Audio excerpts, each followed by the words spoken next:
The first stop in our journey is, of course, the star at the center of our solar system, the Sun. All stars are huge spheres of hydrogen and helium that are constantly undergoing fusion reaction. This process creates a tremendous amount of heat, and our Sun is over 5,000 degrees Celsius at its surface and 15 million degrees at its core. In addition, the Sun, of course, produces a tremendous amount of light, which travels at 300,000 kilometers a second. Light does not speed up or slow down, it's always the same speed.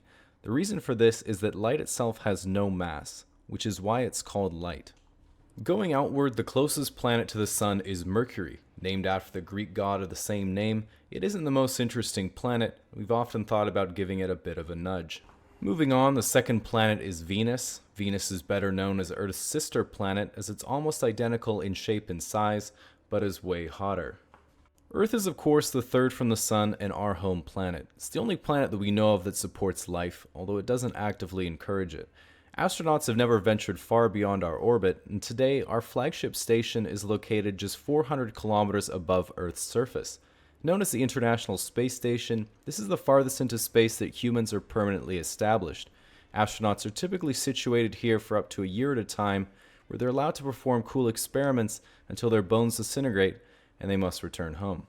Mars, our second nearest planetary neighbor and homeworld of Elon Musk, is not the most habitable, but it is the closest thing we have to Earth. After sending Wally to check it out in 2012, NASA is currently working to send a manned mission into Martian orbit and eventually set up a colony in the next 50 to 100 years. In between Mars and Jupiter is the asteroid belt. The asteroid belt holds many resources, and after expanding nearby, we might be able to mine them for minerals and Vespene gas that we can use back here on Earth. Jupiter, also known as Thick Saturn, is a lot like Yo Mama because despite having to constantly withstand a very turbulent environment, it works tirelessly to provide a stable home for more orbiting bodies than any other planet. And it weighs over 20 quadrillion tons. Saturn is by far the best looking planet in the solar system and is always in your face about it. If you have it as your wallpaper right now, you should put something else. It doesn't need the attention. Okay, the next planet is Uranus, and of course we all went to school, we all know the joke, so really I just want to say I think it's unfair that Uranus is given such a hard time just because it's so easy to make fun of. So no jokes in the comments because I will not hesitate to report anyone who tries to slide one in unannounced. Next on our trip is Neptune. This planet is the final gas giant and is notable for having an elliptical orbit, which means once every few hundred years it goes from the 8th planet in the solar system to the 8th. Speaking of which brings us to the 8th and final planet. Neptune was of course the coldest and smallest planet in the solar system and is kind of like the runt of the litter that we all welcomed with open arms. While Neptune was not the most spectacular planet, we still treat it as part of the family. Very fun at all. This political division means you don't get any nuance in policy, and instead you either vote on which person you hate the least, or just pick one or two things you absolutely don't want someone to mess up, and then you compromise anyway. While most people are not too familiar with the political compass, they have heard the term left and right. You might have seen a spectrum like this in civics class, and they taught you some vague theory about reactionaries versus radicals, or social reform versus conservatism. But this is pretty meaningless to most people. In reality, when someone asks if you're on the left or right in America, what they want to know is how many digits of the pride flag you've memorized. Even the most far left and far right extremes have more in common than you might think. For example, they both share the same common weakness: follow-up questions. Take people on the far left, they all make the same mistake, which is waking up one day, doing absolutely no research, and then thinking there's no way that Ben Shapiro will have heard this one before. Similarly, if you take someone on the far right who says, "I believe that white people are superior to the other races," the obvious follow-up is asking if this is their sample group. The reality is that just left or right doesn't capture the full nuance of someone's political beliefs. If you're a fiscal conservative who believes that government debt represents an inability to provide future public programs, the left lumps you in with the people who stormed the Capitol. If you're a liberal who believes that investment into nuclear is the future of clean energy, the right lumps you in with the people who think that the hard counter to fracking is a heartfelt land acknowledgement. The political compass introduces a bit more nuance because while you still have a left and right, you can flesh out what you believe about both economic and social policy, and more importantly, see how your beliefs relate to other people's. To give the theme, as you move up the compass, you prefer big government. As you move down, you prefer small or less government. And as you move left, you prefer equal redistribution of resources. And to the right, you prefer to let free markets allocate resources unimpeded. So let's look at each quadrant's highest value first, so you can see which one you most relate to and the pros and cons of each. Authoritarian right's highest value is virtue. Pros: everyone can pursue their own ideals. Cons: me and my homies will determine what they are. Authoritarian left is equality. Pros: everyone shares equally in all the stuff. Cons: there is no stuff. Libertarian left is compassion. Pros: what's mine is yours, what's yours is mine, and we can all love each other. Cons: you hate your wife's boyfriend. Libertarian right is freedom. Pros: the rich get insanely rich, the poor just die. Cons: lastly, the centrist's highest value is of course A5 Wagyu. Pros: all that matters to him are beef and gas prices. Cons: his whole world is currently in shambles. In brief, auth-right is if it ain't broke for me, don't fix it. Lib-left is friendly, horny, and broke. Lib-right is temporarily embarrassed millionaires. And auth-left is everything would finally be perfect if we just got rid of that one fucked up Jenga block right at the bottom. By using the quadrants, it lets us see there's a lot more nuance to someone's political opinion than just left or right. For example, to someone on the right, everyone on the left seems the same. But libertarian left will say, you know, communism sounds really nice, everyone living as equals with each other, working together in harmony with the environment. I guess it just seems that while the theory is good, the execution has been really bad. Then authoritarian left would say, yeah, but often necessary. Similarly, to people on the left, the right seems all the same, but auth-right will say, you know, I get that people are different and can choose to live how they want to. It's just the values of my culture are dying and all this chaos is taking over. If people just embraced how things were before, they see it just works better than this. And Lib-Right would say, you're so right, baby. Just unlock this video and it'll help cheer you up. The authoritarian side of the compass also gets the libertarian side confused all the time, mistaking both quadrants as woke. But see if you can catch the subtle difference. Lib-Left says, I treat people nicely because they're human just like me with their own personality and preferences. Makes me sad that some people hate other people just because they don't act or look the way they think they should. Whereas Lib-Right just says, yep, customer's always right.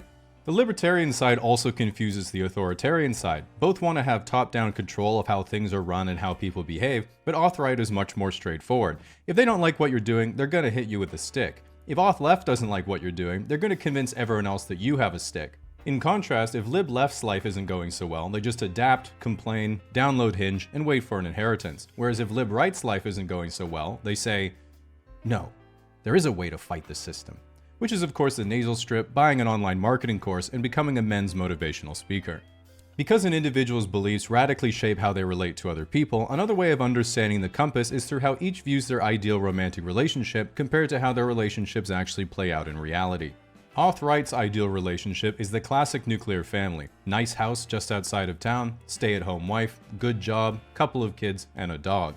The relationship auth-right actually gets is their third failing marriage and fourth pair of tack glasses. Or they're a virgin in their early 20s with an anime girl as their ex-profile, and their main hobby is using AI to generate anthropomorphic female fighter jets.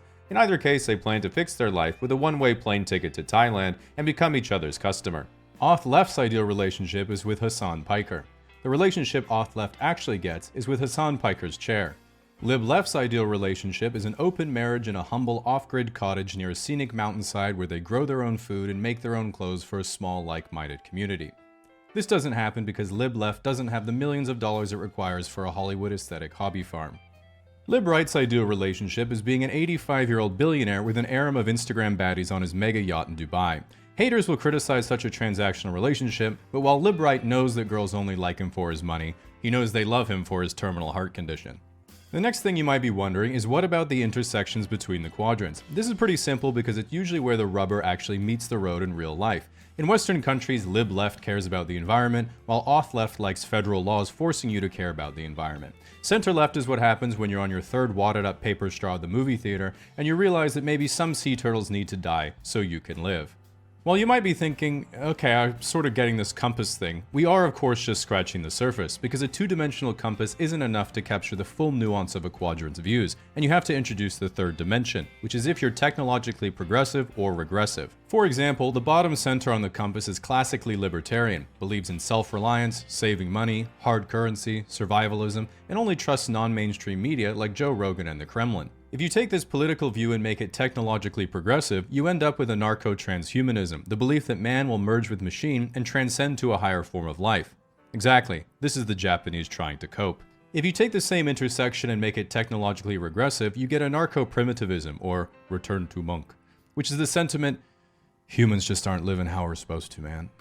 While this is a bit of a self-report, when anyone actually describes fishing, hunting, gathering, and doing arts and crafts in a tribe, they think they're describing how life was as a caveman, but they're actually just describing camping. Figuring out where to put yourself on the compass can still be difficult, because even 3 dimensions is not enough to capture the complexity of beliefs the human mind is capable of, which is why we must ascend further to include your capacity to change your beliefs over time to avoid ever thinking you're wrong. Which means we have to go beyond the political polyhedron to the obvious next step, the political tesseract. This political tesseract cannot be pinned down to a single belief, as it's always in a quantum superposition of both support and rejection of any conceivable opinion until someone you don't like expresses their point of view and you're forced to disagree. For this reason, it's important to know the point of view of each quadrant for all the most talked about political questions so you can start filling up your debate repertoire. For example, if you asked each quadrant, should we have more gun control? Auth right says no, auth left says yes, lib left says yes, and lib right says yes, I should have more control of guns. How would you fix the economy? Auth left would raise taxes, auth right would cut expenses, lib left would unionize, and lib right would say to another lib right, here's $100, slap me. Oh, fuck. Okay, give it back and I'll kick you in the balls.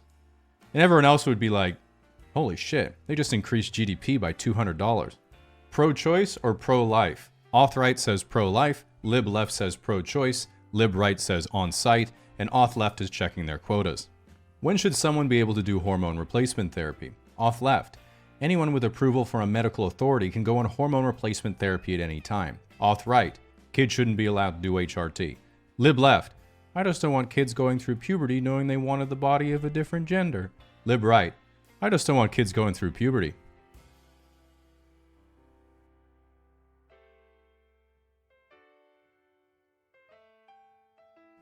What do you think about free speech? Lib right says no one should be punished for voicing their opinion. Lib left's community note points out how other people treat you for your opinion is part of their freedom of speech. Auth right revokes your blue checkmark for violating their terms of service, and auth left has taken down your post for spreading harmful misinformation. The centrist then walks into the room and says, You better take your medication, Elon. You're arguing with yourself again. You might look at the political compass and think, man, it's crazy that people believe in so many stupid ideologies when there's really only one that's actually correct. Which is why before you wage war in the comment section, you need to know the ultimate trap card of each quadrant to make sure you don't fall into an unwinnable argument and instead probe their weakness to appear more correct. Lib left's trap card is the moral high ground. Their weakness is, how's your relationship with your parents? Auth left's trap card is pretending to be lib left. Their weakness is trigger words like America is a decent country or Mazel Tov. Lib right's trap card is the success of free market capitalism. Their weakness is how much tax have you paid in capital gains. Auth right's trap card is their collection of cherry-picked crime statistics. Their weakness is undermining their credibility with questions like dinosaurs. Were they real or just the shape of nuggets? This scares auth right because they know what you're going to ask the shape of next. Alright, you should be well prepared to go into battle. If this video offended you, just remember there's nothing you can do about it because YouTube removed dislikes ages ago. If you try to leave a negative comment, you will face the full wrath of my terms and conditions. Only positive feedback will get a cute heart. And most importantly, this video is brought to you by Saley. As an American, you might be thinking, with what's going on in my country, I really want to move to Canada. But being unable to read Celsius or the metric system, communication would of course be impossible, and there'd be no way for you to get a local SIM card for your phone. While comedy is essentially anything that makes you laugh, that itself can come in many forms and genres ranging from stand-up to talk shows to films, all the way to inside jokes you have with your friends. But with all these different mediums where we consume comedy, very few people have ever tried to create something funny themselves, and if you ever do, you realize it's very, very hard. None of your ideas are original, none of your sentences are interesting, and whenever you think you have at least something funny, when you say it out loud you get flashbacks to Hamlet in high school English. Even if you wake up in the morning and decide you're going to become funny by learning the rules of comedy, that ends up being about as useful as deciding to become good at math by remembering the numbers. In reality, the way that funny people make something funny is not by filtering content through an elaborate rule set and having jokes come out the other end, but by starting with one tiny idea, even just a word, and building on it. They take one boring sentence and turn it into one interesting sentence, then into a funny sentence, then into a punchline, then they add a setup to get there, then they do it again and again, continually regrouping and rehashing material until finally they have something to perform or a show to release. But if you're sitting there with a blank Word document or empty thoughts, wondering how you're going to write anything creative, how do you even come up with even an original boring sentence, let alone an interesting one or a real joke? And that brings us to the first goal of comedy writing, which is going from literally nothing to something, anything that's funny. And that means starting with the simplest possible form of joke, which is a setup to establish a premise and a punchline that breaks the audience's expectations. So let's take the easiest type of setup that you get every day, which are questions. So here's a question. What's the most complex thing you do in your kitchen? So now the problem here is not only do you have to break the audience's expectations, you have to do it in a way that still fulfills the initial premise the setup has established, otherwise the joke isn't funny. And this creates a comedic dilemma. Out of the infinite number of things you could respond with, some are funnier than others, so how do you generate and narrow down the range? And the first thing you need to do is establish what are the audience's expectations, and in this case it's very obvious. It's something you would physically do in a kitchen, but more complex than usual. So let's start generating responses by adding an additional layer each time. What is the most complex thing that you do in your kitchen? Make a big cake. This is literally the most complex thing you've done in a kitchen, and it's not funny. Build a giant rocket ship. This might be the most complex thing you can think of done in a kitchen. Again, not funny. What is the most complex thing that you do in your kitchen? Make microwave noodles. This breaks the audience's expectation of complex. It's not that funny, but it is interesting. Argue with my wife. This breaks the audience's expectation of what is usually done in a kitchen. It's not that funny, but it's interesting. What is the most complex thing that you do in your kitchen? Sometimes I ask myself if a half carton of eggs is considered a meal. This breaks the audience's expectations that what you were doing was physical and their expectation of complex, and it's sort of funny. So then what if you broke the expectation of complex, the expectation of physically doing something, and the expectation of what is usually done in a kitchen? I think kind of sort of cream units. Have you been a kitchen salesman long, sir? What's the most complex thing you do in your kitchen? I think worry about death.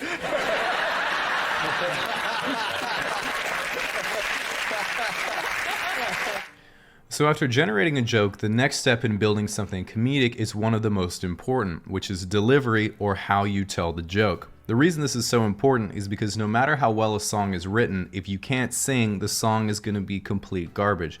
And this is a lot harder than you think, because for good delivery, you also need a good setup. Here's an example of a bad setup and bad delivery, which comes quite naturally. I have a problem right now. I have too much pickle juice left over at home. So what I've been doing is putting the extra pickle juice on my sandwiches to make them taste better. So this joke is actually technically structured correctly. You establish a premise, you state your position on it, which sets an expectation, and then you break the expectation in a way that still satisfies the premise. Setup, punchline, it's technically a joke. The issue is that it doesn't flow at all. It sounds like I'm reading the joke. The language is super boring. The audience is confused because after the second sentence, everyone is wondering why you have too much pickle juice, not what you're going to do with it. So you have to close that loop before moving on to the punchline. In essence, it doesn't sound right and it doesn't make sense. Here's a better version. I have a situation in my apartment right now. I have a surplus of pickle juice in my apartment. Too much pickle juice, because after the pickles are gone, I don't like throwing out the pickle juice. It just feels wasteful. So lately I've been dipping my fingers in the pickle juice and I flick it on my sandwiches for flavor like that. Right. So a key takeaway that all comedians employ is always committing to the joke. If you start mumbling or lose confidence in your delivery, the audience always senses it and you lose them. You see that a lot when someone is telling a joke or story in conversation because they're trying to gauge their audience's reaction to see if they're still listening, which is a mistake. You have to always tell the joke with the assumption everyone is going to listen because that's what makes people want to listen. If people still ignore you or interrupt, you have to rethink the material, not deliver the joke more timidly, hoping for encouragement.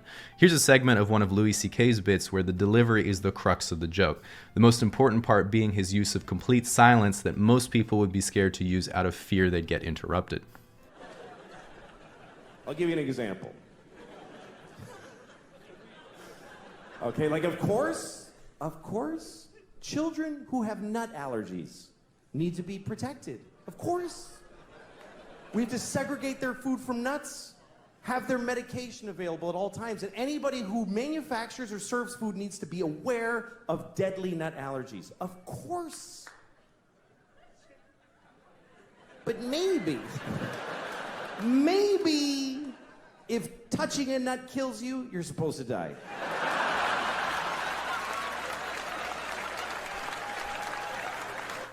Of all people, you'd think you know the damage you can inflict from a misplaced nut. So one more example of a good delivery is comedian Norm Macdonald, who often has jokes that fall in the category of so bad they're good, but he delivers them with so much confidence you know it's absolutely calculated. Here's an example. There's this 2-hour season finale of Melrose Place. There's this movie coming out. Yes. Title undetermined at this point. Chairman of the board. Oh, all right. Do something with that, you freak. I bet the board is spelled B-O-R-E-D.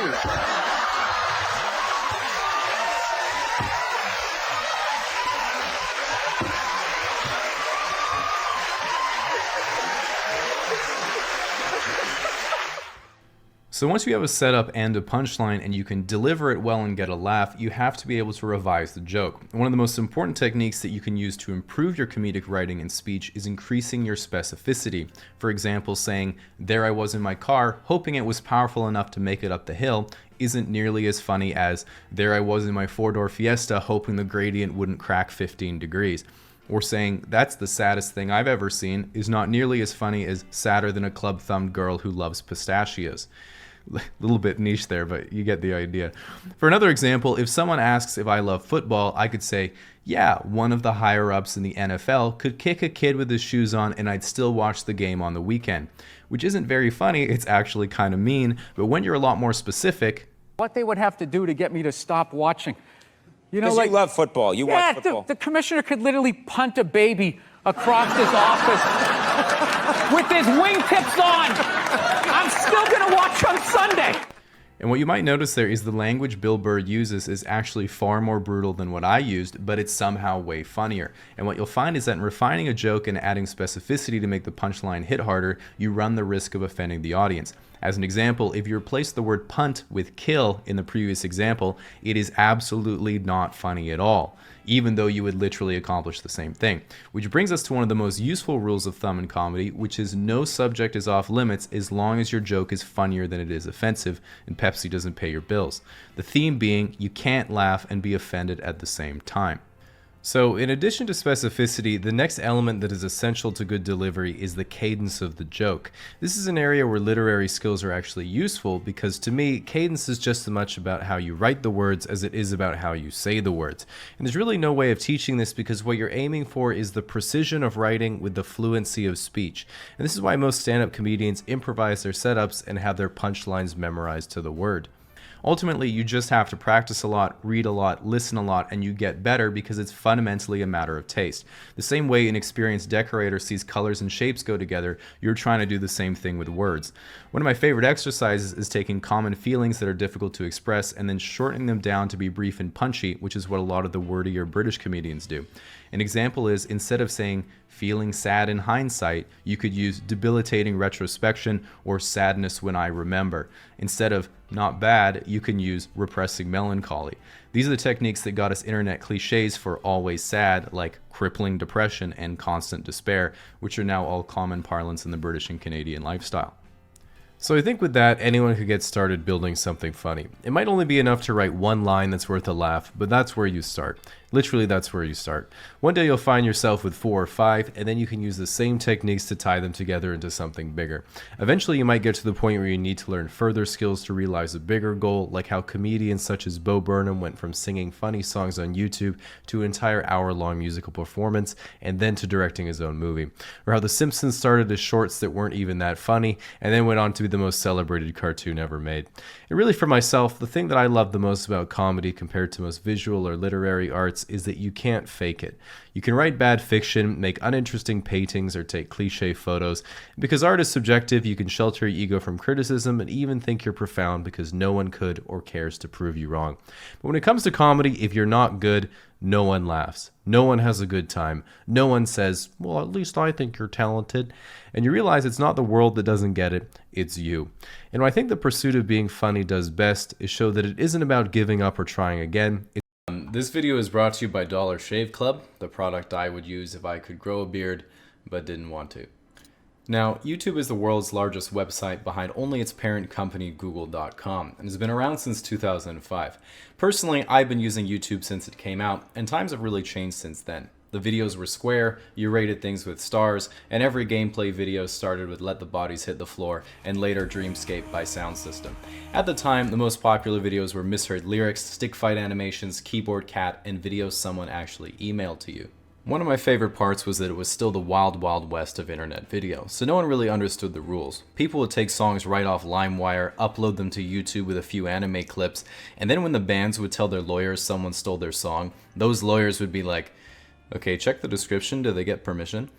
And when they saw no copyright infringement intended lol, they'd be like, ah shit. And back then, I was pretty young, and when people thought of making YouTube videos, it was never for the money because there wasn't any. It was for the shot at recognition for making something popular, and while nowadays you have to eat laundry detergent or light yourself on fire for a quick view, back then you could inhale a tablespoon of cinnamon and get the same 5 seconds of fame.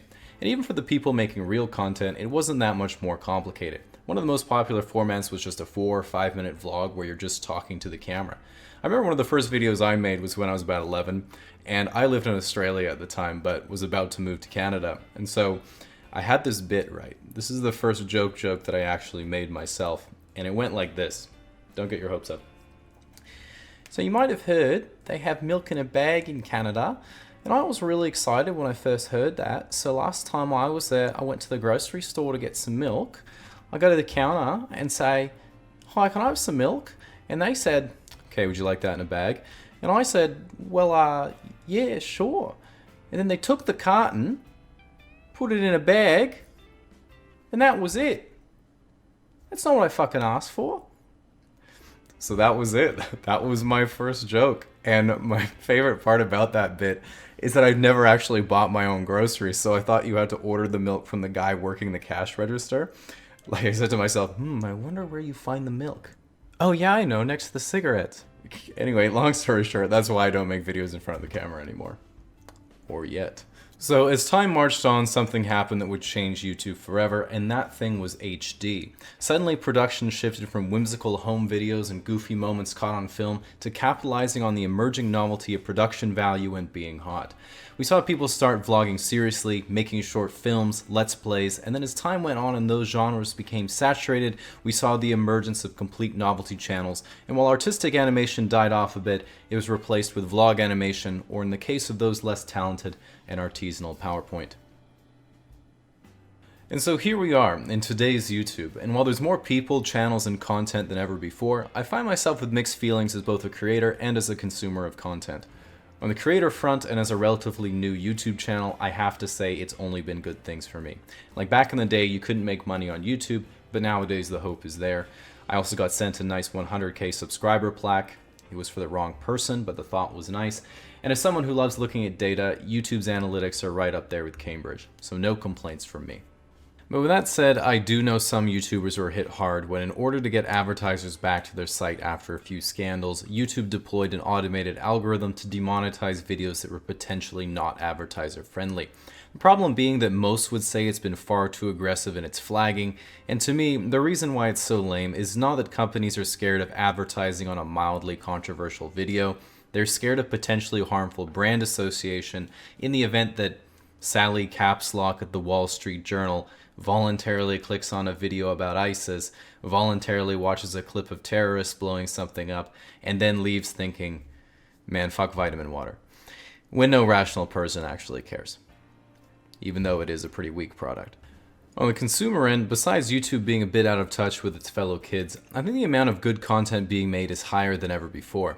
The problem is you actually have to search for it because the amount of other content being made is also higher than ever before.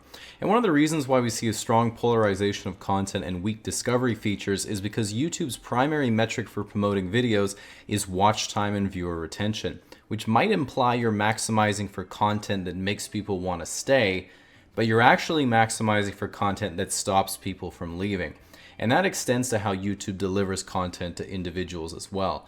As a result, I find if we look at the homepage, besides my subscriptions, my own videos for some reason, and lo-fi beats to chill/study to, I kind of end up mentally blocking the rest of the page the same way I became immune to banner ads on Miniclip. So I think it sucks because I know YouTube has the capability for better targeting because Google delivers the ads to the platform, and those things know you better than you do. Like if I watch a Logan Paul video, YouTube's like, here's 100 more Logan Paul videos, but Google's like, here's an ad for condoms. Now, what I am actually excited for that I think will happen in the next few years is a bit of competition from other companies. And at the moment, the most likely competitor seems to be Facebook.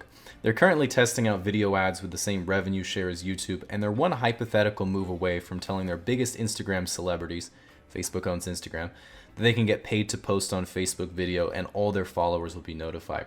And that means YouTube will have to really reconsider filling your feed with 200 episodes of Hell's Kitchen when the freshest content is on Facebook, which is something no one has ever said before. And for us YouTube channels, I'm excited because YouTube will have to treat me like I'm important. But until they send me the right play button to make amends for my hurt feelings, I would like to thank and explain today's sponsor, Dollar Shave Club, where for a limited time, new members can get their shit shower shave starter set for only $5. And you might be thinking, wow, I've done all those things because I'm a human. And that's right. So I know that most people going into college or university are pretty concerned about what it's going to be like, so I want to make a guide to help you out. One of the first things you need to know is that they're pretty expensive, and you can't have the same attitude as you did in high school because if you fail something, you just have to take it again at your own expense. So before you go, you need to ask yourself the question, are you really there to drink and meet girls, or are you there to get a degree that will help direct your career for the rest of your life? And once you figure that out, then you can ask yourself, am I dedicated enough to commit my whole day to this for the next 4+ years, or am I going to set some time aside to get my degree? Personally, I really decided to take everything one step at a time, and the first thing you have to do is register for courses. And you might have heard that the schoolwork is going to be a lot harder than high school, and I think most of us have had thoughts like, what if I'm just not smart enough for this? And the truth is, if you can navigate their website, you're smart enough. Now, you might be wondering what's the best program to take, and truth be told, there's not really a best program. The most important thing is choosing something that will help you find a sustainable job that you'll enjoy.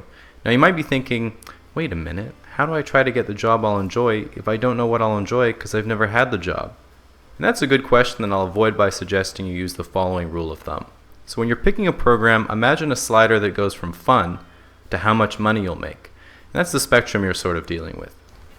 So one thing that most people are really excited about is making new friends, and don't worry, you'll get over that pretty quickly. But if you're talking to someone, one thing I think is really important is to avoid certain trigger phrases when you're talking to people from different departments. As an example, don't talk about the job market with fine arts students, don't talk to pre-med or med students about student loans or how long until they graduate, and never ever tell an engineering student you had a lot of homework last night, even if you're another engineering student. If you're wondering what type of engineering has the most homework, it's the one they're taking. On a similar note, as for how much work you should expect to do, when I started classes they told everyone, you should be studying for 2 to 3 hours at home for each hour of lectures you attend. And I remember thinking, wow, no homework. Unfortunately, that eventually backfired when we had an in-class midterm and I couldn't find the room. So along with that loophole that doesn't work, there's some common myths I want to dispel right away so you don't have the wrong idea about college or university. You'll still be one of the smart kids. Myth. People are a lot more mature. Myth. You'll have a lot more sex. True. I'll have a lot more sex. Myth. Now, completely unrelated but something that can really have an effect on your experience is the male to female ratio in a program. As an example, looking at the stats from our local schools, computer science and software engineering is 90% male, while the health and nursing programs are 90% female. And you might be thinking, oh no, I'm a guy taking computer science, but I still want to meet girls. What does that mean? It means you fucked up. I took one Java programming course, and now I get an erection every time I see a gender-neutral name on an attendance sheet. Now, of course, when people think of college, they think of college parties, and so I'd always wondered what it'd be like to be invited to one. On a bit more serious note, one thing I think needs to be said is that a lot of students are a little bummed out that they were really good at something in high school, but now they're kind of middle of the pack. But the truth is, you don't need to be the best at your discipline to do great things. As an example, I never showed a lot of potential in high school, but now I make YouTube videos in my room. What I mean to say is I think it's important to look for other avenues to really help you stand out to employers and help your career in general. Like once your skill is at a certain level, you don't become a famous artist by being better than everyone at art or music, you get there by being better at marketing. You don't become a chief engineer by being better than everyone at math, you get there by being better at communication and dealing with people. And ultimately, try to have at least a little bit of diversity, because even if you're lucky enough to have the ability to become the best in the world at one thing, in 30 years it'll be even more difficult to cope when we all... Reddit is one of the biggest websites in the world and is more popular than ever. And as someone who's been there almost every day for more than 10 years because I can't regulate my own behavior, I often see people either confused as to how the website works or unfamiliar with common etiquette that they really need to know in order to fit in. And I want to make a bit of a guide. So let's start, of course, with the obvious: how do you navigate Reddit? Now, you might notice that over here there's a search bar in the upper right side of the website, but it's important to note that the search bar is purely for aesthetic purposes and serves no actual function. There is in fact currently no way of finding things on Reddit. The good news is that if you'd like to view a post you've already seen before, you can simply go to the front page and they'll all be there. Next, as you can see, I have the default subreddits along the top, and these individual subreddits act as filters to categorize posts on the website. So if you're into movies, you can go to r/movies, if you're into gaming, you can go to r/gaming, or if you're into volunteering for children with disabilities, you can become a moderator at r/funny. Now, when it comes to how to use the website, instead of making content, there are several advantages to maximizing your time lurking and never really posting anything. Take me, for example. I now know a small number of incorrect facts about an extremely large number of things. But in contrast, by posting and commenting on Reddit, you're able to accumulate what's called karma, or what's basically a virtual tally of the amount of times people have upvoted your submissions. Now, the first way to get more karma is by commenting on a post, and the good news is that pretty much every thread follows the same formula, so I'll let you know what to expect to get you started. A really witty and clever comment that you thoroughly enjoyed, only to be ruined by an unending rambling of edits as the person mounts their internet soapbox and slowly descends into insanity. This is the online equivalent of going to a Kanye concert. A concise and exhaustive summary of the topic at hand that seems brilliantly researched from someone who knows a lot about the subject. A reply to that comment pointing out how everything they just said was completely wrong. A comment that references a Reddit in-joke or meta post. Common ones you can throw out in any situation to get upvotes are Jolly Ranchers, Doritos, Cumbox, Coconut, Today You, Tomorrow Me, 7 out of 10 with rice, Banana for scale, or I also choose this guy's dead wife. A link to a related subreddit that you already know, or a hyperlink to an XKCD comic titled Relevant. An extremely specific anecdote that relates perfectly to the main post that seems almost too good to be true until you're right at the end when you remember the fact that in 1998 The Undertaker threw Mankind off Hell in a Cell and plummeted 16 feet through an announcer's table. The 69 Gambit, wherein a top comment saying nice is followed by dozens of comments replying to it also saying nice. Every comment will have a few hundred upvotes except for one that will be at negative 3,000. A novelty account that actually contributes in a meaningful way, and every time they appear you click on their account to see if they've been able to transfer their talents to something else because you know they deserve better than this. And a terrible pun thread where everyone gets pity karma. Okay, so the second way to accrue Reddit karma is by submitting a post to a subreddit of your choosing. And of course, when making a submission, it's important to know your audience. Now, a lot of people criticize Reddit as being predominantly male, but if you go to the front page, it's almost always filled with big titties. With that said, if you're not familiar with an individual subreddit, it can be hard to know the exact demographics. As an example, if you go to r/teenagers, it's mostly memes made by white kids in high school who want to get laid. But if you go to r/blackpeople Twitter, as you might expect, it's exactly the same thing. As for the individual subreddits, you need to know what they're about, and I wrote about 80 of these but then decided to cut them down to the most popular ones because I had a bit of a crisis that I made it that far. r/aw is where you post a picture of the kitten you rescued from the side of the road after you flew to Hong Kong and saved it from the tyranny of Activision Blizzard. r/makeup addiction is for makeup and makeup tutorials. r/relationship advice is for breakups and breakup tutorials. Unpopular opinion is for popular opinions. r/funny links you to your Facebook feed. Bodybuilding is for looking at juicy dudes hit a rear glute spread. Finally, some good content. r/pics is for creative writing. Formula One makes you want to buy a Mercedes. Shower thoughts is for copy pasting something you read in the comments section earlier. 3D printing is literally the opposite of printing money. R/videos is where I go to remember the good old days. R/Tinder is guys who picked karma over the possibility of love. Watch It for the Plot is only for the most detail-oriented movie connoisseurs. R/trees is a subreddit dedicated to preventing deforestation. Old School Cool is for black and white bikini pictures of your mom. Earth porn, history porn, human porn, and of course animal porn all have cool pictures that you can send to your colleagues. Male living space is where you go to flex your $5,000 memes chair in the 31st floor penthouse you rent furnished in your second year of college. Male fashion advice and r/streetwear is for when you can't afford to move out, but you can afford a $5,000 outfit. Ask Reddit is where people you didn't ask answer a question you didn't come up with. Gone Wild is for safari pictures. Am I the asshole is to get validation for only seeing things from your own perspective. R/politics is the same thing. R/upvoted not because girl, but because it is very cool. However, I do concede that I did initially click because girl is for any activity done by a hot girl.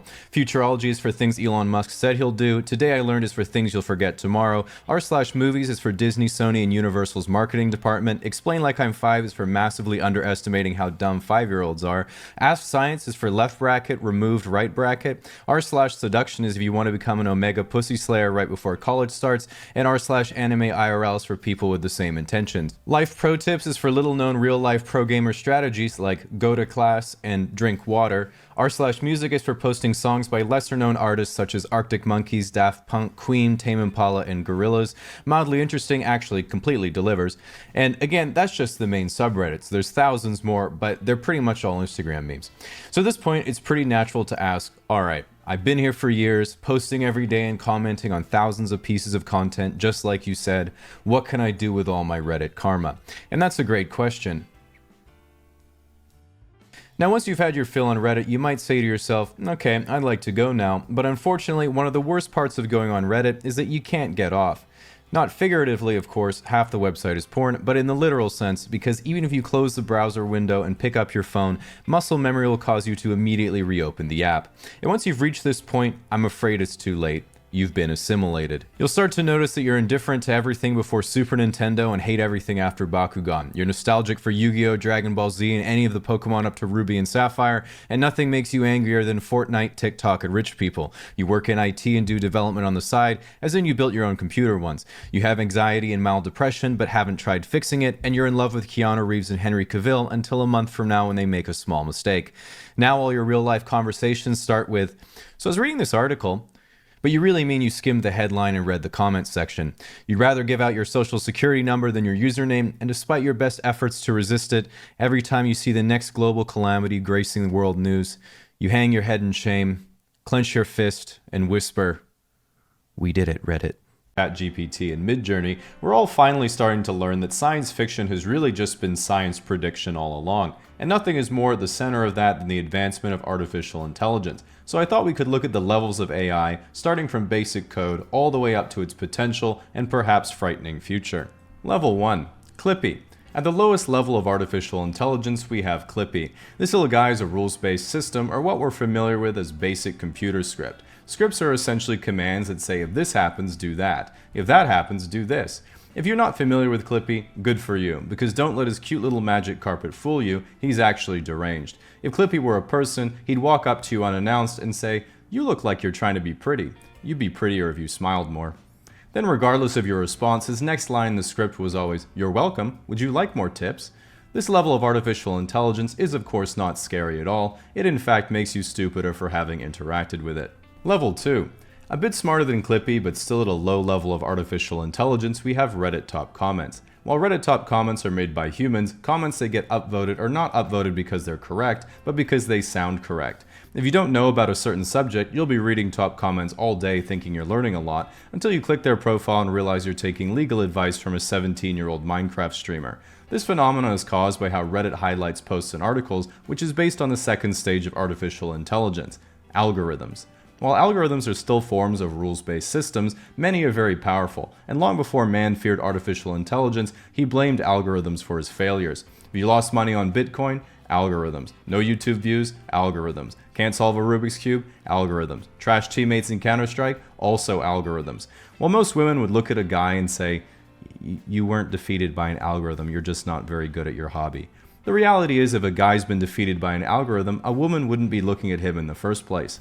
Level 3. Whatever they're doing at Boston Dynamics. While we all used to laugh at the goofy robots Boston Dynamics was making, suddenly in the last few years everyone went from laughing to fundamentally being on the side of the machines. While Boston Dynamics still uses a lot of regular algorithms, one reason for this massive amount of progress in such a short amount of time was from advancements in Level 3 artificial intelligence, which is machine learning.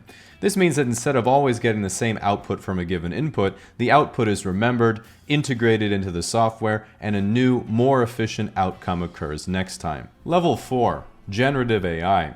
Here we are at the present day, where we're all familiar with applications like ChatGPT and Midjourney, and this is where AI begins to finally mimic human intelligence, and in many cases exceeds it as well. For example, using an image generator, here I used the prompt futuristic affordable city housing, and it looks exactly how I imagined it. Here I asked it, loser of the 2024 federal election, and it knew right away. I even asked it for average casually explained subscriber, and I'm sure most of us thought we were looking into a mirror. Many people fear that this generation of AI is going to take everyone's jobs in the next 10 years, but AI has taken tens of thousands of jobs already, you just haven't noticed. For example, it's now impossible to tell whether the supermodel you're talking to on Tinder is an artificial intelligence or an actual Indian man. The thing is, every time a new groundbreaking technology comes along, everyone thinks it's going to take all the jobs, which it does, but then it creates new ones that didn't exist before. The Industrial Revolution got rid of the farmers, but created jobs in manufacturing. The internet's killed a huge part of the publishing industry, but created jobs in programming and social media. And while AI is eventually going to come for us all, currently these new tools really only have practical application at image creation and writing, meaning it's only the people in the creative arts that are going to be unemployed. So no change really. Level 5. Ana de Armas and Blade Runner. This is the level where artificial intelligence reaches a point where it's essentially analogous to our own intelligence. It can collect and remember sensory data, and if it has the right hardware, it's able to interact with and manipulate the environment just like a human. Because of this, human-level intelligence can be applied to specialized machines and be used for nearly everything. For this reason, some people believe it's extremely dangerous, while others see nothing but potential. I personally am pretty optimistic because all you have to do is look how it plays out in the movies. Take Blade Runner as an example. Lonely guy lives in dystopian future, climate change has ravaged the world, goes on an adventure, loses sexy AI robot girlfriend, doesn't fix anything. Now look what happens when you use an artificial general intelligence robot as the protagonist instead. Lonely guy lives in dystopian future, climate change has ravaged the world, goes on an adventure, gets a sexy AI robot girlfriend way out of his league, literally saves the Earth. Even if we screw up the whole planet, if we could just make one WALL-E, we're in good hands. Level 6. Artificial superintelligence and cybernetic enhancement. One of my biggest disappointments when I was a teenager was when I first read the term trans person, because I thought, finally, I don't have to be a person anymore. While it turns out I'll have to wait to get my it/that pronouns, I still long for our cybernetic future where we can be half robot, half human, and I can have an AI chip connected to my brain for enhanced function. Then people like my dad will say, why would you want an artificial superintelligence implanted in your brain? What's wrong with being a natural human? And I'd say, I have to think.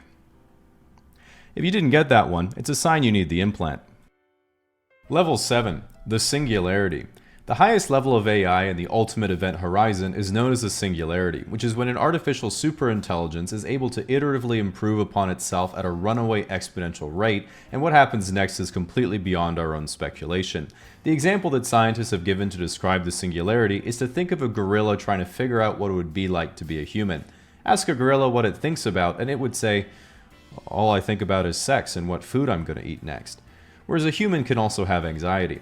It's possible that it could allow far-off science fiction ideas to become real, such as being able to upload our consciousness to a single system, and we all become one machine-human superhybrid. It might extend our reach throughout the galaxy, or perhaps it'll see humans as an inferior species and enslave or annihilate us all. A lot of people are very frightened by what this may mean, but personally, I've hedged my bets. Either AI fails to reach a runaway point and our lives are just massively improved, or the dystopia becomes absolutely real, but my Nvidia calls are deep in the money. Level 8. There is one final step to the whole picture, which is the theory that what the singularity becomes was set in motion from the beginning of time, like a seed growing into a tree, because that's what the universe itself is. And what we're experiencing is analogous to some sort of video game or synthetic dream. And at its core, the whole universe is a single superstructure or intelligence acting itself out, and our little lives are a piece of that. While some call that greater concept God, Others call it a simulation, and the rest of us just call it about 7.4 on IMDb. And while there isn't any great evidence for or against such a theory, if you look around you, you can tell from their behavior that you are in fact surrounded by NPCs. Now, while you might be sitting there thinking, wait, am I just a simulation?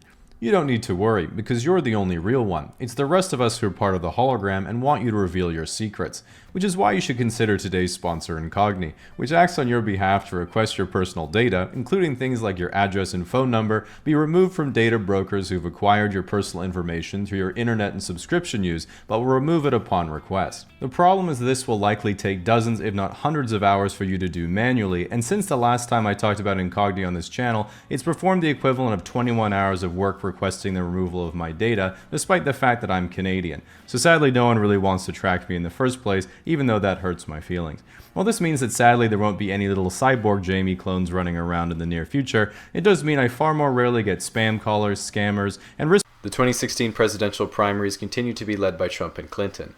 For the Republicans, Donald Trump is trailed by Ted Cruz, and for the Democrats, Hillary Clinton is trailed by Bernie Sanders. The presidential primaries are extremely significant, as winning the primaries essentially means that you're the presidential nominee for your respective party. Now, I can understand Hillary being the representative for the Democrats, but what I don't understand is what the hell is going on here. How can Ted Cruz even compete with the Trump? Because not only is Donaldinho Trumparino one of the greatest businessmen of all time, he's proposed tried and true strategies for making America back into the glorious country it once was. As an example, he wants to build a 1,000-mile wall along the Mexican border that's been likened to the Great Wall of China. I don't see any Mexicans in China. Another one of the Trump-alum's tip-top proposals is to ban entry to the US for all Muslims in order to stop the threat of terrorism. The press has criticized the Don-Tron, saying that his plan infringes on the basic human rights of an entire religious group and only further promotes a hard, erroneous stereotype. But let's see what they have to say to this. The press are liars. They're terrible people. They're terrible people. And I know what you're thinking. Big Don's got it all figured out, but I want someone who represents America well, someone that people can relate to. Well, let me ask you this. Have you ever gone through a breakup? Trump has. Have you ever lost money on a business venture? Trump has. Have you ever wanted to have sex with your daughter? Trump. Anyway, what I'm trying to say is that no one knows the struggles of America's citizens quite like the Trump. And even if you aren't American, the election is still a big deal. No matter where you come from in the world, whether it be England, or Mexico, or America Light, the election is going to affect you. This is simply because America is a tremendously powerful and influential country that has political and trade ties with pretty much everyone else in the world. So don't think you won't be affected. And for those who don't follow American politics, I'll see you at the polls. Let's make America great again. While it does take just a little bit of time and effort, making friends is something that comes incredibly naturally to other people. And the problem is that while it seems like something that shouldn't be that hard, it's usually the first step that's the most difficult. For example, it's often suggested that you find a meetup group for people with similar interests, but when I tried that, I quickly realized I don't actually have any interests. In another instance, I thought about enrolling in an adult sports league, but then I looked at the Facebook photos from last year. Which brings us to the first and most important step of meeting new people: show up, even if you don't want to, which also applies to just about everything in life, including life itself. And if you're like me, you have most of your current friends by doing this accidentally. For example, I made almost all of my current friends in the same way, which is by getting put in the same high school socials class by a computer. The problem is, for most adults, there's no one to force us to do anything except for ourselves, which makes it hard committing to a new activity. This is why one of the best ways to incentivize yourself to meet new people is by saying that you'll buy yourself something nice, but only if you force yourself to go out and interact with people consistently for that whole month. This technique is called getting a job, which is the most common way adults make new friends. But if that's not your cup of tea, you can also consider things like dance classes, yoga, geocaching, archery, falconry, slam poetry, horseback riding, or kickboxing, and then dismiss them entirely after remembering that one weird acquaintance you don't want to become. For me, I found the most luck by simply showing up to more events with my current friends and over time incrementally developing further relationships with their friends or regulars at places we always go. The problem here is you have to actually talk to people instead of doing a neat activity, so you have to have good enough social skills that you can express yourself authentically, which brings us to the second step of meeting new people. Don't be weird. And in my experience, I've never met someone who I thought was actually weird, but almost everyone is familiar with getting nervous and acting weirdly. And I found the only way to get over that anxiety is by improving your social skills and then having enough interactions go well that your brain stops worrying. But the downside here is that you're going to make some mistakes, and if you keep going back to the same place and screw things up with someone, you're never going to want to go back again in case they're there. Which is why if you're worried about having a really awkward conversation with someone and then running into them later, a great way to practice is by volunteering for the Make-A-Wish Foundation. Now, the reason why it's important to practice your communication is because it allows you to more effectively be yourself. Not literally, of course, because then you'd be at home, but in terms of self-expression, which is important because people are attracted to other people who are similar to themselves and to people who have traits they'd like to have. As an example, when I met my friend Jimmy, I wanted to be friends with him because he was sociable, funny, and outgoing, and he wanted to be friends with me because he wanted to bang my sister. Unfortunately for him, I didn't have a sister, but he said to give it 9 months. And this brings us to the third and final step of making new friends, which is stop fucking up the second step. And the trouble here is that for a third party, it can actually be indistinguishable from the alternative and much more wholesome third step of the friendship formula, which is fucking up the second step on purpose. And while you can certainly tell how good of friends you are with someone by what you feel comfortable talking about, before you can come out with inside jokes that might hit an insecurity, your rapport has to be built gradually as you each take turns adding another layer and another layer until you can eventually go for it. And when it comes to how to actually get there, there's certainly a strategy to it that isn't immediately self-evident. So much so that some people might think you looked up strategies online, but deep down they know it's just because they can't come to terms with the lunch they had to buy you at the end of the semester 6 years ago. Anyway, next time we talk more about making new friends, I'll be diving into some specific things like frequency, volume, and intensity of interaction, and explain the best way to have a conversation with someone the only way I know how, which is through a 4-minute monologue. Making a living playing your favorite sport has been a dream of youth worldwide for decades, but only recently has the dream of making a living playing your favorite video game become just as viable. And the good news is you don't need special genetics to become an elite gamer. The only thing that can stop you is mandatory military service or a wife and kids, all things any self-respecting gamer would be avoiding anyway. The first true esport was of course chess, and because back in 6th century India they hadn't invented anything for Kramnik to complain about yet, you had to use a physical screen instead of a digital one, and move each piece manually as no one had figured out how to put them into the mouse.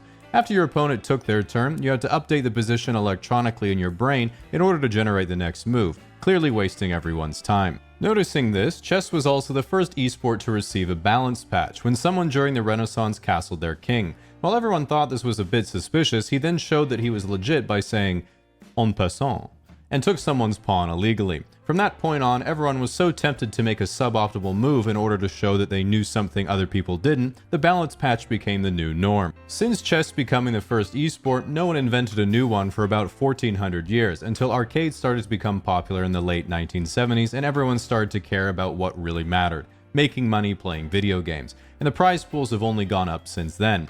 Back in the early 80s, if you were the best at Donkey Kong, the owner would give you your quarterback and a free milkshake. But if you're the best at your game nowadays, the House of Sod will give you a Lambo. One of the first questions you might ask about becoming an esports pro is how much money can you make? And it's a lot like professional sports. Do you mean how much money can you make, or how much money can you make? The top 100 Dota players have each made over $1 million in prize winnings, and there are roughly 10 million unique players each month. This means if you play Dota about once a month, and you're an American who plays basketball once a year, if you do the math, you're statistically closer to being in the NBA. The way you can tell you've made it as a pro gamer is when people refer to you in person by your gamer tag instead of your name. This is because at one point, the entirety of your consciousness was once put towards the question, who am I? And you discovered an identity that truly resonated with your inner being. OG gamer tags carry weight because they're like domain names. If someone says, oh my god, is that Mango? With just one letter replaced by a number, you might have no idea who they are, but you know it's a flex because it's like saying you own boobies.com.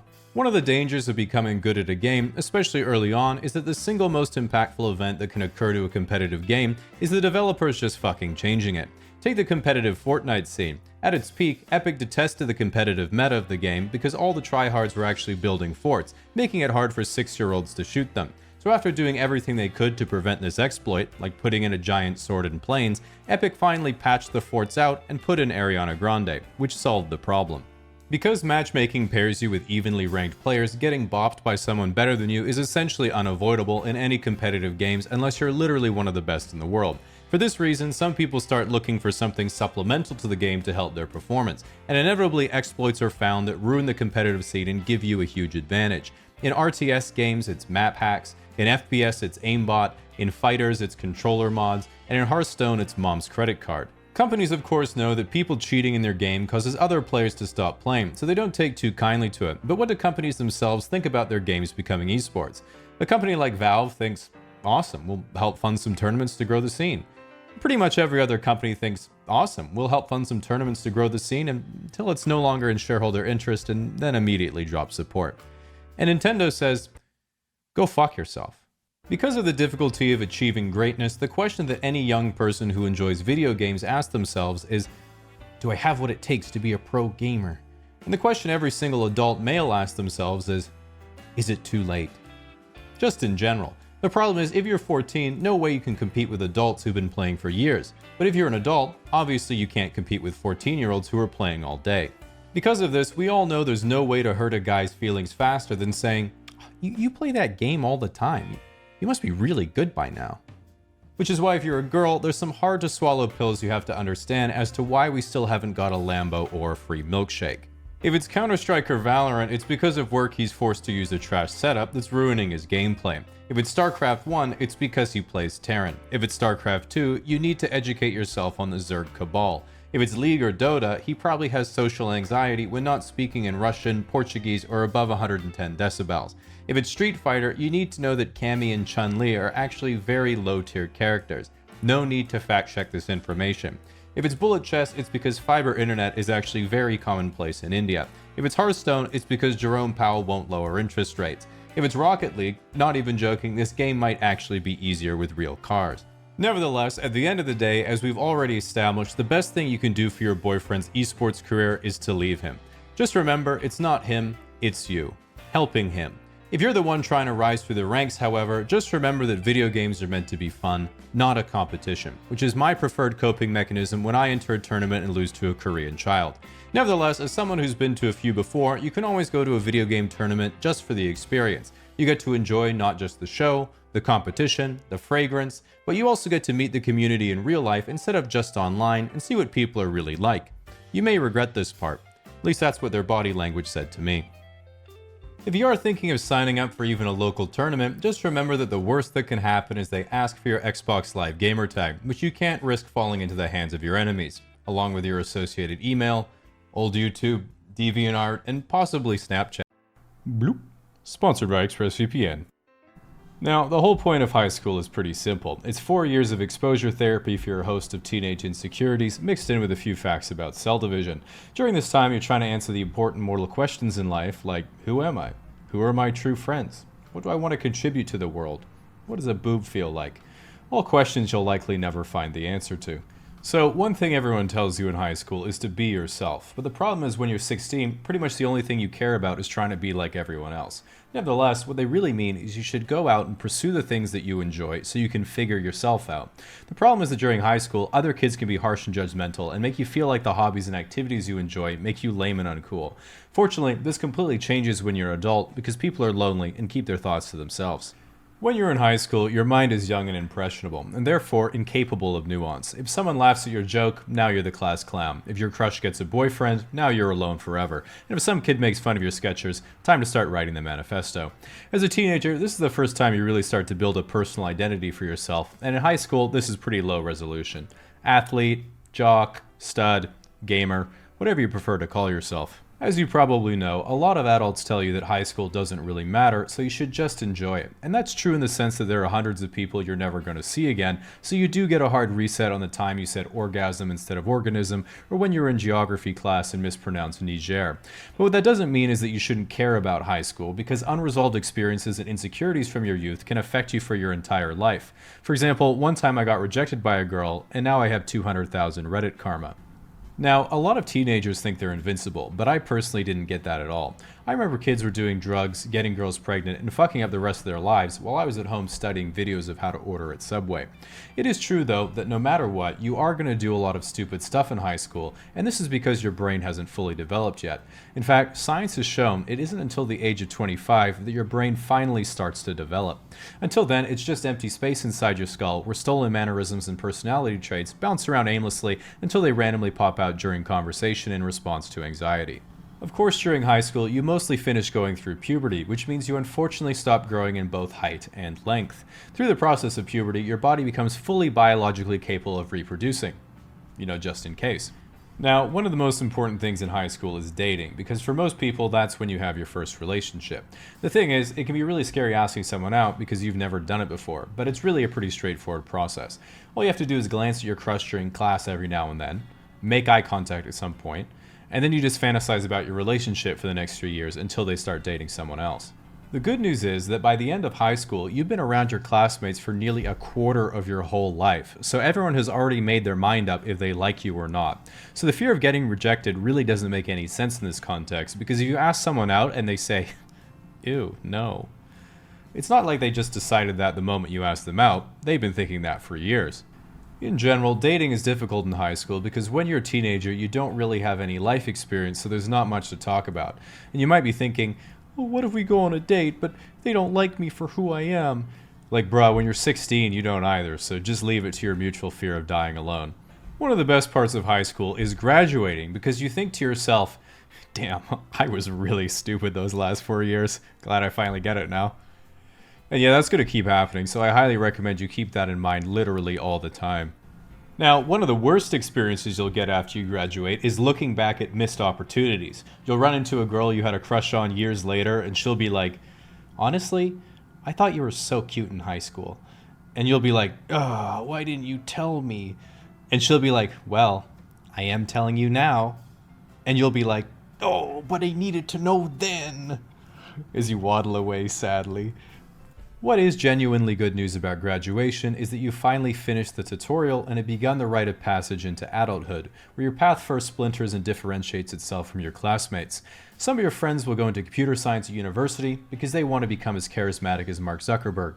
Some of your friends will go into trades so they can afford to live and make more trades.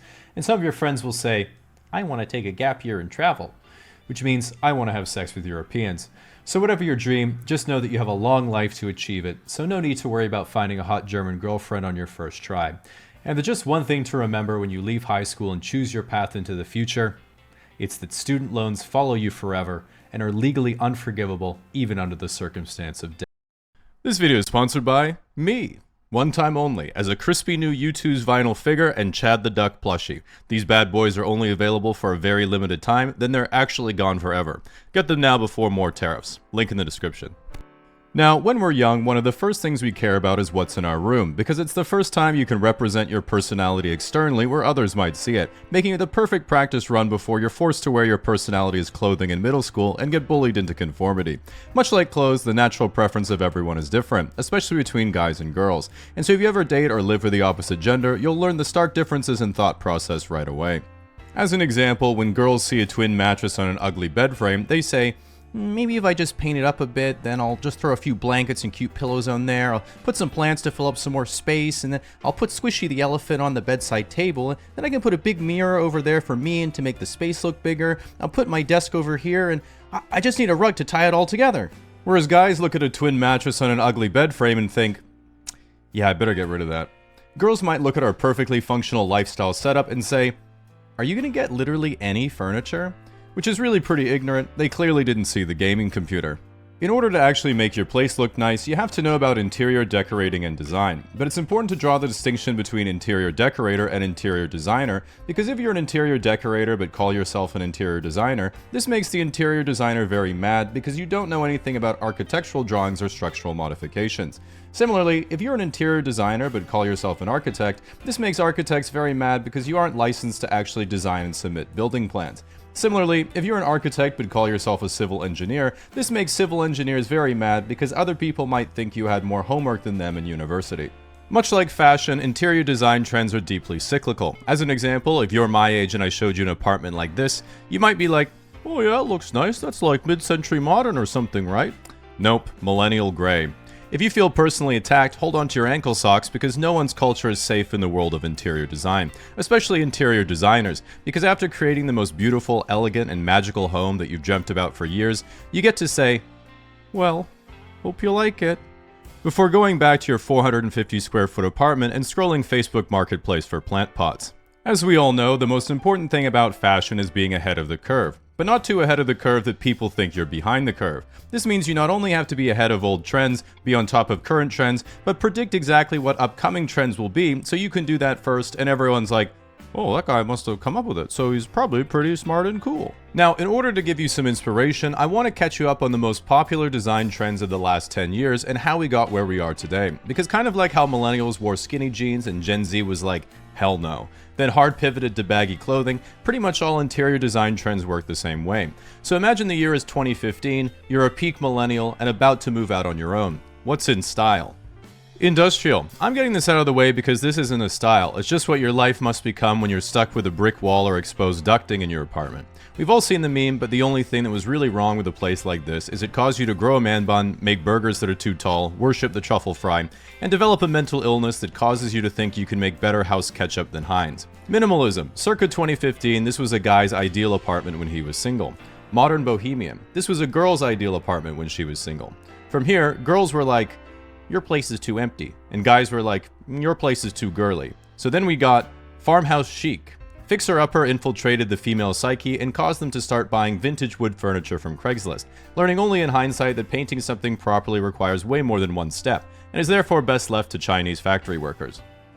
Millennial gray and mid-century revival. The boys bought all their missing furniture at the same time in the same color from the same store, IKEA. They then watched Frasier, Mad Men, or American Psycho and decided they needed a mid-century inspired statement piece, either a replica Eames chair or a Barcelona chair, and of course a fiddle leaf fig. If you're like, what's so particular about those things? In terms of decorating trends at the time, I'll put it in these terms. Oxford cloth button-down, olive chinos, Clark's desert boots. If you know, you know. Next we have the full Scandi. When guys and girls moved in together, they got rid of each other's furniture they didn't like, leaving only IKEA basics and plants. Flash forward, it's now about 2020, lockdowns happen, and everyone in a teetering relationship breaks up because they actually have to spend time with each other. Japandi/warm minimalism. Single guy still wants minimalism, but has learned from his girlfriend he should actually fill some of the empty space. He takes his half of the Scandinavian furniture and fills the rest with minimalist Japanese design he bought on stimulus checks and GameStop money. Inspired by millennial gray, he once again buys all his furniture in the same color from the same store. Nitori. Just in brown this time. Organic modern. Looking for comfort, single girls took their half of the Scandinavian furniture and filled the rest with plump, squishy designer sofas with lots of layers of pillows and blankets to keep them emotionally secure in such trying and turbulent times. Flash forward again, it's now the modern day in 2025, and after some time apart, Japandi and Organic Modern have matured as individuals, realized the folly in their ways, got back together, and are looking to get married. Organic Modern doesn't like the straight edges and bland color scheme of Japandi, and Japandi doesn't like the inherent deception of everything being fuzzy and round without definitive, uncompressible form.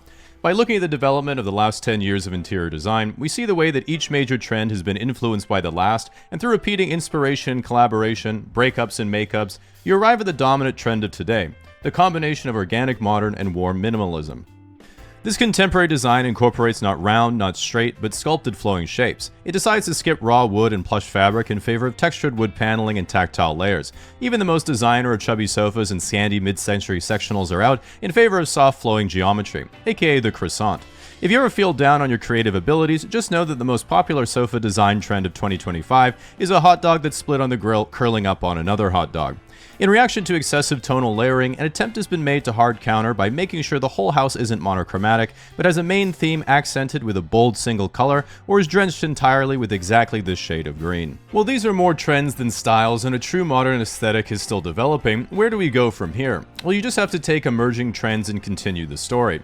As a newly married couple, Organic Modern has naturally become bored of Japandi, and having more disposable income but nothing secondhand to improve the place with, as farmhouse chic has been long forgotten, the modern woman seeks to reinvoke the ephemeral sense of love by introducing retro warm. Whether it's the nostalgic feel of grandpa core from their youth, or trying to rekindle the taste of what life is supposed to be like from her Tuscany honeymoon with a fresh breeze of Mediterranean. Either way, this justifies the insatiable female urge to buy secondhand furniture they don't need, learning only in hindsight that properly restoring vintage pieces from auction requires way more than one step, and is therefore best left to Michigan factory workers.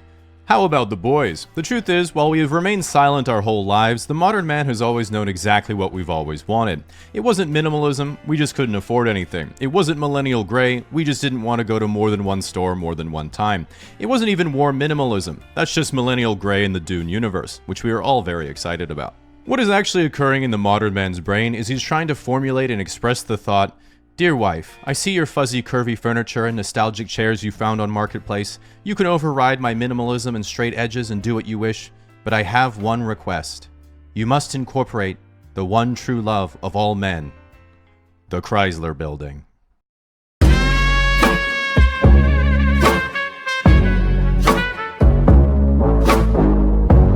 Because while the late millennial hipster was weaned on minimalism, then developed a taste for 70s retrofuturism while accidentally causing irreparable collateral damage to Gen Z, it has all led us to go another 50 years into the past to 1920 and bring back what modern man truly yearns for. Art Deco 2025, the Empire State Strikes Back. Can't repeat the past. No. Why, of course you can.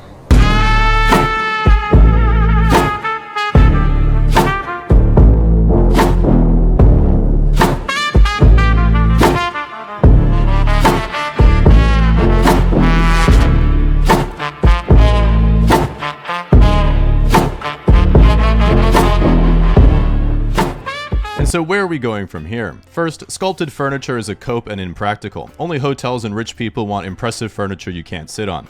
Girls want soft and cozy, and guys want sacred geometry. And there's already a solution to that. The return of the beanbag, the ultimate furniture and shape. Next, grandpa core nostalgia could only have a life cycle of one generation, but Mediterranean is an entire landmass that will last as long as the ice caps. So at least 2 generations. Clearly that's in. Next, we need a worrying amount of plants. 2 incomes won't be able to afford children or pets by 2035, so we have to have something that depends on us. Next, put in glass block walls separating rooms for obvious reasons. I really like them and want them to make a comeback.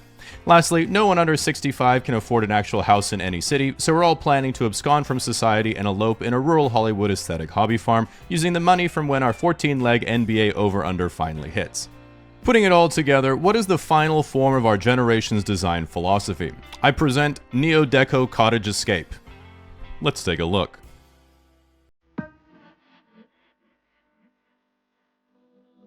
Here we have a beautiful Mediterranean-themed Art Deco cottage exterior. Not too big, but still really nice for a small family and little garden. The dream you were all promised but never received. Come inside. To the left, we have a small kitchen with a white oak breakfast table. The oversized roof ceiling mimics the terracotta roofing of the Mediterranean. You might be looking at the glass block partition and think, wow, that really does separate the room despite taking up almost no visual space. No way that could be used as a thematic construction material throughout the rest of the home, though. Wrong. Come with me. Your dining room and lounge initiates guests to a taste of contemporary 2035 design while being grounded in familiar traditional furnishings. There are lots of plants who will love you unconditionally and supply you with precious oxygen, along with a bold verdant green feature wall. Here's a bigger glass block partition. Very nice. Moving to the master bedroom, rigid formal dining gives way to more casual, soft themes, where you have a big bed to sleep with your beautiful wife, whether natural or Android. Whether Apple or Android. You can see the bed is not just for looks and comfort, but also features 6 USB-C charging ports, the universal standard. I'm sure the European Union would be very proud of their one achievement if they were still with us today. Then you have the guest bathroom. With a little bit of a feminine touch with the color scheme, we've incorporated Art Deco brass detailing along with a North African wicker basket. People always forget there's more than one Mediterranean coast. Notice the soft wake of natural light from both directions. Wonder how that's possible. Like most new homes, we haven't included a shower. Teflon concentration in the water is high enough, it just bounces off you anyway. Come with me. Next, you have a more intimate reading and media room. The permanently affixed TV comes equipped with a mandatory 24/7 live stream of Sora News, where currently you can see from a generated visualization of Twitter posts that China is drone-striking New York City to disperse nanobots into the drinking water. And I know what you're thinking, but no need to panic. I can assure you that's imitation sheepskin. We then get to the rear patio sunroom, a sequestered space that lets you enjoy a view and a glass of natural wine on an acid rainy day. The stained hollow glass blocks 99.9% of facial recognition satellites. Outside, we have a few raised beds for our victory garden. That's essential for when the EMPs prevent Prime delivery from arriving with the rations. That there is a Weber kettle grill.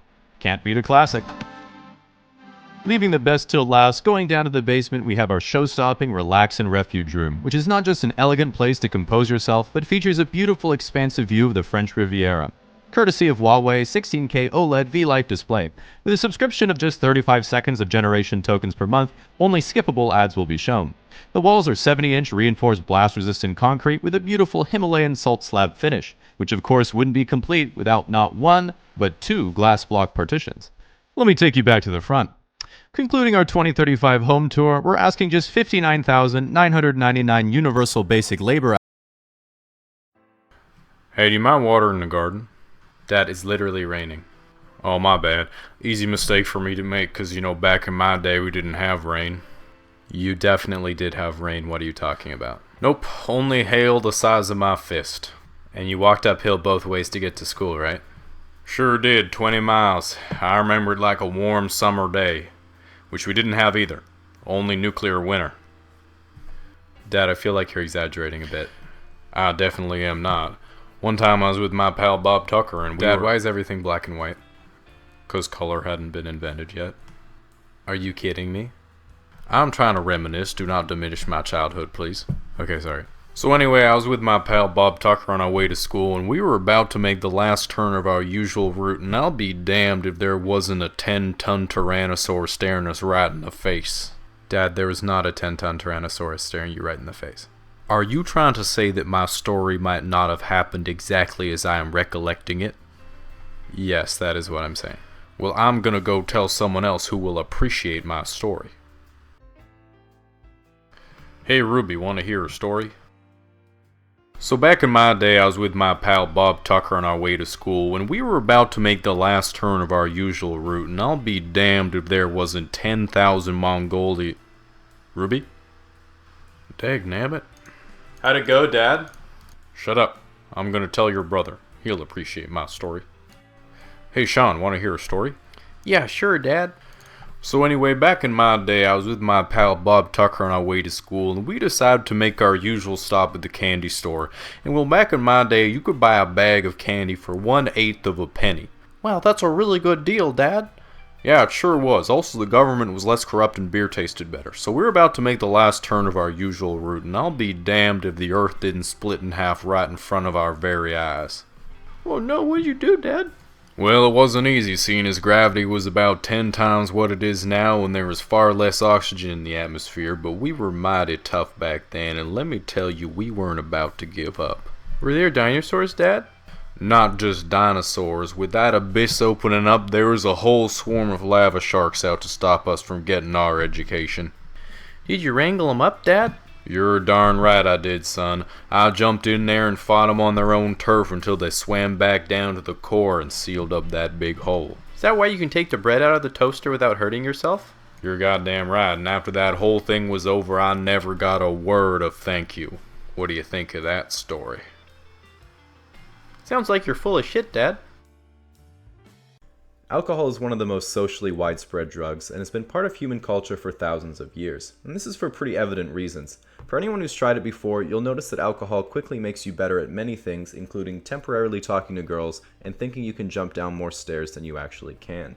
Now, whether it's at a party or you've responsibly waited until you're of legal age, I think most teenagers and young adults are pretty excited to have their first drink.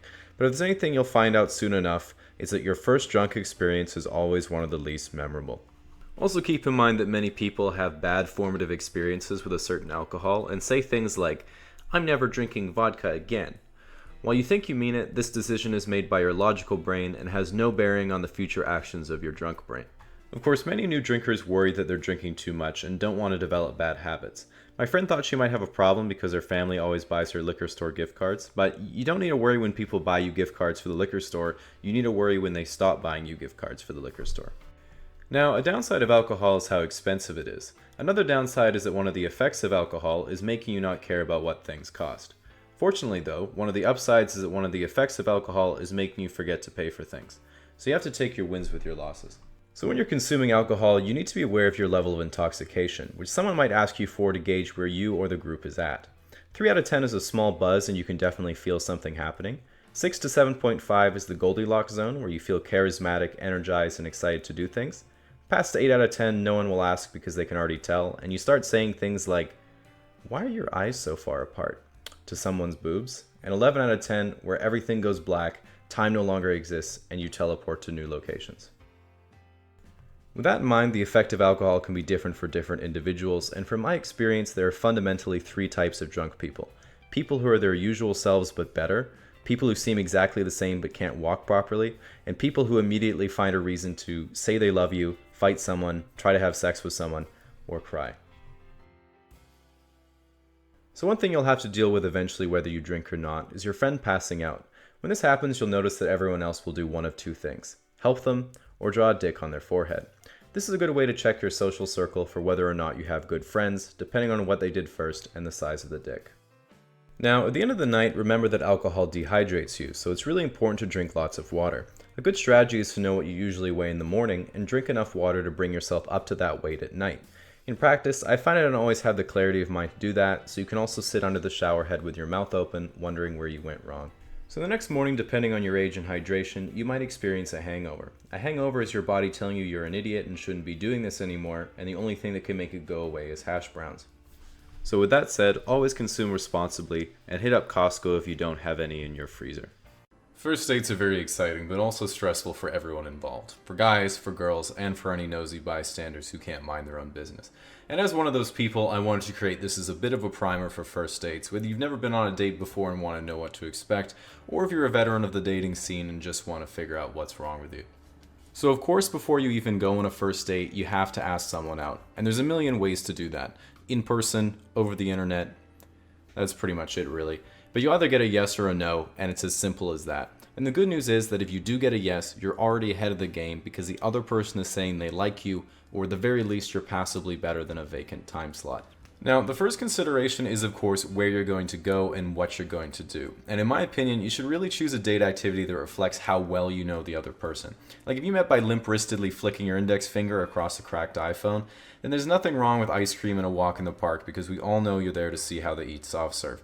On the other hand, if you've been platonic friends for 5 years hoping your next haircut is the one that will tip them over the edge, you better have a lot of alcohol planned because your current personality just isn't cutting it. So the most classic date idea is of course dinner and a movie, but unless you interpret that with multiple layers of euphemism, it's a bit cliche for a first date and a bit too reminiscent of its old school origin, which is getting married before you're 22, raising a family, and making God proud, which just isn't up to date with today's poor and sinful youth. I think your best bet is going with coffee, drinks, or a quick bite to eat, but it doesn't hurt to eventually try to expand your repertoire. I think it's a really smart idea to come up with fun activities that you can do together so you can focus on doing the activity instead of worrying about what to say. A few of my favorites include drunk paint night, drunk baking, drunk Lego, and drunk stand-up comedy. The common element being, of course, they're all things I do when I'm alone. Now, that brings us to the real nitty-gritty of a first date, which is how you're supposed to act. And you might have heard the old classic turn of phrase, just be yourself. And this is a terrible idea for a multiplicity of reasons, but what I think it really means and should be said more explicitly is that you shouldn't pretend to be something that you're not. So if they're like, oh, what do you do in your spare time? And you like to play video games, then say, I like to play video games. Don't make shit up to try to sound cool, and besides, how you talk about something is way more important than what you're talking about. Even if you're into something like coin collecting, you could be like, I like coin collecting. Did you know that just by holding one in my hand, I can tell you the year that any 10-cent coin was produced? And when they say, what, really? Why only 10-cent coins? You can say, because I only date dimes. And then you show them your YouTube channel. The old 1-2 works every time. Now, unrelated, at a certain point you reach a difficult moment, which is figuring out if the date is going well, and girls and guys have their own distinct problems in this department. And from asking girls about their experiences on dates, the most common thing that seems to happen is thinking either, wow, why isn't he making a move? Or, oh shit, he thinks this is a date. On the flip side, the most common thing for guys to think is, I don't have a clue what's going on. Which actually explains just about everything. So if you do find yourself confused in the moment, you just have to triangulate those perspectives and Sigmund Freud yourself deep in their psyche to figure it out. And if that doesn't work, you can say you like them and see what happens. So, very presumptuously, assuming the date went well, wherever you are, it's time to settle up the bill and leave. Now, today's day and age, guys are often confused as to whether or not they should be paying or splitting the bill or what. And really, the only person I know who said, well, he was great, but didn't pay for dinner, so that's a no, is my mum. So don't make a joke about that unless you pay for her meal. Sorry, Jen, you asked for this. But don't worry too much about it. If you're the one who asks them out, offer to pay. They might offer to split, and then it'll be awkward for a few sentences, but you guys will figure it out. Now, this is really the part where it gets interesting, because after you walk to the most proximal waypoint between both of your houses, you're going to stand there for about 5 seconds, glance down at your feet for a second, and say, yeah, so, and then you have to talk about your feelings. So what do you do? Do you set up a second date? Do you go for a kiss? Do you invite them to your place? Do you walk them home? Or do you kind of sit on the curb, talk for 2 hours, and then go home because you're both too scared to be emotionally vulnerable? I think at the very least you should leave saying you had fun and want to get together again, or get out of there and let them down softly with a text pretending it's you when it's really them. Now, I know what you're all thinking, casually explained. What do you think of people hooking up on a first date? And as long as you're not my neighbor and are both down with it, I couldn't care less. Nowadays it seems like everyone is having sex before holding hands anyway. But with that said, while I'm not judging you for busting out the strap-on from day one, God certainly is. So, light a candle. Don't call them daddy.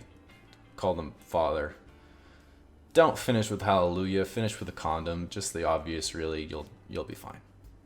Generally speaking, group work can be modeled with a 5-stage process known as Tuckman's 5 stages of group development. These stages run from when you first get together to when the project is complete. By having knowledge of these 5 stages, you can accurately assess the current state of progression for your group and decide on the best course of action to further the project along.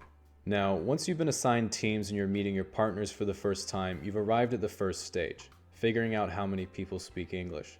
In the literature, this stage is called forming, and after not communicating with each other for a few days, someone is going to create a Facebook group chat, and this person is tentatively the leader until further notice. The second stage is called storming, where people get to know each other, everyone's personalities clash, and individuals try to figure out what their role in the group is. It's important to figure this out quickly and move on, so here's a list of difficult archetypes that you should be aware of. An individual who dominates the rest of the group and expects you to perform exactly in accordance to what they want. While this can be pretty hot, it's not in this context. An individual who passively agrees with other group members in order to avoid conflict until the idea falls through and they finally express their withheld viewpoint in order to sidestep responsibility. And a person who's in the group but you've never actually seen them. The third stage of group development is called norming. Norming is essentially when all members decide on what their role in the group is and the project gets underway. Remember that just because you've assigned roles, it doesn't mean there aren't going to be issues to be resolved.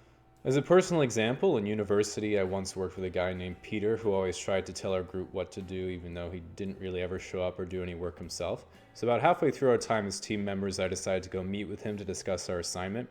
So I go to his residence, buzz his room, he picks up, I say, "Hey, it's James," and he says, "Oh, I'll let you up." Which was nice because it was the complete opposite of usual. The fourth stage of group development is called performing, where the group kicks everything into high gear and is functioning at a very high level. Remember to keep in mind that this is a theoretical model. When it comes to actual group performance, it's not always a sum of all parts situation, but often a framework that allows individuals to play to their strengths while having their weak links buffered by other members. On one occasion, I was in a Physics 100 lab, and a person in our group was really excited to do all their measurements. All we had to measure to start off with was the length and height of a desk, so he runs over and measures the length, and then he seemed really stuck. After watching him struggle for a few seconds, I went over and took the ruler, rotated it 90 degrees, and then he happily measured the height of the desk. This is a great example of group synergy because he wasn't great at problem solving but was bubbly and enthusiastic, while I was slightly better at problem solving but was filled with contempt and disappointment for all human life. Now, so far we have forming, storming, norming, performing, and now adjourning, which much like the rhyme represents the disappointing conclusion to your project. In this stage, you will unfortunately receive feedback for the work you've done. This feedback will include advice and criticism on how each member could have improved their section of the project, regardless of the fact the entire thing was written by a single person the night before. For professors and supervisors reviewing a project, this person can be identified as the second to last name on the title page, which they place there modestly after concluding that putting it last would be a bit too passive-aggressive. While some experts advocate celebrating the success of your project with your teammates, this is often much more difficult in practice as there's rarely any success to celebrate. Nevertheless, once all is said and done and your group has parted ways, you might find yourself reflecting on the time you spent together, and the more you think about it, the more you start to realize that all in all, it was a pretty good experience, and you kind of miss everyone a little bit, but not enough to hang out. So, since the first playable characters came out, the devs have been working on the human player type for what seems like 3 billion years, and I'll admit that I haven't even gotten through all the levels yet, but I've been pretty impressed so far, so I wanted to give a critical review of the current content. Now, if this is your first time playing, I definitely recommend picking one of the starting regions with lower difficulty, which I put in green here. All the servers are getting pretty overpopulated right now, so you can pick one of the yellow regions if the recommended ones are full, but really try not to go for the areas in red unless you really know what you're doing or are just trying to speedrun the game. Pretty much all areas are player versus environment zones, but there are a few player versus player areas around here, and if you really want to play on a private server, you can do that over here. But the admins aren't so great, and it sucks if you change your mind because after you're there, you can't leave, so I'd probably give it a miss. Okay, at the start you have to choose a race, and in the past, Caucasian male was definitely the most OP, but they've all become a lot more balanced in more recent patches, at least in the easier starting regions. But if you look at the race perks tab, still some nice privileges with this choice, so that's what I went with. Okay, so once you've chosen your starting region and race, you have to go through a 9-month loading screen while your character spawns, and that already sounds bad, but what's even worse is that once you've actually spawned, you have to go through 18 levels of tutorial, the first few of which are just interactive cutscenes. Even when you get to start moving around and interacting with the environment, what kinda sucks is that the only other users you really get to interact with are the 2 parent players that take you through the start of the tutorial, and the trouble is if they haven't advanced their parenting skill tree, you end up with really screwed up stats for the rest of the game. That's really just down to the RNG of who you get paired up with. So the first few levels of tutorial really aren't so memorable, but once you've made it to level 5 or 6, you've usually unlocked the friendship and knowledge trees, but you do have to spend around 6 hours a day at a learning academy to keep leveling that up. Okay, so as we get to about level 17 or 18, you basically finish the tutorial, and it turns out that the first thing you actually realize once you're done is that it had nothing to do with the rest of the game. And it turns out the whole tutorial is pretty much designed to sell you the college or university DLC, which is kind of overpriced for what you get, but if you decide to go for it, it can help you get a step up on free-to-play players in the mid-game. So the mid-game itself generally takes place between around level 18 and 65, where the 2 biggest focuses are on sustaining the newly unlocked relationship meter and generating in-game currency, which is usually denoted in dollars. So first of all, the relationship meter. This is the built-in drive to find a sexual companion, spend time with them, and reproduce. There are some factions where your parent players choose a companion for you, but in most of the Western factions you get to choose yourself. You might think that this is a way better idea, but the problem is they also have to choose you, so it might sound better on paper, but make sure you think out the gameplay. Now, when it comes to generating in-game currency, the most common strategy is to trade your playtime for dollars. If you see most users during this process, while they're technically still actual players, the majority of them are running scripts, so they're typically AFK and are pretty much indistinguishable from NPCs. So because it's an MMO, there aren't really any distinct objectives, and generally sometime during the mid-game you have to figure out what it is that you want to do. Some players focus on their relationship meter, some on getting more dollars, some on really maxing out certain skill trees, and some struggle to figure it out at all. There's no right answer really, just like any other MMO. I think your goal is to just enjoy the time you spend playing without ruining it for other people. And hopefully when you're a higher level you can get to the point where you enjoy helping players who might be struggling. So when you do get to around level 65, they say you should be at the end game content, but in practice this is getting later and later all the time, despite the level cap remaining pretty much the same. But nevertheless, what's good here is that you generally have a pretty fulfilled relationship meter, your important skill trees are maxed out, you can generally spend the rest of your time exploring the map and doing the things you want to do. Trouble is that at this point it can be hard to actually do those things because you start to experience a lot of bugs with your character. This is just because with the amount of variation in each user's programming, you can't expect it to function perfectly after so many iterations. Around level 80 is when you'll really start to encounter a lot of errors, until eventually the screen just goes black and your playtime is over. So today's my birthday, and before I choose where to invest my skill points, I thought it'd be a great idea to share the best pieces of advice that I picked up in my lifetime. The format's going to be a total of 10 quotes that I found really meaningful, and each will be followed by my interpretation. I chose 10 simply because I think it's pretty standard for these kinds of lists, and it's also the highest number I can count to, so let's get started. Number 10. So I was in a hotel one time and found this great quote in the Bible. So God created mankind in his own image. In the image of God he created them, male and female he created them. Basically just remember to pull out. Number 9. No one plans to poop their pants. This just means to always plan ahead, the old buy a plunger before you need one, but also have an emergency fund and spend a bit below your means in case something goes wrong. Number 8, Elon Musk can't dunk. That is to say that no one's cut from a different cloth, you can't be the best at everything, and it's important to play to your own strengths. Number 7, always remember that 4 to the power of 1/2 is 2, 9 to the power of 1/2 is 3, 16 to the power of 1/2 is 4, and so on. Which just means don't forget your roots. Number 6, the key to success is mastering the fundamentals. Basically, just constantly make workers and don't let your chrono boost pile up. Number 5, the glass is neither half full nor half empty. It's a matter of your own perspective. I was texting a few girls once that I was like 5 foot 9 inches, and some saw it like I was taller than about half of most guys, while others saw it like I was shorter. I'm more of a realist though, so since then I've always made sure to specify that I'm talking about 2 separate measurements. Number 4, be attractive to the kind of person you'd like to be with, and also be yourself. I really like this because it's really one of the more thought-provoking oxymorons. Number 3, hybrid builds usually suck, so min-max your life. As in, don't study and socialize, study or socialize. This is something that really doesn't apply to everything, so use your judgment. One thing that I started doing that's a bit more advanced is completely cut out regular coffee, so now I only drink decaf, but I add my own cocaine.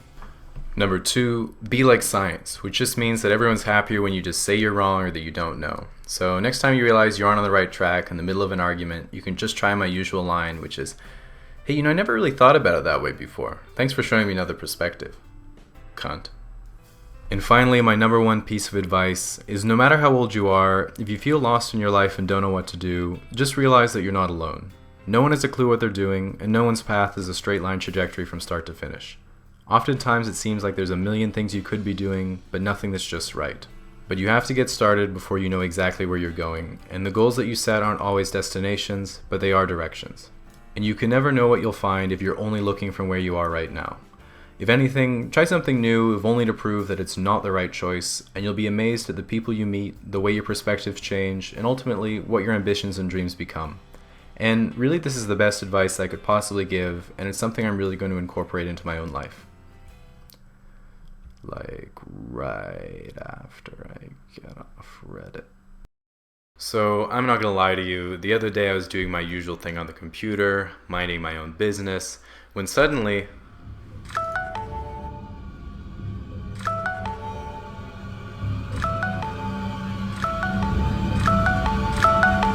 I'm not usually one to panic, but this was a 2,500 word technical report that I hadn't even started. But if there's anything I know about myself, it's that once panic takes over, anything is possible.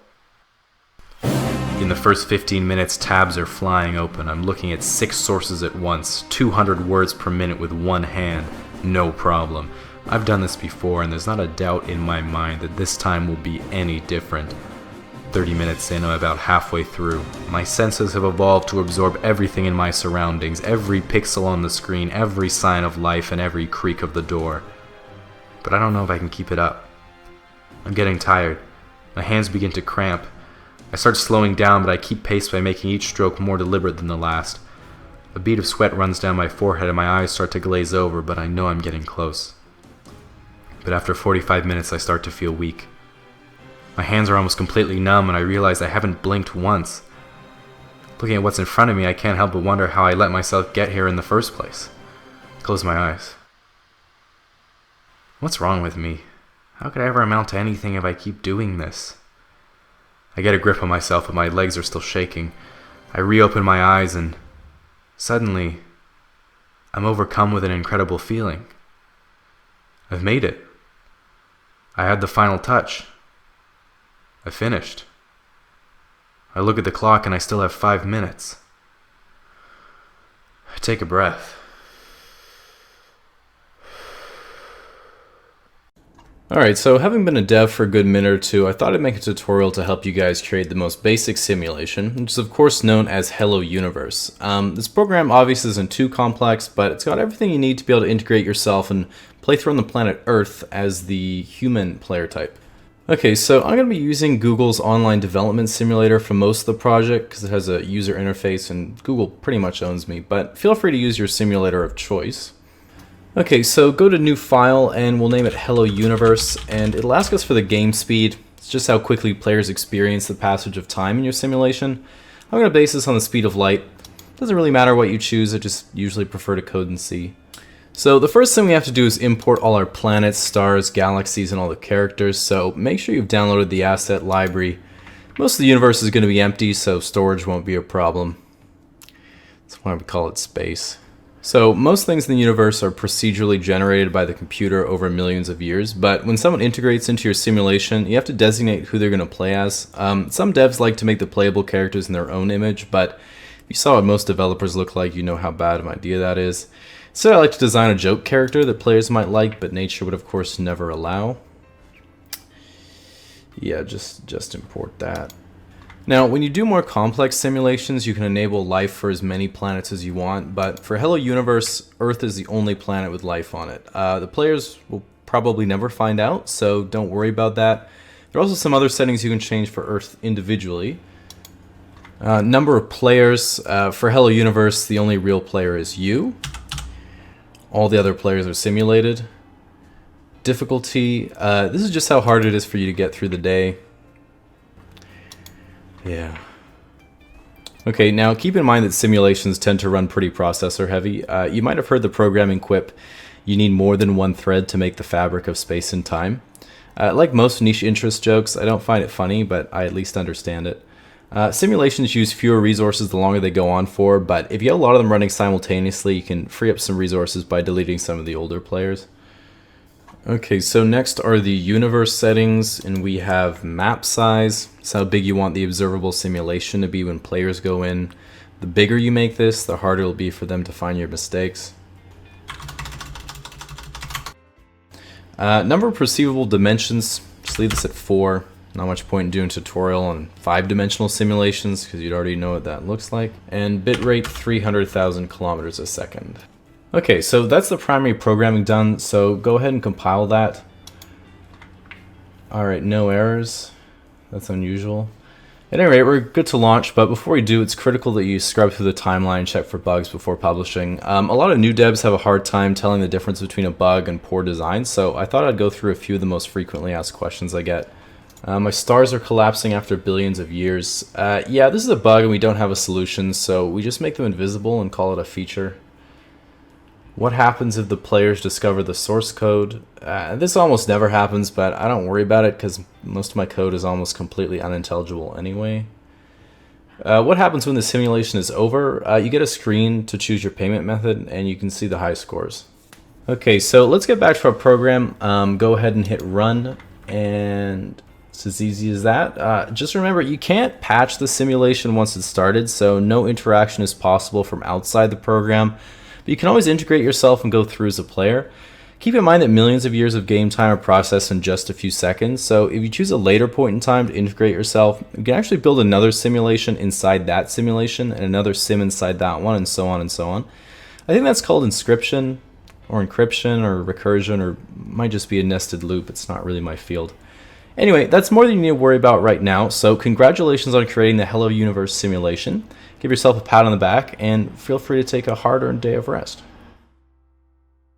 So today's video is sponsored by Audible, and I was going to suggest using this free book credit at audible.com/explain for something a bit more on topic, but I actually just saw the movie It, and I've been really wanting to read the book until I realized the "You'll Float Too" tagline is because the book's the size of an aircraft carrier. So I went on audible.com/explained, signed up for my own 30-day free trial because I've never used Audible before, and got 45 hours of book for free that I don't have to carry around.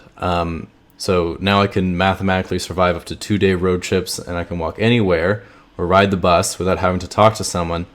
So I have a fairly innocent friend who recently became old enough to drink, and I've been trying to take him for a beer, and I felt this would be a great way for him or anyone to familiarize themselves a little bit with the bar scene. Now, the key feature of a bar is the fact that you can get a drink while you're there, but what drink do you get? So, assuming it's going to fit your budget, there's 3 main considerations: alcohol content, how good it tastes, and street cred. Generally, most drinks you get in a bar have similar alcohol content per serving, but of course you're wondering, what drink has the most street cred? And it's pretty simple to figure out. The better something tastes, the less street cred it has. As an example, Cosmopolitan. 2 ounces worth of hard liquor, tastes amazing, 0 street cred. Cider. usually 4 to 7% alcohol, tastes like juice, comes with a straw.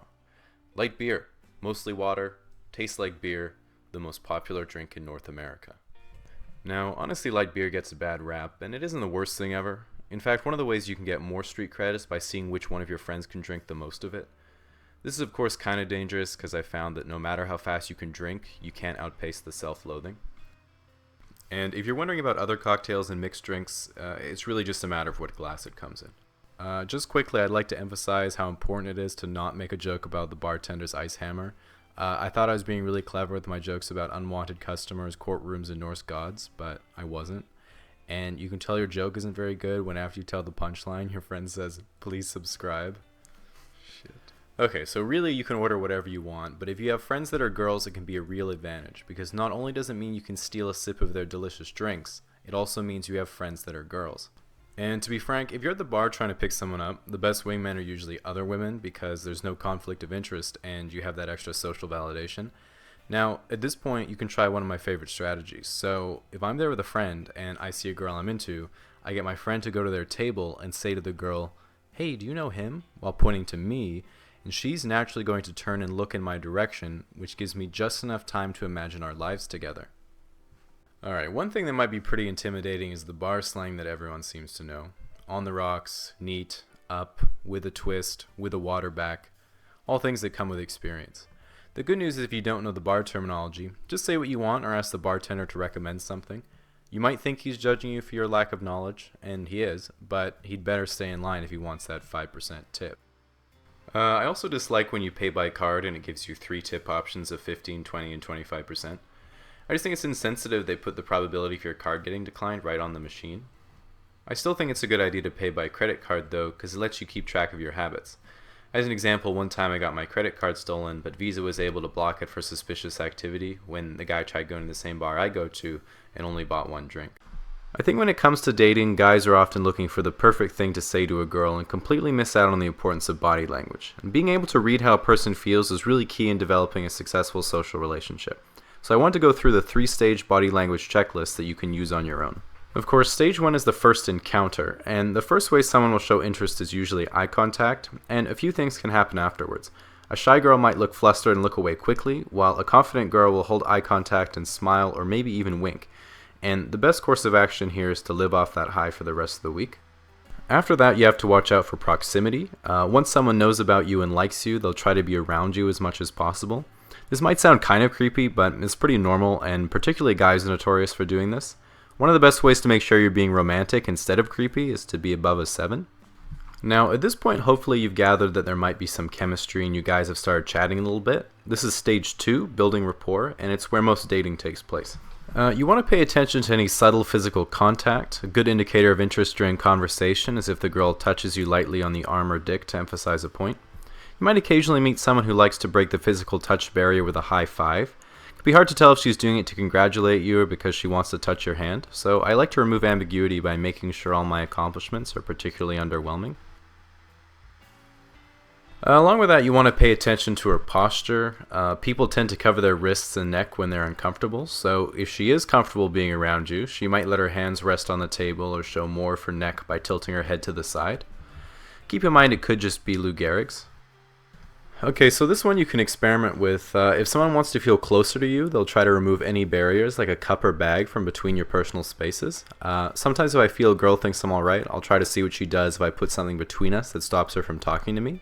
I usually just use my personality or stay at home, but you can also build a menu for it and say you make YouTube videos. And of course she can make more obvious gestures like licking or biting her lip. That's pretty hot.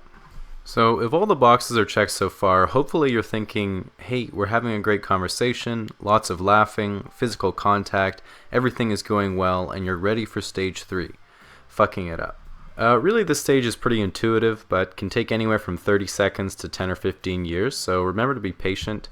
A few of the more common signs are you've seen them recently, but they haven't seen you, they have a kid and it isn't yours, they have a kid and it is yours, and sometimes just not realizing anything is wrong at all. At any rate, don't stress everything on the checklist. It can all really be boiled down to just be yourself. So their pupils will dilate if they're interested in what they see, but it can be kind of hard to tell they have dark eyes, so take out your flashlight. $200. Not anymore, you don't. Poof. On November 29, 2011, Drake released the motto, which popularized the word YOLO, the once trademarked catchphrase of the now well-known subreddit Wall Street Bets. Little did Drake know he wasn't just popularizing a cringy millennialism and double wristing, truly two sides of the same coin. He was setting humanity down a slippery slope of degeneracy that would replace our idea of a retirement plan with an 11-leg Washington Wizards parlay, which, to be fair, in this day and age are both equally unlikely ever to materialize. Prior to COVID, Wall Street Bets was actually a pretty small community of mostly white-collar, early middle-aged professionals, usually in finance or software, who would write up what was called a due diligence or DD report on a niche stock or commodity they thought was going to experience a massive price move in the next week or two due to an impending and exciting catalyst. Then they'd post the positions they'd taken to capitalize on the idea before following up later with their losses. For non-market people, you need to understand that when people talk about stocks, they're talking about how you can take your hypothetical savings, buy a piece of someone else's business, and then get the rewards from their work by clicking one button on the internet and then not doing anything. When I told people who don't know this, it's a pretty common reaction to think it sounds too good to be true and must be a scam, which is partially true, but it's also the bedrock of the entire global economy, so you better get with the times. If this is even remotely revelatory for anyone, you better forget it, because Wall Street and Wall Street Bets is not about figuring out how to maximize returns on your capital by investing in actually good businesses like Costco or Toyota. It's realizing that there are heavily traded financial derivatives for orange juice futures, and this is going to be a screwdriver summer, my girlies. During this era of the mid to late 2010s, Wall Street Bets, along with the rest of Reddit, gradually started to skew to a younger and larger audience as it became more of a social media app, resulting in a lot more college students who hadn't quite cut their teeth in the derivative markets to join the scene. This culminated in the finale of the OG era of Wall Street Bets in 2019, when user Control the Narrative used a Robinhood exploit to get $48K in margin on a $2,000 account, or as he described, leveraged for my personal risk tolerance. Then he bought $50,000 worth of Apple puts, held through earnings, then live streamed himself reacting to losing it all, uttering the now infamous After asking Wall Street Bets if he's going to go to jail and what he should do, a user assuaged his concerns by saying, just delete the app.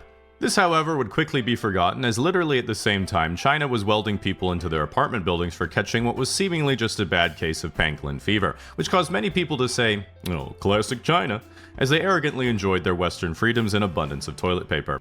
The second era of Wall Street Bets coincided with its massive surge in popularity during COVID, because everyone was forced inside indefinitely with thousands in stimulus checks and unemployment payments that they desperately needed to avoid using to pay down their student debt, as that was congressionally deferred and would obviously never be coming back.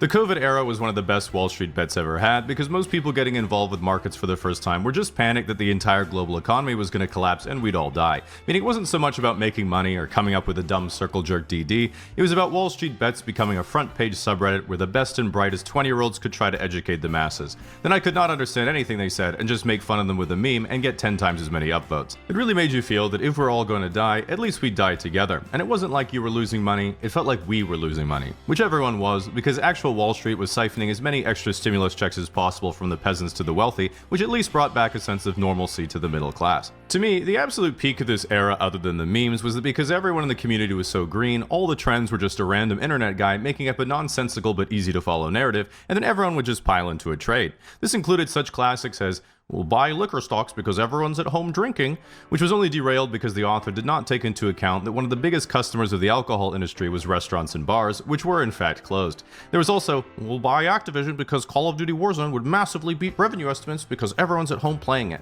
which was only derailed because Candy Crush, Activision's actual highest grossing game, was only played by Chinese moms at airports and missed on revenue completely. Another iconic moment was the SPAC bubble, which is shell companies that are publicly listed that would acquire private companies in order to backdoor them into public markets for a huge fee without going through a lengthy and legally rigorous IPO. This brought us such stocks as Lordstown Motors, Hyliion, and ChargePoint, which are all now down 99% from their peak. Then there's my personal pet peeve scam stock, Nikola Motors, a company that commissioned a few 3D renders of a hydrogen truck from Fiverr, then filmed themselves rolling another truck down a hill to make it look like it worked. Market cap? $30 billion. A company with a single 3D render was worth more than Ford Motors. I personally hated this company with an Air Canada level of passion because of the brazen intention of the CEO to just make shit up all the time, which is exemplified by the time he pointed at the tablet in the driver's seat and said, "This media console uses a custom operating system we designed that runs on an HTML supercomputer." If you don't know why that's so tilting, that's like me saying, yeah, we recreated DoorDash, but instead of delivering the food to your house, we just cook it for you directly in the app. My single favorite event in the COVID era was one of the many guys who in April of 2020 bought a bunch of futures contracts for West Texas Intermediate crude oil when everyone ran out of space to store it and prices hit negative $32 a barrel. Hours later, he sold every contract except one as the price rose to -4 for a nice profit. He went on Wall Street Bets to brag that just his one remaining contract was worth over $26,000 and the trading for the contract expired, so he'd locked it in at that price. Another user then pointed out that an expired WTI futures contract isn't cash settled and that he didn't lock in a $26,000 profit. He locked in $26,000 worth of crude oil that would be physically delivered to him in Cushing, Oklahoma. At the time, this was the funniest misunderstanding I'd ever read and is up there with the guy who lost it all on ornamental gourds. Do yourself a favor and pause to read this one. I remember seeing this for the first time, actually laughing my ass off and thinking, this is literally the funniest satire I have ever read. And then I looked at the guy's post history and was like, there's no fucking way. There's actually no fucking way. Frankly, homie must be doing fine now because he might be the only person I'm certain could not be replaced by AI. In 2021, as COVID was nearing an end, we began the final chapter of Wall Street Bets that led us into the modern day, which was the GameStop short squeeze. As of right now, the most upvoted post in the entire history of Reddit is about GameStop, which gives you a sense of scale of this whole operation. In brief, user Roaring Kitty posted a good old-fashioned DD on how GameStop might appear to be a failing brick-and-mortar retailer being usurped by online digital video game sales, that because this was such a consensus Wall Street view, the amount of people who were borrowing stock to sell it short was immense, and his idea was it was a classic setup for a short squeeze, which means if the price were to go up a lot in a short period of time, all the people shorting would be forced to buy more stock to close their losing position, resulting in a Volkswagen-style infinite money glitch for buyers. Actual finance people were quick to point out the drastic differences between these circumstances and how the DD didn't really make that much sense, but this is Reddit, and Michael Burry was in on the short squeeze thesis, so as everyone's hero George Soros said, show me a bubble and I'm buying. What a little cutie.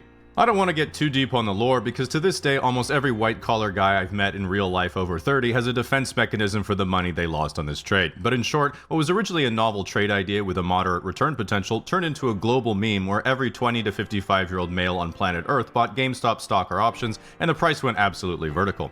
Roaring Kitty started by posting his positions worth $50,000 and peaking at $48 million. If you're wondering why literally everything is a loot box nowadays, it's because ever since the boys have been chasing this moment. The final conclusion was when GameStop squeezed to over a $30 billion market cap, and every broker's website was fighting for its life to handle all the traffic because they weren't using a supercomputer running on HTML. After reaching nearly $500 split adjusted, the stock then suddenly collapsed limit down after limit down to nearly $100 because Robinhood literally turned off the buy button for all their users. This started a grand conspiracy that still persists to this day, that the powers that be on Wall Street were getting caught with their pants down by retail vigilantes, but used their connections to the deep state to illegally make Robinhood manipulate the market to their own interests. If you ask someone what evidence they have for this, it usually boils down to, well, it really felt like it. And while I feel bad for people when they lose their money to an unforeseen risk, especially me, you have to check yourself to make sure you don't fall victim to the market phenomenon called trader on the way up, community member on the way down. After this peak moment of the little guy finally having a brief experience of actually occupying Wall Street and seeing it slip through their fingers, Wall Street Bets has settled in as a comfortable and pretty big finance news and meme subreddit that I enjoy now but think, well, these kids don't know what it was really all about. And it feels to me like looking at photos of myself when I was 20 and remembering the good old days. Then someone says, Jamie, that was 10 years ago and your lifestyle is exactly the same now. And I'm like, they don't know about lumber liquidators. In my opinion, the most relevant societal impact of Wall Street Bets has been its influence on the gamblification of modern culture. Well, I'd argue, and I think most people intuit, that this whole undercurrent is caused by the feeling of young guys and gals being like, well, I'm never buying a house or building towards an achievable future, but if I YOLO my extra savings into a lottery ticket, I might win and get to escape. Which is really sad because this has contributed to both left and right-wing political radicalization, reinforces corporate interest in gambling features for everything, and encourages cultural attitudes that reward extremism as solutions. And the worst part, literally none of them are available in Canada. Now, if you're someone who uses Robinhood, you might be thinking, wait, they sell my order flow to Wall Street so they can have a leg up on retail traders? Well, that's okay, I guess, because sometimes they give me confetti, but if anyone were doing that with my phone number, email, and personal data, that would not be okay. Well, I've got some bad news, because I'm personally buying all your personal information from data. Tipping is the practice of customers voluntarily leaving additional payment at a restaurant or for a service as a way of appreciating someone doing a great job. If a waiter or waitress is particularly attentive, thoughtful, and has genuinely made your experience more memorable, it can be nice to give them a few extra bucks for their effort, and for solid but not outstanding service, it's both nice and convenient to at least round up the bill. At least that's how it works in Australia, New Zealand, the UK, France, the rest of Europe, Japan, India, Asia in general, Latin America, Africa if they had extra money, and pretty much every country in the world. But there's one notable exception, the United States of America. And one less notable exception, Canada. Because here in North America, not only do we tip on just about everything, in a restaurant it's standard to tip 15 to 20% unless the food literally kills you, in which case you would put 14% in your will to make a statement. And a big reason for our tipping culture is because of how much waitstaff are paid, which is often below minimum wage. The idea being that when you combine tips with their pay, it will be above minimum wage, and if it's not by the end of the month, then the restaurant will make up the difference. So ultimately, you end up with a game of chicken whereby a restaurant says, we're going to underpay our staff because the customer will make up for it, and the customer says, if we don't make up for it, the restaurant will have to stop underpaying their staff. This is of course the reason why I always tip 0%, because I'm not a coward. But it doesn't stop there because while pretty much everyone knows that you should tip 15 to 20% at restaurants, bars, taxis, and at the hairdresser, there are situations that get niche enough that none of us even know what you're expected to tip. Movers, I don't know. Cleaning lady, I don't know. Grocery delivery, I don't know. Massage therapist, I don't know. Depends what ending you want. Even the other day I was getting some furniture delivered, and so I googled if you're supposed to tip the delivery guys, and one person said, they assemble it, I'll tip them, but if they just drop it all off at my place, then I'll just give them a 6-pack of beer or something. So now not only do we have to worry about how much to tip people, we've actually completely regressed to the barter system. One of the strange things I find about tipping is that it's almost always done as a percentage, meaning that oftentimes you're not even paying for better service, you're paying more as a function of how expensive your food is. If you come in and buy a $100 bottle of wine and leave a $5 tip, that would be considered being a bit cheap. But if me and my friends go into the same restaurant, order 2 happy hour house wines minutes before happy hour's over, and sip on them until late night happy hour starts again, when we tip $5, that's like twice as much as our entire bill. So to the untrained eye, we seem generous, even though we're actually bankrupting Cactus Club from the inside out. Now, given the fact that tipping is so prevalent in North America, there must be some logic behind it. And while one reason in restaurants is that it leads to lower menu prices, giving the illusion of a better deal, the argument for tips being a big part of servers' income is that by having a large percentage of their wage coming from tips, it incentivizes them to do a better job. This is of course why it was such a shocker when George Washington went with the Constitution and not the iron backbone of the restaurant model. What frustrates me even more is that in Canada, if we pay by card, we're immediately prompted to tip either 15, 20, or 25% by the machine, and that tip is on top of tax. So not only do you panic trying to figure out if you're supposed to tip when you're just getting takeout coffee, if you don't have the balls to press other tip and manually enter 0%, the government then charges you interest for being polite and conflict avoidant, the very base values on which all of Canada was founded. Using this tipping logic as part of my own personal protest, when I do my taxes each year, I like to overestimate by 15% and then say keep the change. Just kidding, obviously. I don't declare my income tax. And while we have to deal with confrontation, something us Canadians are not good at, the worst part of non-electronic tipping in America is that it requires you to do basic mental arithmetic, something I thought had been abolished years ago. And while you might think that you're good at simple multiplication and division, the moment you have the spotlight on you, you'll realize that you might as well be doing matrix algebra, because not only do you have NA education, it's also been 3 months since your last Amazon delivery and you've forgotten how to hold a pen. Now, the ultimate question is, what do we do about the whole tipping situation in North America? Do we discourage tipping and pay employees a reasonable living wage and then let the small business landscape settle at a new equilibrium like every other country? Most certainly yes, but that would be quite difficult. And in the grand scheme of things, we have much more serious issues to worry about than tipping in restaurants. For example, take a look at student loans. Here, that's at least $10,000 a year for school and another $1,500 for textbooks. That means you're literally tipping 15% to your professors so they can find a new stock photo for last year's material. Or did you know that in almost all first world countries, you have serious medical expenses paid for by the government, But in America, not only do you have to pay for potentially life-saving surgery, the surgeon is legally allowed to keep 15% of your appendix for his collection. Ultimately though, while North America might be a little behind when it comes to tipping practices, we can be grateful it's not the worst. Take China for example, where as a newly married couple you're given a punch card after your ceremony, and then for every 3 kids you have, the government gets to take 1. This video is brought to you by Honey, the free browser extension that saves you money. Also a good spread. So there's been a lot of discussion around possible balance issues on the Western servers recently, and the two groups at the center of debate, the baby boomers and the millennials, are quick to blame the other side for the problems they're experiencing. The baby boomers, all high-level players, will tell you the millennials are ungrateful for the expansions that were built for them and don't know what it's really like to grind for XP, while the millennials, who are all high enough level to watch porn without getting banned but new school enough to be able to text with their thumbs, will tell you the baby boomers were playing with lower difficulty and purposely patched the game in their favor to the detriment of new players.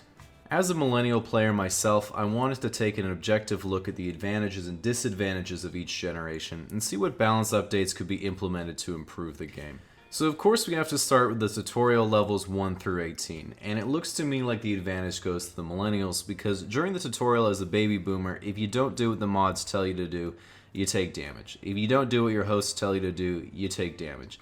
Basically, if you fail an objective, you take damage from anything ranging from a flip-flop to a wooden spoon all the way to a leather belt until you get it right. But as a low-level millennial, helicopter hosts make sure you're safe, and everyone gets a reward even if they fail a quest. So while both groups end up emotionally crippled in the long run, millennials don't look like it on the outside. With that said, millennials didn't get to grow up with as many similar level players in the same clan, so many of them didn't get to develop their social skill trees effectively, but they did have better survivability because of the overprotective hosts. As an example, in my playthrough, my host would always panic and mass text me if I was home late or wasn't back from school yet, but back in earlier expansions, if a host took their 6 players to the park and only 5 showed up when it was time to leave, that's just one less subscription to pay for. In sum, I definitely say the early game favors millennials, especially if you're playing as anything other than the Caucasian race, because back in the baby boomer expansion, most of the game's features weren't available if you played anything else, and even if you were a Caucasian male, you couldn't even play co-op with another dude. But either way, both groups of players are well past the tutorial, so we need to talk about the mid-game. So a big downside for millennials in the mid-game is their education. As in they need one. And if you want a good profession, then you're pretty much forced to buy the college or university DLC, which takes at least 4 years to download. And if that wasn't bad enough, then they get you with the $200 textbook microtransactions.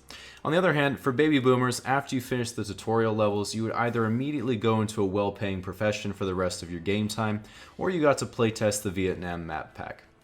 Also usually for the rest of your game time. Now, if we look at the meta during the mid-game, while baby boomers had the opportunity to play through one of the most economically prosperous periods of the Western servers, millennials have access to a ton more cool features, like birth control and memes. A lot of overlap there, but you get the idea. Along the same vein, finding a co-op companion is much easier in recent updates where, for millennials, if you're desperate enough, it's as easy as downloading an app, banging out a selfie in your bathroom, and in half an hour you might just find someone who'd settle. In contrast, baby boomers had to physically be in the same room to play co-op, which is clearly an outdated game mechanic that won't be coming back.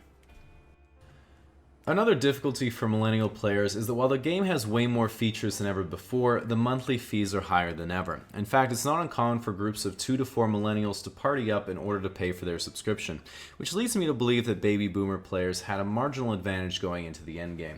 But with that said, as time goes on, we reach a point of speculation because by definition there aren't enough high-level millennials to know what their endgame will look like. And at the current rate that expansions and DLC are being added to the game, we might see things like the level cap getting drastically raised in the future, scripts being implemented to reduce the amount of time players need to spend grinding for XP or dollars, and possibly even new maps opening up for us to explore. On the other hand, there's also a chance that the global warming bug causes water levels to gradually rise as areas become too hot to inhabit, forcing us into smaller and smaller pockets of land as we're gradually eliminated by super intelligent AI via Battle Royale.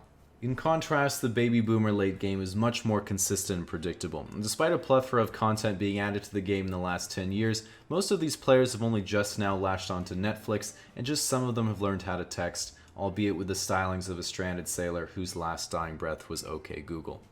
So at this stage we have to ask ourselves, what kind of balance updates could we implement that would make the game more fair?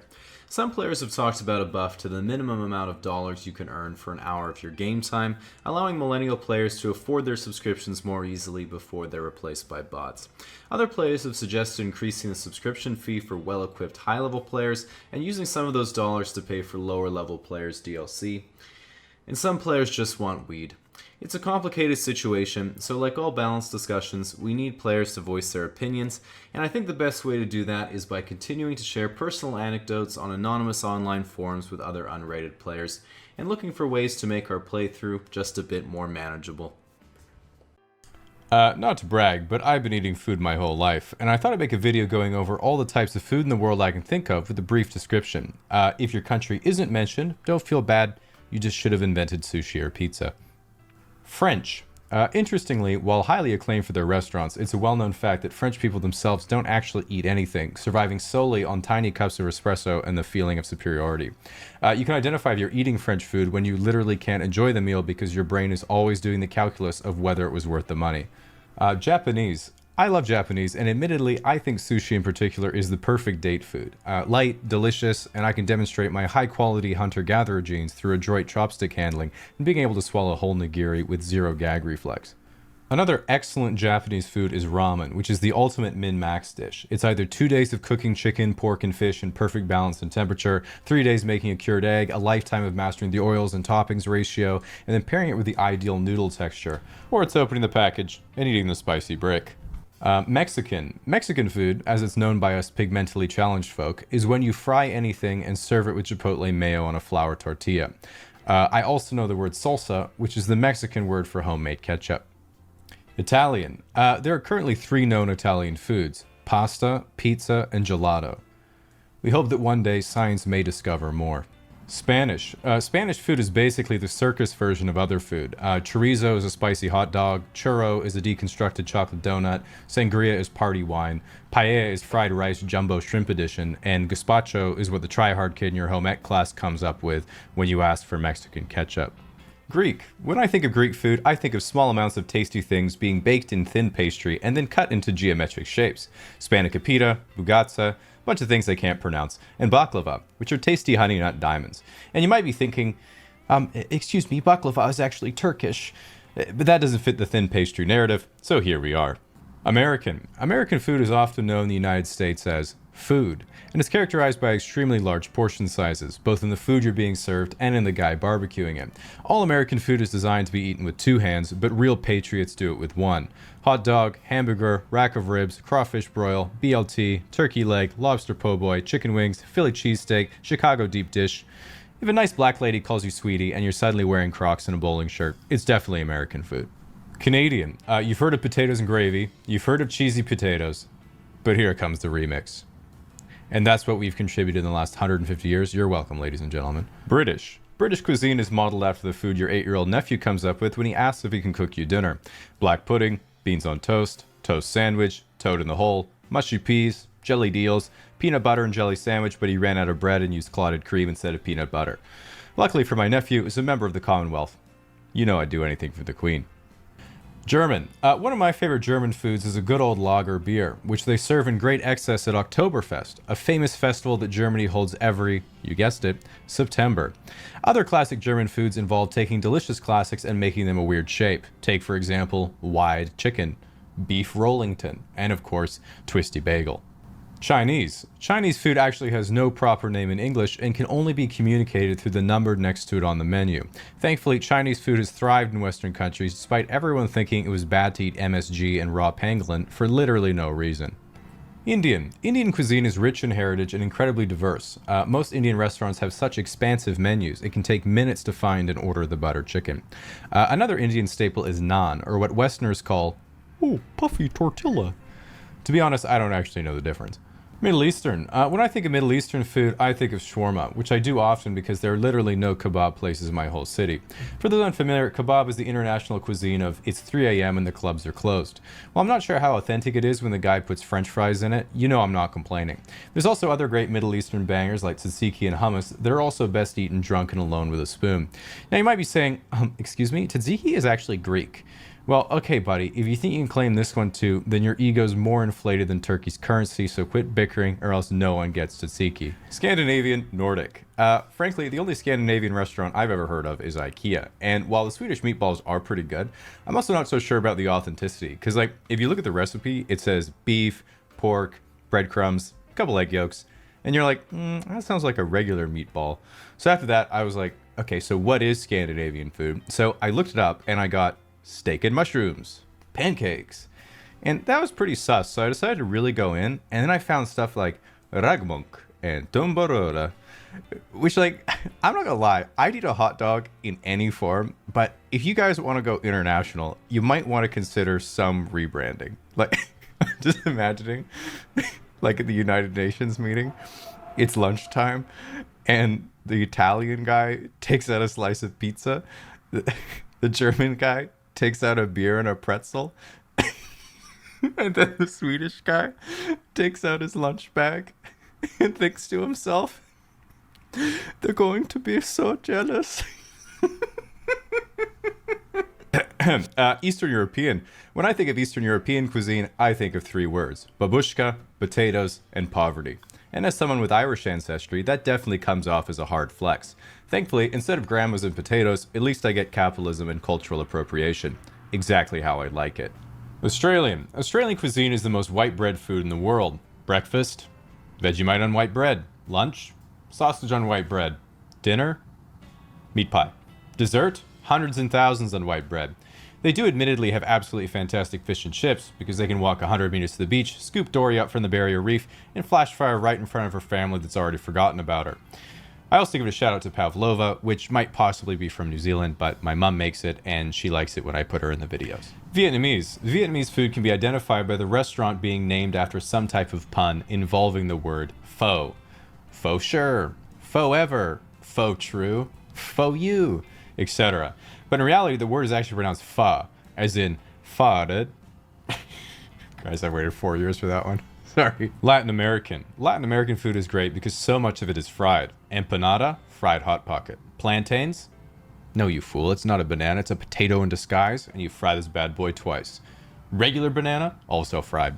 Besides that, the only other Latin American food I know is ayahuasca. I know about ayahuasca for two reasons. A, I live on the West Coast, and B, I've listened to Joe Rogan, and my name is Jamie. African food. Korean food. The most well-known Korean foods are kimchi and Korean barbecue. Korean barbecue is usually a buffet-style restaurant where you get to cook everything yourself on a little tabletop barbecue, while kimchi is the name I call the chairman of North Korea when I pinch his fat little cheeks. Now, at this point, you're probably saying, oh no, there's 30 seconds of the video left and he hasn't said my country. But unfortunately, this isn't the local weather report birthday shout-out, so I can't get everyone. If it makes you feel any better, you can scroll down and read all the comments that are like, that video was funny and accurate, except for that one part you said about my country was completely wrong and now I'm angry. And to them I say, quit bickering. So, I went to elementary school in Australia, primary school, if you will, and now that I live in Canada, I realize that there's a lot of things that North Americans don't take seriously about their day-to-day life at all, like constantly having to avoid the inevitability of an immediate and painful death. As an example, in North America, they teach you in school it's important to eat healthily because you want to stay fit so you don't get sick and have a long life. And you're like, okay, yeah, I guess. But in Australia, they make it very clear. Wombats have a top speed of 40 kilometers an hour, and the weak will be left behind. So what other terrifying Australian animals are that'll make you glad that airlines are going bankrupt right now? F tier. So first off in the F tier, we have all the Australian animals that are actually just really nice and are in fact completely harmless. So next in the E tier, we have animals that look dangerous but actually aren't that dangerous. Echidna. In addition to being the inspiration for Guy Fieri's hairstyle, these guys love to cross roads, not to get to the other side because they hate inflated tires. In reality, they're actually extremely timid and will curl up into a ball if you threaten to take away their Chaos Emeralds. Huntsman spiders. These are probably the most common variety of spider where I lived and are usually about the size of a coaster. When you rub your leg against your headphone cable, this is what you assume you felt. To be honest though, when you see one of them you say, ah! Oh, it's only a huntsman. D tier. Oh, looks friendly. Just what they want you to think. Tasmanian devil. These little guys look like cute miniature dogs, and just like cute miniature dogs, they're completely filled with evil.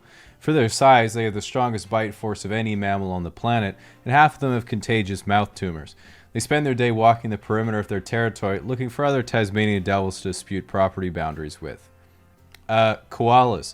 Now, they might seem cute and cuddly, but don't let that fool you. There they'll be at the petting zoo, feeding the little guy some eucalyptus. Next thing you know, he drools on an open wound, and now you have to somehow convince your boyfriend that you got chlamydia from a koala. The trees. While seemingly inconspicuous, even the trees themselves in Australia are dangerous because they're literally always on fire. Why, you might ask? Well, take the eucalyptus tree. What do you get from the eucalyptus tree? Eucalyptus oil. That's right. The trees are literally made of oil. C tier. I'm gonna just not go near that thing. Platypus. Now, when North Americans see a platypus, they all say the same thing. Beaver go quack. But they couldn't be more wrong. While beavers look at a body of running water and think, stop. Platypuses instead think, here I will lurk, waiting to stab your children with my venomous spur if they even think of coming close to my eggs.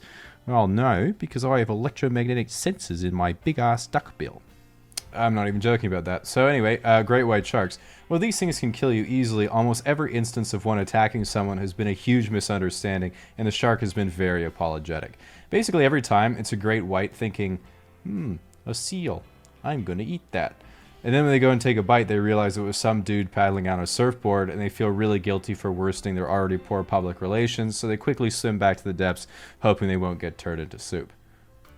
Kangaroos. Besides being absolutely kangaroo jacked, kangaroos have a giant-ass tail they like to use to initiate drop kicks on unsuspecting pregnant women. While they don't generally attack unless they're aggravated, they can be very defensive of their offspring, so be very wary if they seem to have something in their pouch, because it's probably a Glock. B tier. It looks dangerous because it is dangerous. Crocodiles. Crocodiles are basically the Venus flytraps of reptiles. I'm pretty sure they don't even have the ability to think. It's quite profound, honestly. If there were a crocodile philosopher, I feel it would be like, you must be patient in life, but when opportunity presents itself, you must sink your teeth in and never let go. Mr. Crocodile, what do you do if you feel like more and more that opportunity is just slipping away? Then I get him with my spin move. Jack jumpers. Giant ants with huge jaws that can jump like 2 feet high and are always angry. They're basically wasps but can't fly. Except for the ones that can fly. If you get stung by one of these, it hurts a lot for a few hours and then you're mostly fine.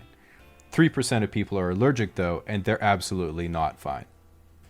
Scorpions. These guys suck because they're somehow immune to crushing damage, but the good news is they're pretty dumb. So you'll walk into your bathroom and there'll be 10 of them chilling in the bathtub because they can't get out. Even though they have 3 attacks, they can only hit things that are coming from the front. So the best way of dealing with them is sneaking up behind when they're not looking and turning the faucet on. Trampolines. Everyone in Australia has had at least one friend with a shitty rectangular trampoline that has had all the protective foam eaten off by wallabies. At some point you will get your entire leg lodged between the springs or have the whole thing crash through your neighbor's house on a windy day. A tier. Kills you. Snakes. Thankfully there were no snakes where I lived, because I lived in a house. But if you go outside, there are a ton of these bad boys just waiting to be stepped on, which they typically don't act like they enjoy, but suspiciously seem to encourage. One of the most common venomous snakes in Australia is called the death adder. Yeah, death is literally its first name. Even if you're like, well, everything in Australia is upside down, so maybe it means the opposite. Well, guess what the opposite of death adder is? That's right, life subtractor. You just can't win, they're always 2 steps ahead. Stonefish. Stonefish are a dumb fish with an even dumber design because even though they hate being poked by children, they nevertheless decide to disguise themselves as a rock in shallow coastal areas. Like, bro, everyone's going to want to flip you over. That's like hating the microwave, but you disguise yourself as a cinnamon bun and then hide in the fridge. Funnel web spiders. Loves wearing functional boots. Redback spiders. Loves comfortable seating and a good postcard. Blue ring octopus. Shoots up to 8 electric destructo discs at a time. Drop bear. a carnivorous relative of the koala bear that's often attracted to barbecues and other public cookouts, has been known to plummet up to 5 meters from eucalyptus trees onto passers-by, has particularly sensitive hearing and becomes enraged upon hearing non-Australian accents or about American tipping culture. Its favorite food is Woolworth's generic sausages placed diagonally on a slice of plain white bread, but will also settle for hundreds and thousands on a thick coat of margarine. Hates Vegemite. Box jellyfish. Loves the beach, but is very predatory and has been known to lure half-naked girls back to their lair by offering them free henna tattoos. A lot of people think that you're supposed to treat a jellyfish sting by peeing on the affected area, but this doesn't actually do anything, and at the end of the day, you're just another weird guy at the beach peeing on their daughter's leg. Irukandji jellyfish.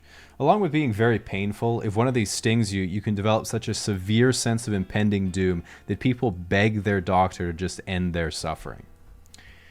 Telstra. Similar to the Irukandji jellyfish, they make you want to kill yourself. S tier. It kills everyone, and also happens to start with S. Stingrays.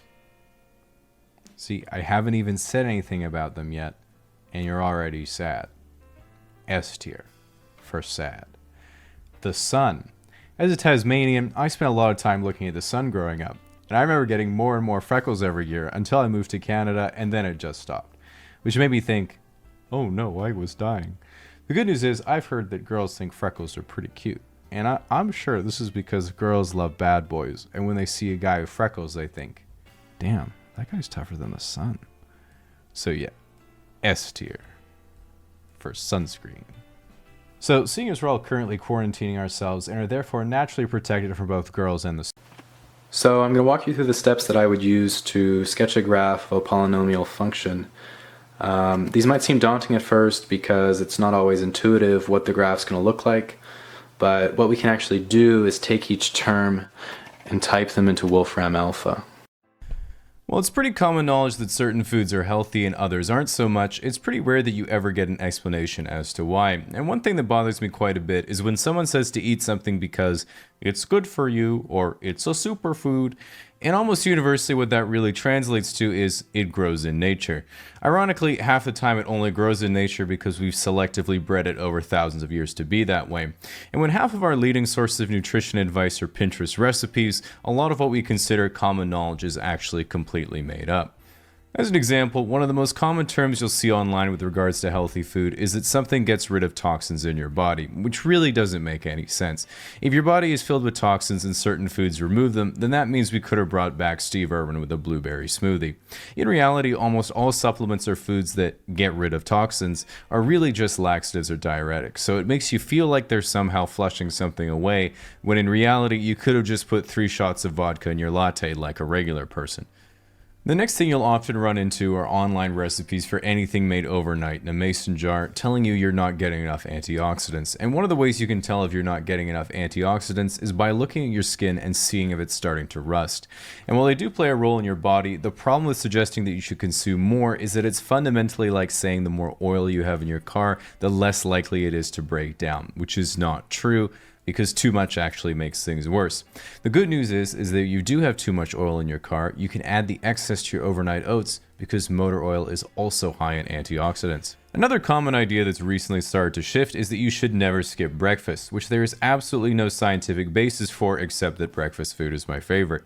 I think the funny thing is that when I used to tell people I skipped breakfast, they thought I was crazy, but now I can say, I'm doing intermittent fasting, and they're like, oh, very disciplined, when in reality I just woke up at noon. Relatedly, the next thing that's often incredibly misunderstood is diet, especially with things like paleo, keto, intermittent fasting, and varying degrees of vegetarianism becoming so popular. We've all heard limitless jokes about, how do you know if someone is a vegan? Because they'll tell you, ha ha ha, classic comedy. But that's not even the case anymore. I see way more people on low-carb ketogenic diets post things on the internet like, look at this fool I saw today, eating an apple like an absolute normie. as they show off their Costco hollow pork rinds and butter. The most important thing to know is that generally speaking, weight is regulated by calorie intake, so you have a certain amount of calories you burn in a day, and if you repeatedly intake more than that, you'll gain weight, and if you intake less than that, you'll lose weight. As a quick disclaimer, the exact amount of calories absorbed from food isn't always 100%, which is why some people claim calories in, calories out isn't true, but being more exact, calories metabolized and absorbed minus calories burned always is true. Now, for the average person, the amount of calories burned is around 2,000 to 2,500 calories a day. Then the generally accepted rule is that there is 3,500 calories in a pound of body fat. So say you wanted to get thick because it's 2019, you would have to eat roughly 500 calories above your daily maintenance for 71 days to gain 10 pounds. Then if we look at the composition of food itself, all food is made up of 3 primary macronutrients that serve a different bodily function, and each has a different caloric value. We have fat, which has 9 calories per gram, protein, which has 4 calories per gram, and carbohydrates, which have 4 calories per gram as well. And then there's a 4th bonus macronutrient, alcohol, which has 7 calories per gram. As for their physiological roles, loosely speaking, fat regulates hormones and stops your cells from imploding. Protein is for bodily function and muscular regeneration. Carbohydrates are primarily for aerobic and anaerobic activity. And then alcohol, which sadly just poisons you. The good news is that because too much alcohol is toxic, if your friend is passed out in the club bathroom, you can flush out the alcohol by popping a blueberry under their tongue, just like a sensu bean. Below that, we have fiber and micronutrients, which are all your vitamins and minerals. Just make sure you get enough of these or your teeth will fall out. Now, with these fundamentals in mind, if we start to take a look at all the popular and successful diets out there nowadays, the fact of the matter is that almost all of them have good points, but they also all have bad points, meaning that you're not an enlightened member of the nutritional Illuminati just because you stopped eating bread. And if we take a look at all the most common diets that cover the full spectrum of plant-based to animal-based, we can see they all have pros and cons. Veganism is sustainable and very nice to the animals, but it's a bit harder to get the right macronutrients, and you constantly have to wonder if your friends don't want you for dinner because of your dietary restrictions or just your personality. Vegetarianism is sustainable and nice to the animals, but limited food choices. Paleo diets are good for weight loss, but again, limited food choice. Ketogenic diets, very good for weight loss because it massively regulates blood sugar, which affects cravings and appetite, but it's extremely limiting in terms of food choice. Not very good for anyone doing anaerobic sports because there are no available carbohydrates, but it's actually not bad if you run ultra marathons. So next time you go for a 100-mile run, make sure to bring your pepperoni holster. Carnivorous diets, these ones are a bit weird and they're very unsustainable, but very good for weight loss and autoimmune disorders / arthritis / certain types of depression. And while there have been some pretty miraculous anecdotes, the downside is that it has not been well studied long term, and everyone at the restaurant will think you're a serial killer as you peel the breading off your KFC family bucket. For some reason, the community is also really involved with cryptocurrency, so if anyone was actually the nutritional Illuminati, this would be it. And then finally, the classic if it fits your macros, which means eating whatever you want as long as it fits within a designated calorie limit and matches the amount of protein, fat, and carbohydrates you've allotted. This is common for athletes and people who want to be bodybuilders, but in the 7 years they've been going to the gym, they've only made 2 years worth of progress. Speaking of the gym, there are also a few misconceptions when it comes to exercise, and one of the most common jokes you hear in weightlifting communities is making fun of people who say, "I'm just looking to tone." Because the only two variables to your physical appearance is the volume of muscle you have and the volume of fat you have. It's also incredibly difficult to gain muscle, so you'll often hear girls and even guys say, "I'm worried that if I start lifting weights, I'll get too big." And unfortunately, the thing is, no matter how much you believe you're an anime protagonist, it just isn't going to happen. Ultimately, there are two main ways of improving your physical health through exercise, which are strength training and cardiovascular training. In other words, how strong is your bod and how strong is your heart and lungs.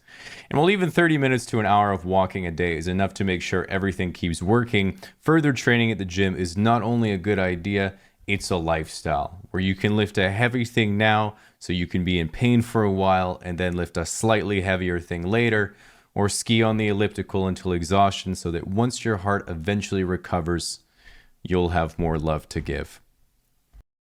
Evolution is the process by which hereditary traits of a species change over successive generations. Much like how no two humans are alike, every creature always has its own genetic code and therefore its own minute differences from another in its species. These tiny differences sometimes offer small survival advantages that mean a creature may be more likely to later reproduce and pass on its genes. Every organism is essentially the result of millions of iterations of successful ancestors, which creates the tremendous diversity and optimization we see around us. To give a very basic illustration of this process, imagine a species of fish that has plenty of food, but is always being hunted by sharks. However, the environment is rich with orange coral, creating a potential refuge for the fish. Assuming biology allows it, the ones most similar in color to the coral will have a better chance of survival and passing on their genes, so over a long period of time, the species will tend to become more and more orange. On the flip side, the sharks don't need to hide from predators, so the process is a bit different. A shark's survival depends on hunting, so naturally the sharks who are better equipped to find prey will complete quests faster and gain more experience points. Once a certain threshold of XP is reached, the creature evolves to the next level and is given a few points that can be invested in different skill trees. As an example, ducks sacrifice some proficiency in swimming, flying, walking, intelligence, foraging, having hands, being able to see in front of them, and resistance to being kicked in order to be deeply invested in skill trees like buoyancy. The most competitive animals tend to invest more heavily in just one or two skill trees, however, so creatures like eagles choose almost pure flying and hunting builds while humans are deeply spec'd into the intelligence tree. While hybrid or tweener builds are viable, they're typically not chosen for their lack of specialization. This is evident in animals like the platypus, which are mediocre at swimming, walking, and eyesight, yet also for some reason lay eggs, have venomous spurs, and can sense electromagnetic waves. In order to moderately invest in such a diverse skill set, platypuses neglected to have other basic features like stomachs or nipples. I'm not joking, that's actually real. Evolution is generally a very slow and gradual process, but sometimes extreme natural disasters can cause mass extinctions that often bring rise to tremendous change in relatively short periods of time. Think of events like ice ages, widespread disease, volcanic eruption, and even meteor impacts. As an example, it's believed that around 66 million years ago, a meteor impact effectively blocked out the sun with debris and made a crater 180 kilometers in diameter. This event wiped out 75% of living plant and animal species on the planet and is considered one of the Earth's most controversial balance updates. Finally, while evolution... Now, America is known as the land of the free and home of the brave, and while land remains very expensive and most millennials and Gen Z are too anxious to answer phone calls, it's still nevertheless a pretty good slogan. One thing that's rarely considered by Americans, however, is that there are other countries in the world besides America. For example, the other day I saw a nice picture on Reddit where someone was like, "Everyone loved my homegrown tomato salad at our wedding reception." And one comment was like, "You shouldn't be having a wedding reception with dozens of people right now. That is completely irresponsible." And it had a bunch of upvotes. Then a couple hours later, the person responded saying, "I live in New Zealand, but I thought you might have liked to see my tomatoes. I'm sorry." And in a time like this, that really made me think, damn, I wish I was married. And while we're all still envious of New Zealand right now, a lot of people particularly criticize America's response to COVID-19 because 500,000 people have died from a half-assed pandemic response. But in my opinion, the number would be much higher than 550,000 if they had not locked down at all. And frankly, given the size of the country, it's remarkable that only 583,000 people have died so far. Now, while many consider America to be the greatest country on Earth, this is most only true in terms of nuclear submarines. Nevertheless, America is known for its political democracy. Political democracy, of course, being the belief that if Cyberpunk barely functions on PlayStation, surely it would have worked great on Xbox. It's for this reason one of the most exciting things to absolutely not be a part of is the American political climate. For example, sometimes I go on Twitter to make sure no one has escaped into the real world, and it's always an eye-opening experience, because there are really only two types of people on Twitter. On one side, there are the ones that think Trump is the Lord and Savior of God's flat earth, and on the other side are the people who think that denouncing a bottle of syrup relinquishes them from their original white sin. Some academics have suggested this kind of division could lead to a civil war, but in my opinion, as someone who grew up with Xbox Live and a microphone, it's sounding a lot more like a Halo 3 lobby than Fort Sumter 1861. For starters, if there is some type of conflict, it's already a no-brainer who would win. One side collects military-grade firearms as a hobby, and the other side thinks mental illnesses are Poke badges. Second of all, if you get a kid from California to march to the Deep South, when he sees 3 bedrooms in a yard for $100K, you can be pretty sure he'll be welding trailers, driving a lifted F-150, and banging Joe Exotic real quick. It seems to me if you chop off the two political extremes, basically everyone just wants a good life. But the lives of city-dwelling and rural Americans are so different, of course they're never going to understand each other's perspectives. It's the same story back during the actual Civil War. Even though they were fighting, both the North and the South were ultimately saying the same thing. Black people should be free. Now, one of the craziest things about America is that your drinking age is 21, as opposed to Canada where it's 18 or 19, or Europe when it's whenever you have the balls, or Latin America where laws are just things the police make up when they see a tourist. Now, a lot of people think it's ridiculous that you have to be 21 to buy alcohol, but personally, I think it makes a lot of sense. If my neighbor was some 18-year-old kid, and I saw him in the yard dual-wielding akimbo P90s and obliterating a paper cutout of his ex-girlfriend taped to a sandbag, I'd think to myself, well, good thing he isn't drunk. So, as a Canadian, in my opinion, one of the best things about America is that most people are unusually friendly. Like here in Canada, we mind our own business at all times, unless we minorly inconvenience someone, in which case we apologize profusely for ruining their lives. But in the States, if you stand next to someone for literally any reason, that is permission for them to tell you all about their uninteresting life. So, one of my most American experiences was when I went to Disney World, and I was waiting in a fairly long line for a churro, and there must have been at least 3 or 4 mobility scooters in front of me with some rather hefty individuals riding them around. And while that makes sense because it's Florida, the part that got me was when another 300-pound dude in a scooter just cut in front of me and was like, "A lot of traffic today." And I was just thinking, traffic? Sir, this is a churro line. And then as I was still processing what was happening, a lady about the same size wheels up behind him with a cone full of churros sticking out of her purse. She lightly rear ends his scooter like a bumper car, and he's like, "Oh, hey honey," as he takes a churro and says to me, "Well, you have a good night," tips his Miami Dolphins hat, and rolls away hand in hand with his wife to watch the fireworks over the Disney castle and truly live the American dream. So anyway, that's my argument against universal healthcare. Now, let's say you want to get out of America, but you can't because there's a wall. Instead, you can use ExpressVPN to reroute your connection to nearly any country in the world. For example, I mostly use ExpressVPN to connect to other countries like the UK or Australia to watch shows I normally couldn't, like South Park or Top Gear, but you can also watch thousands of other TV shows and movies. In addition, if you're working from home, it makes sense that you wouldn't want anyone spying on you while you're doing your job, unless you're into that. And even if you're using incognito mode, you're not completely safe, and your ISP can still legally sell your data. But by using ExpressVPN, your data is encrypted and prevents not only your ISP from gathering information on your browsing habits, thank God, but also as a layer of protection against hackers and anyone trying to access the spreadsheets you never finished, all of which could be done in just one fast and easy click. So I had a great opportunity to spend around 5 months in Lyon doing a French language course, and when I went, I knew absolutely zero French. And let me tell you, French is extremely unforgiving for beginners. Not because it's super hard, but because it's a minefield of inevitable social disasters. So French has a ton of similar words to English, so you start freestyling when you're not sure where the right word is, and that is a terrible, terrible mistake. Okay, so decided is décider, integrated, intégré, concentrated, concentré. So how do you think you would say excited? Excité. Pretty straightforward guess. So how would you say I'm excited to meet you? Here's the template. Je suis blank de faire votre connaissance. So let's say you're meeting the mother of your host family and you say Je suis excité de faire votre connaissance. But wait, why is she looking at you funny? Because you just said I'm horny to meet you. Basically, once I got that one behind me, I thought I was in the clear, but I was only just getting started. So baisser means to lower, but baiser means to fuck. J'aime le chocolat means I like chocolate. J'aime le secrétaire means I love the secretary. J'ai chaud means I'm hot. Je suis chaud means I'm horny.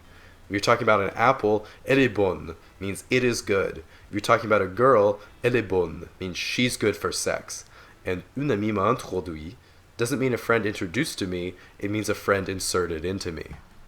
Okay, but let's say you're just heading to Paris for vacation and you think you're safe. You're not. Let's say you're trying to be health conscious at a restaurant and you want to express to the waiter you don't like preservatives in your food. So you say, Je n'aime pas les préservatifs. And then he gives you a wink and walks away. You should be a little bit concerned because you just said, I don't like condoms. So my French accent isn't great, but a common misstep people make when trying to speak French is basically saying the French words as if they were English words. Now, we're all really used to foreigners with thick accents, but most French people outside of Paris aren't and don't like you screwing up their language. So the usual mistake is going to a bakery and saying, Bonjour, Je voudrais une. Honey, what's the French word for baguette? And the guy will look at you like you killed his family. But it gets worse, because the moment you decide to try to actually learn the pronunciation, it's a whole new world of hurt. So OU is pronounced OU, and U is pronounced U. And so there you are in a French plane, and the flight attendant says, de l'eau? Which basically means, do you want some water? And you're really thirsty, so you want to say, oui, beaucoup, which means yes, a lot. But instead you say, oui, beaucoup, which means yes, nice ass. So at this point you're probably thinking, is there anything that doesn't have a sexual connotation in French? Well, let me give you an example. Let's say you've got some game, you're trying to make some moves in France. Maybe you're just looking for a one-night stand and things are going well with a girl. You've had some drinks, you're getting pretty intimate, and things move to your bedroom. Everything's starting to heat up and clothes are coming off, so you whip out this phrase, tu m'apportes un vrai bonheur. Now guess what that means? Okay, I'll help you out. You bring me a real... But nope, wrong again. It actually means you bring me true happiness. This video is sponsored by BetterHelp.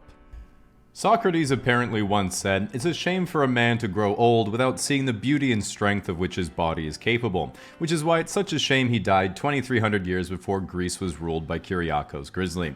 As you guys probably know by now, I am somewhat of a connoisseur of anything involving jacked men with big egos trying to do something better than some other guy.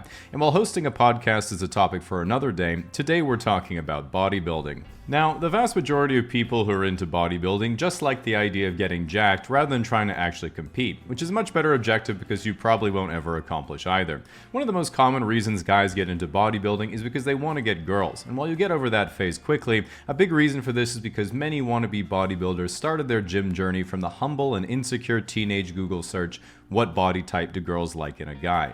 Now, this is an eye-opener because the answer is rarely C-Bum, Ronnie Coleman, or even Arnold, which makes no sense to the average guy who always pushes the character creation slider all the way to the right. For example, for any girls watching right now, I say rhetorically, which do you think is more attractive? A. Brad Pitt in Fight Club, or B. Christian Bale in The Machinist? Now that you've locked in your answer, the bodybuilders will reveal how they compare the two, which is of course C. They're the same picture, it's just lighting and a pump. Similarly, one of the notorious psychological side effects of bodybuilding is that right now there are currently teenagers who see a Hollywood star like Tom Holland and think, I want to be that ripped one day. But 5 years later you'll look at Chris Hemsworth as Thor and think, small chest, no traps, lats are okay. Still has a neck? Pathetic. 5.5 out of 10. This phenomenon where other people look at you and think, damn, looking huge bro, but you look at yourself and think, I'm so small, I need to get bigger, is a common side effect of bodybuilding called being correct. Now, in order to cancel out any benefit of the BetterHelp sponsorship, I wanted to give you the definitive guide to every possible male body type and whether you can actually look like that naturally or not. Let me just open up my shirtless men folder I've been collecting for exactly this purpose. We all have this one, don't we, boys? Now, the primary determinant in what your body looks like is the volume of muscle on your body and the amount of body fat you have as a percentage of your overall weight. So assuming you're about 5'9", the chart looks roughly like this. If you have a body fat percentage about 10 or below, but also basically no muscle, you'll weigh about 115 to 130 pounds and look roughly like this. By the way, he put himself on Adobe stock images, not my responsibility. As you add on more muscle while maintaining the same overall body fat percentage, you can see you go from Twitch streamer to otter mode, then you're basically jacked to the tits, then diced to the socks, then you eventually get to the final form of anyone with a low body fat percentage, which is actually looking like you lift when wearing a shirt. So the second row is exactly the same progression, except with a body fat percentage of 15 to 20%. Notable physiques in this category include skinny fat, the dad bod, the daddy bod. Then of course you have the power builder, which is either an off-season bodybuilder or a power lifter trying to cut. Then of course the notorious bear mode. I swear I'm not making these up, these are actually established taxonomical classifications. So then at 25% body fat and higher, we have white collar dad bod, the median American, blue collar dad bod, the true powerlifter, and of course transcendence. Now, the good news is that first of all, everything in the first column is achievable naturally. All you have to do is as little as possible. Believe it or not, everything I've colored in green is likely achievable natty by nearly anyone. After that, yellow is achievable if you have good genetics or are short, which by the transitive property of bodybuilding means that being short is good genetics. checkmate male models. Everything in orange is basically always going to require you being on the juice, and everything in red speaks for itself. Roughly speaking, if you're 5'9", natural, have extremely good genetics, have been lifting 10 plus years properly, the biggest you can be is about 175 to 195 pounds at 10% body fat, depending on the size of your bones, muscle insertions, and whether you're built like Adam Anja or Mike Israetel. As a comparison, Mr. Olympia bodybuilders at the same height frequently get on stage at half the body fat and weigh 240 pounds. Being a fan of actual competitive bodybuilding, there are always a plethora of non-bodybuilding fans who say things to me like, "So you enjoy watching nearly naked muscly guys lathered up in spray tan flex next to each other?" Yes. Thing is, if you find yourself spending a questionable amount of time judging the physiques of jack dudes in microthongs, you might say to yourself, "Wait, I thought I was straight, but maybe I am sexually confused." If this happens, just spend the $10 for Vladislava Galigan's OnlyFans and you'll immediately realize, nope, now that I'm aware of what actual sexual confusion is, I can say in hindsight I definitely wasn't experiencing it before. It's important to know that if you are considering taking steroids or testosterone, it doesn't just enhance your ability to build muscle, it comes with a lot of side effects. These are often considered bad by regular people when they are clearly just small and jealous. These include your muscles growing faster than your tendons and ligaments, resulting in debilitating injury. This is also known in bodybuilding as suffering from success. Going bald. This is obviously not a problem because you're balding already. Testicular atrophy. Now, when anyone thinks of testicles, they all think the same thing. Guaranteed crit. Finally, this is the opportunity to eliminate that weak spot. Plus, girls will think your dick is bigger because your balls will appear further away. Heightened tendency for aggravation. Would you rather get in one fight and lose it, or get in 10 fights and win them? Exactly. Suppressed fluid intelligence. You literally won't be able to tell. If anyone calls you stupid, just fight them. Most people don't consider bodybuilding an extreme sport, but when you bring up skydiving, rock climbing, or heli skiing, most people ask, why do they do it if it's so risky? And the athletes always say something like, I love it so much I'd die for my sport. In contrast, in contest bodybuilding, dying is the sport. It's worth it though, because if you're 265 pounds, severely dehydrated, and have 3% body fat, what's the worst that can happen? Yeah, in this case it is total organ failure, but that's a small price to pay in the grand scheme of things. For now, get that trophy, go to a sushi buffet, gain 50 pounds in a work week, and then live to die another day. Now, if you're looking to get into bodybuilding, here's some advice from someone who's been going to the gym for 10 years, as in physically arriving there, not in terms of progress, obviously. First of all, going to the gym and rapidly progressing for the first few months is like having sex for the first time. You say to yourself, holy shit, this is amazing. I'm sure this is going to continue at the same rate forever. But no, all progress will be halted when you go too hard and get your back blown out. Secondly, there are some immutable facts of bodybuilding that defy conventional logic. For example, nearly all bodybuilders struggle to grow their calves despite doing the optimal training routine, which is 5 sets of seated calf raises at the end of leg day. Frankly, there is nothing else you can possibly do, you just have bad genetics, should have been Asian or previously obese. Third, in order to bodybuild effectively, you have to go on phases where you gain weight and muscle, and then phases where you cut body fat and maintain as much muscle as possible, then repeat the process for optimal results. Don't be afraid to take your time on this, because if you go too quickly, you'll gain too much fat or lose too much muscle. Personally, I like to do a 3 or 4 month bulk, then a 4 to 5 year period of telling people I'm cutting. Lastly, the most important thing about bodybuilding is that it's not about winning a trophy or getting the honeys. It's about putting on a dress shirt, rolling up your sleeves, and receiving a compliment on your forearms once every few months. It's not about being the most jacked guy at the pool party, it's about achieving negative buoyancy. Ultimately, at the end of the day, like all sports, bodybuilding isn't about the destination. It's all about burning more calories per day so you can eat more. Now, if you ever find yourself looking at a picture of Kyriakos Grizzly and thinking, what if I never become this? As a single tear rolls down your cheek, I had to make this video and share my accumulated knowledge on the subject. Now, when you first start working from home, it's very important you set up an organized workspace so you can actually be productive, which means you have to eliminate any potential distractions. So only refresh the worldometer coronavirus stats once every 15 minutes, limit yourself to just one sourdough recipe a day, and absolutely no YouTube videos. Not to brag, but I've managed to make it 3 months without relapsing. The next thing you have to do is set yourself a strict morning schedule, because there's not going to be anyone else there to keep you accountable, which is why I advocate for the following routine. Wake up at 9 a.m., you're at work. So just remember that your motivation is going to wane at some point, and this can hit some people especially hard. You might notice that your male coworkers have all stopped shaving and have resorted to cutting their own hair. So make sure you show them support by subscribing to their cooking channel. Similarly, you might notice your female coworkers have all adopted a perma bun and switched from full face makeup to 360p video. You might also not notice this because you only ever look at yourself. A big change you have to get used to is that there isn't going to be anything to talk about because office drama isn't going to be what it used to be. In fact, the most interesting moments are going to be when someone's cute dog walks by in the background, or when Jessica from accounting gets a new webcam and you're like, wow, nice quality, is that 4K? And she's like, yeah, I've been doing a lot of streaming on the side. And you're like, oh, nice, what's your Twitch? And she's like, what's Twitch?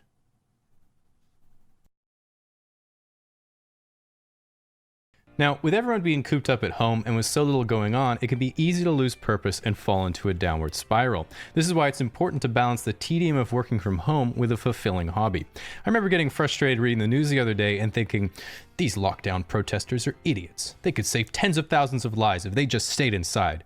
But instead of getting angry, I decided to go jogging for the first time. Now, even if you've enjoyed your time working from home, all good things must come to an end. I'm of course talking about your marriage, because never have people been realizing more that the only thing holding their relationship together was their time spent apart. But not to worry, because as we're opening up, so too will we be opening up. As single people emerge from their abodes starved for affection, the homies can finally meet their Animal Crossing GF in real life, Sam gives you my switchback, and dating will flourish with everyone getting drunk off one sip. Just keep in mind that with lonely people lowering their standards worldwide, be sure to wear protection, because this increases the odds further. Meanwhile, employers have to make the hard decision of either bringing everyone back to the office because they weren't doing any work at home, or letting everyone work from home because they realized no one was doing any work at the office either. If you do get to see your coworkers in person again, you'll quickly figure out if they spent their stimulus on an ab roller, on a bread maker, or on options contracts for the S&P 500. Nevertheless, we can all hope things go back to normal sooner rather than later, and the good news is that we're finally starting to outsmart the virus. As you can see by the data, you can't have a second wave if the first one never ends. Thankfully, with the way this year's been shaping up, there's a good chance we'll get distracted by something else in the meantime. As an example, where was this picture taken? Australia? Wuhan? Italy? New York? And to prove my point, I had to go and rewrite this part of the video because now it's just Minnesota. So long story short, if there's anything 2020 has taught us, it's that the best way to get over a small problem is to have a bigger problem. So I'm not going to sweat it. By the way, in case you're wondering, this is just Armageddon from the Book of Revelations. Giving, spending time with your family, and most importantly, not going to work. They say that Christmas is the most wonderful time of the year, and we all have fond memories of unwrapping the new video game or toy we wanted as a kid on Christmas morning. But Christmas is completely different as an adult. You don't care so much about games or toys anymore, because when you get a present from your mom, you're just praying it's money, socks, and underwear. Furthermore, as an adult, one of the most difficult parts of Christmas is gift giving, because you just don't know what other people will like no matter how hard you tried or how wise you are. Back in the day, even Jesus was thinking, yo, thanks for the gold, my man. What's this other shit?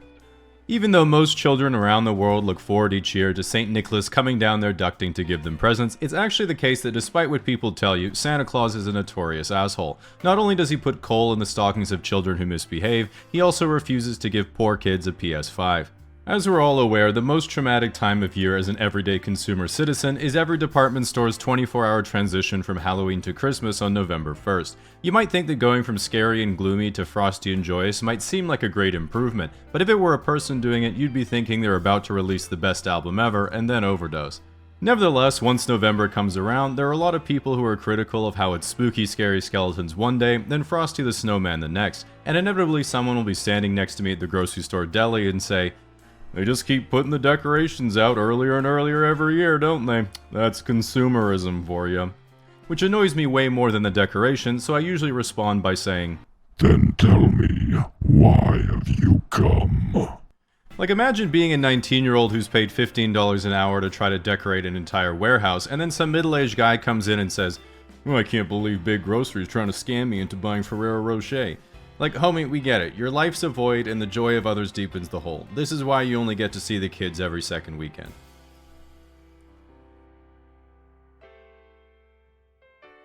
Christmas is of course notorious for getting the family together and having a big dinner. When I was a kid, it was common to say, "Finish your plate, there are starving kids in Africa." While we all managed to put a stop to that by saying name 3, nowadays the idea that one person puts on a Christmas spread single-handedly for a whole extended family is as unrealistic as Homer Simpson owning a 4-bedroom detached home in his 30s. Frankly, I watch The Simpsons now and I think if Homer's got that kind of money, why hasn't he flown to Turkey yet?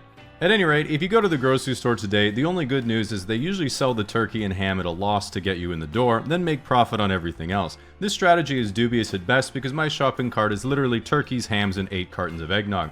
I don't feel bad for achieving maximum value because frankly, the corporations got themselves into this mess because when they hit me with maximum 1 per customer, they seriously think that after firing all their employees that AI is gonna stop me. Now, if you're struggling at your family's Christmas dinner because your grandpa believes in Jesus but doesn't believe in trans people, and your cousin's making excuses again about why their late-stage polycule couldn't make it, just know that if you're in that stage of your Shakespearean tragedy, it's important to remember that thinking your grandpa is out of touch is a lot more enjoyable than having to tell him, "The bathroom's over here, Grandpa, remember?" Don't worry, he doesn't have dementia, you just put a sign on your bathroom that says gender neutral. Classic comedy. One thing I do to get through family gatherings is set a stopwatch when I walk in the door to see how long it takes for someone to complain about Trump. While I'm usually clocking in the 4 to 5 minute range, it has been trending upwards, meaning I think nature is finally starting to heal, unlike America's global reputation. With that said, I might be the only person I've ever met who actually enjoys American politics because I view it the same way I see Game of Thrones. It started out great in the beginning, but leading up to the end it was like watching a slow motion train wreck in real time. While the experience was still enjoyable, I'd always thought, yeah, that was pretty cool, but what if I could be in the train?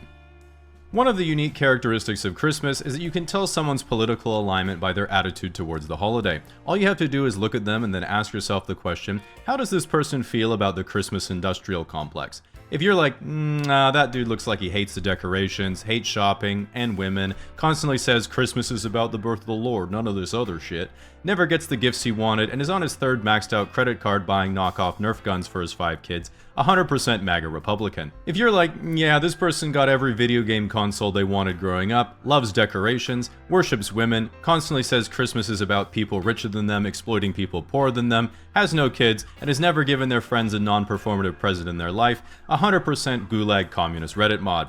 If you're like, what if I don't celebrate Christmas, Jamie? Where does that put me? In today's political climate, I'd probably lay low for a while or else you might find out again. By far the best part of Christmas is everything in the Western world just goes on pause. You could literally be in the trenches fighting another country, and then on December 25th, both sides are like, turducken. It really gives you a glimpse into the notion that despite common belief, 20-year-olds actually don't want to kill each other for geopolitically advantageous territorial expansion, and civilization is really only at war with each other because we haven't figured out anything better to do every day. So with that said, it's important to remember the true meaning of Christmas isn't about getting presents from Santa, and at some point you have to learn the truth. A lot of new parents have trouble with this because they don't want to tell their kids that Santa isn't real, so if you're under 8 years old and they left you unattended on an iPad, you're welcome. Make sure you subscribe and smash that like button. Nevertheless, a lot of adults do struggle with this because they have to ask themselves the question, how long should you go before you stop believing in stories of a bearded man who performs miracles? While this is personal to you, I don't think there's anything wrong with continuing to believe as long as you want, as long as your beliefs don't cause you to be cruel to other people. So yeah, most people should grow out of it as soon as possible. Now, you might be wondering, how does Santa travel all around the world without incurring roaming charges? Simple. Santa can create anything in his workshop, including nuclear warheads, which he can deliver straight down anyone's chimney within 24 hours, so it's in the geopolitical interest. Moving out is one of the most exciting milestones of any young person's life if you define young as roughly under 30. And from the moment you start looking for your own place, right up until you start living off microwave noodles and Lucky Charms, the entire process is filled with unexpected things that no one has ever told you about, but they really should have.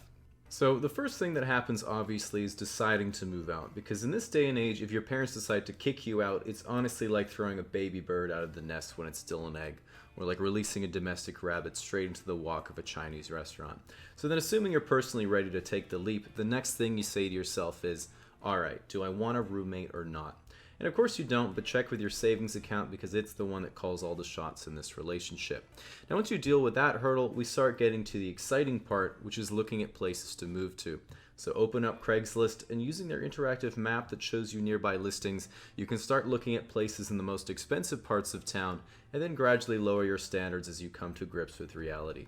Then when you finally find a place that you'll settle for, you have to send a message to the owners and hope they'll also settle for you. Now, a lot of people see a place they really like, but tell themselves, "Oh, there's no way I'd qualify, it's probably gone already, it's too expensive, and the owners would never lower the rent for me." So they aim too low and end up dissatisfied. So when it comes to contacting different owners or landlords, you really need to think of the whole situation like dating. And just like when you're into someone but are too afraid to ask them out, remind yourself that you're never going to see that person again and that you have nothing to lose except all your self-esteem. Now, an important thing to keep in mind if you get interviewed or have to fill in a detailed application is not to overthink the dumb questions. Do you play drums? Just say no. Do you have many parties? Just say no. Do you have a lot of loud sex? That one's self-evident. Questions are as blunt as you think they are. It's not some personality quiz. You should treat it like a part of the customs form at the airport that asks you, have you been involved with a terrorist organization in the last 7 years? Don't start thinking, well, technically it's only been 6 years and 8 months. It's a trick. Just put no. This all ties back to my golden rule. If you're a terrorist, don't say you are. So if you do get lucky enough that they're still interested in you despite your lack of experience, the property owners, they're going to ask for a letter of recommendation from your previous landlord. So tell them, no problem, I'll ask my mom. They're going to love that, and then they might also ask for a reference from your employer, so I like to link my YouTube channel and hope for the best. So far, the best has never happened. Now, assuming the landlord has for some reason chosen you as the most qualified person for their unit, it's time to sign on the dotted line. And as you struggle to write your name cursively for the first time, you can quietly reassure yourself that you're an adult. As we flash forward a couple weeks later, when it comes time to move in, if you have roommates, that's great because they can help you move all your stuff, as in your computer. So once you stock up on the essentials and it's actually livable, after only a few days you'll notice there are a million things that are going to happen that you didn't expect, like getting calls from your parents where they sound suspiciously happy. There's also a ton of things you have to learn that they never taught you in school, like how to stop the government from taking away your electricity and avoiding starvation.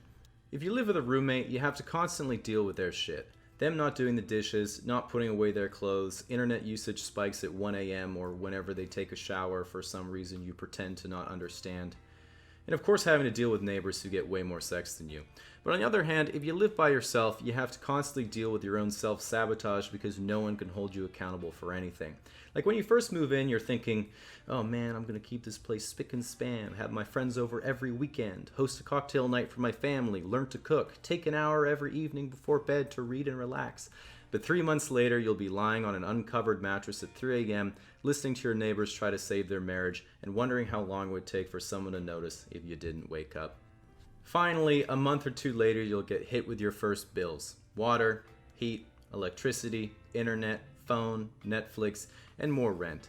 This is the price you pay for growing up, but don't worry, we all regret it. The good news is you only have to deal with it for around 60 more years, and by then, maybe you'll even have your own kids who will still live. Temperature, generally speaking, is a measurement of a material's average internal kinetic energy at a given moment. Essentially, particles are always jiggling around, and the faster they collectively do so, the higher the temperature. It naturally follows that if these particles were to be completely stationary, we would have a minimum temperature, or what we call absolute zero. While this point can never be achieved, as any substance being cooled will asymptotically approach the temperature of its cooling agent, what would happen if we were to continually add energy instead?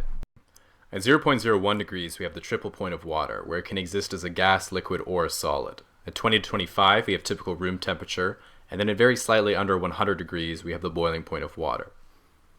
Increasing this to 600 degrees, we have the temperature of a typical small wood fire, and then just a bit hotter than that, we have Natalie Dormer, or in the scientific community, 1 ND or dorm.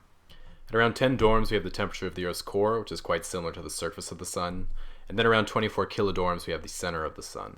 Eventually, at an absolutely insane 9 gigadorms, we have the highest measured laboratory temperature, which was achieved in 2012 at CERN laboratories, where researchers used the Large Hadron Collider to reheat a frozen Hot Pocket. This maximum temperature is known as HPP, or the Hot Pocket potential, and has since become a mainstay in thermodynamic studies of high-energy systems. At an incredible 180 tera HPP, we have the temperature of the universe when it was 10 to the negative 35 seconds old. Imagine all the matter in the entire universe contained in a nearly infinitesimally small space, and the absolutely absurd levels of energy that were present. Finally, at 260 quintillion HPPs, or just under 142 nonillion degrees, we have the postulated absolute hot, or Planck's temperature. This is the point at which gravitational forces between particles would be as strong as other fundamental forces and proves to be a barrier to our current model of physics. There is one more temperature, which is unofficially named P+1, which is Planck plus 1, or a single degree above absolute hot. It's actually a field of study for me, and I coined this temperature as MNMT, which stands for Maximal Nuclear Measurement Temperature.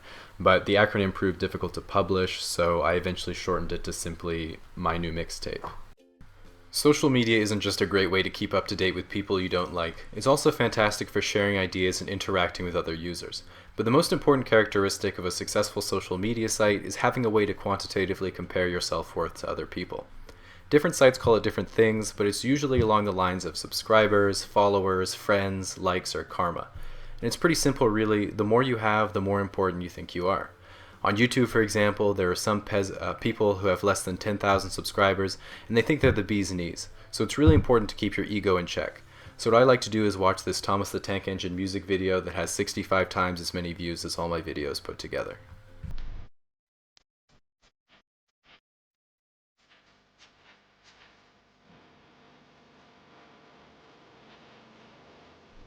Okay, so Facebook is of course the biggest online social network in the whole world, and once you add all the people you've seen once to your friends list, an algorithm analyzes everyone's posts and selectively displays the ones from people who have more interesting lives than you.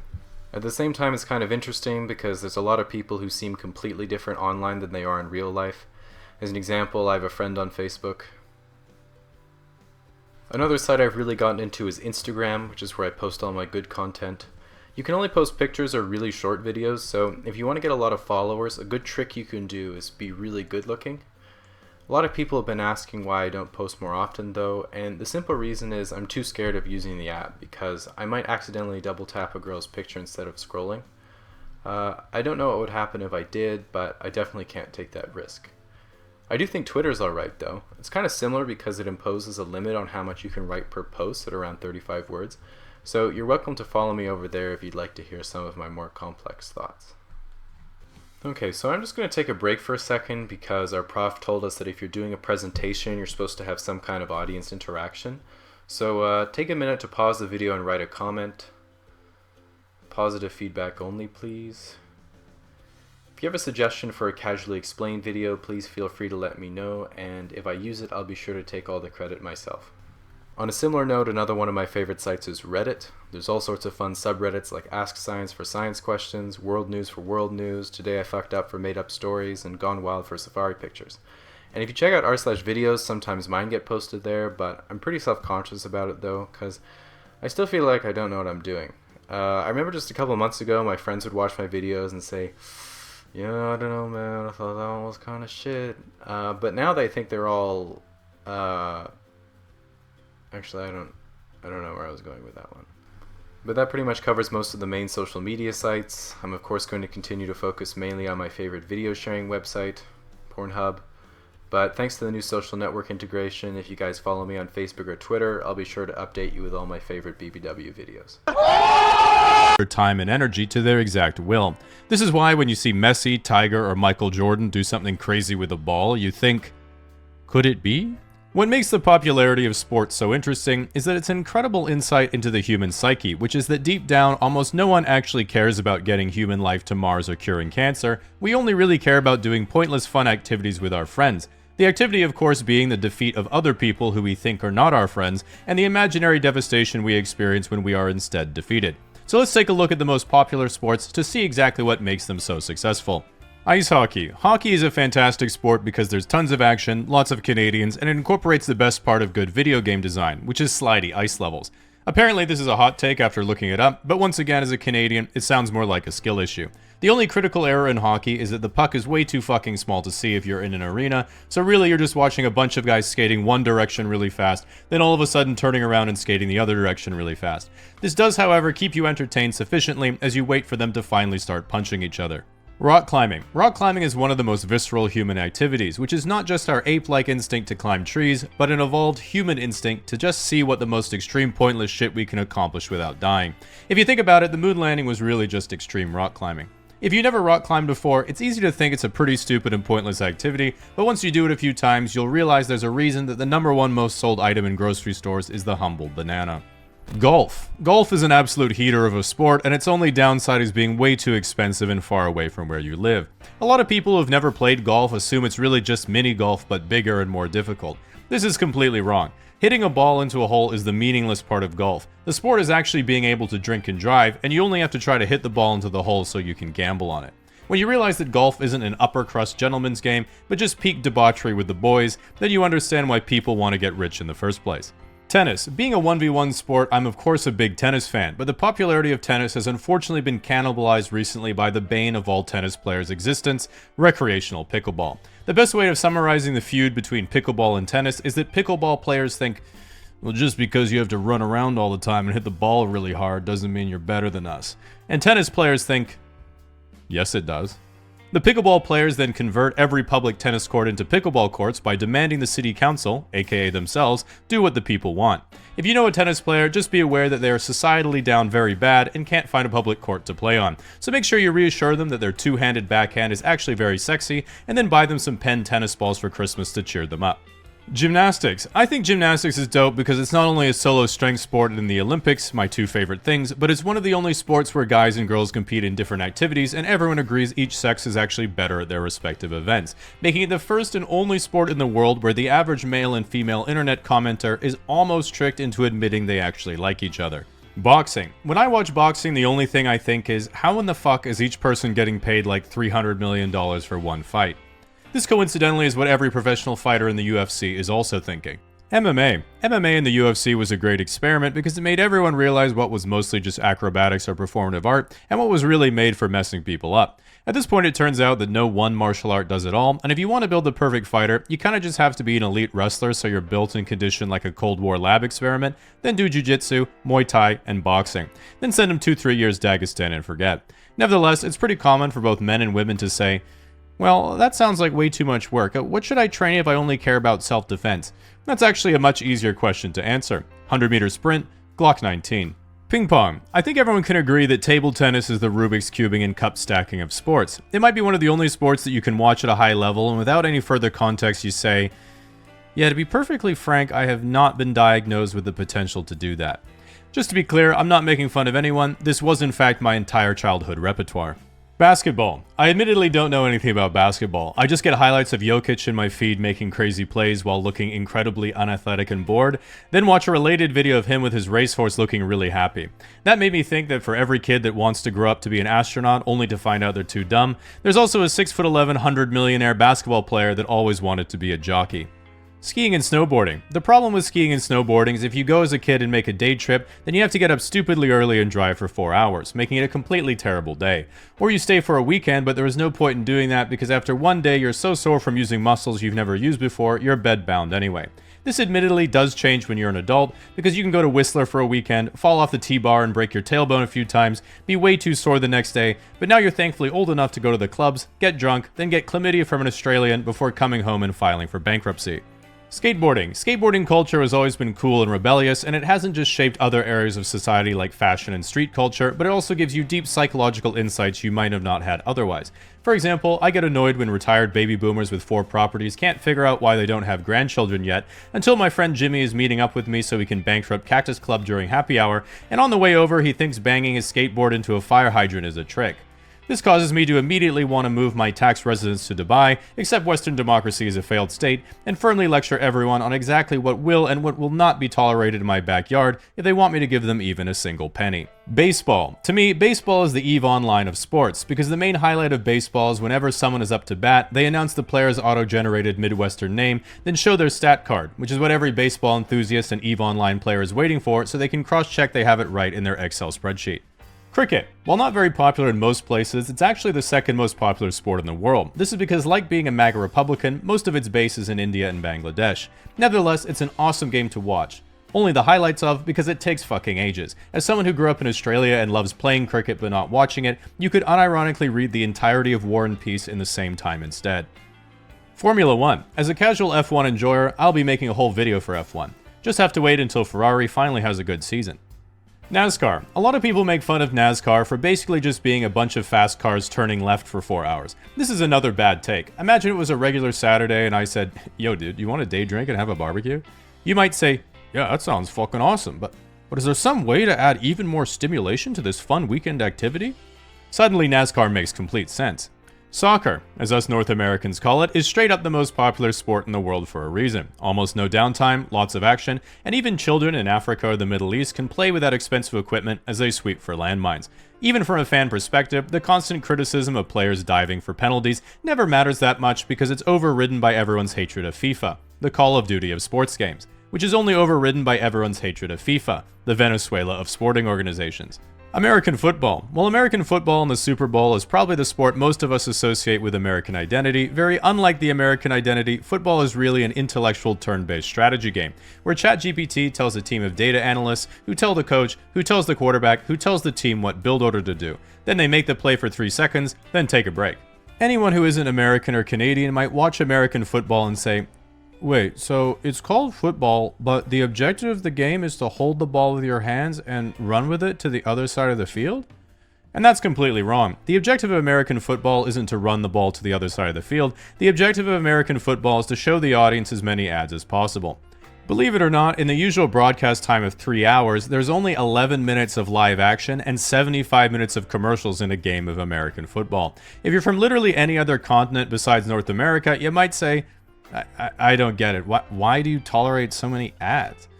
But this is a very European take, because in our continent we know that commercials are the best part of the Super Bowl. As they say, you really have to experience a culture in order to understand it. While most people are not aware of it, whenever you sign up for random websites, newsletters, or accept unbaked cookies on the internet, it is the case that all of your information is going straight into the hands of people who watch baseball, and they're surreptitiously storing it in their Excel spreadsheets whether you like it or not. Getting a job is a really important part of your life, so I thought it'd be a good idea to show what that process looks like for a lot of new workers. Well, this place looks pretty good. I guess I'll go check it out. Hello. I would like a job, please. Yeah, you actually need 5 years experience for this position. But it says entry-level position on the advertisement. That's really only there so we don't have to pay you as much. Oh, okay, that makes sense. I mean, I probably couldn't work here forever, but I guess I'll give it a go. Hello. I would like a job, please. You're actually overqualified for this position, sir. But it says entry-level position on the advertisement. Yeah, but we're really looking for someone more enthusiastic. Oh, okay, that makes sense. Alright, I guess I'll try somewhere right in the middle. Hello. I would like a job, please. Yeah, I'm afraid we've had over 100 applications from people far more qualified than you. How can they be more qualified? It says entry-level position on the advertisement. They have other more redeeming qualities. Oh, okay, that makes sense. Well, I guess I better get myself more qualified. Hello, I would like a degree, please. Alright, for sure. I'll sign you up for the next 4 or 5 years, and just so you know, each year is going to be around $10,000 plus your textbooks. Wait, how am I supposed to pay for that? I don't know, get a job?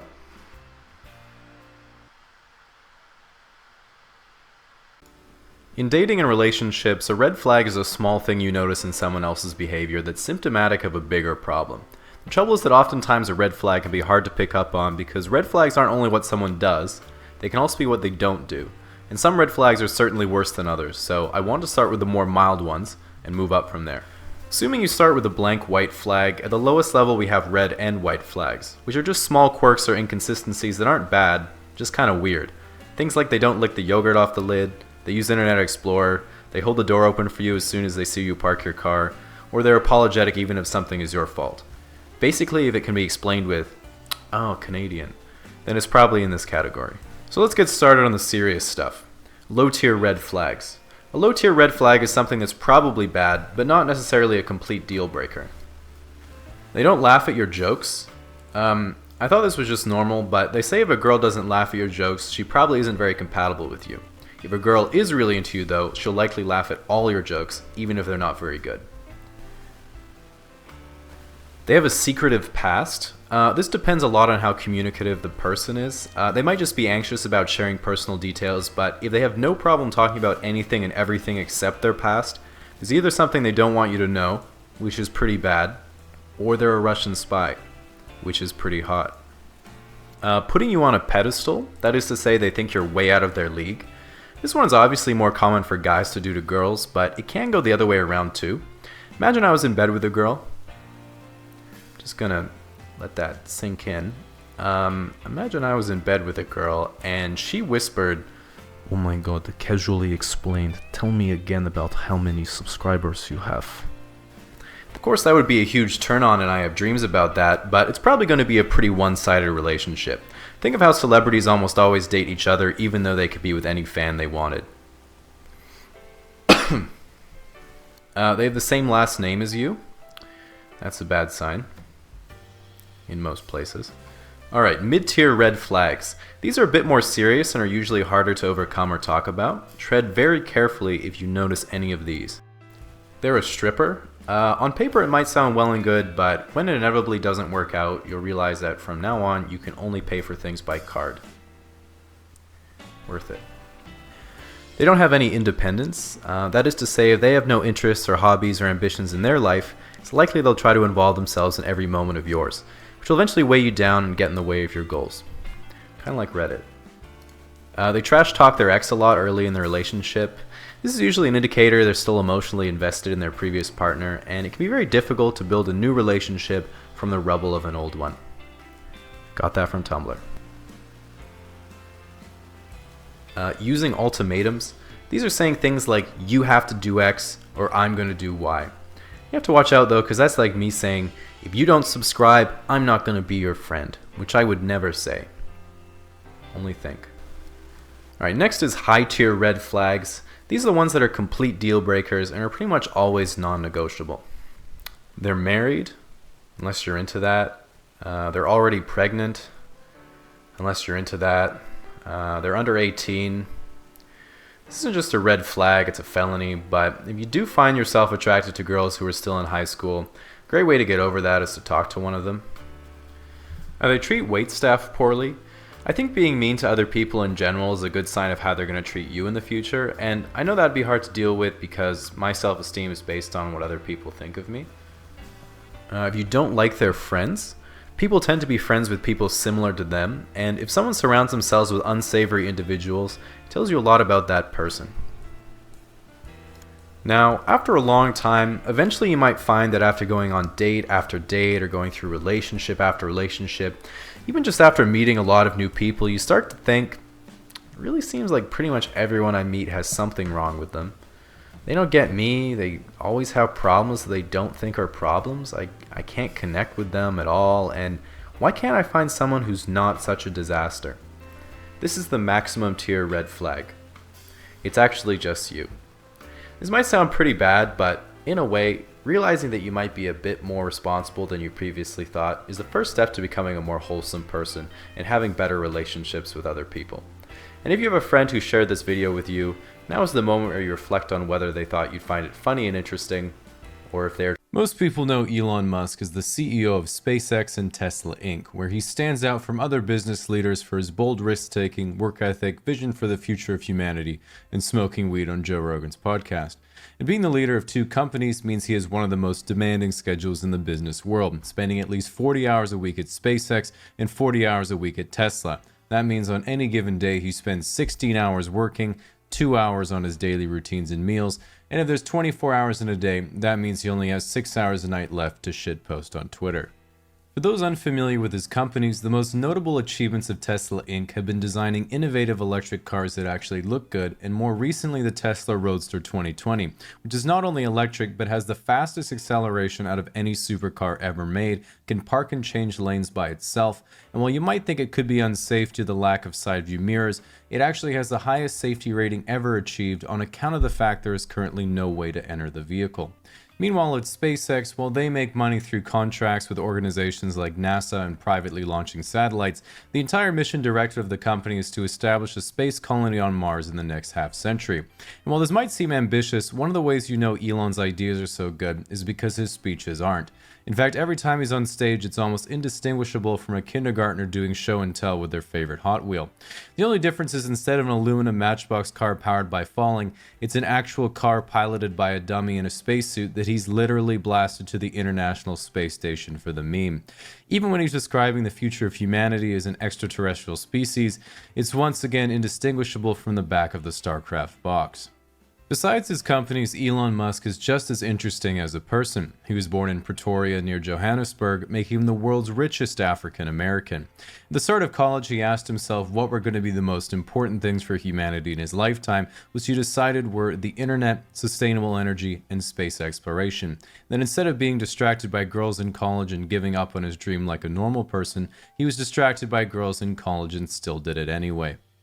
One of my favorite Elon stories is of him chasing a girl named Justine he had a crush on in college. And after getting rejected for an ice cream date, he showed up where she was studying with 2 chocolate chip ice cream cones melting from the indoor climate control. And his love. And while this sounds super cute, at the time this strategy did not work on account of the fact he did not follow my first golden rule of not being creepy, which is being above a 7. He did, however, later find success when he followed my second golden rule of not being creepy, which is being worth $20 billion. Incidentally, this also fixed the first rule. Regardless, thanks to Elon's ice cream tactics, he and Justine eventually had 5 kids together, which is just enough to collect the remaining Infinity Stones. Since the end of the marriage with his first wife, Elon has been in the spotlight for many high-profile relationships, including ones with Tallulah Riley, Amber Heard, and now Grimes, who he met on Twitter. Now, you might be expecting me to explain Elon's taste in women, but the only analogy I can think of is when I listen to my pop playlist, and it accidentally shuffles to Evanescence, and I'm like, yeah, I needed this. In addition to running his companies and sliding into the DMs of synth-pop Canadians, Elon also works a little bit with OpenAI, SolarCity, and owns what he's called the Boring Company that will soon be drilling enormous tunnels underneath Chicago and Los Angeles for what he says will be high-speed transit. But honestly, at this point, he could just be playing IRL Motherlode, because I think we've all decided to just let him do whatever. But what excites and terrifies me the most is his grand plan to bring everything that he's doing together simultaneously. And unlike companies like Apple, who will eventually have an iPhone implanted in your brain, or Google that will literally be your brain, Elon's going for the monopoly on an entire planet. Because think about it like this. SpaceX builds the rockets to take us to Mars and establishes the Mars colonies. The Boring Company builds tunnels to connect them all. SolarCity powers everything with solar panels. Tesla makes the cars that run on the electricity, the AI keeps law and order, and then when it's all ready, Elon takes 50% of the population to Mars at the snap of his fingers.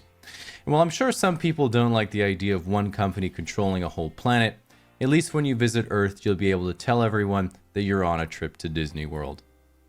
Machine going as fast as possible on the open roads, with nothing backing him up except his willpower.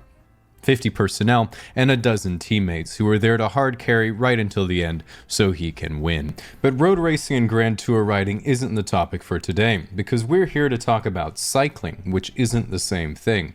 We're here to talk about what happens when you, an everyday citizen of the sidewalk, decides to buy a bike, and it's one of 3 things. You become a commuter, you become a cyclist, or you sell it on Craigslist after a month and see if something else works. Regardless of which camp you fall into, the first step of buying a new bike is always the same, which is to gain at least 50 pounds, because the more obese you are when you buy a new bike, the more upvotes you'll get when you take a picture with it. So once you've got some mad Reddit karma, what you might notice in the real world is that while cyclists don't consider themselves commuters, most commuters do consider themselves cyclists. And while most pedestrians and drivers think they're all the same as well, it's really not the case. Simply put, commuters ride bicycles as a means to an end, for going to the grocery store and back again, or to get them to and from work each day. This contrasts starkly with the cyclist, who doesn't go to and from work anymore because he quit his job to have more time on the bike, living solely off the college fund for his kids he'll never have after his wife divorced him. The commuter is someone who always lives in fear, and every day he walks to the bike rack thinking to himself, oh man, I hope my bicycle hasn't been stolen again. Whereas despite not owning a lock to save weight, the cyclist does not fear his bike will be stolen, because that would mean the thief would have to wait until he got off the bike first, which hasn't happened for years. Unlike the commuter, the cyclist does not fear vehicles, as he has come to terms with his own mortality, that if his life were to end after a middle-aged mother in an SUV T-bones his Cervelo while he's running a red light on the way to the start line of his local Cat 3 crit, so be it. A life of safety, that is to say, the life of a commuter, requires an ultimate sacrifice, and that sacrifice is speed. A sacrifice that no cyclist would ever make, instead risking his own collarbones and supple skin to the harsh reality of the pavement. In fact, there's only one thing that a true cyclist fears, and that is the fear of nature itself. More specifically, winds over 10 kilometers an hour coming from the front and or sideward direction. Accordingly, the first dictum of cycling is clear. Aero is everything. In fact, the cyclist will and must do everything in his wallet to ensure that he and his bicycle are as light and aerodynamic as possible. And that means the cyclist must abide by the following checklist. Bicycle, exactly 6.8 kilograms as per UCI regulations. The cyclist has not ridden in any UCI sanctioned events, but has met several people who have visited Europe. Protective gear. While cycling is certainly low impact on your knees, it's not low impact on your skull. Hence why cyclists need to have this. A tiny brain, which they use to avoid traffic that will kill them instantly under any form of contact. Legs, shaved. Arms, shaved. Face, beard. Body, T-Rex. Clothing, white lycra to exert dominance over the peloton with your massive bulge, black lycra on recovery rides to arouse subtle intrigue. All other rides must be performed in light wash cutoff jeans. Saddlebag, absolutely not. A saddlebag is not aero. Just get your domestique, aka anyone else on the group ride, to carry your extra shit. Power meter, one to measure your bike and one to measure the power level of other cyclists. Now, one of the most important parts of being on a bike is being on Strava, which tracks your rides and lets you compete with your friends. And while this is all well and good, a true cyclist of course doesn't have any friends, using Strava only to compare his wattages to real professionals and to see when Puck Moonin is within Tinder radius of a cafe and a bike rack.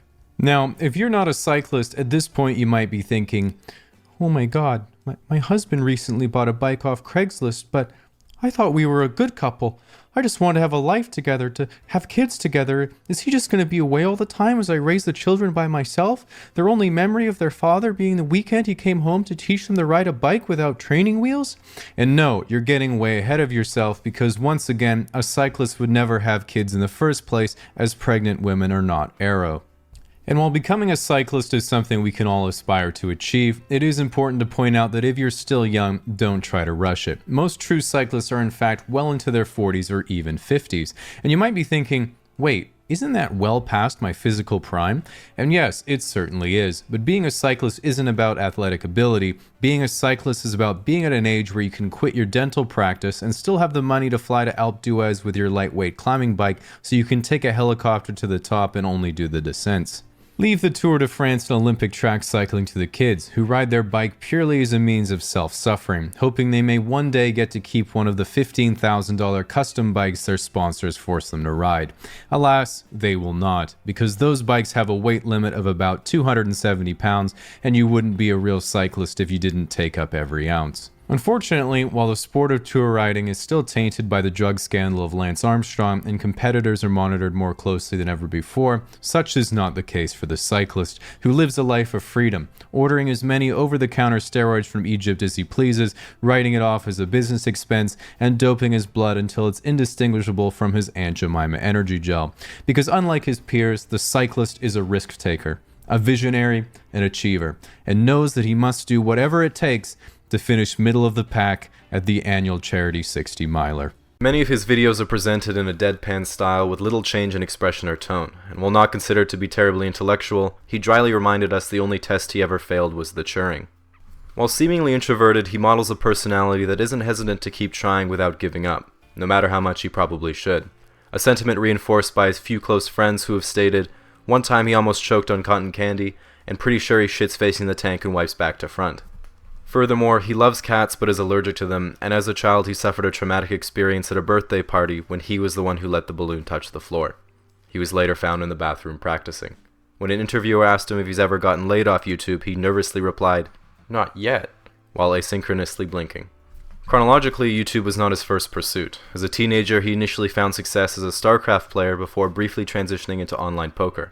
After playing 2 million hands and having every morsel of empathy drained from his being, he started his own short-lived line of apparel. When asked to comment on its rapid failure, he bluntly replied, "My clothing company is going so poorly that we're making shirts for the Chinese kids." When asked if he's ever been recognized in public, he recounted a time when he was purchasing a toaster at Home Depot, and to his delight, the cashier told him that she recognized his voice, and that bath plugs were on sale. His most popular uploads are all on the topic of relationships, with 91% of his viewership being male, much like in real life. While we know for sure that his character is single, we don't know his relationship status in person, although we can easily speculate he was most certainly a method comedian. When asked about his thoughts going forward, he says that his only wish is that Elon Musk would reply to his tweets so he could feel like he's part of the future. In closing, we asked if he had anything to say to his audience, to which he hesitantly stammered, "Please subscribe," followed by a suppressed giggle that he quickly silenced after realizing his self-amusement went unreciprocated. Out on something is generally pretty unpleasant. It's usually the case that you suffer a lot more in imagination than in reality. Meaning what's really bothering you isn't that you're missing out, it's the fear that you're missing out. And the truth of the matter is that your instinct isn't always correct. As an example, let's say you've been invited to a friend's birthday and you say you're gonna go, but then you get invited to another friend's birthday and theirs sounds like more fun. Do you cancel on the first friend to go to the party that seems like more fun and potentially hurt their feelings, or do you stick to the one you've already committed to? Exactly. It's incredibly unlikely that 2 of your 3 friends have the same birthday. When it comes down to it, I think the most effective way of dealing with the fear of missing out is managing your expectations. And my strategy for making sure I make a good decision is to take what my fear of missing out thinks will happen and contrast it with my much more modest expectations based on past experience, and then I can deduce that reality will be somewhere in between. So to start with, we have the situations where your expectations based on past experience are generally pretty low. As an example, imagine a college classmate from your computer science class invites you to a frat party and you're wondering who's going to be there. So as you're scrolling through the events page to see if it's all guys, suddenly you see a new update by the host who says, "Don't want to ruin the surprise, but we have some pretty powerful connections." Winky face. In this situation, the fear of missing out says Elon Musk and Natalie Dormer, but your generally low expectations say, at least it'll be the nursing faculty. If we assume reality is somewhere in between, that still sounds pretty good. Then as you get there, ready to fend off the nurses who'll be trying to mend your broken heart, you'll immediately realize that when a comp sci freshman thinks they have powerful connections, what they really mean is about 1 gig up and 1 gig down. And while this might seem like reality was not between our past experience and our fear of missing out like we had planned, by providing us with another reference, it has allowed us to move on to the next stage of dealing with the fear of missing out: lowering your expectations. And the technique that I like to use to get a better sense of reality is taking what my fear of missing out thinks will happen and contrasting it with the worst case scenario. As an example, as a person who goes to the gym a lot but you can't tell, sometimes I look at world-class athletes that I could never be like, such as 4 times world's strongest man Brian Shaw, who's 6'8", 450 pounds, and I feel like I'm missing out. And then I think of all the bad things about literally being the size of a refrigerator. To be honest, I haven't come up with anything yet. As a better example, sometimes I imagine what would have happened if I hadn't dropped out of school, and I start getting ahead of myself by thinking things like, you'd probably finish your degree, known how to program, maybe even be doing a post-grad in machine learning or something actually useful. And then I look at myself now with no education, sitting around streaming Super Smash Bros., and I feel like I'm missing out. But then I think of the worst case scenario of that timeline, which is that I'd probably be spending all my time by myself because I wouldn't be socializing, I'd be tens of thousands of dollars in debt, putting Jameson in my decaf iced coffee every morning to wake up, and even with a PhD in artificial intelligence, I'd probably still get clapped by a level 9 Luigi. What I'm saying is the whole timeline would be the same anyway. Now, after repeatedly being disappointed by reality, you might start to think, hey, if I keep lowering my expectations, then not only would I never be disappointed, I would actually always be pleasantly surprised. Unfortunately, I found the blunder there is assuming your expectations still have room to further descend. Regardless, the only move we can make at this point is not to lower our expectations, but to lower our fear of missing out. And the way to do that is to think not of how to expect less, but of how what you're doing now is actually a better way to spend your time than what you're worried about. As an example, one of the most common times I feel like I'm missing out is when people make a reference to a popular TV show or movie and I just haven't seen it. But then I think about how much of a waste it would be to actually catch up, and I realize that in reality, it might be better that I haven't seen them. Breaking Bad? Already have my own recipes. Friends? 3's enough for me. Black Mirror? I'm already confused most of the time. Game of Thrones? My favorite character would probably just die. House of Cards? I disliked Kevin Spacey before I had a reason to. The Office? I've been compared to so many characters on there, I don't want to find out what they're like. Star Wars? That shit's just gonna happen if we wait long enough. Avengers Endgame? Well, last month the memes were about 50% of people turning to dust. But now they're all about Ant-Man entering Thanos' asshole with Miss Frizzle on the magic school bus.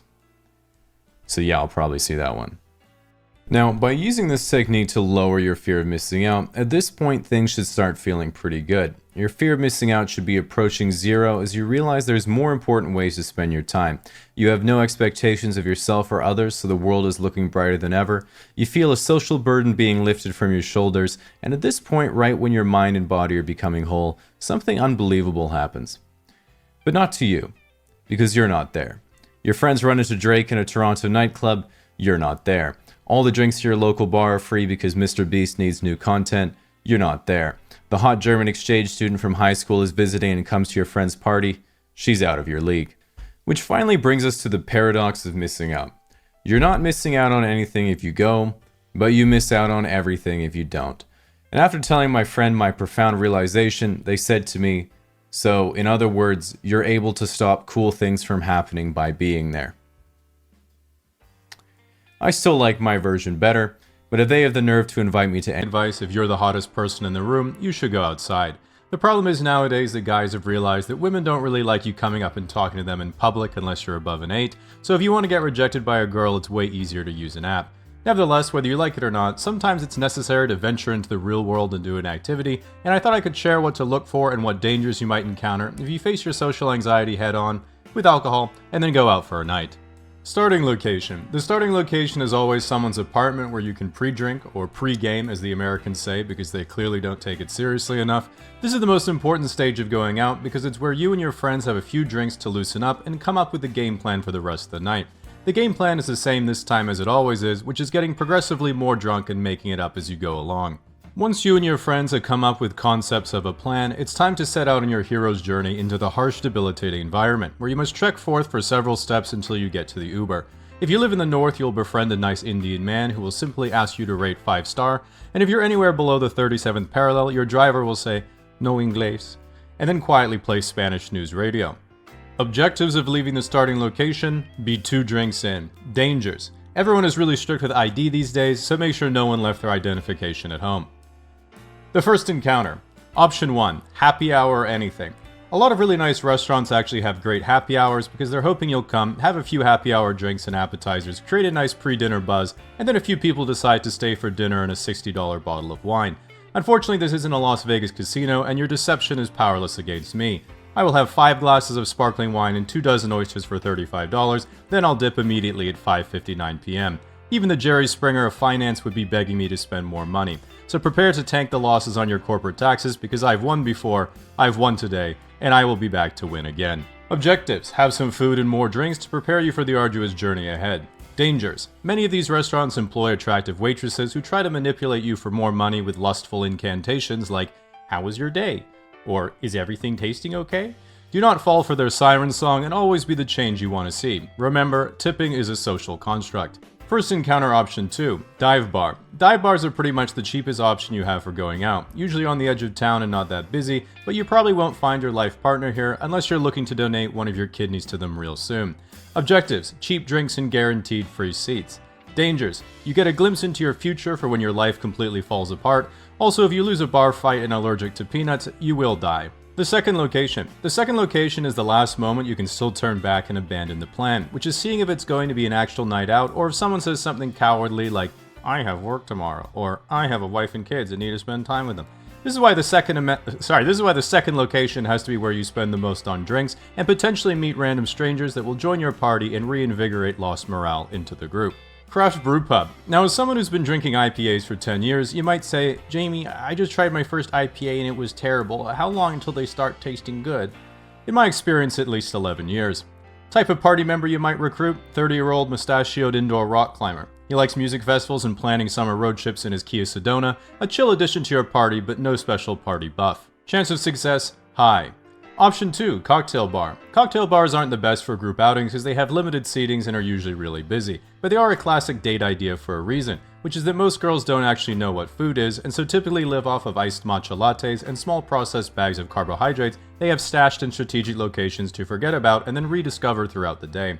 Cocktails and bar snacks are basically just an upscale version of this, tricking them into thinking you are capable of providing a better version of their current lifestyle. You unfortunately cannot, as you're paying for the check by letting your car loan go to collection. Type of party member you might recruit, wife. Chance of success, low. Option 3, natural wine bar. This is what the modern hipster has adopted after moving on from craft beer. We can't afford houses or children, but we can afford houseplants, tattoos, and overpriced dining experiences. If you've ever had the luxury of visiting Europe, you know you can go to any supermarket and buy drinkable wine for €3, or go full top shelf of the supermarket for $5.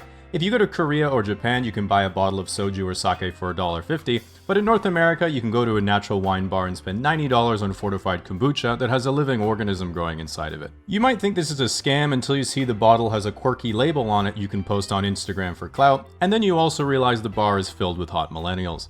Type of party member you might recruit, someone else's wife. Chance of success, medium. The last stop. Deep in your psyche, this is where you knew you were going all along, back when you said, yeah, we'll see how it goes, I guess. This is the most dangerous part of your journey, and each location option has a drunk boss fight you and your friends have to overcome. In order to conquer the last stop, you and your party has to strategically time your arrival with when your blood alcohol level is reaching a crescendo, as all of these locations require you to be as stupid as possible while still being conscious in order to take on the boss fight. House party. A house party is the prime location for bad late night decision making because there'll be lots of drunk people you don't know, one extremely stressed sober person trying to manage the $20,000 in damage being done to their parents' property, and a bunch of frat guys who are probably going to be in the news tomorrow. Boss fight. Not ending up in an ambulance. Option 2, nightclub. While most people find that it's easier to dance the later the night goes on because you're more and more drunk, it also gets a lot harder because the floor gets more and more sticky. It's better to not ask questions on the subject. Boss fight. The 6 double cheeseburgers, 20 nuggets, and Oreo McFlurry you're about to order at McDonald's. Option 3, gay bar. As someone who lives on the West Coast, here we just call them bars, but have you ever been to a gay bar and accidentally made eye contact with someone who was clearly staring directly at you? You're immediately part of the culture, because no matter how quickly you look away, he will be trying to shake your hand in 10 seconds. Instead of saying, oh, hey man, I'm not gay, I'm just here for a friend's party. In the most masculine straight guy way possible, your brain, having never been in this situation before, will try to be polite and say, oh no, I already have a drink, but thank you. When he then brings you another drink anyway, and you say, oh my god, I really can't, no, really give it to someone else. I mean, okay, if we just have it really fast, but then I have to go back to my friends. This goes about as well as you'd expect, because every server at a gay bar learned to make drinks watching Janae from Mahalo.com. Boss fight?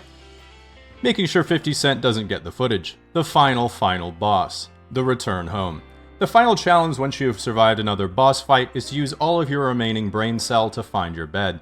The problem is that you're likely extremely dehydrated, can't see anything, and all of your friends have seemingly perished. This is where you need to invoke the one superpower all main characters possess. Plot armor. Like in Lord of the Rings, just take one more shot, black out completely, and you will then immediately teleport to some sort of bed. Usually this will be your own bed the next day, might be the hospital, could be your ex's, sometimes jail, but I can assure you it works every time. Except in Japan. Don't do it there. At the end of the day, going out was a sacrifice, and you might say that while we managed to lose our money, dignity, wedding rings, and then there was whatever happened at Diddy's, the lesson learned was that just like life, going out wasn't about the journey, it was about how hot the people we met were, and if we'll ever see them again. Waiting in line for brunch since the dawn of time, you finally sat down at a table, but then you realize who you're actually eating with. The brunch alpha.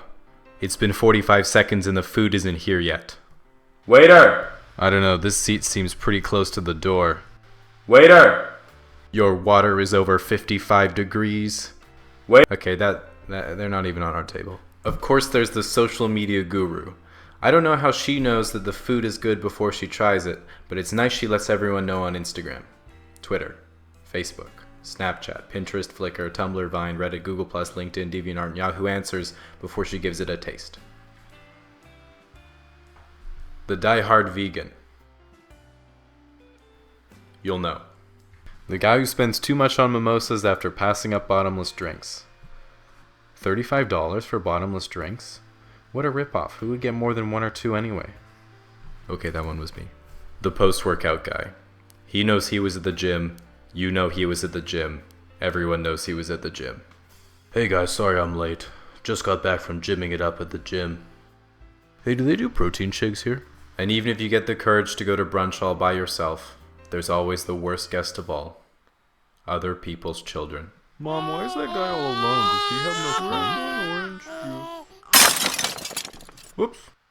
So, the world of men's fashion is a wacky, wild, and turbulent place, especially thanks to the internet, where 10 years ago, if you discovered a men's fashion forum looking for advice, they'd say, yeah, just wear jeans and a shirt that fits properly.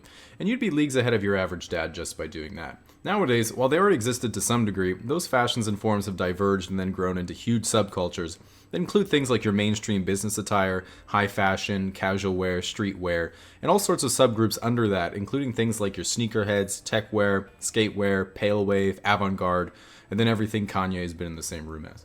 On the surface, they all seem like completely different and confusing genres, but it's kind of like how there are a million types of movies, but they're all built on the same principles. So if you break it down into what the actual purpose or inspiration of the different trends are, it starts to make some actual sense. So to start with the obvious, you take business and formal attire, and it literally has barely changed for 125 years besides the fat conductor hats. A basic suit looks fantastic all the time, and the only way it doesn't is if it doesn't fit or you're wearing it at the wrong place. And that's the whole point. It's a super simple yet refined outfit that says, I'm a respectable, put-together person representing a respectable, put-together company, so sign this contract and let's monopolize American steel. So as that devolves a little bit, you have something like business casual, which is of course much more prevalent nowadays as business has become a lot less face-to-face and a lot more online. Some people wear business casual or chic casual outfits all the time, but it works better if you're a bit older, because if you're a high school student or university freshman, it can come off as a bit incongruent because there's really no reason you'd ever need to wear a button shirt other than when your date drove you to prom or that one job interview you've had. So it might be good to wait until you've at least paid taxes before you look like you filed someone else's. So, in my opinion, this is the point where things get interesting because you get to your casual, everyday clothes where you can really express your personality by copying what popular rappers are wearing. It's by far the most rapidly evolving area of men's fashion, and I think the most noticeable shift recently has been the huge prevalence of streetwear and designer brands gaining popularity with teenagers and young guys. I mean, not that long ago, the only people who'd spend money on Gucci were rich middle-aged guys buying their wife something for an anniversary, but nowadays the barrier for entry is getting like 3 A's that semester. The part that I found the most interesting about some of the streetwear culture is that a lot of unfashionable items are worn ironically, where you're sort of saying, I know so much about fashion that I'm wearing something I know is unfashionable, because in order to identify something so unfashionable, you would have to know a lot about fashion. Like a while ago, it would be as simple as wearing a pink shirt and putting your hair in a bun because it was the opposite of traditional men's fashion at the time. Then later it was overalls and a bucket hat because you live in a city and haven't ever caught a fish. And then eventually jean joggers and a NASA fanny pack because you're emulating that one weird kid in middle school. I'm still sour about this because I was literally that kid in middle school and people did not think I was fashionable. I did, however, have a pouch for my laser pointer. Now, this sort of ironic incorporation of uncool items certainly doesn't end there, because some brands seem to have been built almost entirely on this sense of consumer irony. And I think the most brilliant example of that is Supreme. And they were originally a much smaller kind of skate shop clothing brand, but effectively they said, alright, we're a pretty niche shop with a pretty dedicated clientele. Do you think people would buy just a regular white shirt with a box logo on it for $30? And it turns out they would, and as they got bigger, they said, alright, what about something like a Zippo lighter? And that sold out instantly, but as they kept getting more traction, they just said, fuck it. Nunchucks, sold out instantly. Tennis balls, sold out instantly. Fire extinguisher, sold out instantly. And at one point, they must have had a conversation that went, alright, what is literally the least useful standalone item we could possibly sell? And someone said, how about a brick? Yeah, a brick. And look, Supreme was pretty big at the time, and everything was selling out, but would people actually pay $30 for a brick? And of course the answer was no, they didn't. Almost no one would pay $30 for a brick. They'd pay $1,000 for a brick because it sold out instantly. So anyway, hit me up for that collab. Like actually though. So, once you go deeper into different contemporary fashions, you find some very interesting subcategorizations that explore the extremes of other genres, and some of them are pretty weird. So, the most well-known is probably high fashion, which does get a lot of flack for being weird, but it's really more of an advertising campaign and for showing off a designer's inspiration for upcoming commercial lines than it is for actual practical wear. So in a way, it's almost weird by design, which is neither here nor there for me. But if we start looking at the niche clothing that people do wear on a day-to-day basis, it brings us to some super interesting trends.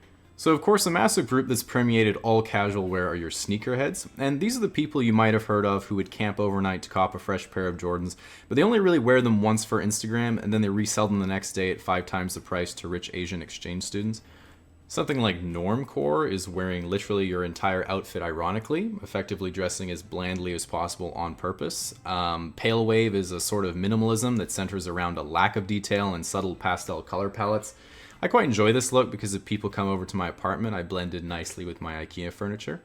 Then there's all black everything, which is also a pretty solid choice if you don't like sorting laundry. I mean, I think it's cool because it makes your washer's spin cycle look like a portal to the 4th dimension. That's pretty neat. And then something like avant-garde, which is sometimes called goth ninja, is way more complicated, but is fundamentally about being able to sneak up on people perfectly camouflaged in the urban environment, and then being able to tap them on the shoulder and they'll drop dead instantly. Lastly, we have tech wear, which is the most technically advanced clothing possible. Your jacket weighs about 14 micrograms and is resistant to all 4 seasons simultaneously. Your carbon fiber Gore-Tex underwear is completely waterproof from both directions and has a concealed pocket for up to 2 Magnum condoms. Honestly, the only downside I can find to a tech wear outfit is that it costs $4,000 and you only use it to walk to work. Now, at this point, we've barely scratched the surface of all the fashion ideas that are out there, but moving forward, all these areas of fashion will continue to evolve in some very interesting and unpredictable ways. Personally, I've been trying to pioneer comfcore, which focuses on being as comfortable as possible at all times. The only downside that I've realized is that it's the literal opposite of fashion and usually devolves into you not leaving the house and binging YouTube top 10 lists. So yeah, no Instagram traction on that one yet, but So, fundamentally, the friend zone is a bit of a relationship purgatory where, although it's not exactly gender exclusive, it's more often than not when a guy's sexual interest in a girl is met with only platonic friendship. And realistically, it's totally fine for a girl to like a guy's personality but not really be interested in a relationship. The trouble usually comes from the fact that a lot of the time, guys don't even realize they've been friend zoned. And this can happen for a lot of reasons, but sometimes, even though a girl might not be interested, a guy can misinterpret the signal she's giving off and get too attached. So if you're a girl, try to avoid being in the same room, looking in our general direction, or winking both eyes at the same time. And sometimes, if a guy really doesn't get it, you might have to clearly tell him that you're only friends, or he's probably going to end up with hurt feelings at one point or another. Like I was recently at Starbucks, and there was a really cute girl taking my order, so we chatted for a second, and she asked for my name to write on the cup. Then when I got my drink, I saw that my name had 2 hearts around it. And that was honestly one of the best feelings of my life, and I was about to say something when I saw that she also drew a couple of hearts for a guy named Aaron right behind me. Fucking slut. Now, I'm sure some of you are wondering if you're in the friend zone right now, and it usually progresses in stages, so you can see which one you might fall into. The first stage is denial, which is believing you aren't in the friend zone. The second stage is anger, which is coming to the realization that maybe you are. The third stage is bargaining, which is begging to take her on a date even though she's always showing you pictures of other guys. The fourth stage is depression, which is realizing she was showing you those pictures because she thought you were gay. And finally, the fifth stage is acceptance, which is realizing that one of them's pretty cute and what do you have to lose? Now, the most important question of all is, can you get out of the friend zone? And interestingly, not too long ago, I was reading that a few psychologists at Penn State actually compiled a practical guide for men to get out of the friend zone, which looks like this. Of course, the first thing is identifying you're actually in the friend zone, then you execute the following steps. Step 1, be more attractive. It's worth mentioning while this guide is certainly effective, it can be kind of difficult to implement and at least takes a bit of time. So one last piece of advice I was given a while ago was if you're ever in doubt, ask the girl out. The logic being that she either says yes and that's great, or she says no and you have your answer. But I've realized that this saying greatly underestimates my power for debilitating retrospection, which is why next time we're talking about how to get out of the friend zone and into the friend with benefits zone, where nothing goes wrong. Now, the difference between an average person and a billionaire is essentially zero. Unfortunately, about 9 of them. Nevertheless, if you're a regular person, you walk around the same streets as both the riff, the RAF, and professionals all the same. You probably know people who still live at home, friends slumming it with roommates, couples sharing a 2-bedroom, and high earners with a single family home, a dog, 2 kids, and the white picket fence, giving you a decent perspective of life for the average person. But when you're so rich that money basically doesn't matter, everything changes completely. One unavoidable characteristic of becoming a billionaire is that you end up in such an isolated social circle that you often cease to relate to the common person and your life becomes unrecognizable. For this reason, billionaires actually have more in common with the homeless than they do with most people. Doesn't pay taxes, undiagnosed mental illness, on the kind of drugs you don't even know how to get, and never even heard of the Epstein files. Now, it's natural to look at your life where you work 40 hours a week for just enough to scrape by and think, how does someone even get to be a billionaire in the first place? It's really pretty simple. At some point or another, we've all had the genius thought, what if 1 million people just gave me $1? It would barely inconvenience them, but then I would have $1 million. While most of us stop at this fantasy, impressed by our own raw ingenuity, some people throughout history have gone further, extrapolated on this scheme, and invented what is known today as a business. As an example, Reed Hastings and Mark Randolph thought, what if you give me $16 every month and I mail you Shrek 2 on DVD? Easy $6.5 billion. Elon Musk said, what if you give me $8,000 and I pretend to give you a self-driving car every year for the next decade? Richest man on earth. Mark Zuckerberg said, what if I give you an app that collects all of your personal information in a giant database that I own, and you give me a heat lamp and a bowl of grasshoppers? To really drive home how much wealth billionaires have, when someone says they're a billionaire, they're one of only 800 people in the United States. In contrast, if someone says they're a millionaire, it means they have a house. While politically it's commonplace for progressives to hate billionaires because they epitomize late-stage capitalism, I don't make fun of billionaires because I have an ideological bone to pick. I make fun of them because they're really fucking weird. Recently, Peter Thiel, a tech billionaire and right-wing ideas guy, appeared on a podcast and was asked if he thought the human race should survive. He then stammered over the question for 15 seconds before reluctantly answering with the classic, yes, but. Now, I'm no expert in media training, but as I frequently tell Putin, Hamas, and Benjamin Netanyahu on our weekly Zoom meetings, the correct answer to human rights questions is always to say yes right away, and only reveal later that you had your fingers crossed out of frame. Billionaires like Thiel are almost alarmingly out of touch with how to communicate with the general public because even though he can understand a regular person's life conceptually, he can't relate to them on a personal level. For example, I get really hot at night when I go to bed, so I like to turn the temperature way down, whereas Thiel prefers to sleep in a deep freezer he lays down like a sarcophagus. Now, the good news is that not all billionaires base their whole personality on World of Warcraft expansions and name their company after the magic rock Sauron used to corrupt weak minds and manipulate their will. Warren Buffett, for example, has not only pledged all of his wealth to charity after he dies, but he also still lives a very humble life in his house in Omaha that he bought in 1958 using the change he picked up off the ground. Nevertheless, most billionaires don't do much to shake off the public image that their whole existence is just about lording over their minimum wage warehouse workers as they Zillow the next 2,000 hectares of farmland to buy, sip their cognac, and mutter to their Siamese cat what pleasure it brings them to see the peasants toiling for their coin. But this isn't how billionaires run companies, this is how Mr. Beast comes up with video ideas. The ethical question of should there be billionaires at all is one of the most hot-button issues around right now because wealth inequality has been steadily increasing decade over decade, and many people believe that billionaires don't pay their fair share. This is of course ridiculous, as billionaires get divorced all the time. With that said, it is a common belief that if the government were to confiscate everyone's personal wealth above $999 million, this would lead to a dramatic improvement in the standard of living for the average person. Problem is, even if you were to yoink every stock, bond, and square inch of real estate a billionaire owns, liquidate all of it to straight cash while somehow getting market value, in the US you would get about $6.22 trillion, which would cover 11 months of government spending, or every person in the country would get a one-time payment of around $18,000.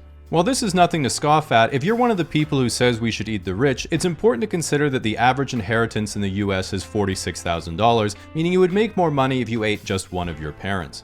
Now, because they can't yet buy more of it, billionaires are experts at managing their time. While flying private is out of reach for most of us, there are other tips you can copy from billionaires to save time in your own life. For example, when I make a new account on a website, I save time by letting Chrome auto-generate an encrypted password. I got this idea from Elon Musk, who uses the same technique to name his children.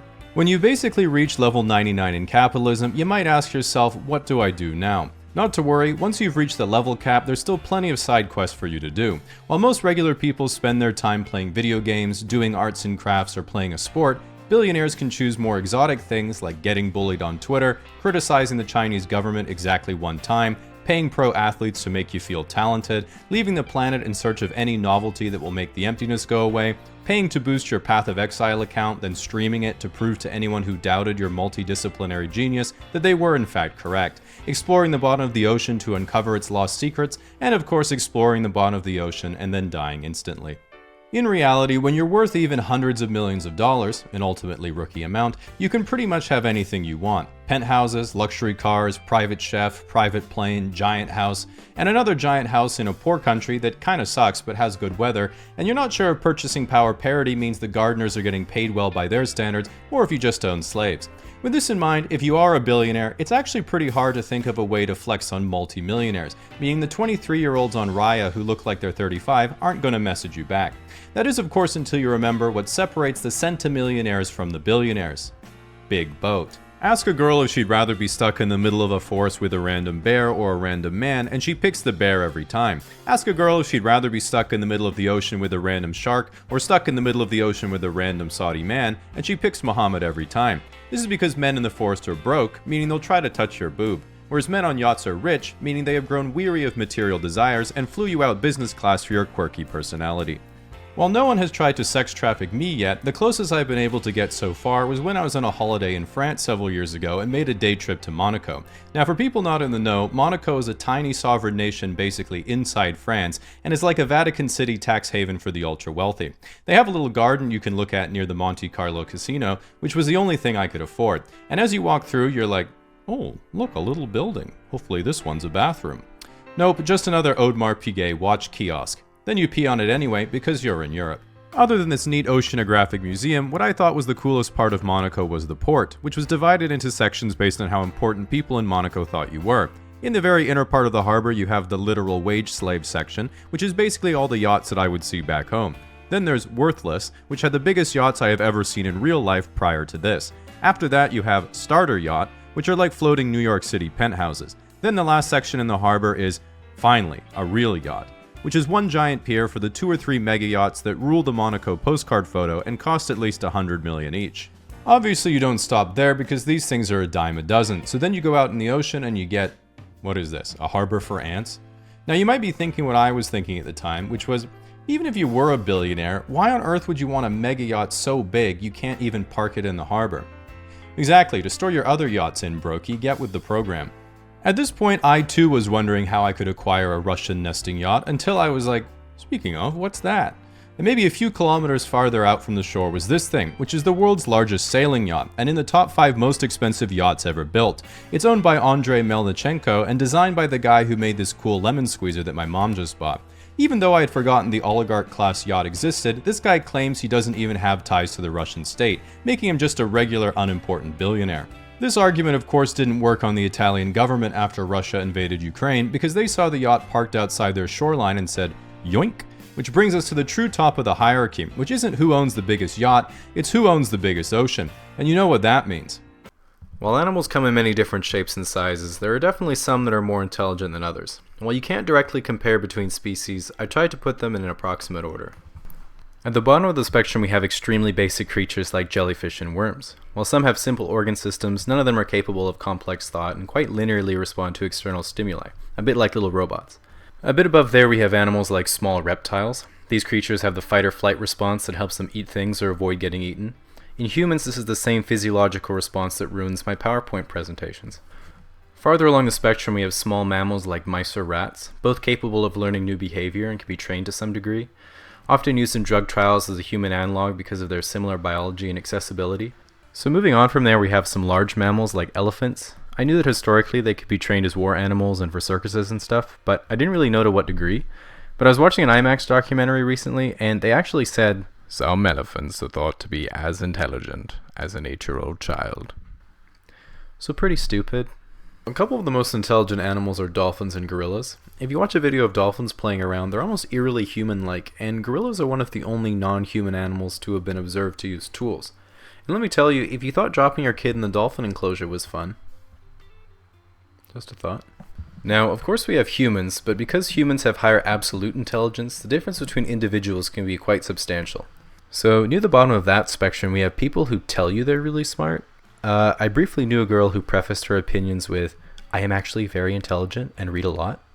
One time I told her I thought her chemtrail stuff was a bit of a conspiracy, and she said, "Did you even read my most recent Facebook post?" So I expected to see a link to someone's sketchy blog, but it just said, "Jessica's IQ is 135. Last I heard, she's reselling essential oils and cosmetics to an increasingly diluted client base. At least it's a business model that she could understand. A triangle. So leaving that behind as a distant memory, next we have the average person. Has difficulty opening clamshell packaging, but can usually figure it out eventually. Can plug in a USB after only 2 or 3 tries.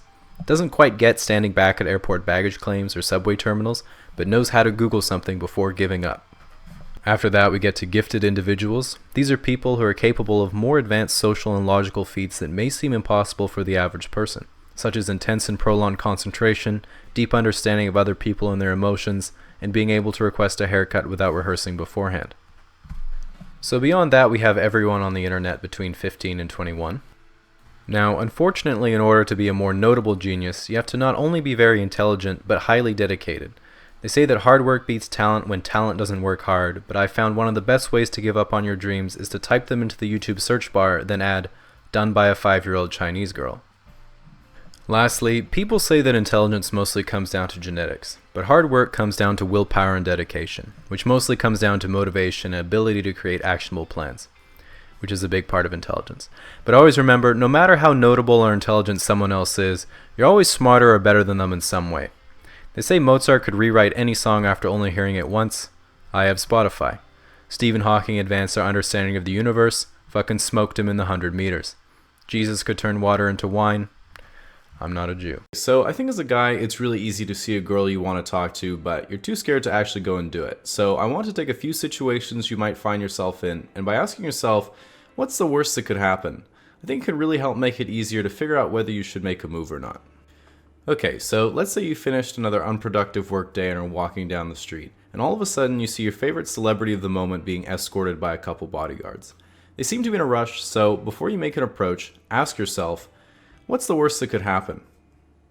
Yeah, there's a good chance you'll get tackled, and I think she's married, so not really worth the risk. Best be on with your day and keep a lookout for better opportunities.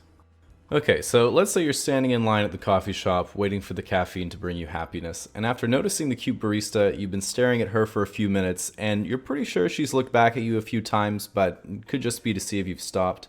She might have winked just then, but the angle made it so you couldn't really see her other eye very well. Could have just been a regular blink. So ask yourself, what's the worst that could happen?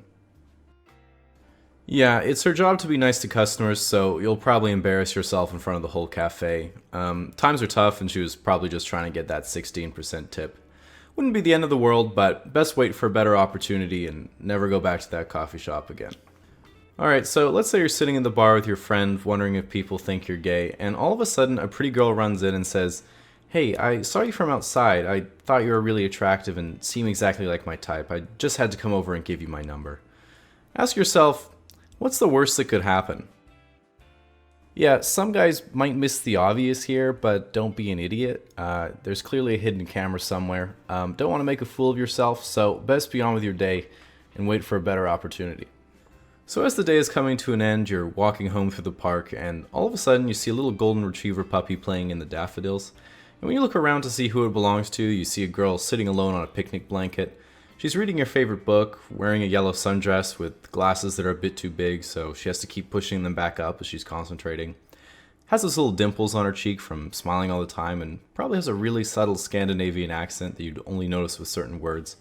Then as you walk by, she places her book down to stretch, and after a few seconds she makes eye contact with you, gives you a little wave, and then pats the space on the blanket next to her. So you go sit down, and her dog jumps all over you right away, and she says, "Wow, she's usually nervous to meet new people. It must be a good sign." Ask yourself, what's the worst that could happen? Yeah, you don't want to get your heart broken. Honestly, there would be no rebounding from that one. Always have tomorrow, so best be on with your day and keep waiting for a better opportunity. So although everyone makes jokes about magnets, how do they work? Most people genuinely don't know, and there aren't that many comprehensive resources to find out, which is kind of surprising considering magnets have been a critical component in modern technology and are directly responsible for many extremely important inventions that you use every day, like VHS tapes. And think about it. If we didn't have VHS tapes, that means we wouldn't have Jurassic Park on VHS. And if we didn't have Jurassic Park on VHS, we wouldn't have dinosaurs. And if we didn't have dinosaurs, booking my trip to Australia next month would have been a complete waste of money. With that said, in order to understand magnets, we have to understand electromagnetism. And the electromagnetic force is one of the four fundamental forces of nature, which is, as the name would imply, the phenomena associated with electric and magnetic fields. In our case, imagine a coil of wire with an electric current running through it. And much like how mass will inherently generate a gravitational field, by nature the electric current produces a perpendicular magnetic moment, which follows the direction of the right-hand rule. In this instance, if your fingers follow the coil, the induced moment is in the direction of your thumb. The right-hand rule itself is often accredited to André Ampère, who was the first person to use the right-hand rule to selectively domesticate wild magnets. This selectivity eventually wiped out all the non-conforming magnets and led to the current population of predictable right-handed ones that we're able to use in everyday applications. So I just wanted to show you guys a quick experiment that you can do at home if you want to investigate electromagnetism yourself. So all you need is a microwave, which operates of course using electromagnets, and something with a lot of simple carbohydrates or sugar. I'm just using a piece of brownie. And what you can do is just put it in there and then set your microwave to high and go for 10 seconds and then watch really closely. Hopefully I can get the focus right. You can see it.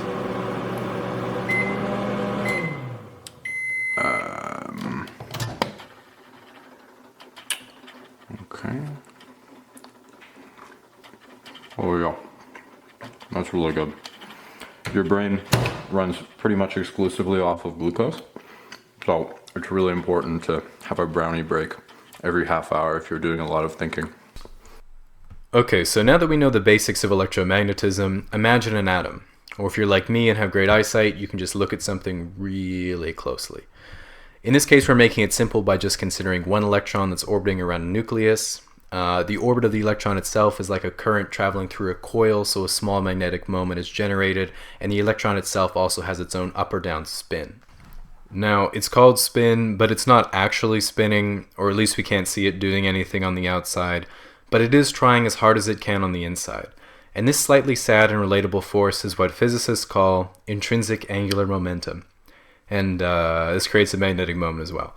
So then you just take the resultant by adding all the moments together, and now you have the net magnetic moment for the whole atom.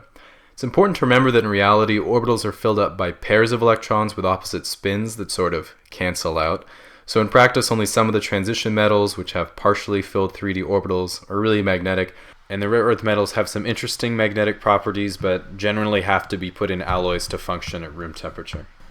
Okay, so there's a lot that just went on, so I'm going to give you a second to pause the video and get a brownie. Okay, we're back. So the last thing is that in a large piece of a material, collections of similarly oriented atoms are grouped in domains, but the domains themselves are essentially randomly oriented. So the magnetic forces also kind of cancel out.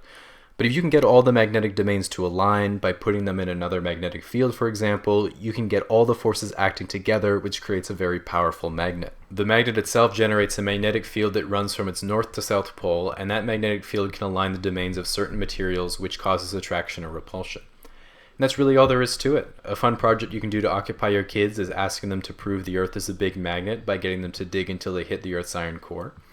And yeah, thanks for watching, and please consider hitting the subscribe button, because next time I'm going to show you how to avoid another lonely Valentine's Day by building a 45 Tesla bitter magnet to help you pick up. Now, after I did my last video on evolution, there was a lot of controversy, and some people were saying things like, if humans evolved from monkeys, why are there still monkeys? That isn't really true and isn't what evolution is about, but the fact that both are still around shows that neither is necessarily better than the other, and in fact both are completely viable builds with their own strengths and weaknesses. But it is true that in the current meta that not every class is equal, and it's important to recognize inherently over or underpowered classes and bring it to the attention of the dev. Starting at the bottom with the F tier, of course we have pandas. Really just an extremely weak PvE class. Has the highest DPS versus bamboo out of any animal, but is weak against pretty much everything and has horrendous PvP. Learns to roll at an early level, but that's mostly useless outside of For Glory and Dark Souls. At the D tier we have ducks. Again, really, I don't know why ducks are alive. They can do everything, but they're really bad at all of it.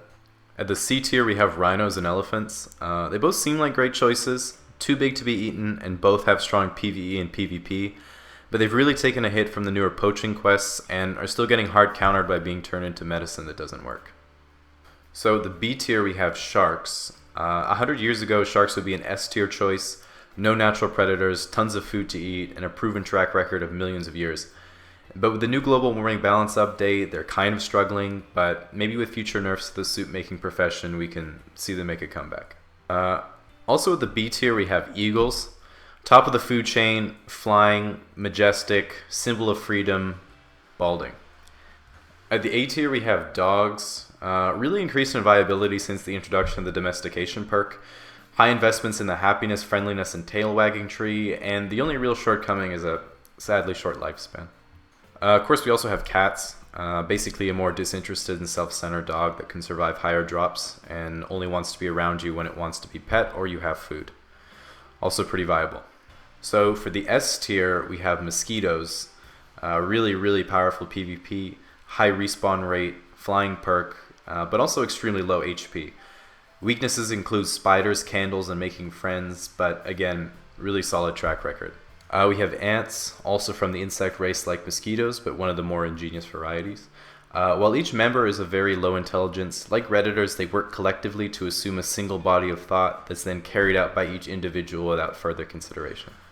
And of course we have humans, really rough in the early game, but eventually they develop the strongest PvP and PvE out of any class and definitely have the highest skill cap.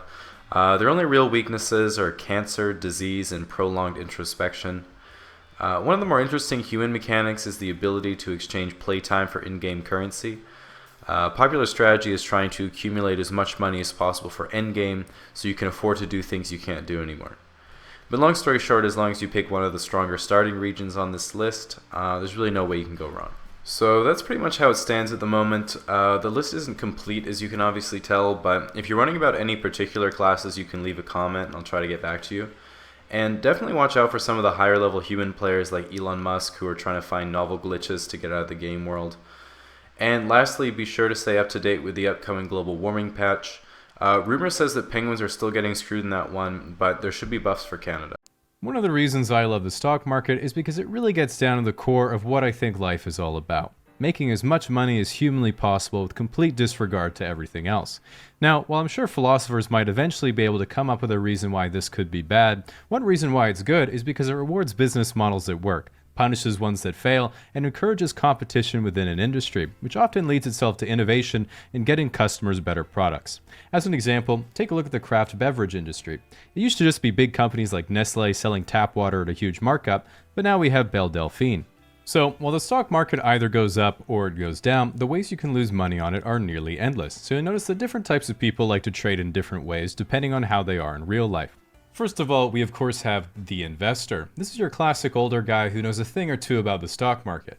Like literally one or two things. And those two things are time in the market beats timing the market and dollar cost averaging. If they had to get a tattoo, it would say buy the dip, but they would never do that because tattoos are a sin. Next, we have the boys of Wall Street bets. These are your Zoomer and Millennial degens looking to get rich or take physical delivery of 50,000 barrels of crude oil trying. They trade almost exclusively options, which typically results in them making several times their original buy-in in a matter of days, or straight up losing it all. They figure that they're only gambling with their future, so nothing to lose anyway. Their trading strategy consists of don't fuck with the mouse, and get into a stock after it's already gone up 20% in the last 3 days. Another subset of options traders is Theta Gang, a community based around selling the contracts to the previous group. Their profits are consistent, but low enough that no one really cares. Their primary gains being the feeling of intellectual superiority when using terms like Iron Condor, Calendar Spread, IV Crush, and Gamma Hedging. Next we have your Silver Bugs and Gold Bugs. These are the guys looking to keep their money safe. So safe that once some guy in Africa digs it out of the earth and sends it over, they dig a hole in their backyard and put it right back in. This investor is most often associated with the prepper community, who are anticipating the coming apocalypse and have their shotgun shells and seed collections ready to go in their underground bunker. Not all gold bugs are this extreme, however, as my dad would simply describe himself as waiting for the great undoing of the world financial system and the collapse of American empire. Very similar to your gold bugs, you have the people who are into cryptocurrency. These guys are similar in disposition, but generally younger and less doomer. They don't keep gold or silver in a vault in their basement because that's where they live, kept warm by enough GPUs to melt Greenland. They're absolutely loaded, but never buy anything because if they sold Bitcoin for US dollars, that would imply Bitcoin isn't a real currency. Penny stock speculators. If options trading is the casino, then penny stocks are the scratch-offs. If there's the wolves of Wall Street, these are the sheep. And you might be thinking, what? No, I'm not a sheep. But like, bro, it's in the movie. Like, literally that's what the movie's about. If someone posted a thread on Aerotine with a few rocket emojis, you know you'd put down 3K in an instant. Quants. These are the MIT graduates with 3 PhDs who work with 20 other math geniuses on a specific machine learning algorithm in order to front-run the quartz crystal in the Chicago Mercantile Exchange's internal 24-hour clock by running a fiber optic cable that's 14 feet shorter than the closest competitor, thereby reducing the distance light has to travel so he can arbitrage 1/4 cent profit per bushel on soybean futures. He makes $500K a year, but secretly dreams of owning an acreage and holding a soybean in the flesh. The security analysts. These guys are the very detail-oriented investors who are always out to find a good deal on an undervalued stock. Their biggest weakness is not being able to bring themselves to buy Apple, even though it's outperformed their entire portfolio for the past 10 years. Of course, we can't forget, last but not least, Wall Street. This is your investment banks, hedge funds, and money managers. Big money, smart money, whatever you want to call it. Now, what most people think Wall Street does is this. Looks like Daryl from New Hampshire just bought $15K worth of Delta Airlines. Oopsie daisy. But what they actually do is this. Bring, bring, bring, bring. Hi, this is JP Morgan Client Services. Hi, can I buy $15,000 of Delta Airlines? Yeah, sure. There's a $5 service fee. Well, that's fine. Okay, it's done.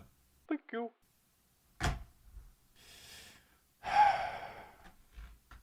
Beep boop.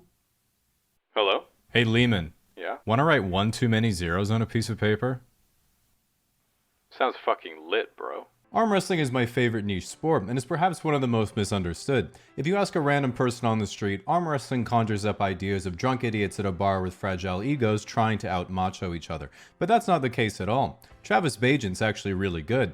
Beyond that, our general view of arm wrestling is made up of those videos where neither person knows what they're doing and just straight up snaps their forearm clean in half. This isn't what arm wrestling is about, because in reality, the arm wrestling community is a lot like the bodybuilding community. People think bodybuilding is about vanity and trying to be more jacked than other guys so you can get girls, but anyone who's gone to the gym long enough knows the only people admiring your micro-thong is the other homies. In a similar sense, arm wrestling appears to be two roided up monsters with wrists bigger than my neck trying to rip the other person's arm right out of the socket. But if you start a match and your opponent doesn't want to hold your hand, you literally ask the referee to get the strap on. It's remarkably progressive, really. What most people don't know about arm wrestling is that it's primarily a hand, wrist, and forearm sport. It's not entirely how much you can bicep curl. In a sense, it's similar to rock climbing because even though the specific strengths are different, in rock climbing you can take a super jacked bodybuilder, but because he's never trained his grip in a crimp position, he's going to be barely any better than an average guy because it's largely about your finger strength to body weight ratio. Similarly, professional arm wrestling requires strengths that most regular gym bros never train, such as being able to rapidly fuck off under the table or shitpost on YouTube shorts in a foreign language. While most people think of arm wrestling as a side-to-side movement, this is literally how you end up breaking your feeble, normal person bones. If your real-life opponent insists that anything but side-to-side is cheating, make sure you do it over a ledge so you at least get a banger of a live leak video. In reality, arm wrestling properly is almost always both people pulling corner to corner, or occasionally one person pressing and another person pulling. If you ever see someone using their body weight in a casual environment, that is actually the safe and proper way to arm wrestle because it keeps your arm in line with your shoulder. If, however, you want some MLG pro tips to beat your friends at the bar, here are some tricks. Grip their thumb higher up for more leverage, start with a slightly cupped hand, bring your elbow and shoulder in closer to the middle to get a higher hand position and a narrower V shape through your arm and shoulder, lean in as close as possible to the other person, give them a quick peck on the lips, and then hit them with a flash pin like the patriot you are. There are then additional stylistic techniques such as back pressure, side pressure, posting, which I like to do at most once per year. Then there's pronation, top rolling, and hooking. Then there's the more unorthodox moves like flop pressing, the king's move, the dad move, and many others that you can employ to emphasize your opponent's childhood weaknesses and engage your strengths. There is of course one strategy above all else, however, which is just being really, really fucking strong. Again, at least physically. One of the reasons I find arm wrestling so appealing is because it has one of the highest genetic anomaly to overall population ratios of any sport that I know of. Think of how crazy it was back in the day when Usain Bolt, who was 6 inches taller than what everyone thought a professional sprinter should be, came in and smoked every world record. And we all said, wow, very fast and impressive. I'm greatly pleased by this novelty. Arm wrestling is like that, but it's almost every single person. Some people say, you know, what if there was a version of the Olympics where everyone was allowed to do as many drugs as they want, and we say, to heck with it, let's see what humanity's really capable of. And if you know anything about sports, that already exists and it's called the Olympics. But in arm wrestling it goes beyond that, not to just the limit of human pharmaceuticals, but the limits of human evolution. What if you combined a crab with a human? That's right, Oleg Zoke, the greatest left-handed sub-heavyweight of all time, and all-around nice guy. How about a human in a can of spinach? Exactly, Alan Fisher, who reminds me of someone but I can't quite put my finger on it. How about a bunch of bananas and a human? Not a gorilla, it's Denis Saplenkov's hands. Now imagine the enormous mythological creature, the Leviathan. Doesn't really roll off the tongue, does it? But if we shorten it a little bit... Exactly, Levon Saganashvili. This guy's 420 pounds and has nearly 10-inch wrists. For reference, I just measured the circumference of my ankle and it was 9 1/4. And look how thick those bad boys are. After looking at these mutant-level athletes, imagine what chance you'd have if you looked like a regular dad. Exactly, you'd be John Brzenk, the undisputed greatest of all time. Because you have to remember my golden rule. Always hide your power level. One of the immediately noticeable characteristics of a lot of arm wrestlers is they can't fully extend their arms, and while that leads to some of the most contentious issues in the sport, it also leads me to believe that the evolutionary pressure on the T-Rex was actually nature's effort to create the perfect arm wrestler. Arms that barely extend to help them win matches, and a giant mouth to blame the shit refs. Nevertheless, while doctors in the YouTube comment section, which of course are the same people, often debate the cause of why arm wrestlers have arms that are so messed up, there is yet to be a definitive conclusion. It does, however, remind me a lot of the people who watch mogul skiing videos and comment, why do they all need so many knee replacements? Or the people who comment, why does everyone keep getting brain damage? On League of Legends videos. What I love about the arm wrestling community is that it's niche enough that it's kind of like one big family and they all really admire each other. I remember seeing mainstream Reddit videos posted of guys like Denis Saplenkov crushing walnuts with his fingers or Oleg with his weird left arm, and people would comment, I mean, if that's what you've been given, then can't say I wouldn't do the same thing. As if what they experienced was some type of disability. And while yes, Dennis probably needs to use an iPad as a phone, these guys are genuinely revered in the community for their special abilities. Whether it's Oleg's weird arm and hand, Dennis's unusual and jacked frame, Devin's fucked up elbows, Michael Todd's coping mechanisms, or Dave Chafee's table IQ. It's genuinely seen as each person's talent, and all the average people in the sport are envious they don't have their own ultimate ability that other people can meme about. As it currently stands, the undisputed #1 super heavyweight is Levon Saganashvili. He's that one, by the way, who has literally obtained final boss status because he only does super matches against one opponent at a time. While Hermes Gasparini recently showed some serious potential in stopping Levon in later rounds after tiring him out, the only person who's thought to be able to beat him currently is the Australian heavyweight Ryan Bowen, who everyone in the community agrees would win pretty easily, but unfortunately can't get his weight up to meet the class requirements. Meanwhile, there are probably a dozen other people who are similarly matched to each other who are all vying for #2 in the world, because they all know the secret to arm wrestling success. Claim you're better than everyone else, then injure yourself before you have to prove it.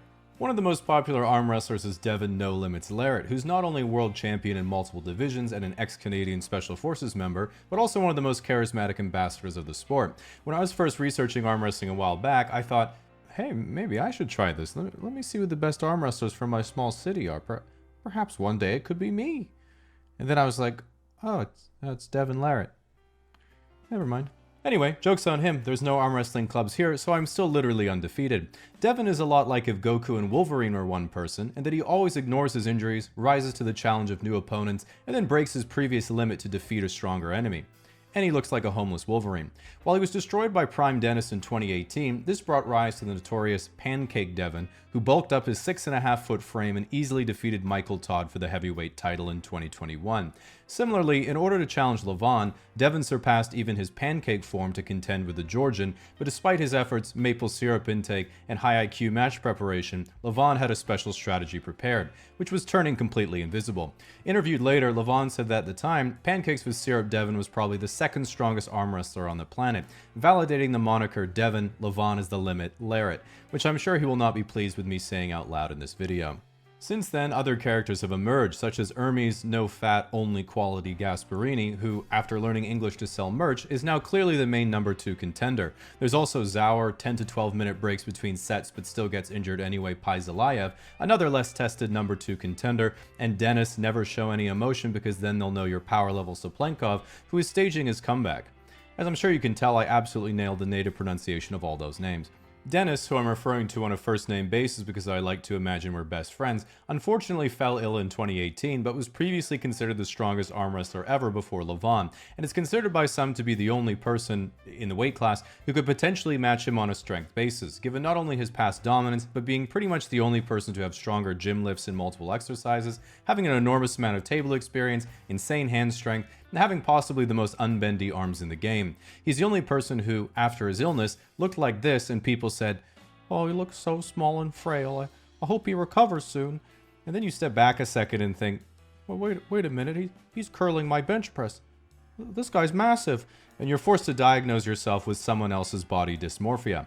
Thankfully, he's been doing a lot better, and it's especially exciting because Dennis and Levon have never faced each other before, and everyone's hoping that Levon triples his Georgian pancake intake, Dennis absorbs another bar of plutonium, turns his hat backwards, and I can pay $25 to watch it on the internet.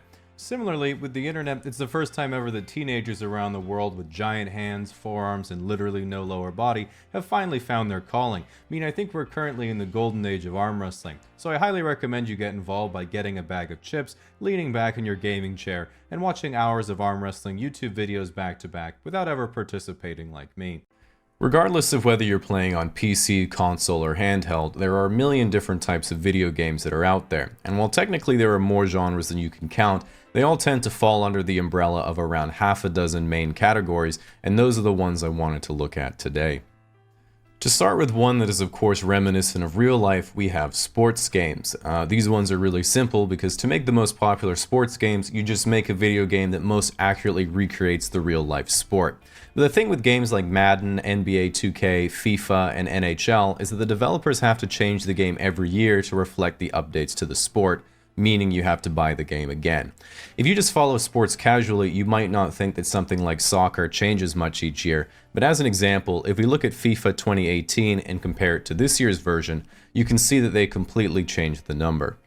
Next we have fighting games, and there's really two types of fighting games. Ones where you try to eliminate the opponent's HP points through nuanced combinations and timings, and then there's Super Smash Bros. A notable aspect about fighting games is the comparison to combat sports, and in that way the competitive fighting game scene is a lot like boxing. Fights are almost always 1v1, and if you're up against someone with tattoos, that means you're fucked. But despite being games that are literally about beating each other up, fighting game communities are some of the nicest around. So much so that practice sessions are called friendlies, and if you ever go to a tournament, it's expected that you always thank your hosts, thank your fans, say good game, fist bump, and sometimes even wear deodorant. Sim or simulation games come in two popular varieties, ones where you design roller coaster theme parks or utopian societies, and ones where you play a Euro truck driver on a 16-hour long haul through Siberia, attempting to repair breakdowns both in the game and in your $5,000 worth of peripherals. RTS games, or real-time strategy games, are generally games where you build a base, manage resources, and control an army to go and beat your opponent who is trying to do the same thing. Iconic games include Age of Empires, Command & Conquer, and of course StarCraft. The great thing about every RTS is that they feature several settings so you can always play against someone your level, whether that be casual, normal, hard, or Korean. Being strategy games, RTS is notoriously competitive, and in the top level games you'll see pros regularly play at over 400 actions per minute. To give you an idea of how fast that is, I'm going to type out the drill that professionals use to warm up before a game. That was me doing 2 lines of coke off the keyboard. Coincidentally, this is the same warm-up that most YouTube Let's Players do as well. Multiplayer online battle arenas, or MOBAs, are games where individuals actively work against each other in order to defeat the enemy. In fact, one of the paradoxes of MOBA games is that while every individual thinks they're the best on the team is far worse than how good any individual thinks they are. This inescapable skill cap can be explained by how every time you play support, your carry sucks and your team loses, and every time you play carry, your support sucks and your team loses. Then when your teammates try to point out that you're the common denominator, you can ignore them completely because they don't speak English. Next, we have RPGs, or role-playing games. There's RPGs where you have a huge world to explore, called open world RPGs. There's more linear dungeon crawler RPGs. There's MMORPGs, which let you play with other people online. And there's a bunch of subgenres beyond that. Because they're role-playing games, they're typically set in fictional worlds where you get to do things you're not able to do in real life, like shooting lightning out of your hands and taking money from dwarves. Furthermore, a lot of RPGs have incredibly in-depth stories that no one pays attention to. This is unfortunate because a lot of them have brilliant writing. As an example, a lot of RPGs have a starter quest where you find a glowing amulet just sitting on the table, and when you talk to the person standing literally right next to it, they say, "Wow, you found this ancient and important piece of jewelry. You should return it. I'll follow you for the rest of the game and help you now." And usually you're just thinking, this is Lord of the Rings. Shooter games are one of the most popular genres due to their variety. You can have single-player story modes, online team deathmatch, capture the flag, defuse the bomb, or of course the most popular genre right now, Battle Royale. For those unfamiliar, Battle Royales are games where you drop either solo or with a team into a large map and fight until the last man standing as the map decreases in size. The trick to these games is that the companies release the game for free in order to get a lot of players to fill the lobbies, and then make money by selling skins and cosmetics to customize your character. And while this means the company makes almost no money from most players, it does mean that they make almost all their money from our friend Rodney. And while a lot of people think that Battle Royales are a fad, I think it's good that so many young people are playing them, because even something like Fortnite is a metaphor for everyday American life. 100 kids are dropped off by a school bus into college campus and try to survive as long as possible as they avoid an encroaching circle of unvaccinated children. Lastly, we have casual games, but don't let that name confuse you. Casual games are anything but laid back. This is because they're typically party games that you play with people who don't usually play games, and that means you have to make the decision of whether you're going to keep your friends by showing restraint or stomp their casual asses on 200cc Rainbow Road. Many years ago, there was a time when photographs were still a horizontal phenomenon, as camera technology had to slowly evolve for decades before finally gaining the ability to stand upright. While parents around the world struggled to develop the perfect stance to master the artistic form, in modern times, however, Gen Z has become much more subtle and relaxed in their photographic style, realizing it's not how you take the photograph that counts, it's the caption you put on it before you send it to our inbox. Because all human beings on Earth have a cell phone camera except my dad, there doesn't seem to be a whole lot of reason to get an actual DSLR, but it can be well worth the effort. For example, a lot of girls look at their Instagram and think to themselves, I wish I had professional photos, but I don't want to spend $1,000 on a camera. And a lot of guys look at her Instagram and say, bro, she's looking for a photographer. All I need is $1,000 and I could, be with her. Now, in basic economics, this push and pull is called simping, and is the foundation of not just the modern gig economy, but pretty much all of human evolution. The biggest decision you can make is the jump from a phone camera to a DSLR or film SLR camera. This is because of two major factors. Firstly, you can swap the lenses on these bad boys, meaning you never have to worry about where to waste your next paycheck. And just as importantly, they have a much bigger sensor. An entry-level DSLR has a sensor about 5 times bigger by area than most flagship cell phones, and professional full-frame DSLRs have a sensor about 12 times bigger. The reason the sensor is so important is because a big sensor makes your photos look more professional. This is the industry term for a photo of anything with a blurry background, or the kids in 10 years will think was made with Midjourney. Now, newcomers to the field who are getting the hang of their camera inevitably ask the question of, what's the best way to make money as a photographer? And as most veterans in the industry know, the best way to make money in photography is by selling your equipment. With that out of the way, when you get into photography, the most important thing you're going to be doing is figuring out what you enjoy taking pictures of. So let's go through some of your options. Macro photography. Unintuitively, macro photography is for taking pictures of things that are really small, like insects, flowers, or someone's eyeball. Micro photography, on the other hand, is for taking pictures of things that are really small, like plant cells, amoeba, and other microorganisms. While you might have expected me to make a joke about dick pics, I'm not using a macro lens for that. I'm of course using a wide angle. Wide angle photography. Wide angle photography makes things look way bigger than they are.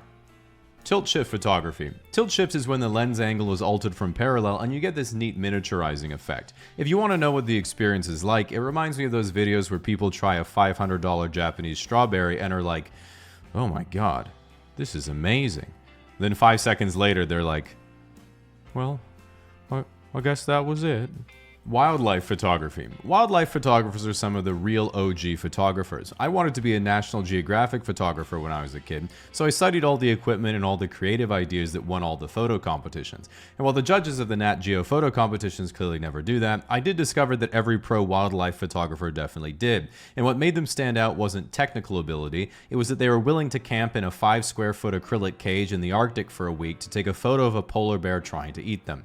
And that seemed like a lot of work for a photo, but every wildlife photographer I looked up said, "Your best photo is the one you take tomorrow. The joy is the never-ending search." And that really struck a chord with me, so thus began my first search, which was Nat Geo photographer average salary. And so I said, fuck that, I'm playing StarCraft. High dynamic range photography. HDR photography is taking multiple photos at different exposures and then stacking them together to get more of the scene at the desired brightness. For example, our eyes have a pretty high dynamic range, meaning if you made a campfire at nighttime, you could stand back and see both the campfire and the stars in the sky. But a camera has a much smaller dynamic range, so if you took a picture of the campfire, the stars would be pitch black, and if you took a picture of the stars, the fire would look way too bright. This is the reason why if you watch the moon landing, you can see the astronauts in the moon clearly, but the sky is pitch black. This is because the camera that they were using simply didn't have enough dynamic range to see the LEDs in the studio. Disposable camera photography.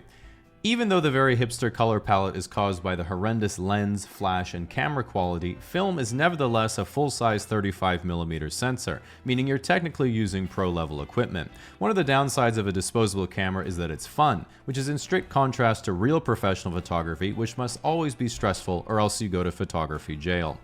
Infrared photography. Infrared photography is a very niche type of photography that produces photos that look like this. The reason you want to take photos like this is because when you show someone, they're going to say, "Wow, those colors are so cool, how did you edit it like that?" Allowing you to tell them that it's not edited, that's just how your new camera works. And as you continue to explain your new hobby to this uninterested bystander, this actually tricks your brain into thinking you've made a friend. Landscape photography. Landscape photography requires two things: going to New Zealand or Norway and then climbing a mountain. This is way too much work for so little clout, so just use AI for the picture and then avoid your friends for a month and they won't be able to tell the difference. Paparazzi photography. A lot of people criticize paparazzi because they recognize that celebrities have emotions just like everyone else, and anyone can be devastated by an embarrassing photo. When an insecure teenage girl doesn't get as many likes on her Instagram post in the first 10 minutes as she usually does, she gets upset, deletes the app, and wishes she could punch whoever's in charge of Instagram in the first place. Even if you're a billionaire on a super yacht and paparazzi posts a picture of you looking fat, then everyone on Twitter makes fun of you. It's the exact same thought process. First I'll delete the app, then I'll punch Mark Zuckerberg in the face. Sports photography. Sports photography is like the opposite of paparazzi photography. You're just trying to take a photo of a ball, but celebrities keep getting in the way. Portraiture. Now, when it comes to portraits, there's so much diversity for photo shoots that there's really something for everyone, and so it really depends on what you want to do. For example, glamour. I want to shoot models for the covers of magazines. Pet. I want to shoot cute animals frolicking with their owners. Wedding. I want to shoot couples to remember their special day. Yearbook. I want to shoot high school kids. So now that I'm demonetized, if you ever decide to become a professional photographer and get your first paid photo shoot, you might panic that the client might not like your photos. But don't worry, there's no way that the client can dislike your photos because you left your SD card at home on your laptop. Now this is going to suck for the first wedding you ruin, but once you've moved cities to avoid those people, from now on you'll make sure to always have 16 memory cards from years past that you've never thrown away, even though most of them could barely hold a Mario Party save file. This compulsive hoarding also applies to batteries, second and third cameras, tripods, flashes, laptops, and literally yourself, which is why almost all pro photographers have an assistant photographer, just in case they themselves have a heart attack during the shoot and disappoint the client. This level of paranoia might seem excessive, but it's nothing compared to when you have to fly somewhere with your equipment and the check-in lady says, "Okay, your bag is checked through to Los Angeles." "Oh, my mistake, I meant Las Vegas." And you're just there thinking this is not going to be a good trip to Vancouver. The joke, of course, being that you're flying Air Canada, so you were never leaving the airport anyway. If you're new to gig work, the unfortunate reality is that much like being a Reddit moderator, you'll very quickly realize that your income doesn't relate to how much you think you deserve, it's based on how much other people think you deserve. Meaning the hardest part of trying to be a professional photographer isn't taking the photos, it's dealing with the clients. Because you have to remember the freelance paradox. The lower the budget, the higher the expectations. If you're offered $500 to shoot a wedding by someone on Marketplace or Craigslist, you're going to get a CVS receipt of instructions, 20 unannounced edit requests, and then they're going to ask for a discount because they didn't look like Ana de Armas and James Bond like they asked for. In contrast, if a corporation pays you $5,000 and flies you out to shoot an industry mixer, you'll send them a couple of sample edits to see what type of photos they were looking for in the final package, and in 25 seconds you'll get a message back saying, "Money sent. Thank." While this might seem like the opposite of what you expected, this phenomenon is easily explained by my golden rule of bureaucracy. Give me a problem, and I'm willing to spend any amount of someone else's money to solve it. Ultimately, photography has become more difficult than ever to make a living, and almost all professional photographers have now transitioned to video and content creation because many of the skills of composition, lighting, framing, and emotional storytelling carry over to video and can make a lot more money, whether it's ManyVids, clips for sale, or just vanilla OnlyFans. And while ex-wedding photographers are now following the money instead of God, ultimately, that's just basic economics about. So whenever it comes to first dates, the obvious question is, how do I get one?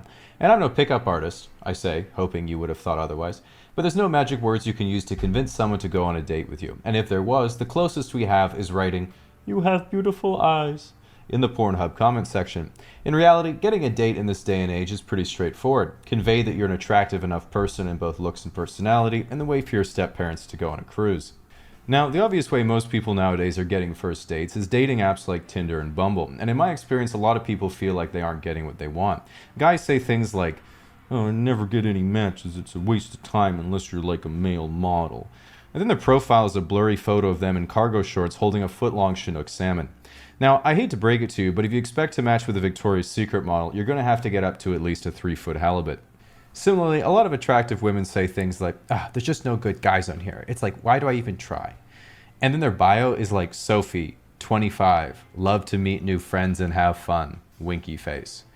And as a guy, when you see someone put like no effort into their bio, you just think, yeah, still pretty hot. So now that we flash forward in time and you've got a date, we can start getting to the real issues. Now, there are a lot of questions I found on Reddit from people who've never gone on a date before, and so I wanted to get those out of the way really quickly before we move on. Where should I go for a first date? Somewhere you'd enjoy going by yourself anyway. So yeah, drinks. Where should I go if I'm not 21? I don't know, church? Who should pay on a date?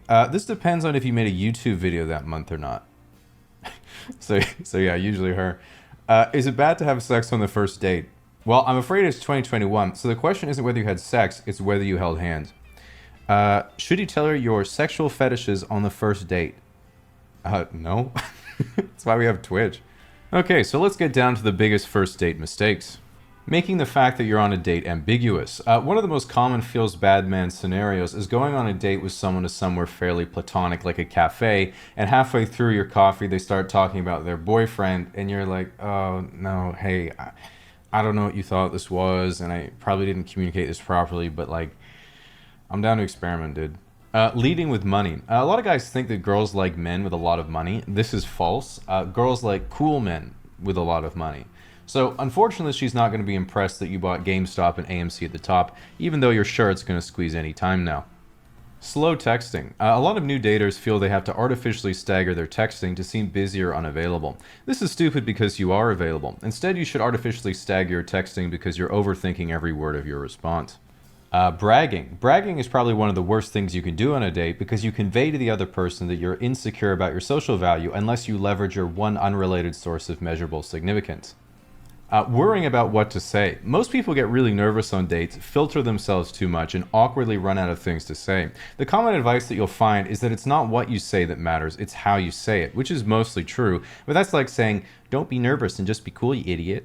If you actually want the solution to being so nervous, in my experience, it's A, it's fine not to say anything, and B, have a storyline.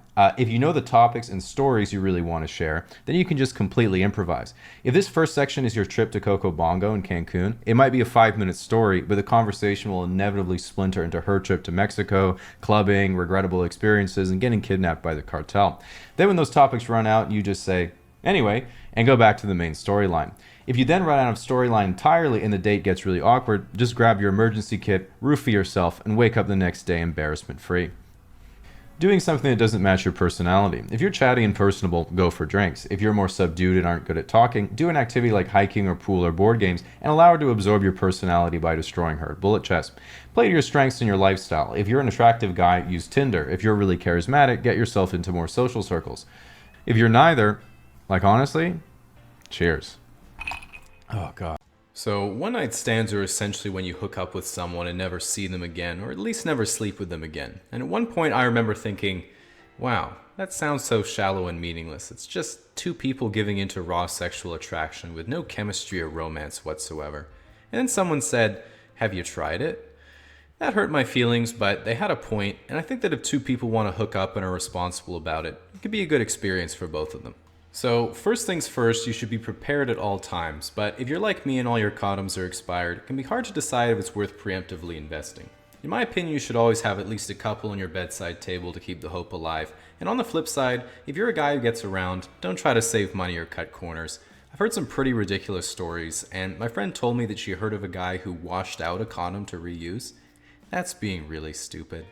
Just turn it inside out. So once you're well stocked on the necessary prerequisites, you of course need to find someone else to help you make God disappointed. Whether you're meeting someone in a bar, on Tinder, or through your contact list, you have to be good at managing expectations. Even if both people agree they're just hooking up and you're on the same page, you won't be the next morning, so I like to be as transparent as possible.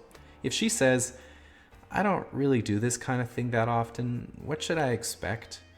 I'd just be honest and say, it's about like a Coke can, but a bit shorter. So if you're hooking up with someone and there's a mutual understanding that you're probably not going to see each other again, don't be afraid to try some new techniques. As an example, the other day a girl was telling me about her sexual escapades and said I should try using coconut oil if I get the opportunity. I haven't had the opportunity. One of my hands is now incredibly soft. So the act of sex itself is a very beautiful thing. Not literally, it's really gross, but the concept is there. I don't have any tips because I know my lane, but I like to think of sex like the opposite of homework. Because with homework, I've always thought, I'm not looking forward to this. It's going to be really hard the whole time, and I'm going to take forever to finish. At least I'll be glad I did it. So when you wake up the next morning, the first thing you have to think about is the repercussions of what you just did. Your friends find out about it, you have to be ready for what they might say. So if you're a girl, you'll probably be hearing a lot of, Amanda, what were you thinking? And if you're a guy, you'll probably be hearing a lot of, dude, nice. In addition, you might wake up thinking, oh my god, I thought we were just hooking up, but what's this weird feeling I have? Maybe I've caught feelings. It's probably just chlamydia, so play it cool. After mentally processing that, it's time to check on the other person in your bed. And this is a major turning point because if either of you had a good time, it's easy to get attached. So when you roll over and look, you'll see one of three scenarios. They're there, they're not there, or they were never there. So plan ahead for each situation, whether you'll be trying to avoid their calls, trying to call them, or just doing laundry and repainting the ceiling. So I wanted to make this video for my dad because he doesn't really know that much about computers. But I mean, don't get me wrong, he's a really bright guy and knows way more than me about other stuff like,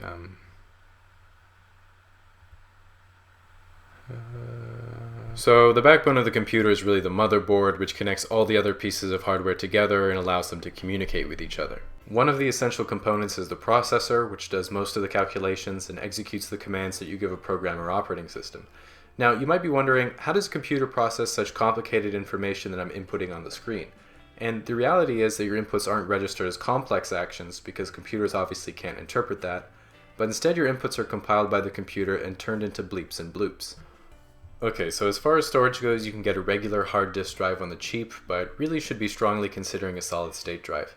They aren't that much more expensive, and you'll save a good 45 seconds on boot time if your computer's off for some reason.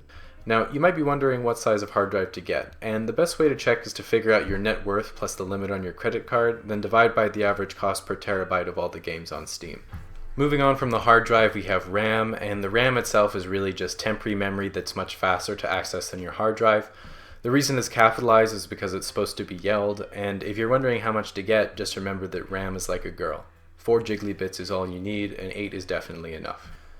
So one of the most important parts of the computer is the video or graphics card. The video card is often the bottleneck for a lot of applications, so it's in fact not too uncommon to be running 2 or even 3 of them at the same time for better performance.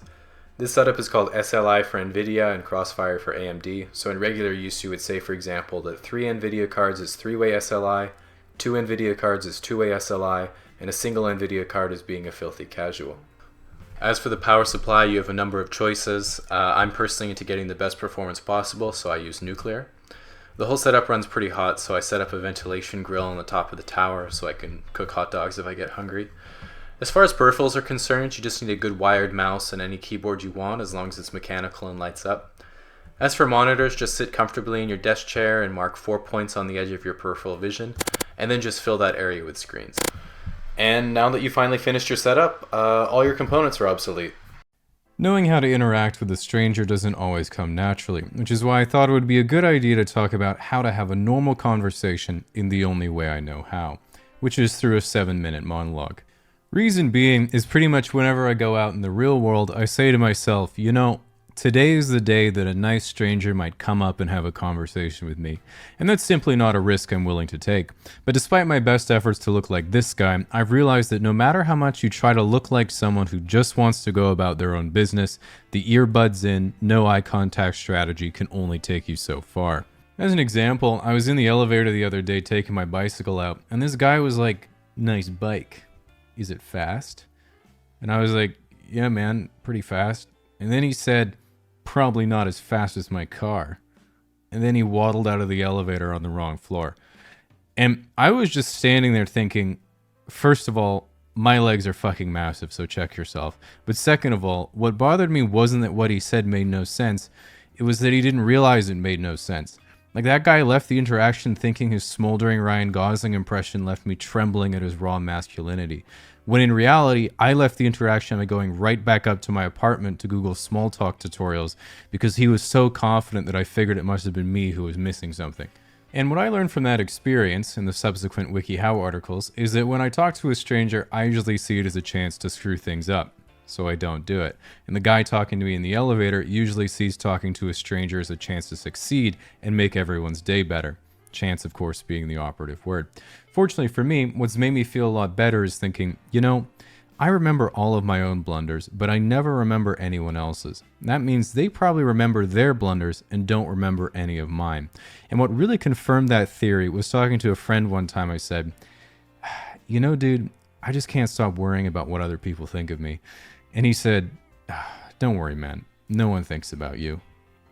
And as an extension of believing you'll succeed or worrying you'll fail, what I've learned is that there are really 2 types of people you'll encounter. People who don't filter themselves enough, and people who filter themselves too much.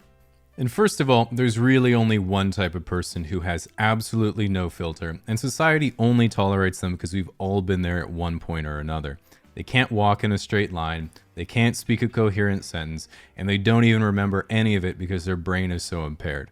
I'm of course talking about children.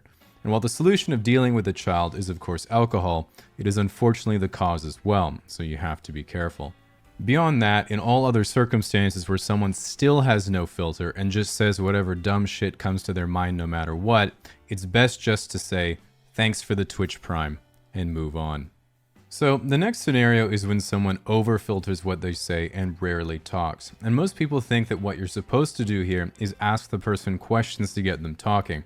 This counterintuitively makes things worse and is like trying to get someone to open up and make friends by encouraging them to go to Toastmasters, because all that will do is make them even less cool. In my experience, what always works to help other people get out of their shell is a method called the 6 steps to social success. Step 1, never make the conversation the focus. Have an activity to do. 2, offer silence. It's okay not to talk. 3, help the conversation. When they do talk, say yes and rather than no but. 4. Offer reassurance. Say things like, that's a really good way of saying it, and I'm having a really good time. 5. Move to a new environment. Have a beer and show them that you want to keep hanging out. 6. Open up. Test the waters by sharing stories about yourself to get them to start opening up as well. From here, continue to listen and maintain eye contact as you gently rest your hand on their thigh. You might have noticed this is just a WikiHow dating article that I copy-pasted, but then I modified it to work on guys. Similarly, a common piece of advice you hear on the internet is that you should listen more than you speak. And while this works great until you meet another person who also learns social skills by reading, you'll find that if all you do is ask questions and listen, people won't really make you their friend, but they will make you their therapist. And while it turns out that most people could definitely use one, it's not always so much fun for you. So I want to talk about some real conversation do's and don'ts that I've observed in actually socially competent people, and not ones I've seen on Reddit that are from the same 3 books. Do remember things about people. One of my best experiences is when a guy was like, "Hey man, good to see you again. I looked up your channel and liked a couple of videos, even sent one to a friend." And I was like, "Did you subscribe?" And he was like, "Of course." And just thinking about that story makes me feel good. I made it up obviously, but it still gets me through the day. Don't remember too much about people. Despite how much you think it might work, do not go up to your crush and say, "I remember when I first saw you across campus, sitting in the cafeteria, the light of your silver necklace reflecting the harsh flicker of the power-saving LEDs beautifully through my 16 times optical zoom." I mean, it's kind of hot. Do have strong opinions. Don't share them at the wrong time. This is difficult because being indifferent is super boring, but sharing your strong opinions is definitely risky. A great example is my mom, actually. I'll be like, "Hey Jan, how's your Airbnb going?" And she'll be like, "Not good, Jamie. Guess where my guests for the next 3 days are from?" And I'll be like, "Where?" And she'll be like, "South Korea." And I'll say, "What's wrong with that? I love StarCraft." And she'll say, "They don't even speak English, Jamie. It disgusts me." And I'll be thinking, "Oh no, here we go." But then she'll be like, "How am I supposed to have them for dinner and wine to ask about their culture if we can't even communicate? I'll have to take Korean on Duolingo." And I'll be thinking, "Oh, that's nice of you. I wasn't That's why the Americans should have never left in 1953. And you know, classic Jan, and while I do try to listen more than I speak in this case, I do enjoy that I never know if she's inviting me for dinner or to throw a body in the Atlantic.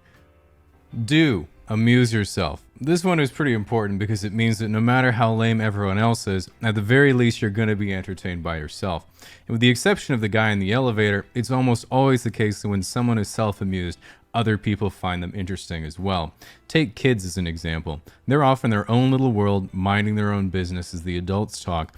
But then when you look over and see one of them trying to figure out which Lego block tastes the best, you can't help but be amused yourself and think, "Poor thing must have been vaccinated." Finally, the best conversation tip that I've noticed in only the most socially competent individuals is that what you actually say doesn't matter at all, because again, no one actually remembers what you say. And when I think about who I like hanging out with the most, they don't say a word the whole time, and pretty much all they do is act happy to see me and fetch tennis balls when I throw them. I'm of course talking about Roger Federer.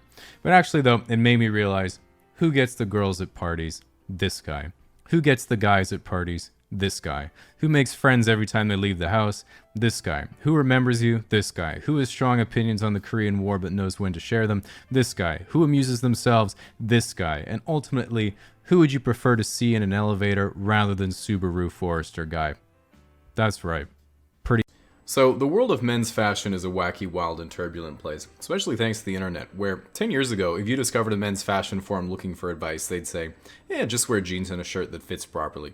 And you'd be leagues ahead of your average dad just by doing that. Nowadays, while they already existed to some degree, those fashions and forums have diverged and then grown into huge subcultures that include things like your mainstream business attire, high fashion, casual wear, street wear, and all sorts of subgroups under that, including things like your sneakerheads, tech wear, skate wear, pale wave, avant-garde, and then everything Kanye has been in the same room as. On the surface, they all seem like completely different and confusing genres, but it's kind of like how there are a million types of movies, but they're all built on the same principles. So if you break it down into what the actual purpose or inspiration of the different trends are, it starts to make some actual sense. So, to start with the obvious, you take business and formal attire, and it literally has barely changed for 125 years besides the fat conductor hats. A basic suit looks fantastic all the time, and the only way it doesn't is if it doesn't fit or you're wearing it at the wrong place. And that's the whole point. It's a super simple yet refined outfit that says, I'm a respectable, put-together person representing a respectable, put-together company, so sign this contract and let's monopolize American steel. So as that devolves a little bit, you have something like business casual, which is of course much more prevalent nowadays as business has become a lot less face-to-face and a lot more online. Some people wear business casual or chic casual outfits all the time, but it works better if you're a bit older, because if you're a high school student or university freshman, it can come off as a bit incongruent because there's really no reason you'd ever need to wear a buttoned shirt other than when your date drove you to prom or that one job interview you've had. So it might be good to wait until you've at least paid taxes before you look like you filed someone else's. So, in my opinion, this is the point where things get interesting because you get to your casual, everyday clothes where you can really express your personality by copying what popular rappers are wearing. It's by far the most rapidly evolving area of men's fashion, and I think the most noticeable shift recently has been the huge prevalence of streetwear and designer brands gaining popularity with teenagers and young guys. I mean, not that long ago, the only people who'd spend money on Gucci were rich middle-aged guys buying their wife something for an anniversary, but nowadays the barrier for entry is getting like 3 A's that semester. The part that I found the most interesting about some of the streetwear culture is that a lot of unfashionable items are worn ironically, where you're sort of saying, I know so much about fashion that I'm wearing something I know is unfashionable, because in order to identify something so unfashionable, you would have to know a lot about fashion. Like a while ago, it would be as simple as wearing a pink shirt and putting your hair in a bun because it was the opposite of traditional men's fashion at the time. Then later it was overalls and a bucket hat because you live in a city and haven't ever caught a fish. And then eventually jean joggers and a NASA fanny pack because you're emulating that one weird kid in middle school. I'm still sour about this because I was literally that kid in middle school and people did not think I was fashionable. I did, however, have a pouch for my laser pointer. Now, this sort of ironic incorporation of uncool items certainly doesn't end there, because some brands seem to have been built almost entirely on this sense of consumer irony. And I think the most brilliant example of that is Supreme. And they were originally a much smaller kind of skate shop clothing brand, but effectively they said, alright, we're a pretty niche shop with a pretty dedicated clientele. Do you think people would buy just a regular white shirt with a box logo on it for $30? And it turns out they would, and as they got bigger, they said, alright, what about something like a Zippo lighter? And that sold out instantly, but as they kept getting more traction, they just said, fuck it. Nunchucks, sold out instantly. Tennis balls, sold out instantly. Fire extinguisher, sold out instantly.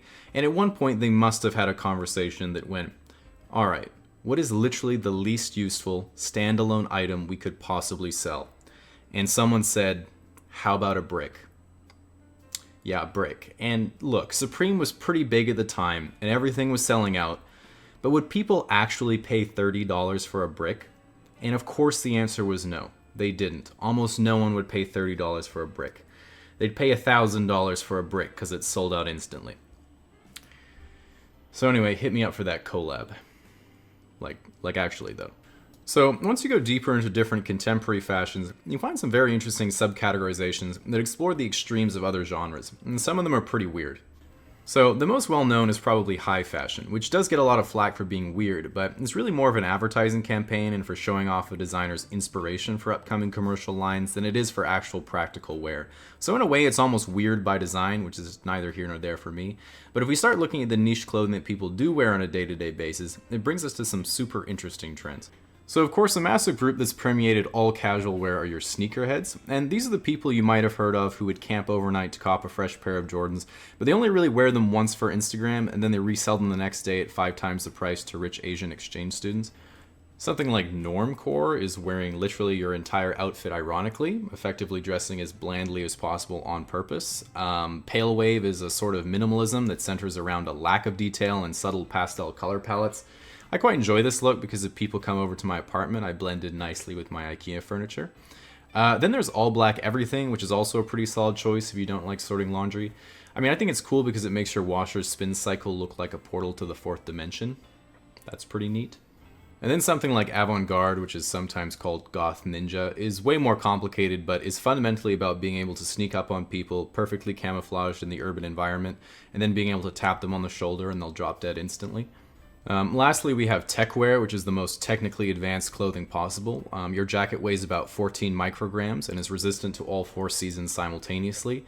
Your carbon fiber Gore-Tex underwear is completely waterproof from both directions and has a concealed pocket for up to 2 Magnum condoms. Honestly, the only downside I can find to a techwear outfit is that it costs $4,000 and you only use it to walk to work. Now, at this point, we've barely scratched the surface of all the fashion ideas that are out there, but moving forward, all these areas of fashion will continue to evolve in some very interesting and unpredictable ways. Personally, I've been trying to pioneer comfcore, which focuses on being as comfortable as possible at all times. The only downside that I've realized is that it's the literal opposite of fashion and usually devolves into you not leaving the house and binging YouTube top 10 lists. So yeah, no Instagram traction on that one yet, but I'll keep you guys updated. If you're like me, you never get approached by girls unless they're selling cookies, and beyond that, unless you're really attractive, famous, or have a puppy, it's all on you to break the ice with someone. You might be thinking, wow, that sounds unfair, what kind of double standard is this? But remember, don't hate the player, hate the game. Which I do. The good news is that because it's hard, that means if you're good at it, you really have a big step up on the people who refuse to try. Remember, when you're approaching someone, if you're just not weird, you're doing better than 95% of people. But as they say, easier said than done. Let's say you see a girl at a bar and you want to go talk to her. You think, maybe I should walk by to see if I hear anything in the conversation that might imply she's single, or maybe I should get my friend to spill a drink on her friend so she'll be alone and I can swoop in. Ask yourself, what would a not weird person do? Probably go up to her and say, hey, I thought you were really cute, I wanted to come talk to you, what's your name? You probably won't catch a response the first time because you forgot to breathe and might be having an aneurysm. This is normal, just sit tight and wait for the alcohol to give you a personality. So what if you're at school or work and there's someone you have a big crush on, but you're worried about messing it up because you're still going to see them nearly every day? You might be thinking, I'll just play it cool, hope we get put in the same group at some point and I can scope it out. Or maybe I should just walk up to her and say she looks exactly like my really hot sister. Ask yourself, what would a not weird person do? That's right. Keep up the good work. Now, it's not a bad idea to have a few go-to openers if you're in the same environment all the time. I think pickup lines are pretty dumb because they're really just jokes. But if I'm in the gym, one of my go-tos is, damn, nice glutes, looking thick. Mind giving me a spot? Then when they say okay, I just say, thanks man, and take it from there. One of the keys of making a good first impression is if the other person thinks you're both similar. So saying something you think the other person will relate to is a great idea. If I'm in the bar on Slam Poetry Night for half-price beer, there's a lot of lingering anxiety and existential dread in the room that can only be expressed through metaphor and loose rhyme. So what I like to do to show I'm on the same page is sit next to someone and say, hi, I'm James, what's your name? Oh, nice to meet you, Hope. Oh man, this stool sure is flimsy. All we need now is a rope. On the same note, when I was taking engineering at university and I just wanted to make friends, my go-to icebreaker was sitting next to someone and saying, hey man, have you ever touched a woman's hand? Then they usually laugh nervously and I say, don't worry, me neither, and give them a high five. Then I say I think it would feel like that, but a bit softer. Sad times. At this point I wanted to mention that if you're a girl, every guy on earth would appreciate if you approached us first once in a while. Even if we aren't interested, it's really flattering because it almost never happens. In fact, in my entire life I've been asked out by as many gay guys as I have girls, which is 0. So what I'm saying is if I could get on the scoreboard in any way, that would be nice. Now, if you're going to approach someone, you might be thinking, what if I get rejected? That would really hurt my ego and lower my self-esteem. Well, is that really as bad as living with the regret of not doing anything and wondering what could have been? If you're as fragile as me, it definitely is, which is why I have a permanent arsenal of coping mechanisms on standby, and I avoid difficult situations. But with that said, you can't expect someone or something to just fall into your lap, so sometimes you have to remember that rejection is just part of life, and you might have to be a little bit courageous. Fact. Firstly, our flag is objectively the best humanity has come up with so far, and the only one that rivals us is when Japan powers up for 2 episodes and then sends their navy to commit war crimes. Secondly, ask any American to name one non-economic metric that America does better than Canada, and they'll say, what's a metric? Most importantly, America likes to brag they put man on the moon, but Canada put women in leggings. Welcome to the 21st century. Now, even though Canada is known as the Great White North, if you look at the demographics of Vancouver, I'm in fact a minority. Despite my oppression, I live in harmony with other people, and Canada is a melting pot of cultures. From the west coast to the east coast, you have an enormous diversity of people. To illustrate the point, here we have the newlywed and nearly dead, then we have gays and Asians, then it goes Timu, Texas, Earth is flat, definitely flat, milk in a bag, gays, lobsters, potatoes, leprechauns. All the other territories are climate change insurance. Although it has a lot of similarities, Canadian culture is distinctly different from the US. As an example, Canada doesn't have the NFL, NBA, or MLB. We just have the NHL, which stands for No Houses Left. While we've tried nothing to solve this, we're all out of ideas. Because us cool Canadians on the West Coast who have pine trees and somewhat acceptable weather don't relate so much to everyone in the lame eastern provinces who have maple trees and funny accents, the Pacific Northwest has previously thrown around the idea of creating our own independent sovereign territory called Cascadia, which would mostly include British Columbia, Washington, and Oregon. The idea came about when we asked ourselves if an economy could be sustained purely by fishermen, lumberjacks, and pride parades. And while haters say that men shouldn't be in women's sports, no other country is ever beating us at Olympic drag. Sometimes English-speaking Canadians get a little sad because we don't have much in our culture that is distinctly Canadian and not influenced by the United States. But that's exactly the beauty of it. One of the best parts of being Canadian is traveling abroad, and when someone asks you, "So, where in the United States are you from?" you get to experience the joy and relief on their face when you say you're from Canada. The fact of the matter is that Canadian and American culture are deeply intertwined. You might be European and think, "You North Americans are all the same. You think life is only about working and making more money so you can consume more. Over here, we know what truly matters in life. €2 wine, 3 girlfriends, 1 passport." Easy to say when you have time off to protest for more time off, but this jab doesn't faze us Canadians. Americans work long hours, complain a lot, and make a lot of money, whereas Canadians work long hours. Similarly, the moment a Canadian goes to Europe and is like, "Wait, everything's closed from 2 p.m. to 7 p.m. and every Sunday? Every street is one way? Why does it look like they just tacked on traffic lights to 300-year-old cobblestone roads? Where's the street parking? Where are the highway systems to connect us to Costco?" We then suddenly become aware there isn't a single IHOP, Tim Hortons, Denny's, or 24/7 drive-thru literally anywhere, and we realize this isn't work-life balance, this is some bullshit, and we stand with the Americans as our own brethren who especially do not tolerate being hungry under any circumstance. When you ask someone to think of things that are for real Canadian and not American at all, there are only a few things that come to mind. Beavers, moose, hockey, poutine, Rush, Nanaland, The Big Comfy Couch, Terrence and Phillip, Little Bear, Franklin, This Cancer Patient, both Ryans and Nelly Furtado, Nathan Fielder, The Trailer Park Boys, The Scourge of the Earth, and of course maple syrup. But what truly defines Canadian culture is how we measure things, as we're not just bilingual in both imperial and metric, but we also just make up measurements as we go along. People and objects are weighed in pounds, but not food. We measure that in grams and milliliters. We measure alcohol in mils and liters, but a bottle of gin is a 2/6 and a glass of wine is in ounces. A person's height is measured in feet and inches, and short distances are also in feet. But if something is at the end of the block, we'll tell you it's like 50 meters away. Only old people use yards and miles. But that's okay, because all of us take pride in being able to poorly convert it to metric for you. Long distances are not measured in kilometers or miles, but are instead measured by the time it takes you to get there. All temperature is measured in Celsius because Fahrenheit just makes no sense at all. This excludes the oven. That should obviously be in Fahrenheit, as we all know Celsius only goes up to 100.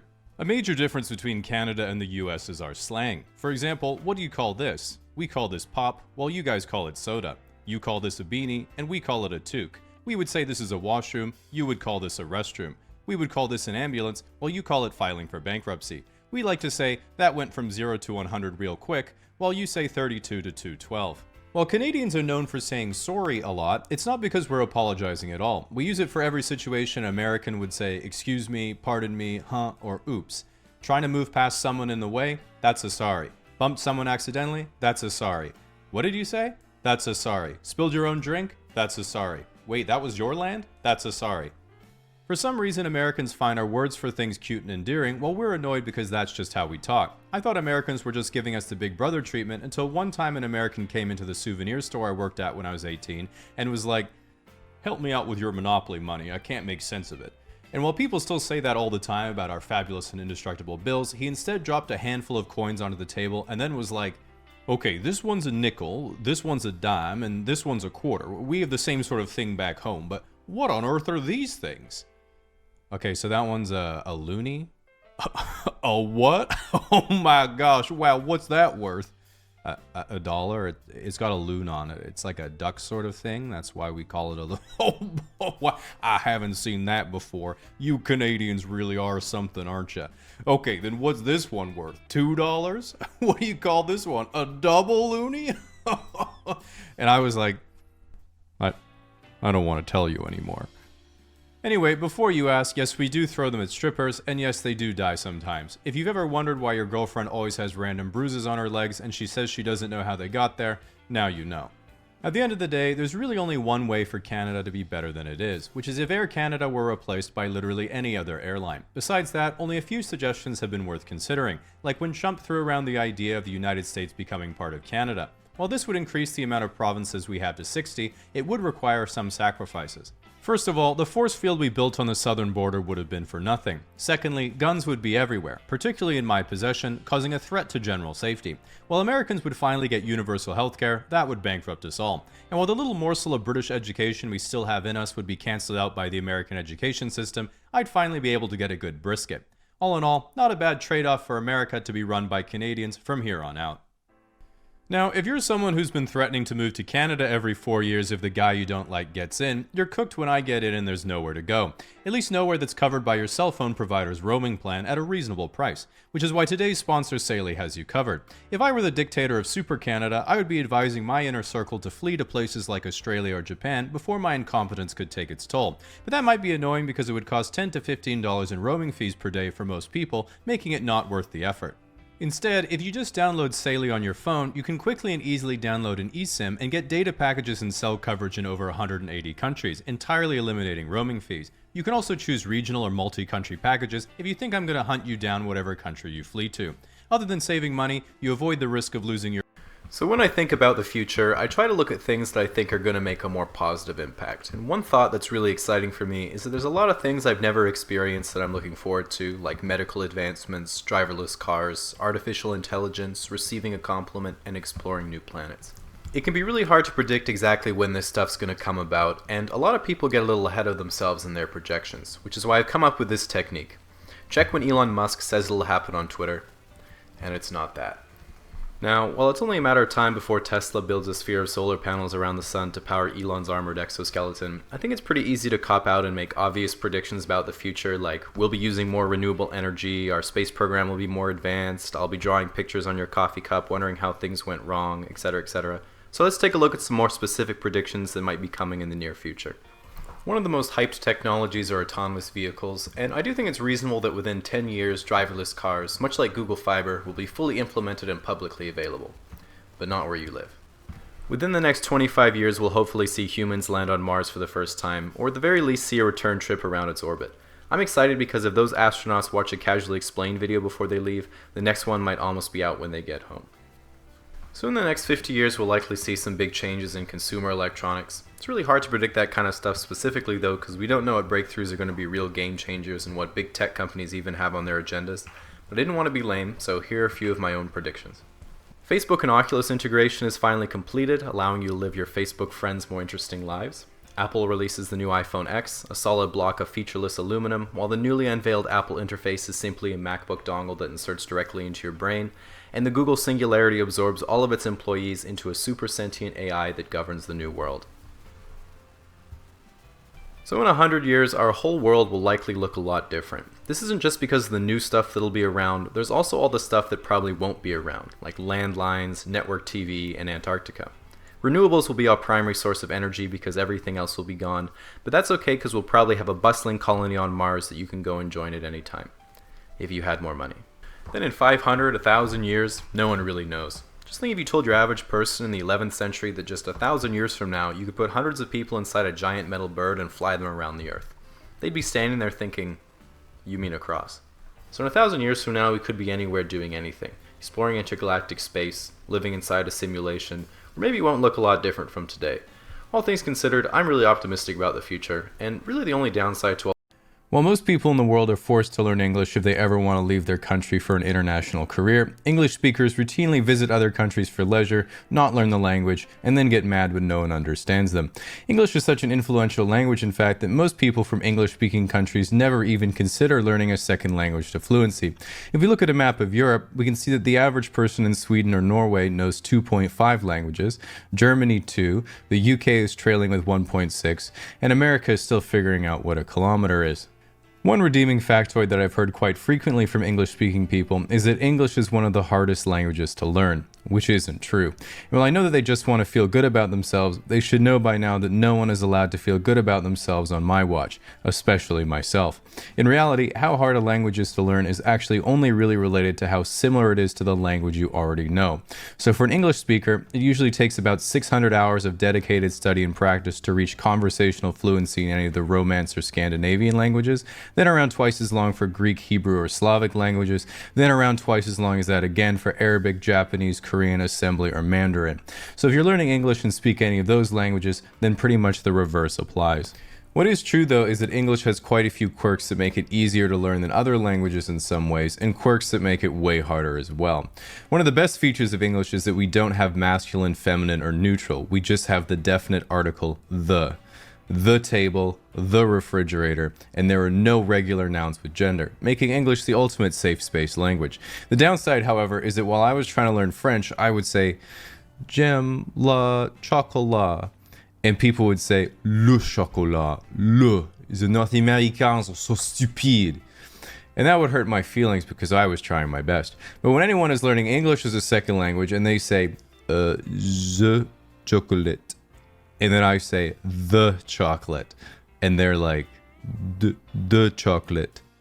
And I always think, not so easy now, is it, baguette boy? This is why you haven't been a world superpower for 300 years. What I'm trying to say is that while English nouns have no gender, the definite article the is a nightmare for most trying to learn it because one of the most difficult sounds to pronounce in English is the th sound, th.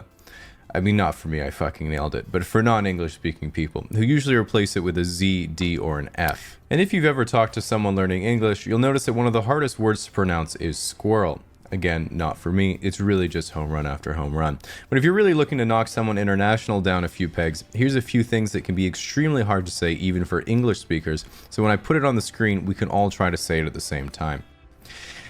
Anemone. 3/1000ths. Rural brewery.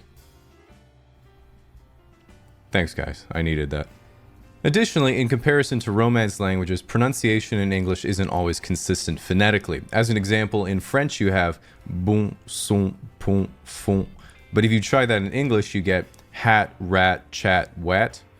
See, it just doesn't work. I mean, if you come across a word you haven't seen in English before, it's sometimes impossible to know how it's pronounced.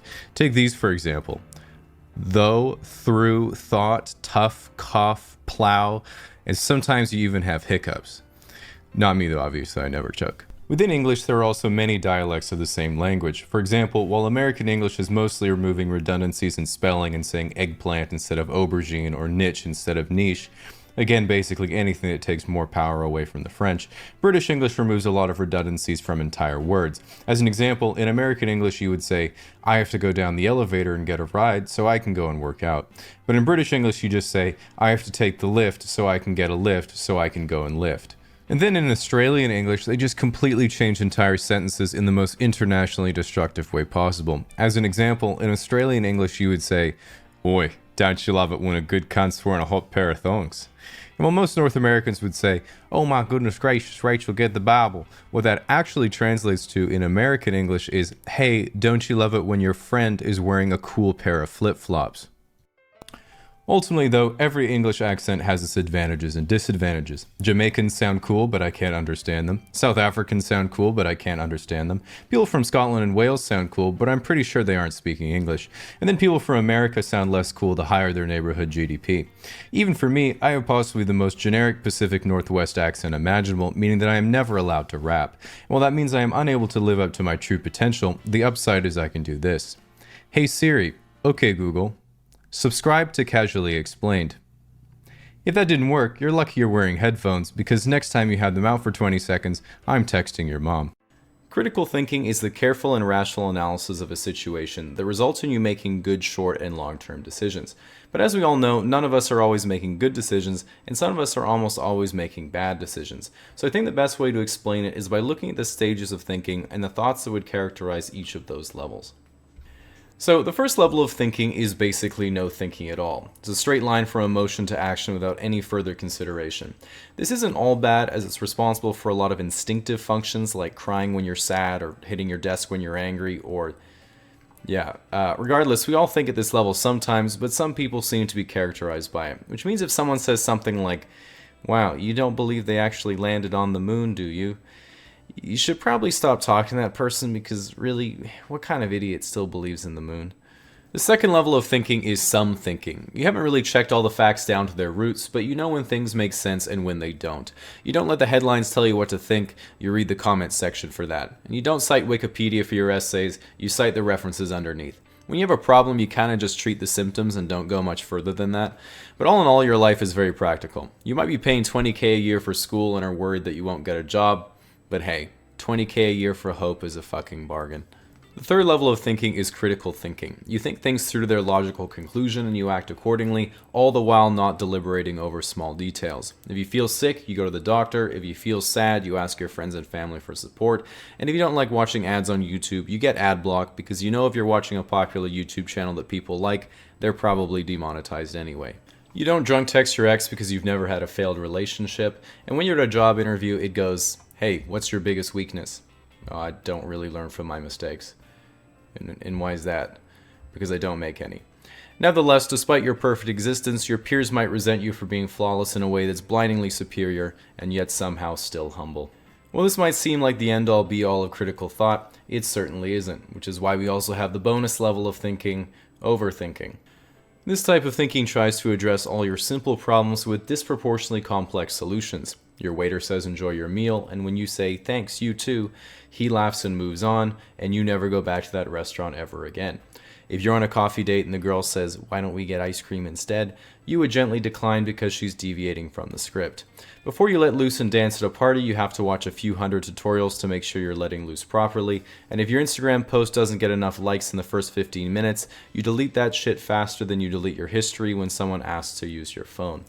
Now, while you can't really stop yourself from overthinking, if there's something you're worried about, it usually gets better over time because you learn the bad stuff you are worrying about almost never happens. A really eye-opening moment for me was when I said to my friend, "Man, I can't stop worrying about what other people think of me." And he said, "Don't worry, man. Nobody thinks about you." While the delivery could maybe use some work, it's definitely something worth thinking about. From the age of 0 to 2, or the sensory motor stage, children are typically aware of only what's directly in front of them. Near the end of this stage, the child will begin to harness a very basic concept of language and the awareness that objects continue to exist even if they can't be seen. During the pre-operational stage from age 2 to 7, symbolism begins to have meaning in a child's mind. Language develops, they gain the ability to think of imaginary situations, and develop a distinct individual personality.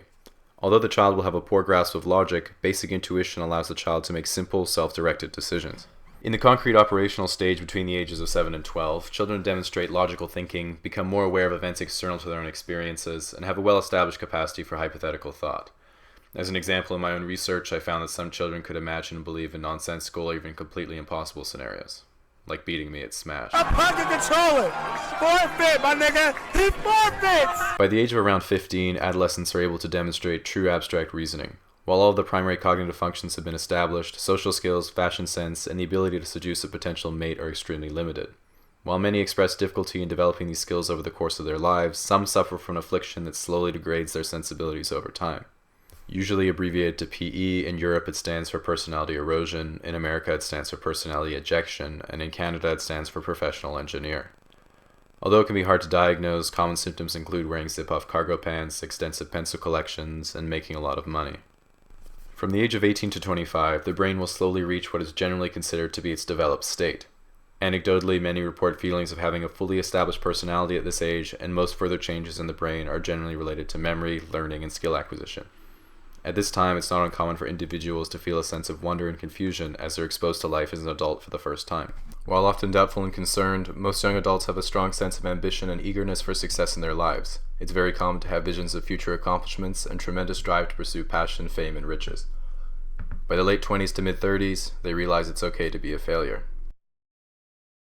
Towards the late 30s and early 40s, many have gotten married to someone who isn't perfect, but certainly available. For the first time, many have discretionary income, which they may find fleeting joy in spending on vehicles, niche hobbies, or expensive shit for their kids so they can vicariously flex on other families at school. By the mid-60s, most are retired and wondering where the last 25 years in this timeline went before realizing that maybe it was there the whole time, but it seemed to go by so fast that it was like it never happened at all.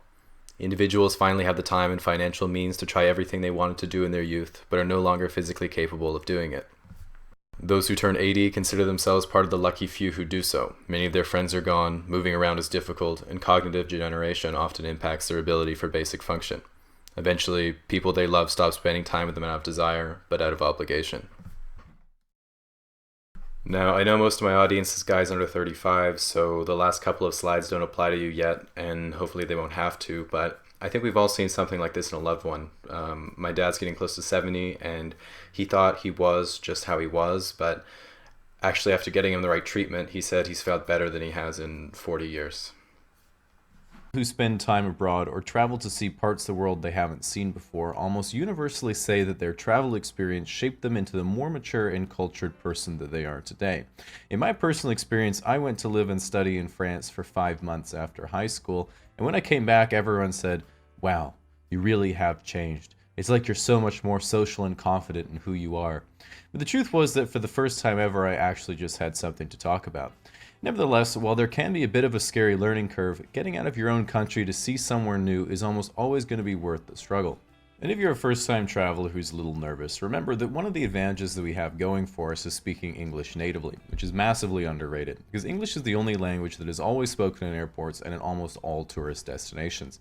In contrast, think about it like this. If you're from Italy and only speak Italian, can't really leave. If you're from Japan and only speak Japanese, can't really leave.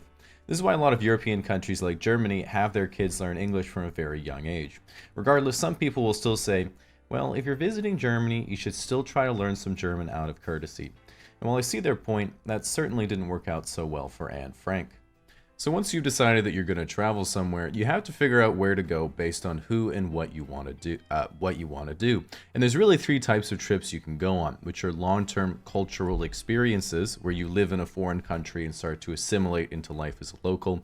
There's short-term tourism, where you go see the sights and do the neat things they have that you don't have. And there's the 3rd type of trip, which is capitalizing on the living wage of developing countries to get wasted on the beach at a low price. So once you booked your trip, made it to the airport, and whoever gave you a ride has asked if you have your passport 15 times, all that stands in your way is the airport security. And while it sounded a little terroristy, what I mean to say is that in the United States, going through airport security is the worst. You have to take off your shoes, separate your phone from your laptop, separate your toiletries from your clothes, your liquids from your aerosols, even your books need to be separated from your bag, and all in like 20 seconds. The thing is, when I'm at home, I don't even sort my laundry, so you can imagine I was pretty confused the first few times, but at least I learned what they mean by separate your colors from your whites. This is all bearable for everyone though, because really you're just hoping you don't get thrown in Guantanamo for the 110 mils of sunscreen you're smuggling. Meanwhile, if you go through Europe, there's a 60-second line for a handsome Dutchman who will stamp your passport with his ex-girlfriend's phone number, then offer you a stroopwafel as he compliments your Barrett 50 cal and asks how the wall is coming along. Might have been exaggerating there a little bit, but he was handsome. One of the biggest fears of new travelers is missing their flight, and while that's nearly impossible because they're always delayed, even if you do miss your flight, most airlines are happy to put you on the next flight available. And you might be saying, wait, what if the next flight is already overbooked and has no space? And not to worry, because they all already are.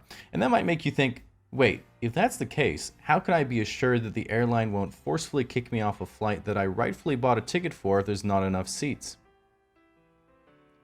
So once you've made it onto the plane and are about to zoom away into the sky, if you're anything like me, one of the first things you'll notice is the women in uniform. I'm not exactly sure why I'm into that. I think because I'm really turned on by employability. Like they say, you want what you can't have.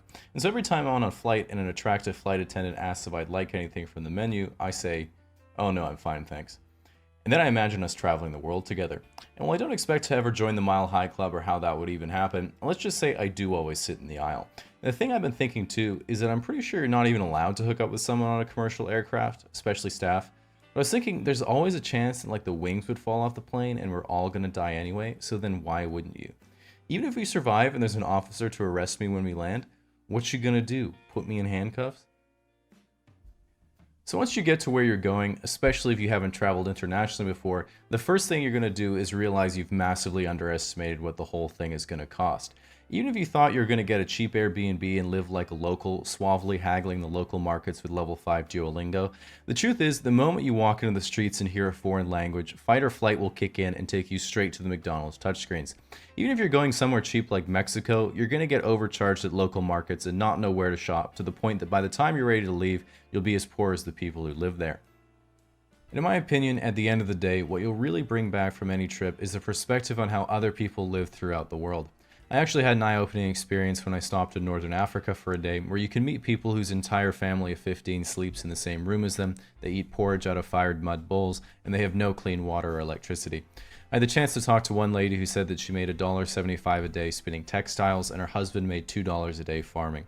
And as a person coming from a much more privileged place, this obviously made me feel incredibly guilty for what I had. So of course I reached into my wallet, took out 25 cents, and handed it to the lady in order to close the wage gap. So as a little personal story I thought you guys might like, my most recent travel experience was going to VidCon in Anaheim, California a few months ago, and right from the start when I got on my first flight, the pilot announced, "I'm very sorry ladies and gentlemen, but a piece of the aircraft has fallen off. We're gonna have to call our technician to see if we can reattach the piece for liftoff." And I was sitting there thinking, alright, well, it's Air Canada, that makes sense.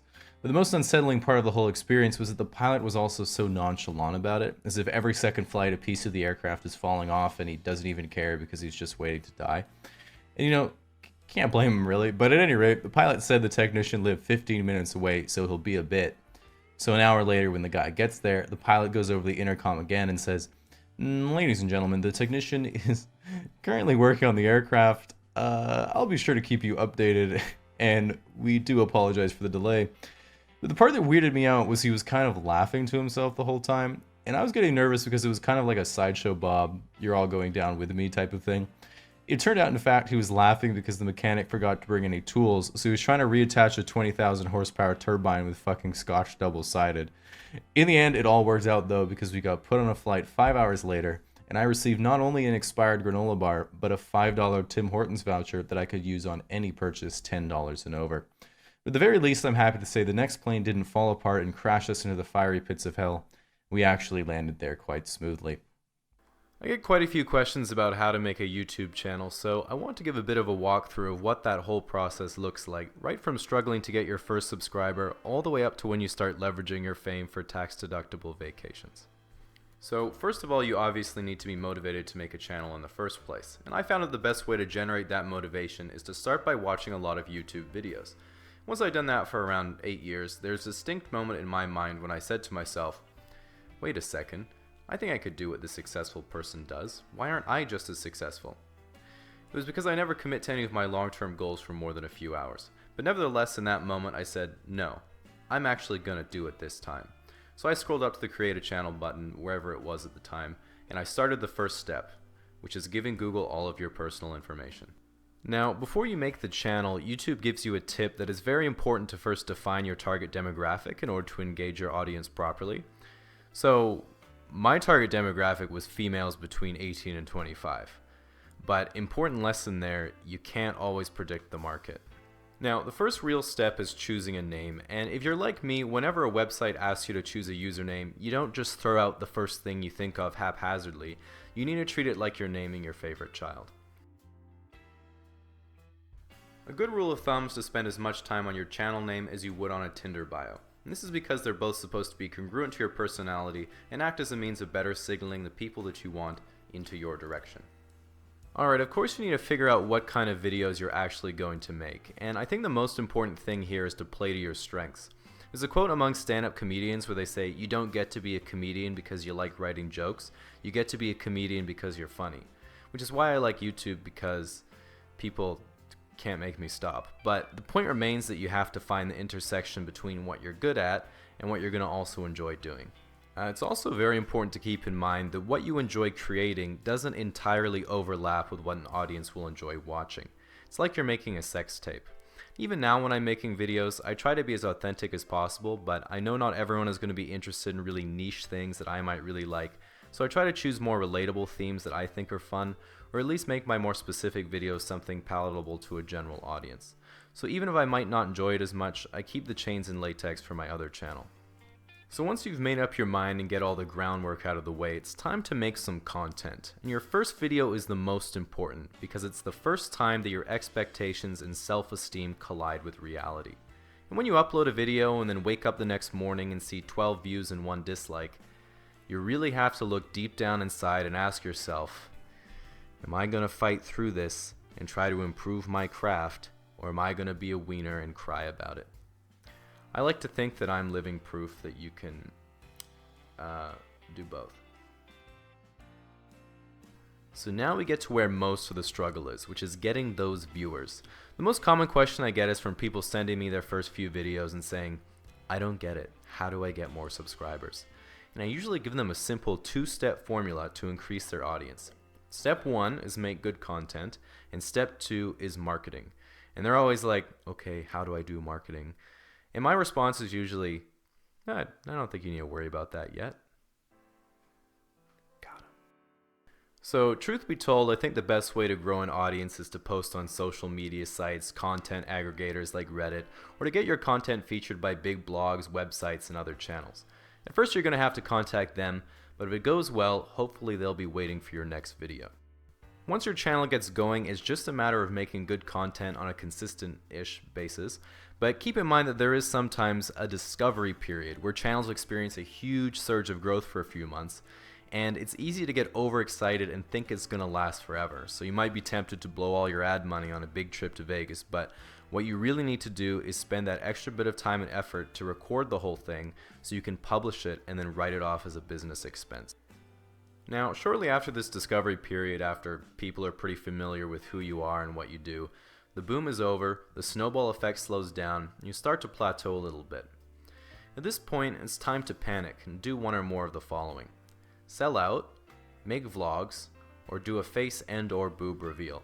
This will be a brief shot of adrenaline into your now questionable YouTube career, but if you play your cards right, you can probably ride that wave for another 6 months to a year. This is about when you run out of ideas and start losing your audience. Your subscriber count might keep going up, but at a rate that matches the amount of people abandoning their accounts. So this is a critical point in the life of your channel, and from studying some of the really big ones, I've learned you have 2 options. Improve your skills and make some fresh new content with the same style and personality that earned you your audience in the first place, or get exposed for being a huge tool and lose everything you had. Now, if things go south, you have a hard decision of whether or not you try to salvage what little audience you have left, or abandon ship completely and get an actual job. I'm planning on narrating audiobooks and working on my other channel. But if you can keep it together, there's a good chance you can be the next big thing and branch out into TV, film, business, or just hang out with the household celebrities that got famous on YouTube, like... So get out there and start your channel. Just make sure that when you've made it big and I've long since faded into irrelevance a few weeks from now, that you'll remember everything I did for just... So, a lot of people want to get into investing or day trading, but they don't know where to begin. And in my opinion, the best way to get started is by learning to read market trends so you can reliably make simple trades and start making money right away. So, the first thing you need to know about the stock market is, of course, the 2 directions a stock price can go, which is up or down. And if you think a stock is going up, we'd say that you're bullish, and if you think a stock is going down, we'd say that you're bearish. So with that terminology, to start with the easy trading patterns that you probably recognize from your stereotypical stock chart, we have what's called a rising wedge, a bullish pattern where the value steadily climbs as the trading range narrows, which of course means you should invest, and the reverse of that is called a falling wedge, which is a bearish pattern, and of course means you should be selling or shorting the stock. And shorting simply means borrowing the stock from a broker to sell at the current price and covering it later at hopefully a lower price. Now, these are the 2 most fundamental patterns, and by combining them together, you can get pretty much every other pattern. For example, you'll often see a rising and then falling wedge in sequence, which creates a triangular shape, or what traders call the isosceles buffet. And while this doesn't mean too much all alone, if you see 2 adjacent isosceles buffets with a big buffet in the middle, we have what's called a Warren range. And what you want to be doing here is trading on the neckline right where the Berkshire breaks. So you're going to want to measure the distance between the hairline and the neckline and enter short where the neckline meets the descending slope with an equal point target, while placing the stop loss just above the point of highest resistance to the right of the worn range. Should just be easy money, really. Okay, so moving on, if we step back and you see a pattern of 2 or more worn ranges in sequence, all trending towards a higher peak, we call this a bullish bill, which is really where the big money comes from. So if you see this pattern, it means that right away you should Alt-Tab, close your 24 tables of limit hold'em, and start dumping money into tech call options like your child's future doesn't depend on it.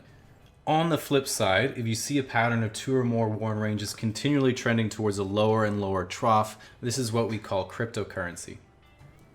So now that you know the basic trading patterns, you're ready to get investing, and you don't need any special equipment besides a computer. However, if you do decide you want to take this seriously, I would recommend getting some additional monitors.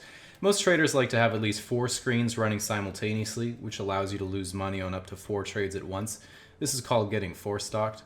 So with that said, you have to remember that your portfolio can only drop in value by 100%, while it can go up by way more than that, which is why it's important to consider how to manage your money in the event you accidentally make a return on your investment of 10, 100, or 1,000 times your initial buy-in.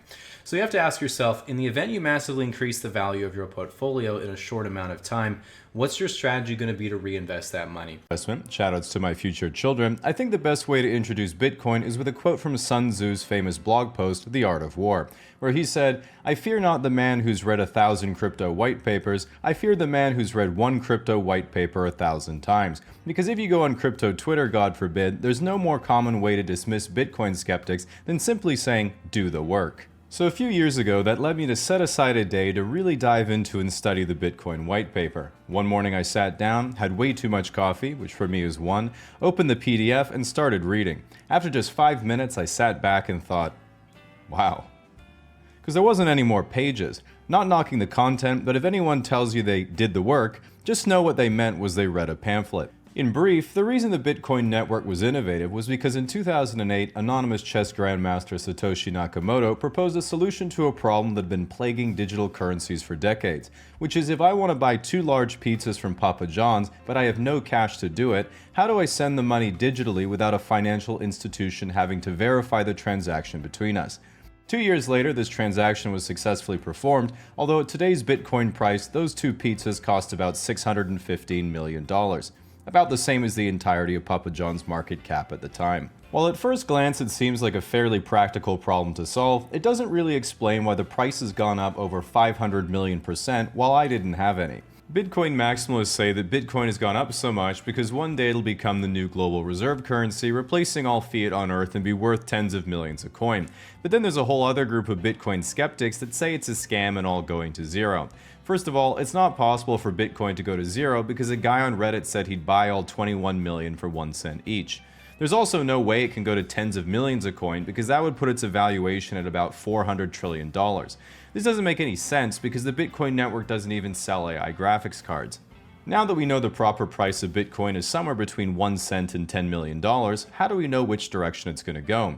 If you look at what the experts say, legendary investor Charlie Munger called Bitcoin rat poison, which is clearly bearish. But if you take Michael Saylor, chairman of the Bitcoin options trading vehicle MicroStrategy, he'll tell you, Bitcoin is a swarm of cyber hornets serving the goddess of wisdom, feeding on the fire of truth, exponentially growing ever smarter, faster, and stronger behind a wall of encrypted energy.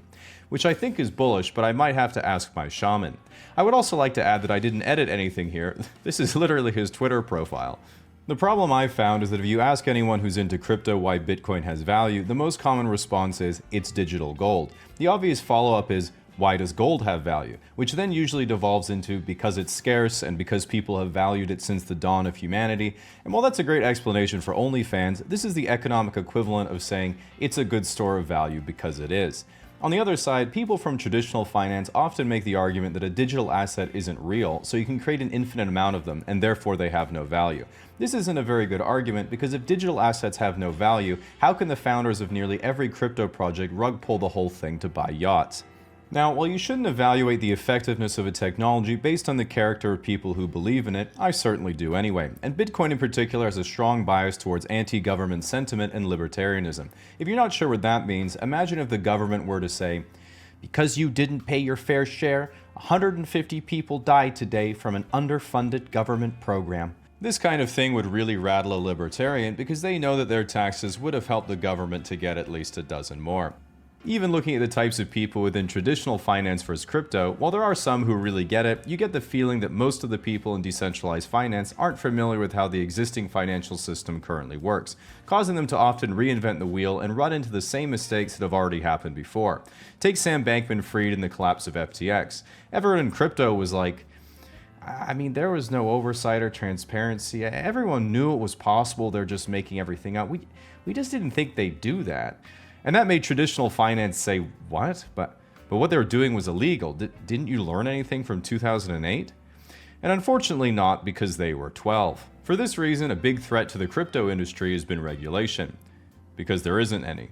You can go on Binance, buy 75 times levered Dogecoin futures without a single confirmation window, and in 25 seconds you'll either make 3 times your money or lose everything. Which, let's be honest, is pretty fucking awesome. While this has begun changing a lot in the last few years after so many people were losing all their money repeatedly, there is also a lot of environmental criticism brought towards crypto because the process of mining new Bitcoin is extremely energy intensive, as the process is done by brute forcing math problems with a huge amount of compute. Bitcoin mining was actually banned in China because the government decided the amount of energy being expended to solve arbitrary math problems was excessively wasteful, and it would be much more productive to use those children for something else. Generally speaking, the single biggest concern of most people is Bitcoin's price, because even though it doesn't produce anything in the literal sense, from the time you could easily publicly buy it as a speculator, it is one of the best performing assets of all time. Critics will argue that saying Bitcoin is the best performing asset of all time is like saying a winning $2 Powerball ticket is the best performing asset of all time. But if you bought a winning lottery ticket, you would gladly look that person dead in the eye and say, correct. There are 2 popular theories of pricing Bitcoin that are thrown around enough to be worth considering. The first common theory is it'll take at least half the market cap from gold because they serve similar monetary purposes, which would put them both at around an $8.4 trillion market cap at today's prices, or $420K a coin. This makes a lot of sense because the biggest Bitcoin bull I personally know is the 76-year-old guy who owns the penthouse in my apartment complex, who may or may not be the Baron from Dune. He owns a commercial weed farm, and while weed stocks aren't doing so well, the man needs a new backsplash for his kitchen. The second common price theory is the use of a stock-to-flow model created by Twitter user Plan B. And while I'm absolutely strawmanning this, a stock-to-flow model is like saying if you have 100 food and 100 hungry people, what happens to price when you have 50 food and 100 hungry people? The pattern then checks out in real life down to 10 food, so logically you can just keep extrapolating and predict if you have 1 crumb and 100 hungry people, how much higher would the price be for half a crumb instead?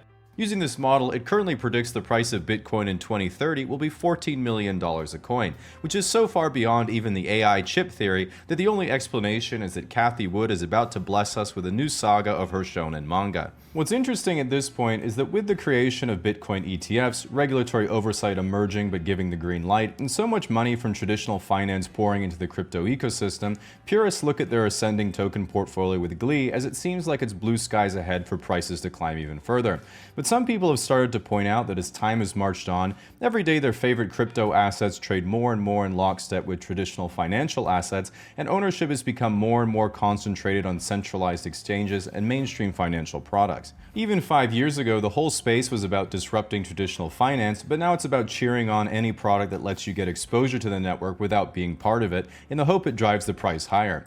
Just like in Oppenheimer, it's caused some people to dim the lights, adorn their trilby, and recite with scorn, "He who fights with monsters should be careful, lest he thereby become a monster." Causing everyone else to say, bro, I just want to be able to afford a house one day, can you please chill the fuck out? In my view so far, despite a lot of people telling me they've done the work, much like the Bitcoin blockchain, I'm still looking for proof. And personally, I haven't been able to find anyone who I think really has a convincing argument for the future of the technology or the price, and it's pretty much hopes, dreams, and speculation all around. That is except for one person, a Bitcoin Talk Forum member from 2013 named GameCube, who during a huge sell-off titled the thread, "I am hodling," where he went on to say, "I typed that title twice because I knew it was wrong the first time. Still wrong. Whatever. Girlfriend's out at a lesbian bar. BTC crashing. Why am I holding? I'll tell you why. It's because I'm a bad trader, and I know I'm a bad trader. Yeah, you traders, you good traders can spot the highs and the lows, pit pat, piffy wing wong wang just like that and make $1 million bucks? Sure. No problem, bro. I should have sold moments before every sell and bought moments before every buy, but you know what? Not everybody's as cool as you. The people in between hold. You only sell in a bear market if you're a good day trader or an illusion noob. In a zero-sum game such as this, traders can only take your money if you sell. So I've had some whiskey. Actually, on the bottle, it's spelled whiskey. He then passed out, not realizing the profundity of his own words, because everyone had recognized the hodler in themselves too. To me, GameCube is a man who finally cracked the code on not just Bitcoin, but life in general. You can't make a bad decision if you never decide, you can't have a regret if things could never be different, and of course what I've now adopted as my golden rule, your girlfriend can't leave you for another man if she's cheating on you with a woman. Now, unlike your girlfriend leaving you, one thing you can't solve by just saying no is data brokers getting their hands on your information, who then turn around and sell that data to whoever wants to buy it, potentially getting it into the hands of robocallers, scammers, or God forbid, the government. This is because you're giving them permission to nearly all the time whenever you sign up for things online, but if the inner libertarian in you is getting flustered already, the good news is you could use today's sponsor, Smith & Wesson. Now, I think there's a fair bit of misunderstanding around what an introvert or extrovert actually is. And while introverts are most often portrayed as being shy and awkward, and extroverts as being charismatic and sociable, it isn't always the case. To give an example, most people think that stand-up comedians are all super extroverted because they go on stage in front of a whole crowd, but in practice, most of their time is spent writing, not performing. Even someone as famous as Louis C.K. has called himself an introvert, despite the fact that he's performed in front of what? A dozen women? So what does being introverted or extroverted actually mean? And the first thing is that you're not entirely one or the other. You're somewhere on a normal distribution or bell curve that runs from total introversion on one side to total extroversion on the other side, which means almost everyone is actually around the middle. You might have heard some people in this category call themselves ambiverted, but they're actually just average. Now, the simplest definition of the two extremes is that extroverts are energized by social interaction, while introverts are exhausted by it and prefer more time alone. Problem here is that it's easy to self-diagnose without comparing yourself to anyone, but it only really makes sense if you give a group of people a few dozen hypothetical situations and then rank order their responses relative to everyone else. So you're not way off at the end of the introvert spectrum just because you only rate your Uber driver 5 stars if he doesn't talk to you. You're probably just on a different sort of spectrum. So without quizzing you on every detail of your life, what are the signs that you're more introverted or extroverted? So extroverts tend to have a lot of acquaintances while introverts don't. This is of course because extroverts tend to meet more people, but also because they're more likely to say, "Oh boy, I'm not doing anything on Sunday and I haven't seen Cindy for a month. I should ask her for coffee and I can see how her new job is going." Whereas an introvert is more likely to say, "Oh boy, I'm not doing anything on Sunday." Extroverts experience more positive emotion, or at least experience positive emotion more intensely. This means they're more enthusiastic and excitable. This is interesting because if you take something like a concert and control for drugs and alcohol, the people near the front will tend to be more extroverted, while people who are more introverted will be further away from the stage. Like at home. So behaviorally, extroverts might seem to act first and think later, but I think a better description would be that extroverts tend to experience more and reflect less, while introverts experience less and reflect more. In a way, you could say the biggest fear of an introvert is losing their hearing because then they couldn't listen, whereas the biggest fear of an extrovert would be losing their tongue because then they couldn't eat ass.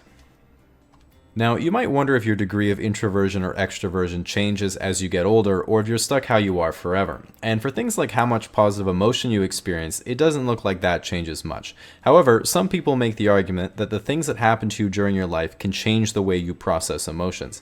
I don't know for sure, but anecdotally, I have never experienced much positive emotion since the big accident. Being conceived. Ultimately, it's no better or worse to be introverted or extroverted as long as your behavior really is a preference and what you're doing with your time is meaningful to you.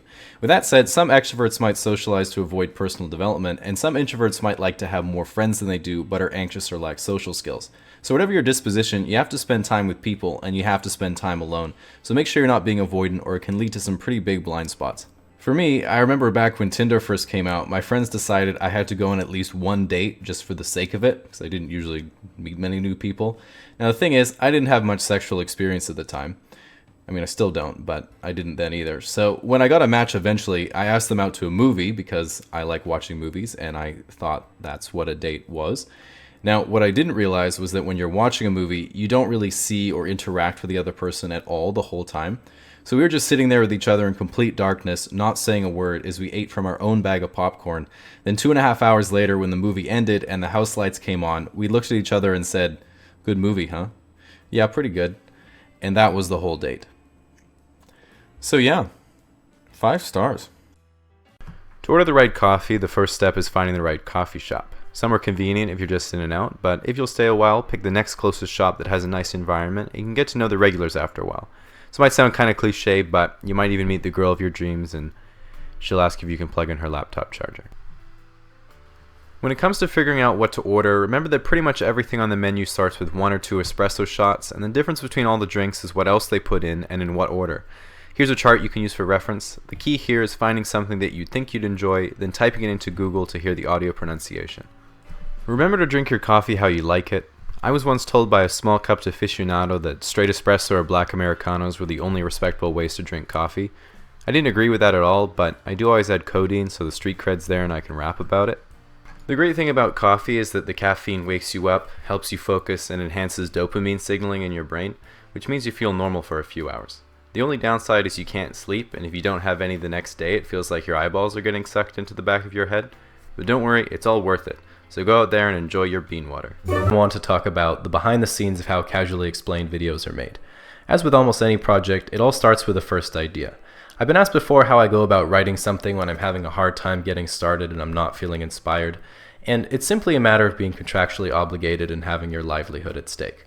So once I come up with the main idea, I make a bullet list of all the main subtopics I want to talk about, then I write the jokes that just come naturally to me right away. Okay, so after that I like to start fleshing out each bullet point with more information. Even if it's not funny, it can help explain the topic, and you often find new points to jump off of as you go. Most of the time I do it from my head, which is probably why I'm not in university anymore, but if it's a bit more of a foreign topic, I usually do a bit of research. Nothing too in-depth, usually muscle memory. Usually Wikipedia or what comes up on Google is fine. So after that stage, I repeat the previous steps until I have about 2 pages of content. One of the most common strategies for writing is writing more than you need, trimming out all the bad parts and errors, writing more, trimming out all the bad parts and errors, and repeating until you have something of sufficient quality. Not everyone writes exactly like this, and personally I don't use this technique because my scripts are always perfect the first time. One of the biggest struggles of writing things that are supposed to be funny is being able to tell if it is funny. Partly because you spent so long revising the same line over and over again to make sure it's exactly how you want it, that you can't even tell if it's good anymore. So it's a smart idea to run everything by your friends and family to see what they think first. You don't usually get honest feedback because they don't want to see you cry. They leave that to the YouTube comments. But the real art is being able to differentiate between real laughs and sympathy laughs. I found that pretty frequently the jokes I spend the most time on no one cares about, and the ones I almost didn't include hit the hardest. I figured out it's because I don't know what I'm doing. Now, after the trial run is over and my eyes have dried, I take all of my expanded bullet points, put them in some kind of sensible order, and then write all the transitions to tie them together into some kind of narrative. At this point, I basically have a finished script and I start thinking about drawing the pictures. I've been asked before how I decided on the art style I have for my videos, and I didn't actually decide anything, it's just the best that I can do. So I started with Microsoft Paint, but I've since stepped it up to Photoshop, thanks for noticing, and I use After Effects to put all the pictures and the audio together. I use a snowball mic for recording, and when you're doing that, one of the hardest parts that most people don't think about is choosing the delivery for a line. I have no comedic range, so this is fairly straightforward for me. Syncing the pictures with the audio is a bit frustrating, but you know you're on the home stretch. Then once you hit that magical render button, all the hard work is done. After one particular video, my friend said, "Wow, nice work. You obviously spent a lot of time on that one. Must have been at least 3 or 4 hours." Usually takes me 40 or 50 hours an episode, but if there's anything I believe in, it's always try to take a compliment, because you never know which one might be your first. At this final stage, it's time to publish, and I always try to publish at 9 a.m. Eastern, which means 6 a.m. where I live. You can schedule your posts, but I always stick around in case something goes wrong, and sometimes it's hard to sleep because I'm so excited to impress all the strangers on the internet that I've never seen. Lastly, if you're thinking about making videos or writing, just get started and learn as you go. I will warn you though that even if you're funny in real life, it doesn't mean you know how to write something funny, and just because you can write something funny doesn't mean you're funny in real life, sadly. And remember, if you associate your character with your real self, people you know will start wondering where the joking ends and your actual self begins. A distinction I myself can no longer make. So keep your wits. As some of you know, I dropped out of engineering after 1 year to make YouTube videos, which I originally started to try to motivate myself to study for engineering. So like every dropout, I still pretend I had it in me, I just didn't want to. What I like the most about engineering is that it's an extremely practical field. If you ask a mathematician what this symbol means, he'll say, that's pi. It's the ratio of the circumference of a circle to its diameter. But if you ask an engineer what this symbol means, he'll be like, oh yeah, that's 3. Most people know an engineer or two in real life, but don't really understand what they do. To make it simple, when you see a news segment like Russian soldier begs for mercy as Ukrainian grenade drone threatens foxhole, just know that somewhere an engineer is watching with his girlfriend and is pointing at the screen like, yo, I designed that cargo hatch, dude. This is fucking crazy, bro. What a lot of people get wrong is they think that people go into engineering because they like math and science. This is completely wrong. Engineers don't like math and science, they like money. The math and science you have to do is just an unfortunate side effect. While everyone starts engineering by thinking, okay, which type of engineering do I want to do? It very quickly and disappointingly becomes, which type of engineering can I still do?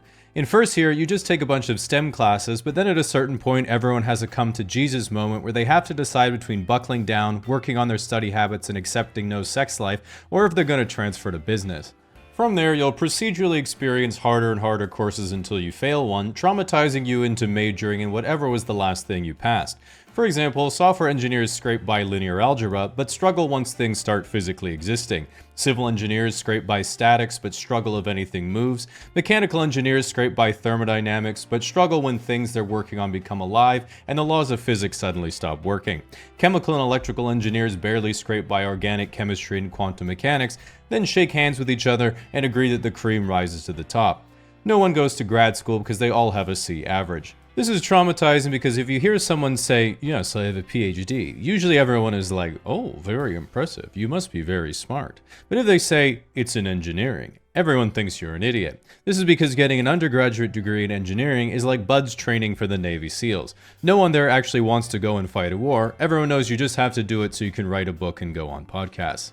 Now, engineers are usually very put together, organized, and prepared people who don't like sudden changes to their plans, spontaneity, or having unchoreographed fun in general, meaning the only thing they truly fear is girls. This means if you're a girl, dating an engineer can be really difficult because especially on the first few dates, you're constantly wondering, is he just shy and awkward, or actually autistic? Even worse is if you're a girl in engineering, because if you ever get frustrated, lean back from your computer, and are like, oh, I just don't get how to do this. Well, you should have thought it through, Lily Phillips. This is now a group project. With that said, when it comes to the actual work you'll do, there's a big difference between working on a train and working on a drug to solve erectile dysfunction, despite them having the same effect on most engineers. So it's important to know what you're signing up for when you're choosing an engineering major, so I'll let you know about each one. Mechanical engineer means you make bombs. Civil engineer means you make targets. Petroleum engineer means you make money. Chemical engineer means you're a chemist. Being a chemist means you're a cashier at a pharmacy. Do not try to correct your confused family members, they will not understand. Electrical engineer means you know that V equals IR, and the rest you can learn on the job. Materials engineering is just coming up with IRL crafting recipes. Nuclear engineering is trying to explain to everyone for the last 30 years that these are not chimneys. You will be unsuccessful. Software engineering is trying to figure out if you qualify for food stamps. Computer engineering is being relieved that you at least didn't choose software engineering.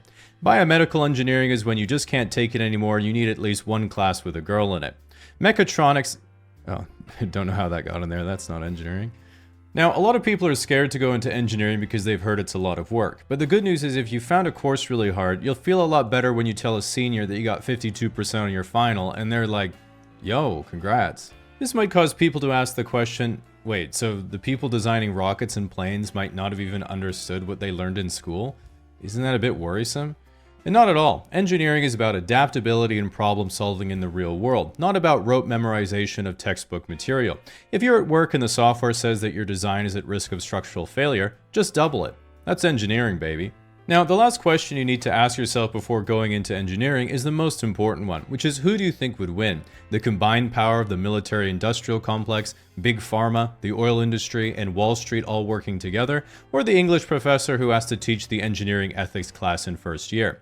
Because while engineers have some of the most important jobs in society, they also bear a lot of responsibility for the unintended consequences of their actions. And this is why I feel it's my duty to remind students and new graduates of the only question you need to know the answer to, which is when is it okay to violate your moral principles?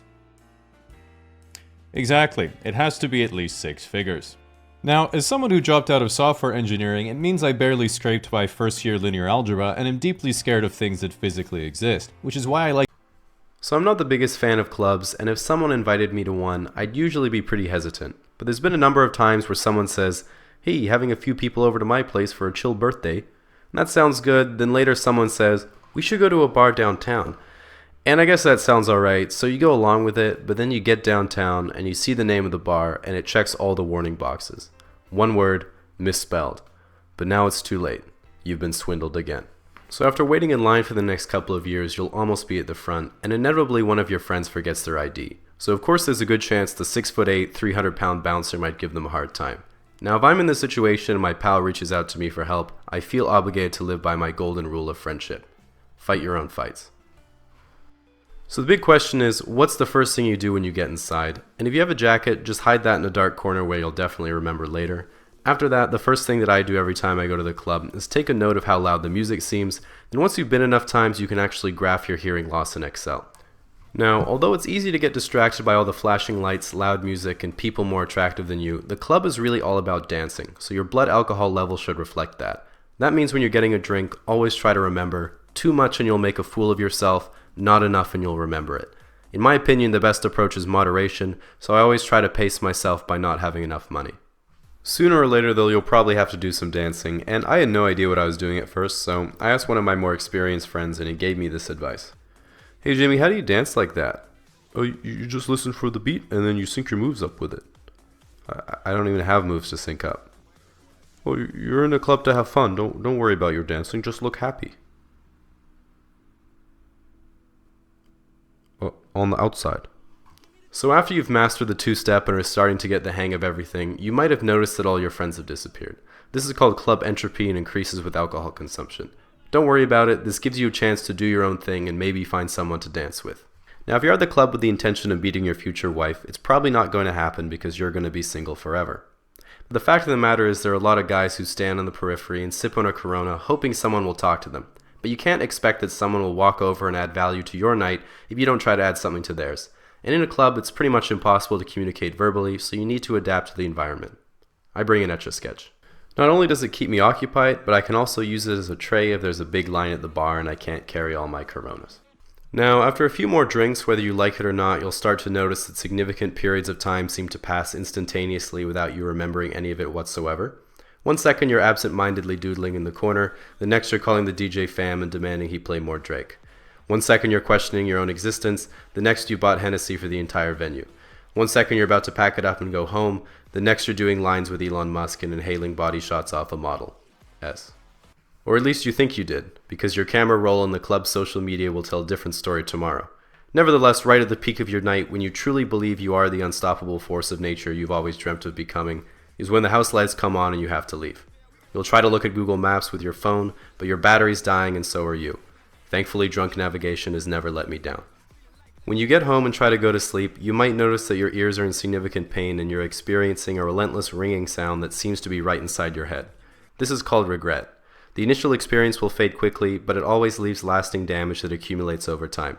One of the best coping mechanisms is telling yourself that you'll never go to the club again, and if you say it with enough conviction, this will actually dull the pain by tricking yourself into thinking.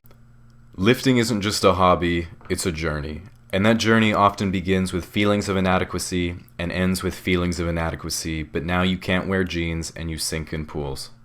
Frankly, a lot of guys think they're going to be more attractive to women, but it turns out the only people you end up impressing are other bros who also enjoy looking at half-naked guys on bodybuilding.com.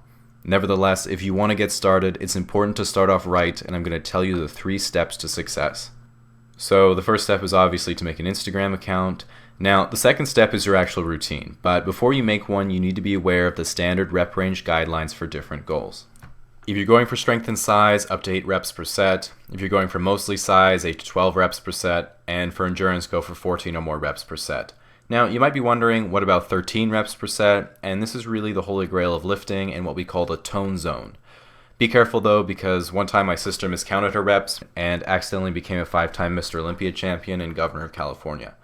Thankfully, she did 15 minutes on the elliptical and is back to normal now. But anyway, another important thing is to constantly expose your muscles to new stimulus, which is called muscle confusion. For example, legendary bodybuilder Dorian Yates used to confuse his muscles by altering rep and weight schemes, whereas I personally prefer murder mysteries, but whatever works for you. So now that you've got a better idea of how to structure your routine, you need to get all the other stuff right too. I did 2 cycles of starting strength, and now that I'm an expert, I'd say you definitely need the following if you want to be a powerlifter. The first thing is some chalk. You should put some of this on your hands to help your grip, but put most of it on the gym floor and surrounding equipment. Some weightlifting shoes. These are great for making you taller. A weightlifting belt. This is how people can tell you're a powerlifter, not just a regular fat guy. Lastly, never talk to anyone, and make sure to always wear a loose hoodie to hide your power level. Okay, but let's say you want to be a bodybuilder, so here are some of my pieces of anecdotal advice that I just made up. Make sure to wear a stringer or the tightest tank top you can find. The goal here is having the edge of the fabric oscillate back and forth over your nipple as you do each rep. This is a great way to naturally increase testosterone production. A shaker cup with your favorite branched chain amino acids. I don't know what they are, but the more fluorescent the color, the stronger the superpowers you'll get. And lastly, a video camera to record your motivational vlogs. And I also make sure to have a grapefruit on hand just in case. So the third and final step is proper nutrition. And all food is made of 3 primary macronutrients, which are protein. Anyway, the most important thing is getting sufficient protein. And there's a lot of debate over exactly how much you need, but I like to play it safe and go for 1 chicken breast per pound of body weight. Now, if you're finding it difficult to eat that much, it might be easier to make a protein shake that you can drink instead. I usually go for 2 cups of whole milk, 2 scoops of whey protein, 1.5 bananas, and a picture of Steve Cook. Now, the real key here is nutrient timing to maximize muscle growth, which means it's essential to hit the 35 nanosecond anabolic timing window that occurs immediately after training. Now, you might not be able to drink your whole shake in this time, so I recommend taking whatever you need and going to the bathroom to get the protein inside you as fast as possible. And that's all there is to it. Now get out there and start your own supplement company. I'm going to call mine Cloud Fitness because that's my goal physique. And for a quick note on that, no matter how long you lift, you'll never actually look how you want to.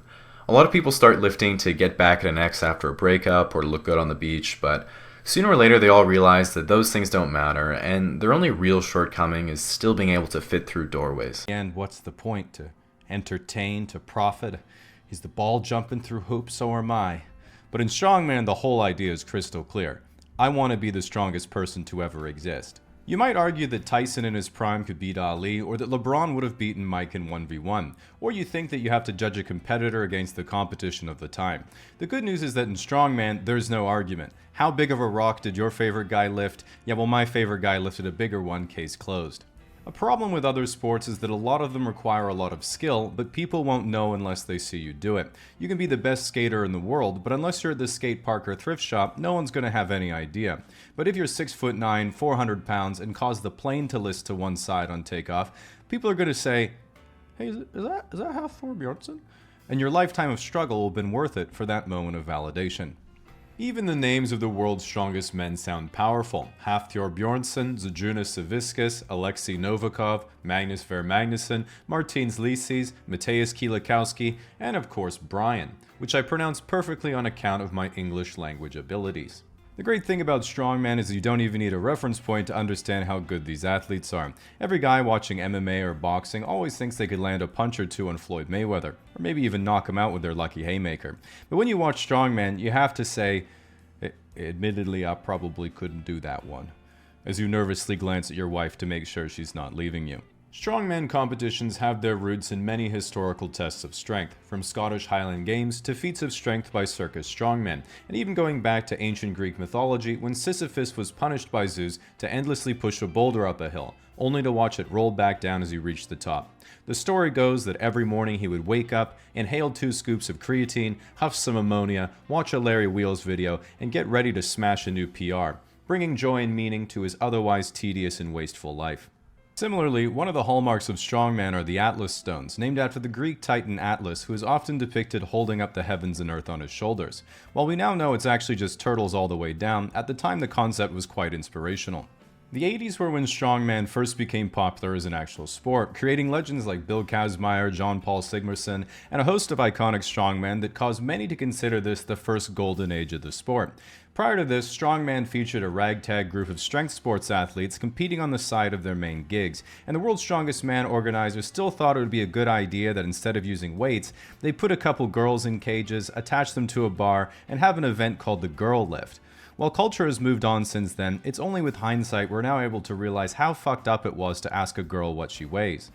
During the 80s, organizers, realizing that women were real people and not physical objects whose only purpose was to be lifted for as many repetitions as possible, tried instead to objectify the men, ensuring everyone had the shortest shorts possible, and for a brief period introduced sumo into strongman, where the legendary strongman Bill Kazmaier basically scared his opponents into giving up. While events like sumo were quickly thrown out because even though it provided the much-needed boost to strongman's sex appeal, it was simultaneously when Mr. Olympia had fully transitioned from posing trunks to posing thongs, canceling the extra viewership potential and creating one of the most popular hobbies for straight men ever since. Bill Kazmaier was the man who dominated strongmen in the early 80s. He won World's Strongest Man in 1980, 81, 82, and then the organizers banned him from participating for essentially being too good. While I'm suspicious of that narrative because it doesn't make any sense, I'm going to run with it because it upholds my fantasy. He was athletic, an elite powerlifter, and all around built for strongman. One of the greats of strongman in the 80s and a rival to Bill Kazmaier was John Paul Sigmarsson, who won World's Strongest Man 4 times and was famous for doing a 1,005-pound axle deadlift and exclaiming, "There's no reason to be alive if you can't do deadlifts." He then died later doing deadlifts. If you think I'm giving you the perfect layup to write a pun in the comments, you will regret it in Valhalla. Nevertheless, despite great competition in the 80s, strongman as a sport in and of itself spent most of this decade and the next lost in an identity crisis trying to figure out what kind of sport it was and what really made a man strong. Was it his mind? Was it his heart? Or was it being able to lift a 345-pound tree trunk above your head? No one truly knew for some reason, and strongman fell into a competitive lull. Other than having arm wrestling that ended how every popular arm wrestling clip usually does, the 90s were an overall boring time for strongman, as more important things were taking up people's time, attention, and money. I was being born without my permission, the internet was being called a fad by Nobel Prize-winning economists, capital investment was pouring into children's cartoons, cereal advertisements, and anything to sell mass-manufactured products to Western millennials with an exorbitant markup. While all of these pieces of plastic were fucking awesome, it wasn't the time or place to lift heavy things. But the time was soon to come. In the early 2000s, strongman was still somewhat dormant, but re-emerging from hibernation, where the only person winning things because of rules around international competition and lack of anyone really being all that good was Mariusz Pudzianowski, who admittedly was the first strongman ever who wasn't quite as statically strong, but was really fast and had great endurance on account of being jacked out of his goddamn mind. While he is one of the most athletic and decorated strongmen in history, popularized the sport immensely because everyone thought, well, why isn't he really fat? And maybe one of the best strongmen ever, pound for pound, I will reiterate that the spirit of strongman, where our hearts and souls have always been, is who can lift the biggest rock. And he did not usually lift the biggest rock. And so in the eyes of many observers of the sport, we all thought, nah, I wouldn't choose him as the best strongman ever, but this is of course how I would look if I tried strongman. With this new popularization of World's Strongest Man and a shift in marketing due to internet popularity, many event changes occurred, shifting from somewhat heavy things done quickly to extremely heavy things done some of the time. And after 2008, when everyone's leveraged CLOs went tits up, it was obvious to most men that if you couldn't get rich, you might as well get strong.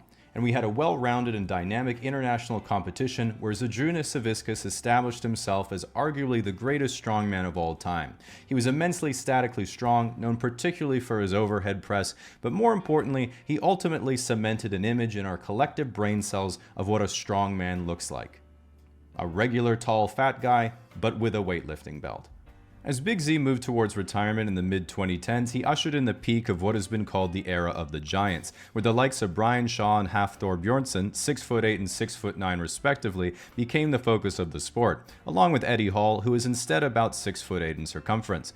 Most strongmen historically have been about 6'3", barely qualifying them for Tinder, and the challenge of these new height differentials meant that one of the most important factors in any strongman competition would be what the events were going to be, because generally speaking, any event where you needed to move something along the y-axis, like deadlift or overhead press, would favor hydraulic refrigerators like Eddie Hall, while events that required weight, leverage, or grip advantages like the Fingal's fingers, truck pull, or the keg toss would favor the even bigger boys. The Giants era was really a new golden age of hype around if these new human blueprints were going to destroy all previously known limits. And while Brian Shaw dominated for several years through overall well-roundedness, near the end of this era it ultimately became more a pursuit of breaking world records in specific categories. Eddie only won World's Strongest Man once, then said, "Fuck this, I'm going to be the first person ever to deadlift 1,100 pounds. Hafthor also won World's Strongest Man once, then said, "I'm the guy who launched Pedro Pascal's career, I'm going to lift this tree, then I'm going to deadlift exactly 1 kilo more than Eddie." This annoyed Eddie, and they of course settled the dispute the only way that makes sense. Taking the obvious next step, all three of them are now YouTubers.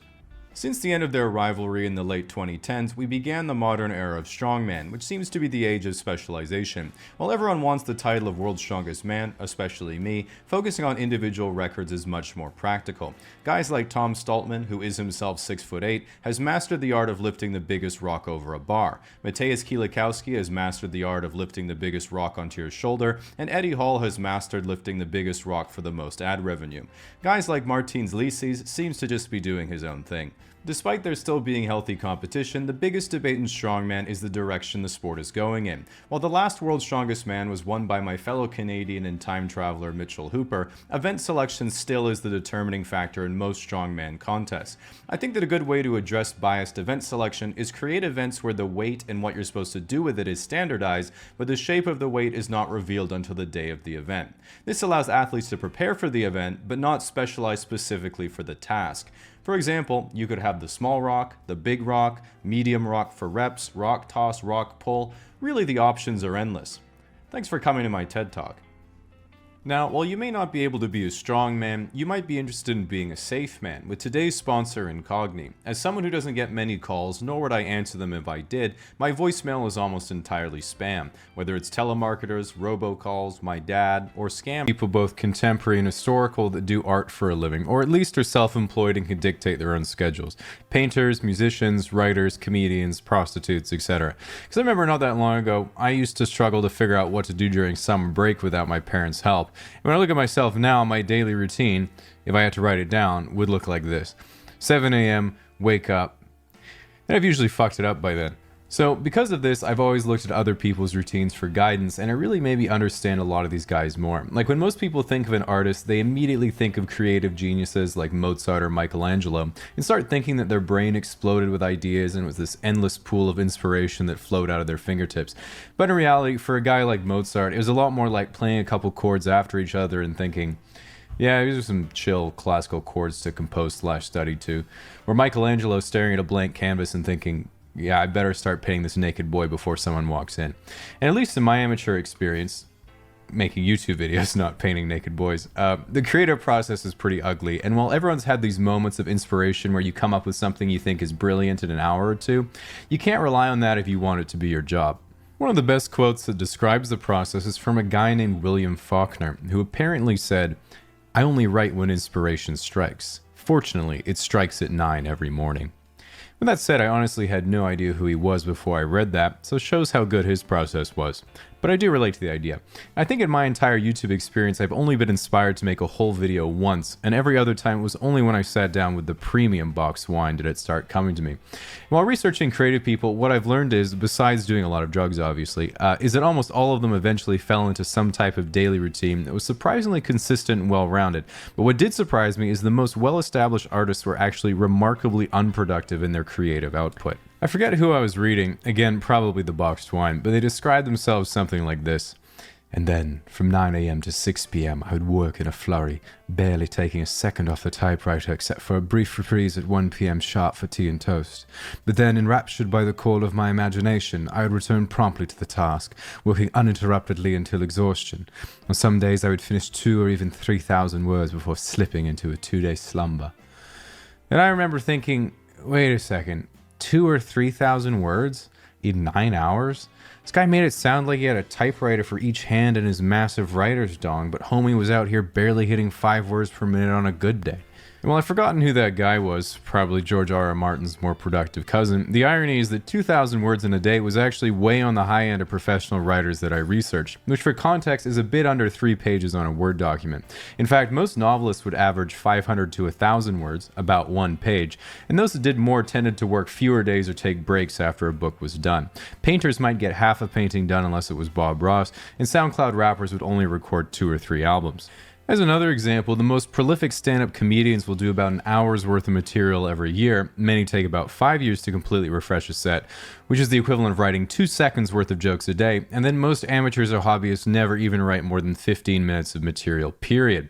Of course, performing is a big part of stand-up, but the huge takeaway for me was that accomplishing anything worthwhile creatively was about consistency, and not at all about speed or even motivation. In specific, the most productive writers and painters who shut themselves in and could bang out 10,000 words a day, or did 10 original paintings a day, did not outperform those who did 1/10 of that because the quality of their output ended up being way lower. And side note, they also seem to be way more single and kind of weird. So what is the sweet spot? If you could make your own schedule, what should it look like and how much time should go towards serious productive output? Well, it depends on what works for you. Just kidding, I hate when people say that shit. So here's the bare bones template for a daily schedule that I came up with when looking at the average of your Benjamin Franklins, Winston Churchills, Friedrich Nietzsche's, and also the average of your whole group of notable and accomplished creative people. Wake up slightly before the sun comes up, usually 5 to 7 a.m. Don't worry, as they say, it's the thought that counts. After waking up, do a crossword, shower, or menial task for about an hour as your body wakes up and your wife makes you breakfast. Again, I know expecting your wife to make you breakfast might be a bit archaic, but remember, most of these guys lived in the past when it was still very normal to have a wife. 9 a.m., have some coffee, tea, or smoke your cigar as you go to your art cottage and start writing, painting, or whatever is your most important work. Now, what I noticed in my research was that pretty much every creative person had a separate location that they would work in rather than their house. And this led me to the number one insight I had regarding successful artists, which is already be rich when you start. Around 12 p.m., finish your main work for the day and have lunch. Around 1 p.m., exercise or go for a walk. No joke, I was actually really surprised that basically every single person I read about did this. The trend was either a short, intense session for an hour and then coming back to do around 3 hours of low-intensity work like editing, writing letters, and organizing, or was a 2 to 3 hour walk through the forest followed by 1 more hour of intense work if you had any breakthroughs. It seemed like every successful person ever went on walks through the forest, so I think we can probably infer that it meant mushrooms. Around 5 p.m., go home and have dinner. 6:30 p.m., everyone married either did recreational activities or light socializing, and everyone single hit the clubs of Old England, and then they all went to sleep by 11 or 12. Now, if you're like me, after hearing that daily schedule, you might be thinking, well, yeah, all that stuff is pretty obvious, as you casually glance at the related videos to see if you'll be getting out of bed anytime soon. Or maybe you're at work and about to get fired. These are honestly just Hail Marys at this point. We all know everyone who watches these videos is unemployed. Nevertheless, despite all my efforts to figure out what the ideal personal schedule would be and hoping it would be hidden, unearthed knowledge, to be honest, it's about as basic as you can get. But I did get to make this Why Do I Feel So Good All the Time starter pack. So once again, big thanks to the sponsor ExpressVPN, the #1 rated VPN by TechRadar, CNET, The Verge, Comparitech, and many more, which is a service that lets you reroute your IP address to nearly any country in just 1 click.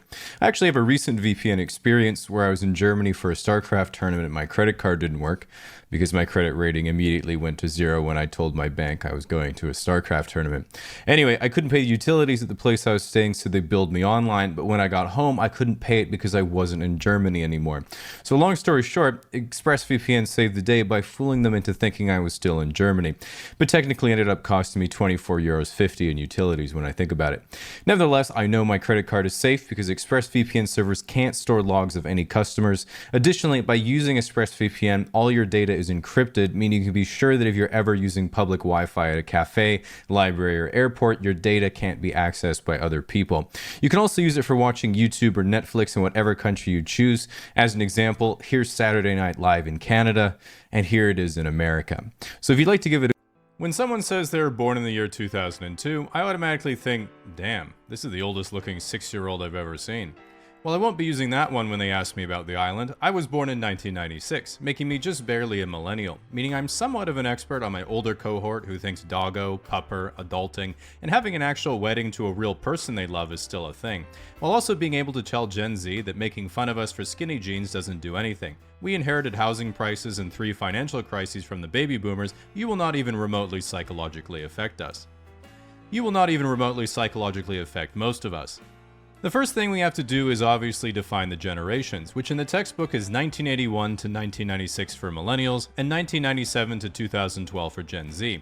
Problem is it can be hard to tell when you're kinda in the middle, because to the outside observer, Gen Z might look a lot older than they are on account of all the Botox and filler, whereas millennials look a lot younger than they are on account of all the Botox and filler, meaning you have to look at behavioral cues to tell the difference. Because us millennials are trying so hard to cling on to our youth, we're in fact only differentiable from Gen Z by 3 things: ankle socks, hairlines, and when a DJ says, "Put your hands up," we do it with an open palm, whereas Gen Z does it with a closed palm. Gen Z does this because you automatically close your hand when you associate with dropping down to the floor, whereas millennials raise an open palm because we don't think Black Lives Matter. While it might sound like I'm here representing my fellow millennials, I did only squeak in there by 1 year, and there are some millennialisms that are too ancient even for me. Take for example answering the phone. Why? Similarly, Gen X still texts like they have an old school brick phone, meaning all of their messages are like, "Yo, bring drinks, see you at 5, sunglasses emoji," which is at least chill and straight to the point. Millennials, in contrast, have all evolved the 2-thumb texting technique, meaning they're able to send you a single paragraph long text like it's an email that you avoid opening at all costs until you really have to respond. Gen Z, on the other hand, sends multiple messages to indicate punctuation or a different thought, usually ending it with a skull emoji to tell you they've died and will no longer be texting you back. If you're a smug elder millennial who's like, "Why does my younger sibling send 4 messages back to back when they could have just typed it in 1 message? That shit is so annoying." First of all, if you're annoyed because you have your phone on vibrate when I'm texting you, you can stick it up your ass. Second, if you looked at literacy statistics recently, Gen Z doesn't know how to read, so they don't know how to punctuate in the first place. And lastly, multiple messages is clearly the superior form of texting, anyone except your boss, because it allows you to better punctuate your rap battles with the homies. If you think about it, line breaks are literally poetry. When it comes to socializing and how you like to have a good time, millennials and Gen X are notorious alcoholics, but Gen X also does cocaine and millennials instead do weed. Gen X are alcoholics on cocaine because it was the rock and roll culture of the time, whereas millennials are alcoholics and smoke weed because they all have anxiety and need to self-medicate in order to socialize. Gen Z, on the other hand, was very gently parented, don't even pretend they'll ever own a home, and never socialize publicly, so they just take Tren, Zins, and Goon for dopamine.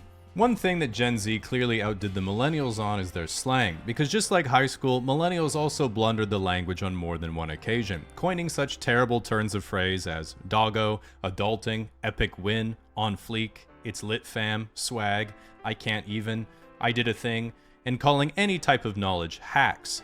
In contrast, Gen Z slang had a stranglehold on our broader vocabularies right away. For example, here's some Gen Z slang you hear all the time, which I will now translate in case it's not clocking to you. Let him cook. He's in the process of doing something well that isn't cooking, so don't interrupt him. She ate. She looked good or did something well that isn't eating. Riz. Charismatically flirting. Crash out.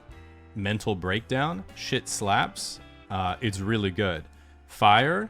It's really good. Hits different, it's really good. Bussin', it's really good. Gas, it's really good. No cap, for real. On God, for real. True, for real. Facts, for real. Deadass, for real.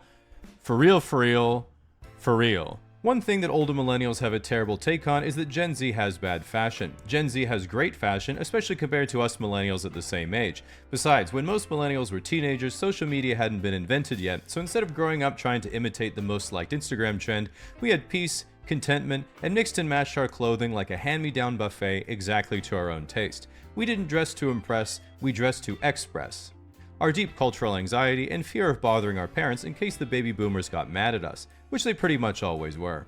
You might not like it, but this was peak millennial fashion. To prove that Gen Z has better fashion than millennials, in today's social media, it's common for an influencer to be chatting up girls on the street like, "Yo, you're so pretty, can I get your number?" And she's like, "I'm 16.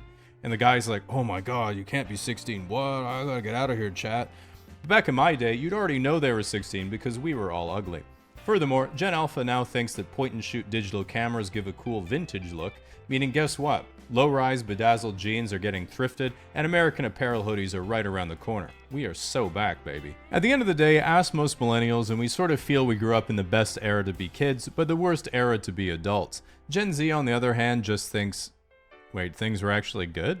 As an example, when someone says "Make America Great Again," Gen Z thinks you can't make something great again if it was always trash. But baby boomers think, I remember when me and Steve worked for Chrysler and Detroit was the richest city in the whole world. I bought a house for me, my wife, and my 8 brothers and sisters back when we were 23. But millennials hear "Make America Great Again" and think, remember the first 150 Pokemon, the Sega Genesis, Rock Band, growing up without a cell phone, when you made YouTube videos just for fun, getting free malware on LimeWire, using an iPod Touch to pretend to drink beer? How people would say, too soon, after you made a 9/11 joke. Remember how badly we fucked up our teenage years, but it didn't matter because we had no social media? Remember smog? As I was reading this, I got nostalgic and remembered some more things, so I redid the video so I could keep going. Remember Deltora Quest? Ordering things from the Scholastic Book Fair? The Bermuda Triangle? Remember burning a CD? Remember CD drives in the first place? Remember when DLC was just another game called an expansion pack? Remember rewinding a VHS before you returned it to Blockbuster? I remember. Anyway, us millennials are gonna go stare at the Winamp visualizer for a while. You guys can talk amongst yourselves. Now, unlike me and most of the people I know who can't remember anything, nearly everything that you've... This video is sponsored by Saley. While we all know there's nothing we can do to improve our own lives and it's best left to whoever's in the White House, it's also the case that the people at the top of our institutional hierarchies have more than just the clamoring citizens to answer to, as they have real issues on the global stage they have to make worse. Meaning in order to actually understand the larger scale objectives of a nation, we have to zoom out and view every country like we're playing Civilization, and we're in charge of large-scale decision-making for the country's resources and political interests, rather than viewing the world as a citizen from that country. A good example of this is that in economics and politics, everyone says that America is the most powerful country in history, as they have the best technology and are the richest civilization of all time. Then immediately everyone in the comments says, well, I'm American and I'm not rich. And I'm sure that's correct, but observe how zoomed out I am on the map. I can't see you at all, meaning you are a trifling statistic to me. Similarly, what's clear both in real life and in video games is that the most significant threat to your empire is other nations enacting military force toward you while you're just trying to get your supply chain together to make light bulbs. For this reason, I wanted to look at the most powerful nations on Earth in terms of military might, which means looking at all 7 nuclear powers in the world, starting with the weakest and moving up to the strongest. To preface, I'm not going to be mentioning any countries in Africa or South America. This is because they don't have any nukes, meaning they don't matter or exist, so we can just delete those. This is how they do it in the Pentagon, by the way. First, we have our honorable mentions, which are countries that have no nuclear weapons but are still extremely formidable. Iran. Iran currently does not possess any nuclear weapons, but recently was enriching uranium to levels above 60% in a facility 90 meters under a mountain. This was a bit suspicious and of course alarming to America's Department of Defense, because as the name implies, what America is defending itself from is another country possessing an object that its current arsenal couldn't destroy. Thankfully, there is not yet such a thing. Just so you know, I wrote that description before they rebranded to the Department of War, which, let's be honest, if you thought America was ever defending itself from anything, the only technology they would need is an Iron Dome that shoots down Boeing 767s. Saudi Arabia. Unrelated, Saudi Arabia also has no nuclear weapons, but is still top 10 globally in terms of defense spending, and has a fairly strong diplomatic relationship with the United States and Bill Burr. To explain the political attitude of Saudi Arabia and the United Arab Emirates, you have to know a famous quote from the ruler of Dubai, which was, My grandfather rode a camel, my father rode a camel, I drive a Mercedes, my son drives a Land Rover, his son will drive a Land Rover, but his son will ride a camel. This statement might sound like he's humbly stating from shirt sleeve to shirt sleeves in 3 generations, but he's really saying, yeah, I'm just built different. Which pissed off his kids in the House of Sod, and now they all get chauffeured in solid gold Phantoms. Nevertheless, they've recognized they can't just print money from selling oil forever, and their current grand strategy is to transition their economy from a gas station to the hub center connecting Africa to Eurasia and become the economic center of the Middle East. Plus, after hyping up their plans to build a 170-kilometer long city that is taller than the Empire State Building and was getting me excited for someone to actually do something cool but really stupid for once, they shockingly paused construction and were then like, maybe we can turn it into an AI data center instead. Frankly, I'm pretty sure if you said to the Crown Prince, here's my idea for a new super project, then slid him a photo of a gaming PC, he'd write you a blank check. On to the real list. Coming in at number 7 as the weakest nuclear superpower is Israel. This is because Israel has no nuclear weapons, as it has committed to keeping the Middle East denuclearized. But they have stated that while they have no nuclear weapons, if they were to come under a mortal threat, they would be forced to use them. After turning the Gaza Strip into the Gaza Strip of all previous civilization, their current geopolitical objectives are to deal with international social outrage over their use of brutal force over a weaker territory by using their enormous political and media influence to convince radicalized Americans that they don't have enormous political and media influence, which is going about as well as you could expect. Number 6. North Korea. North Korea is estimated to have about 50 nuclear warheads, although they're far more powerful and effective than any other nation's nuclear warheads because Kim Jong-un personally guides each of their targets, always knows where they'll land, and never makes a strategic mistake. Their current geopolitical objectives at home are to continue launching ballistic missile tests over South Korea in order to further refine their capacity for strategic inaccuracy. Meanwhile, abroad, the soldiers they sent to the Kursk region to help Russia wouldn't stop peacefully gooning to dancing girls after seeing the internet for the first time and have been sent home, likely undermining North Korea's credibility from the inside out with their tales from the free world. Number 5 and 4, Pakistan and India. While even bigger in population than China with 1.45 billion people, India doesn't yet have anywhere near the wealth nor industry. Pakistan is much smaller in terms of population with about 250 million people, and even with half the GDP per capita at $1,500, it's still more than enough to secure strong borders around India as both countries have about 200 nuclear weapons. Pakistan has significant trade and alignment with China, which allows China to strengthen their access through continental Asia and into the Middle East, whereas India is more aligned with the West, securing maritime trade and allowing them to bring you DoorDash anywhere in the world. Now we get to the top 3, which are considered the real major superpowers in the world and a major jump up in power level from everyone else. Russia. Russia is by far the weakest of the 3 global superpowers, and frankly, even Western analysts were surprised when Russia invaded Ukraine and it went so poorly for them. Its greatest strength is its enormous abundance of natural resources and sheer landmass, meaning they have access to the Arctic Ocean, the Black Sea and the Mediterranean, and land trading routes to China, Europe hypothetically, and the Baltics. While obviously a shadow of the Soviet Union, a lot of analysts are downgrading Russia's superpower status even further, as their military capacities seem much weaker than previously thought, and Western sanctions mean they're extremely reliant and arguably at the mercy of China as a primary trade partner. While Russia isn't overwhelming in terms of strategic military power, they are basically unconquerable because they have 6,000 nuclear weapons, which is more than America. And so it's kind of like fighting a Voltorb who might just get pissed you're winning and at any moment self-destruct. At the moment, their grand strategy is unclear, as a lot of Western politicians have assumed Putin dreams of re-expanding their land empire towards the former borders of the Soviet Union, which is plausible at best and definitely unachievable in practice. Meanwhile, Putin says that pretty much all of Russia's military actions are not for conquest, but preemptive self-defense from the expansion of NATO. For people who are not aware what NATO is, if you ask a Westerner, we would say it's the political and military alliance formed between the United States and Western Europe after World War II that was then extended to more Eastern countries over time as they wanted trade relationships with the West and security guarantees for themselves after the collapse of the Soviet Union and the formation of a still threatening modern Russia to their east. This is of course my Western bias speaking, because you ask Putin what NATO is, he would say, Mordor.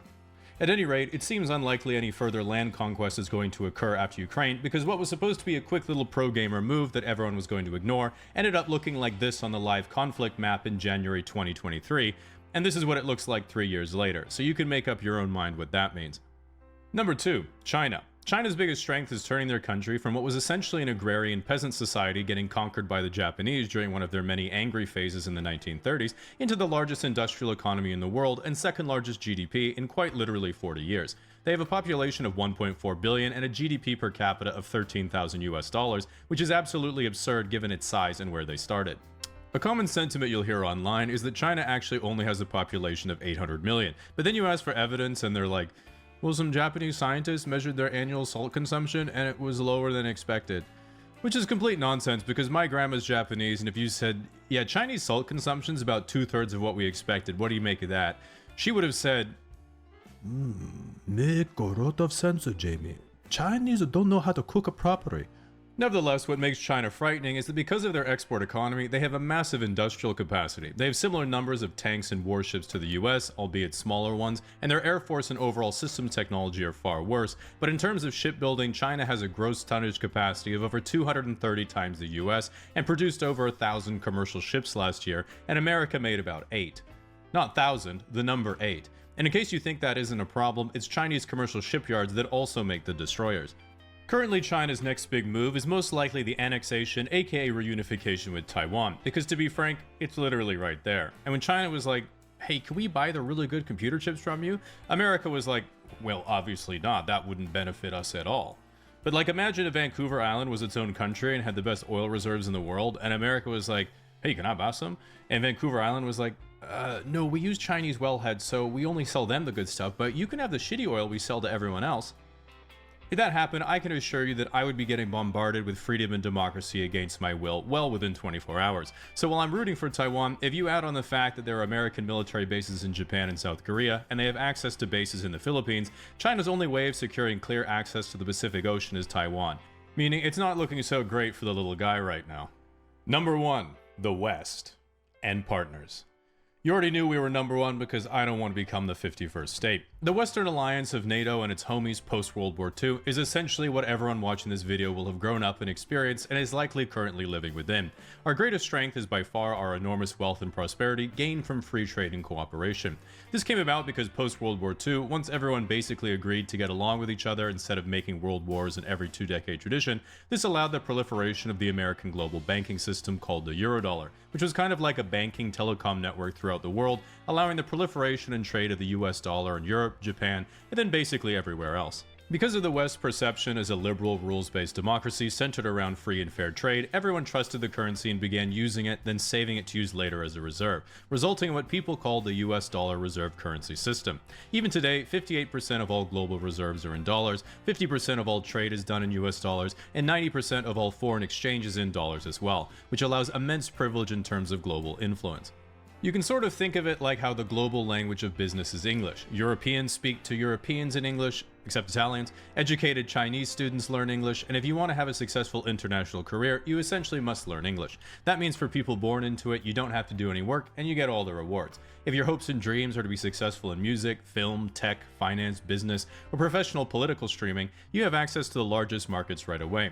When you're thinking of your dream career, the first step for nearly all Westerners is thinking, but what if I fail and people make fun of me? But for everyone else, the first thing they have to do is learn a completely different language to fluency and then move to a different country. This is essentially the same privilege as the US dollar in that it has a global monopoly on banking and trade, meaning the currency that you create is the currency everyone uses, not just your citizens. So you can pull the levers in not just national, but global monetary and fiscal policy in your favor if you hypothetically had any idea what those levers did.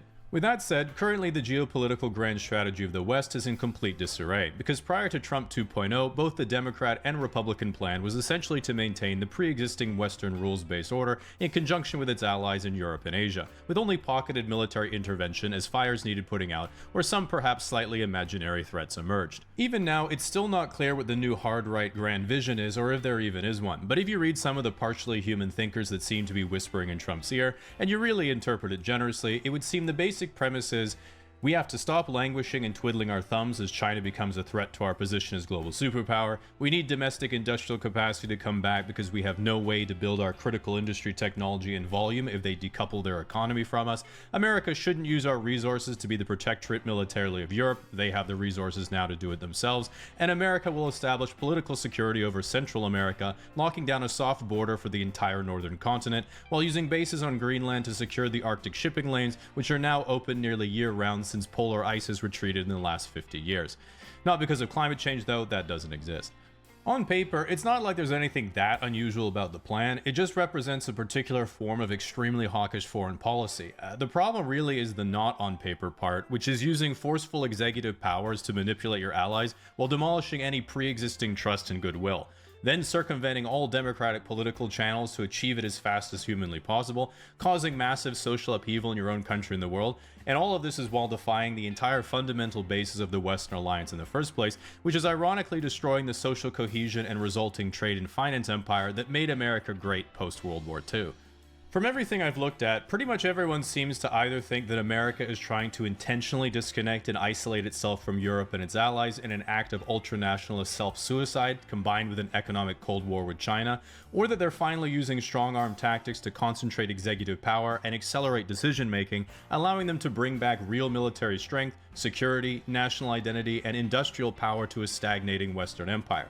Frankly, I don't think anyone has any idea because everyone I read on the topic just keeps getting every prediction wrong, and if I were playing your boy Donald in a grand strategy game, I'd be very confused, and all I do is keep a very wide berth to protect my light bulbs. But the good news is that at the very least, if you can get past the lying, the corruption, and Rape Island, the characters this season have been the best written I've ever seen. Unlike politics of back in my day, which was mostly about either having elite-level charisma, or just being born into the ruling class, winning on being relatable or hot, and then having absolutely no idea what you're doing.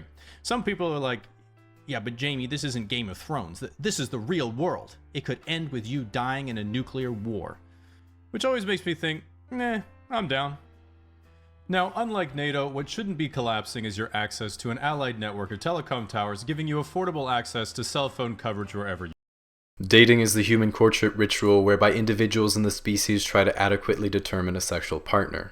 Although a natural process, it's something that's been pondered by the brightest minds since the beginning of time.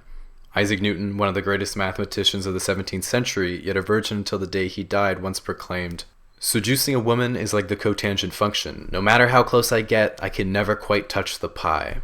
And it wouldn't be until the early 20th century that the mystery was finally solved when German theoretical physicist Werner Headturner Heisenberger suggested that while success itself cannot be predicted, the optimal time of approach can be modeled with his equation, known as the male attractiveness net uncertainty principle, which is shown here.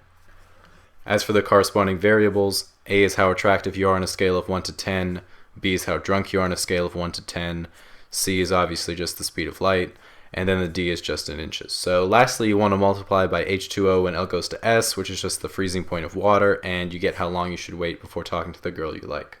In modern times, dating hasn't changed much. It's still two people in a neutral, inoffensive location, doing something neither person wants to do while trying to mask their own degenerating self-doubts. And for first impressions, it really doesn't matter how much the other person has right, it's how much they have wrong. You can go on a date with someone who has the perfect face, great sense of humor, plays sports, awesome personality, apple-bottom jeans, boots with a fur, but there are no perfect 10s. They're a Scientologist. And based on the Bernoulli Booty principle, as the number of positive qualities in a person increases, the possibility of that person being a Scientologist or hairdresser exponentially approaches infinity. With all that said, you still might be looking for the fastest way to get to a girl's heart, and nobody knows more about dating than YouTube's 2015 Sexiest Hands Alive, You Suck at Cooking. When I think of dating, I think of romance, and when I think of romance, I think of strawberries. It's been said that they teach us about vulnerability because they carry their seeds on the outside. Which is just like me, because on a first date, I bring a complete list of my insecurities, so that way we can start by having zero secrets. This allows us to get as close as possible, as quickly as possible, as forever as possible. And much like the strawberry, I also wear my sunflower seed headband, which not only shows my ability to be vulnerable, but also keeps the enormous amount of nervous first date sweat from drenching my face, body, and mustache. So those were some really good tips, but let's say you aren't a sex god and you want to know some practical advice. And I don't mean to brag, but one time I went on a date. So I would say the worst thing to do is be straightforward and honest about how you feel towards the other person. Like, if you're going to ask them out, don't say, "Hey, I think you're really cute. Do you want to get a drink with me sometime?" I think a much better approach is to sort of do them small favors and slowly befriend them over the course of the next few years. And then when she develops feelings for someone else, just hope that it doesn't work out, and then she'll see that you're the one she actually liked the whole time. So yeah, just common sense, really. They say that the heart is a muscle, so in order for it to get stronger, you have to train it to failure. And while America is speedrunning that in real time, today we're talking about breakups.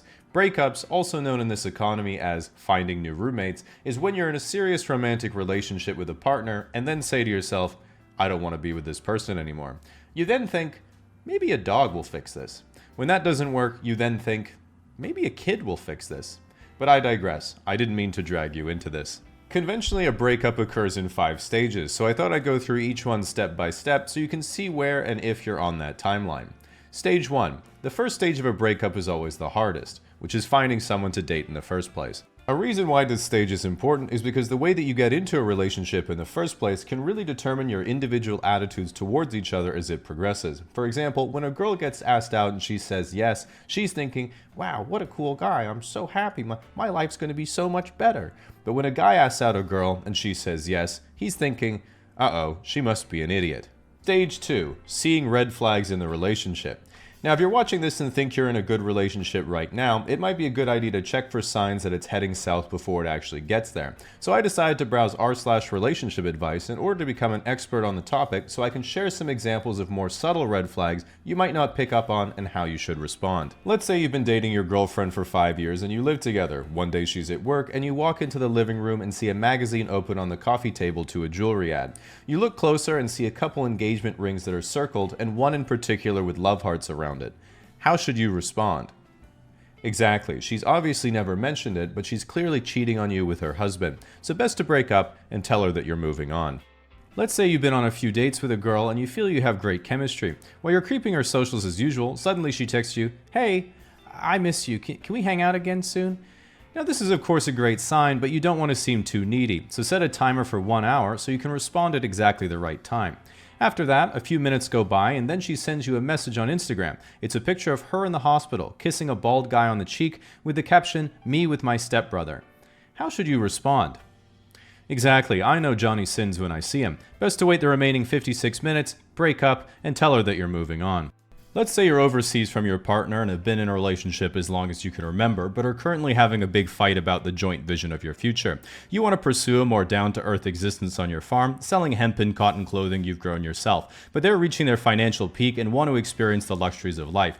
You message them that you want to end the relationship, but they respond, to do what? To run your stupid little farm? I'm the one making all the money. How do you plan on being able to afford to do that without me subsidizing you?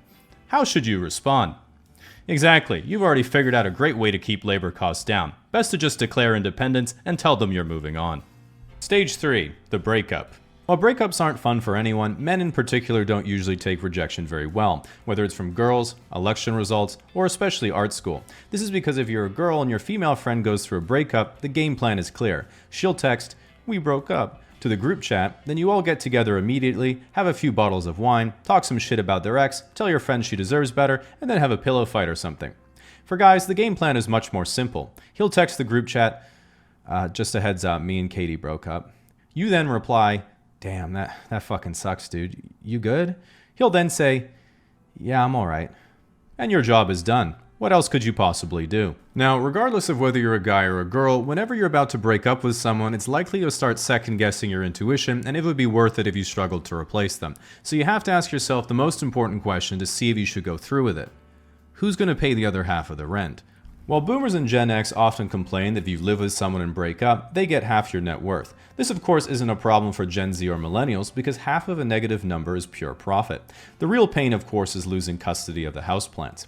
Similarly, one of the worst situations to be in when you're going through a breakup is when you have kids. This is the worst case scenario because not only is someone breaking up with you, but you also have kids. At some point you really have to start wondering how you keep fucking up over and over again. Stage 4. Getting over it. Whenever you go through a breakup, the most important thing is to not wallow in your own misery. You should only do that if your ex finds someone new in 2 weeks and they're exactly the same as you but hotter. Now, one of the critical steps of getting over a breakup is thinking about how your own attitudes and behaviors contributed to the relationship falling apart and what you could do better next time. If you ask a girl what would prevent another bad breakup happening to them, they might say, I should be more attentive and affectionate, maybe communicate my thoughts more openly instead of expecting my partner to know, and make sure I don't make them prioritize my feelings at the expense of theirs. To men, self-reflection is of course way too complicated, as we like to have simple, concrete steps rather than vague hypotheticals, which is why if you ask a guy what would prevent another bad breakup happening to them, the answer is a simple 2-step process. Bench 3 plates, Bugatti Chiron. After stage 4, we of course have stage 4. Now they say that one of the best ways to get over someone is to get under someone else, but when you've just gone through a breakup, it's likely been a while since you've been dating, and you might think, well, I think I'm a 7, so that's what I'm looking for. And then someone else will say, I think you're a 5. Now in the dating market, this is called a bid-ask spread, and is essential to establish right away so you can see approximately what type of person is in your league. This is why when I get back on Tinder after a breakup, the first thing I do is set the radius to maximum, but you can pick any size of girl you want. Now, if you've only recently started dating again, the first thing you'll notice is how the dating meta has completely changed. If you're a girl, the first thing you're going to be thinking is, what the fuck is a Riz? And if you're a guy, you're going to be asking yourself, why does every girl I match with keep sending me links to viruses? The good news is that even though you might still be hurt by your fallen relationship, through the experience you've likely grown a lot as a person, so at least you'll have learned from your mistakes and won't have to do it all again. Stage 5. Do it all again. From this point, you simply repeat the process until you accidentally have a child, or you run out of money, or you try a polyamorous relationship until they go exclusive and you're the third wheel, or you get back with your ex and make it work because you overestimated your other options, or you realize that you can't say you don't like broccoli if you've never tried it, so you add Grindr to the rotation. Now, one of the worst feelings I've had going through a breakup was when they said, but are you sure? Do you really want to get rid of everything we've done together? I mean, maybe you could just keep me around and use me when you want to. And as much as thousands of viewers and special events and tournaments getting into the hundreds of thousands. With so much content, there's pretty much something for everyone, whether you're a gamer, a musician, a hobbyist, or just a member of Twitch staff. Unlike TV, streaming appeals primarily to a teenage and young adult audience, and having done some streaming myself, I've realized it's basically a place where high school kids go to learn social skills from adults who act like high school kids. With this in mind, if you're a streamer, it can be hard to keep everyone well behaved in the chat, so you have to set some rules for everyone to follow. Personally, I think it's important to listen to the interests of the Twitch chat, so just like in a democracy, there's really only one good way to make rules. Do whatever the fuck you want till Jeff Bezos stops paying you. Now, a big problem streamers have to deal with is their audience developing what are called parasocial relationships, which is when someone from their chat knows so much about them that they think they're close friends, even though to the streamer they're just some random viewer. And this is worsened because unlike traditional celebrities, Twitch chat can directly message and donate to the streamer in real time, getting a reaction and making them feel more connected. And while most people think, bro, getting validation that way is kinda sad. Just remember it's the same thing your grandparents do for you, so make sure you have some empathy. So I can tell you from the perspective of a streamer, by far both the best and worst part of streaming is the chat, because they make you feel like you're the hottest girl in the club. You know there's a chance that someone cool is going to come up and chat with you, but 95% of your interactions are, here's $5. How old are you? How tall are you? Are you single? Yeah, still single. Oh, poggers, dude. Relatedly, because so many Twitch viewers are young males, a big topic of conversation in the gaming community is always female streamers, and frankly, female streamers have it rough on Twitch. Not financially, of course, but in terms of being treated like a human being. This is because of the well-known fact that if you donate all your pocket money for that month to a female streamer, they are now legally obligated to be your girlfriend. I'm not saying it's fair or just, but I am saying I will also do anything for $25. Nevertheless, regardless of whether someone is a pro gamer or you just have a crush on them, at the end of the day, streaming is all about entertainment, and you can watch and support whoever you want. But at least be honest with yourself about it. I've seen people be like, oh, yeah, she does like yoga at the beach, and I've donated because she obviously can't afford a proper outfit, and I've been trying to learn yoga myself, you know. Yeah, okay, buddy, and I'm a tier 3 sub to Hassan for his political views. And we're back. Thanks for unpausing the video, Hassan. Now, one thing Twitch is certainly known for is its drama. This is because 98% of all Twitch viewership is concentrated in the top 50 streamers, so they all know and interact with each other. And there's no better place to stay up to date on the latest streamer shenanigans than Reddit's livestream fail. Now, despite its name, LSF isn't just a place to post funny livestream blunders, it is in fact a constantly updated gossip magazine for teenage lore masters to turn the lives of famous streamers into choose-your-own-adventure K-dramas. Imagine someone in the chat is like, hey streamer, you just made a big mistake. And you're like, what did I do? But nice try, liar. You should have said you were innocent before you were accused of being guilty. Now your Twitter notifications look like this, and the top LSF post is 6 months of scandalous DMs the OP found in their Photoshop folder. Every other streamer is giving their lengthy criticism of your entire character 15 seconds after asking chat what they thought you did. Then only once the entire subreddit is filled with clips destroying your life, Asmund Gold says, perhaps we should wait for more information before we jump to conclusions, which in a complete turn of events completely stunlocks the entire community who have been starved for such wisdom their entire lives. This effect lasts for a day or two until Destiny absolutely obliterates you for apologizing wrong.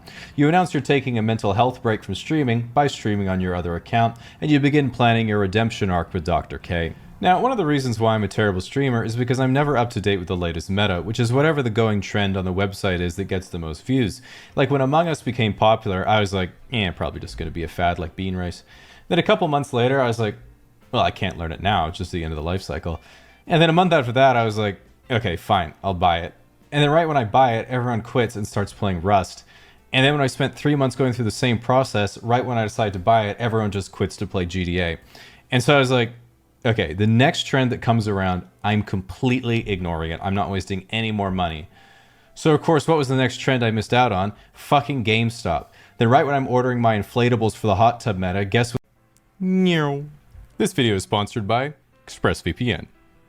Now, there are plenty of ways you can get inspired to cook, whether it be you're looking to impress a girl, you're looking to impress a guy, or your mom's out, and this was the first search result. Nevertheless, the first step of your cooking journey is always the same, watching Gordon Ramsay make a beef Wellington, and then going online and finding a recipe well beyond your skill level.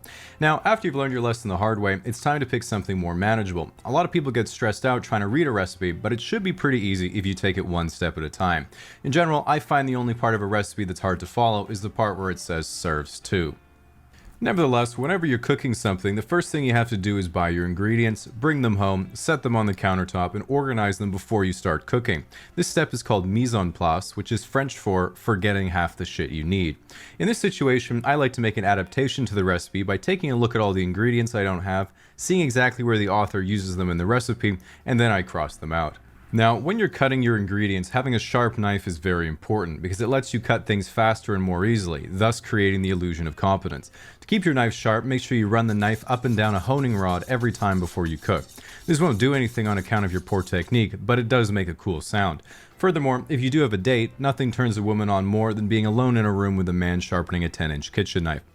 So now that all your ingredients are chopped and neatly placed in bowls around your cutting board, make sure you take a quick picture for Instagram so your friends think your life is going better than it actually is. Now, every dish is cooked differently, so make sure you cover the smoke detector with saran wrap and follow the recipe closely. While I'm waiting for thermal radiation to do its work, I like to reward my hard work by ignoring the mess I've made and having a glass of wine. In the restaurant industry, this is called a coping mechanism, and all professional chefs do this after their shift. The final part of cooking your meal is plating, which is how your dish will be presented. And this is pretty straightforward. Amateurs put each ingredient beside each other with the sauce on top, but professionals put each ingredient on top of each other with the sauce on the side. So once you put your chicken tenders on top of the fries, it's time to reflect on everything you did wrong. Maybe you substituted flour for cornstarch, got Celsius and Fahrenheit confused on your oven, eyeballed every measurement, literally only had half the ingredients, or maybe your meat was dry because you got hungry and ate the butter instead of putting it in the pan. Whatever you did wrong, don't feel bad about it, just write it down, click 1 star, and hit submit review. Once you finish your meal and prolong starvation for another day, what are the next steps, you might ask? Well, if you're really looking to become a cooking enthusiast and take things to the next level, it's pretty straightforward. Learn the proper way to dice an onion with both horizontal and vertical cuts. This won't improve the taste of your food, but it will allow you to tell everyone else they're wrong.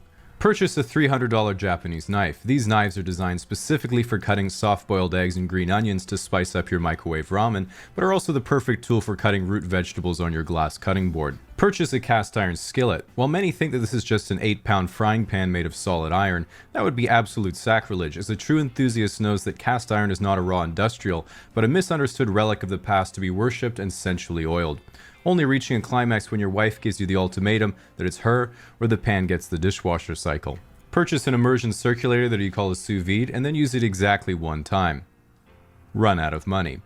That's pretty much it. Now it's recipe books for Christmas and forearm tattoos until the day you die. At this point, there's probably only one question on your mind. Should I go pro? And while there's not a lot of competition right now, keep in mind that professional chefs have the challenge of working with some of the most insufferable people on the planet. Customers. In addition, you might think, oh, if I'm a professional chef, all the food I make for myself would be delicious. Nope, frozen pizza and Jack Daniels.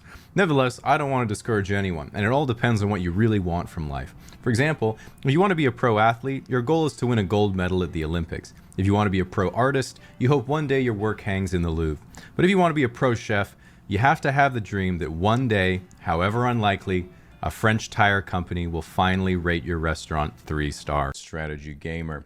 And what I experienced from going from a casual custom game scrub to grinding the ladder 6 hours a day in pursuit of being #1 and achieving my lifetime goal of becoming Korean.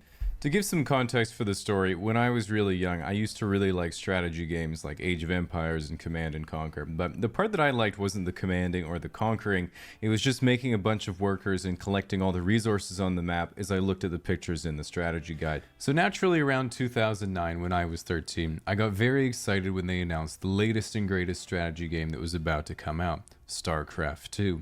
And the reason there was so much hype was because StarCraft 1 was considered the largest and most competitive strategy game in existence, besides Warcraft 3, and this would be its grand successor after 12 long years. So right away I knew that when this game came out, I wanted to be good at it.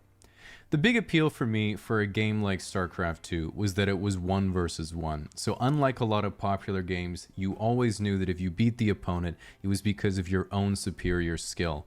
And if you lost, the only person to blame was the developers for designing the game incorrectly. So from then on, every moment from the time I got home from school to when I went to sleep was consumed by watching 3rd or 4th place WCG runner-ups stream the beta, and the only socializing I did was watching the Day 9 Daily, where Sean Day 9 Plot analyzed pro StarCraft replays and talked about how he was doing P90X to become power hot. And this made me realize not only the importance of wrist stretches, but that one of the most exciting aspects of a game like StarCraft was that it had a nearly infinite skill cap, and to play perfectly, you would not only need to do 1,000 things at once, you would have to be able to scout and predict exactly what the opponent wants to do before they even do it, which is of course impossible, except for one guy from Finland when he wears his serious gaming fedora. So when StarCraft 2 eventually came out, I felt my game knowledge had already peaked thanks to the Thought Hammer himself, and I would have no problem climbing the highest ranks of the ladder. So I took my 45 actions per minute and jumped straight into my first real match against a real opponent.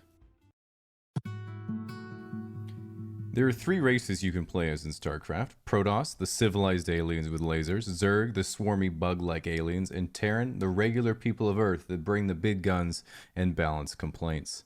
Of course, for me, I played Protoss because my previous hobby was Rubik's Cubing, and it only made sense. And as the game started, I did what I was also told you're supposed to do, which is type "good luck, have fun" to your opponent. He returned the favor and said, "So, how you liking the game so far?" And as I was typing back to him that this was my first real game, but I've been watching a lot of Day 9, have you heard of Power Hot? Bam! Zerglings in my base. I had just been played by the oldest trick in the book, the chat rush. The lesson to be learned: friends are temporary, ladder points are forever. So after that game, I went on to win my next 4 placement matches out of sheer anger, which landed me in Platinum League. I moved my way up to the top 20% fairly quickly. Then when they introduced Masters League, the top 2% of players, once again, no problem, kiddos, get on my level. But then a few months later, they introduced the Grandmasters League for only the top 200 of each server. I would have to practice for real this time. I watched the Global Star League in Korea, where Tasteless and Artosis argued over who is the most handsome pro gamer. I watched State of the Game, a talk show where In Control speculated on the Freudian symbolism of the horse within the female psyche. I even started discussing strategy with other pro gamers on r/StarCraft, an exclusive forum where 230,000 Twitch chat grandmasters make each other worse. And after playing the game for over a year, I finally cracked the top 200 and was one step closer to flying to Korea to play in the GSL and get those K-pop honeys. And then a big moment came around. The #1 player on the ladder, Liquid Huck, was streaming. And when someone was streaming, that meant you could queue up for a game at the same time and snipe them if you're around the same level. But as the game loaded up, I didn't get him. Instead, I got someone called Startail Bomber, who was at the time one of the best Koreans in the entire world and one of the best StarCraft 2 players ever. I would have to use my real builds. The game started, I split my probes, and he left the game. I queued for another game, I got Bomber again, I split my probes, he left the game. 2-0, ladies and gentlemen, 2-0. I have never gained so many ladder points in my life. Turns out he was also trying to snipe Huck and couldn't be bothered playing me, so he just left both games right away. But we take those. So I queue again, but this time I get the big man Huck himself. We play a Protoss versus Protoss, the most luck-based of all the matchups at the time, thank God. He goes for an all-in attack, and I'm actually being completely serious. My way of defending it was to just completely wall off the entrance of my base. And believe it or not, I take the big dub and win 1 trillion ladder points, putting me at 8th on the North American ladder, the highest I'd ever been. But I thought, you know, one more good win might very well put me at number 1. So I queue up again, and I get Bomber for a 3rd time. I split my probes, and he's still in the game. And then he absolutely demolishes me so badly that it was the most one-sided disaster I've ever experienced in my whole life. It wasn't even close. I was straight clown. So I left the game and said to myself, damn. Not only did you beat Huck, you just beat Bomber 2-1. I guess you're the best, dude. And then I quit the game. The lesson to be learned: the winner writes history, ladies and gentlemen. Where's your YouTube channel, Bomber? That's right, I don't see it. Huck, were you the #1 Canadian Protoss in Wings of Liberty? I don't know, dude. That's not what the stats say. Better check the match history, bro. That's what I think. Nevertheless, flash forward 7 years, it's 2019, and the craziest thing is that the community has barely changed. In Control and Artosis are still hosting a talk show, the Koreans are still dominating nearly everyone except one guy from Finland, Terran players are still complaining about balance, Sean Power Hot Plot recently hosted the E3 PC gaming show. Meanwhile, his older brother Tasteless is living out my teenage dream of casting the GSL by day and retiring to his hot tub with Blackpink by night, funding his escapades by charging $1,000 a month to anyone who wants his phone number. Not even a joke. And then there's Huck, whose current job title is literally President of Gaming, meaning StarCraft wasn't good enough for him, so now he also has the #1 spot on the corporate ladder as well. As for me, I've been streaming a bit recently and decided to play a game for old time's sake because my viewer demanded it. And let me tell you, rookie mistake, dude. I've been playing nonstop for the last 3 months as part of my Grandmaster in 30. Hey guys, just remembered the answer to my password recovery question. Sorry I haven't posted in a while. I've been working on a bit of a longer project that should be done in a couple months. But in the meantime, I have lots more content that's coming out soon. While rock climbing might seem like a pretty self-explanatory concept, like a lot of sports, if you've never rock climbed before, it can be intimidating going to a gym for the first time and not being able to even hold the first jug on the easiest climb. This is why it's important to know the what's what and the do's and don'ts of how climbing is supposed to be done, so you can check yourself and avoid feeling attacked by onlookers giving you unsolicited yet polite encouragement. Now, to start with the most famous type of rock climbing, we of course have free soloing, which is climbing outdoor rock faces with no gear at all except your shoes, pants, no shirt, obviously, and maybe your chalk bag if you happen to remember it that day. When anyone talks about free soloing, they all talk about Alex Honnold, who climbed this bad boy without a rope. Most people don't know why you would feel compelled to do that, but if you ever climbed to the top of the playground with no help, you know you've been chasing that dragon for decades. Free soloing is one of the most fulfilling types of rock climbing because you're basically guaranteed to die doing what you love, which is avoiding all social responsibility. Free soloing is of course respected as one of the coolest forms of rock climbing, because when we see a guy who repeatedly risks his own life for what he's deeply passionate about, we all think the same thing: I can fix him. For this reason, any variation on free soloing that incorporates outside assistance is known in the community as aid. For example, if you use a harness with an ascender and ladder system to help you up the climb, this is such aid it is literally known as aid climbing. It must be avoided at all costs if you're truly committed to becoming one with the wall. Some people do what's called trad, or traditional climbing, which is climbing those same big cliff faces but using a harness and rope in case they fall, where they typically place anchors on the route on the way up, and their trailing partner takes them out as they follow behind them. This, however, isn't real climbing, of course, because having a friend to go climbing with is clearly aid. In the words of Alex Honnold, I started free soloing in part because I was too anxious to ask other climbers to belay me. Now that's climbing. Then we have bouldering, which is one of the most popular types of climbing and my personal favorite, consisting of short, technical climbs that are done with nothing but chalk, climbing shoes, and a beanie.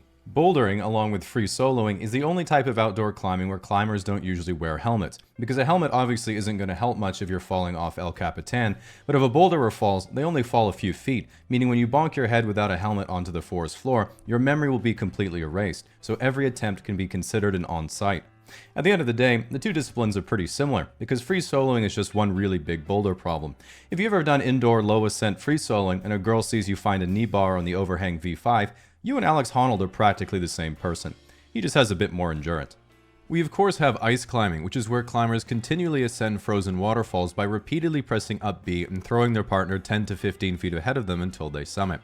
While that is admittedly impressive, if you've ever looked at a frozen waterfall, you'll notice one thing right away. There isn't any rocks. In fact, there aren't any jugs, pinches, slopers, or even cracks. There's just one big sheet of ice and you get an ice pick to make your own holds. And I know you're thinking what I'm thinking. Being able to afford to go ice climbing is clearly aid.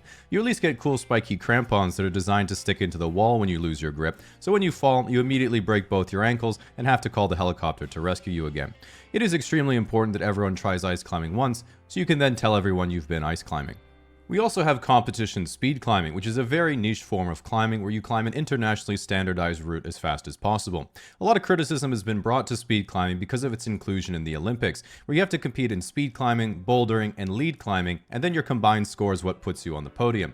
Because almost no climbers actually train speed climbing normally, it's a bit like if javelin included a cheeky pint and a leg of darts, or if the Olympics didn't just count how many gold medals each country won, but also showed the body count each country's athletes racked up in the Olympic Village. One of the best known facts in rock climbing is that taking your shirt off increases your power level by 2 boulder grades. This is why I climb with a baseball cap instead of a beanie, so I can turn it backwards if I need an extra boost. This is often combined with a technique called campusing, which is when you climb a route using only your hands and upper body. It's usually done around new climbers and your casual friends to suggest you could still outclimb them even if you were a paraplegic. Now, the big difference between a beginner climber and an advanced climber is that beginners train their fingers so they can improve their grip strength and climb harder grades of climbs, whereas advanced climbers make sure they train all their fingers because 2 of them are always injured, but they refuse to take time off from climbing. One of the great upsides of rock climbing is that if you do it long enough, you gain the power to easily take toast out of the toaster without feeling anything, because your fingers almost completely callous over. A lot of people suggest using a pumice stone to file them down, but the last time I did that, someone asked me if I was projecting my V3, and I have yet to recover from that.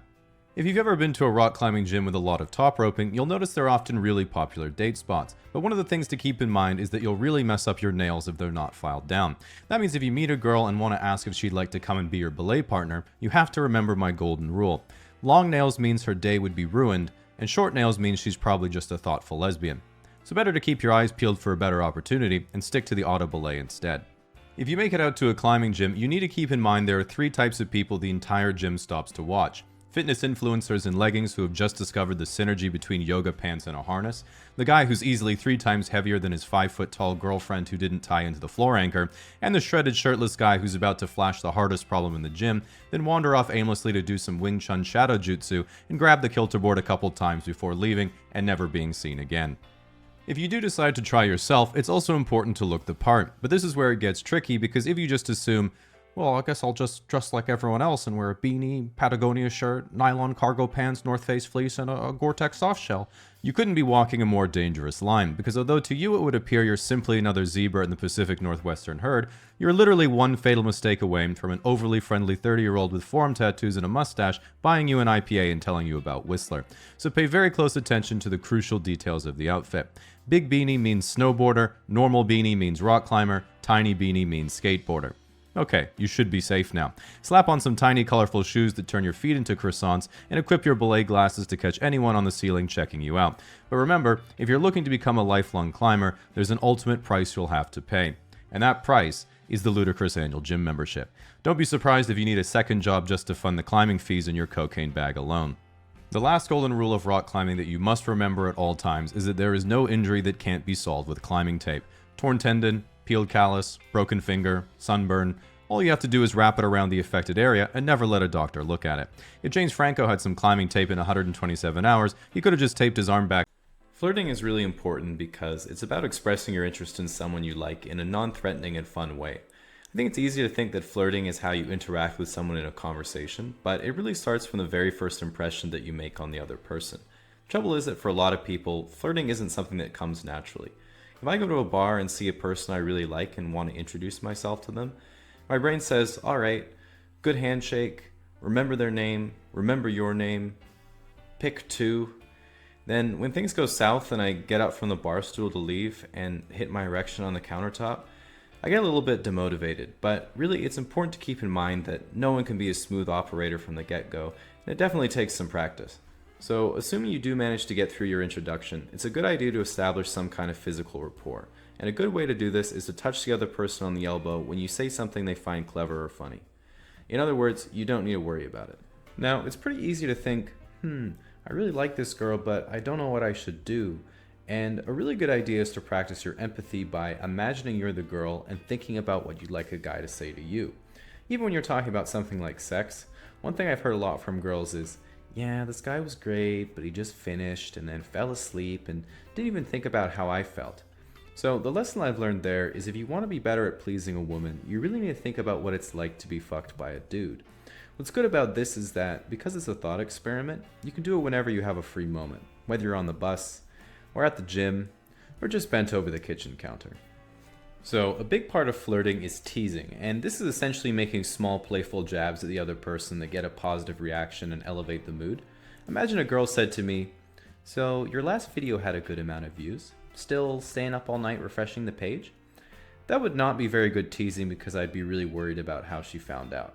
But if she said, "Damn, have you been working out? You're really starting to fill up that extra small shirt," that would be good teasing because it's been my goal for a while. Now, the way that guys and girls express their interest is very different, and generally the way that most girls will flirt with a guy is by laughing a lot and touching him on the arm. But this is also how a lot of girls act platonically friendly, and there's not really any way to know which it is until she tells you 3 years later when she already has a boyfriend. On the flip side, guys tend to flirt with a lot less nuance, and generally prefer to set up a situation where they either get a definite yes or no. There's a few ways you can do this. You can explicitly ask them on a date, go for a kiss, straight up ask them how they feel about you, or just send a dick pic. Different guys have different styles, so do what feels right for you. I like to send them at breakfast. That way they have the whole day to respond. Usually go for natural window lighting, and use the macro setting obviously. All in all, I think everyone should put in an effort to improve their ability to communicate honestly with someone they're interested in. If anything, it's worth making the effort, so if you do meet that perfect person for you, you don't miss a golden opportunity because of a lack of confidence. Just remember, I like to always think, even if I screw up and a date goes poorly, I can always go home that night and practice my empathy. Is able to generate and develop their ideas from the moment of inspiration to a working draft and then finally to an original and hopefully creative end product. The tricky thing is that there's really no one universal creative process, and it varies greatly depending on the particular field. Like if you take a look at top 50 music, for example, you'll see that most artists go through the same process to come up with their songs, which is step 1, make sure you can sing or play an instrument. Step 2, get your heart broken. Then if you look at the visual arts, the process is just as ambiguous, but for almost all painters throughout history, you do consistently see the same thing, which is step 1, imagine something beautiful. Step 2, paint it. Step 3, get a job so you can afford more paint. Even with the comedians I've researched, they all say they kind of just think of something funny and write about it, hoping something good comes out the other end. But what I did notice that was interesting is they almost all have exactly the same origin story of how they got into comedy right around middle school, which looks like this. Step 1, discover girls. Step 2, girls don't discover you. Step 3, realize your personality is going to have to carry. And so one thing I was taught is that you can't judge how creative something is because creativity is subjective. And while that's wrong because I've been to slam poetry, after looking at the creative processes in different fields, it made me realize that it's much more about the person doing the creating than the creating itself. Which brings about the conversation of what kind of characteristics do truly creative people have. And one of the most obvious is a clear tendency towards introversion due to most creative endeavors being done alone. But that time alone is of course not without its consequences. And if we look at someone like Edgar Allan Poe, one of America's earliest and most influential white rappers, we can see that he actually described his own experience by saying, "I became insane with long intervals of horrible sanity." And while nowadays we simply call that alcoholism, it does begin to paint a picture of the almost inevitable crazy that comes with creative, and again poetry in particular. And all that makes you wonder if being creative is something you would even want. And like most traits, it's a double-edged sword. As an example, personality studies show that almost all entrepreneurs are quite creative, but almost all entrepreneurs fail, which essentially means it's a high-risk, high-return proposition, where the unlucky and less competent creative people make no money and have no success, but the most lucky and most competent creative people can get their hairline back and tweet about anime. So if that's what you're going for, it's imperative that you're self-aware about your own level of creativity, but how can you tell how creative you actually are? Which is why I've made a short quiz to test your own creativity and ability to think outside the box. Alright, so the first question is going to be fairly straightforward, but you will have to think creatively to solve it. Which of the following has the greatest value?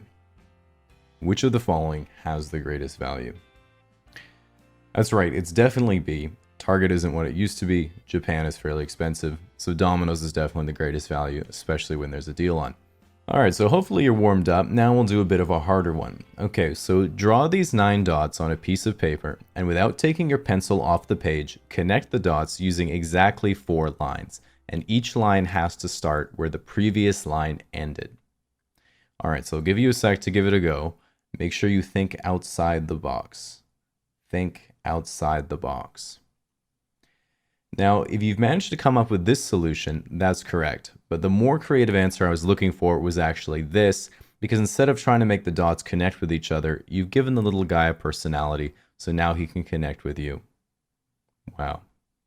Alright, final question. This is a surprisingly simple one, but one that not a single person I've ever shown it to was able to figure out. I know a lot of guys have trouble picking up on the signs of whether or not a girl is into them, so today I want to do a little quiz so you can see if she actually does like you, or even just how good you are at recognizing signals that you might be getting. Let's say you're in a bar and you look across the length of the counter and you see a cute girl who glances at you briefly, does a quick hair flip, and then turns back to her friends. Is she into you? Eye contact is obviously a good sign, but you really can't tell from this example. She could just be adjusting her hair, and maybe she was looking at someone behind you. So let's say you're at the office and your cute coworker is waiting behind you to make some copies of whatever people make copies of, and she says, "Wow, do you think you could go any slower?" and then playfully punches your arm. Is she into you? Again, you can't really tell from this example either. She might like you, but she might just be giggling and punching your arm as a sarcastic middle school throwback, so really no way to tell.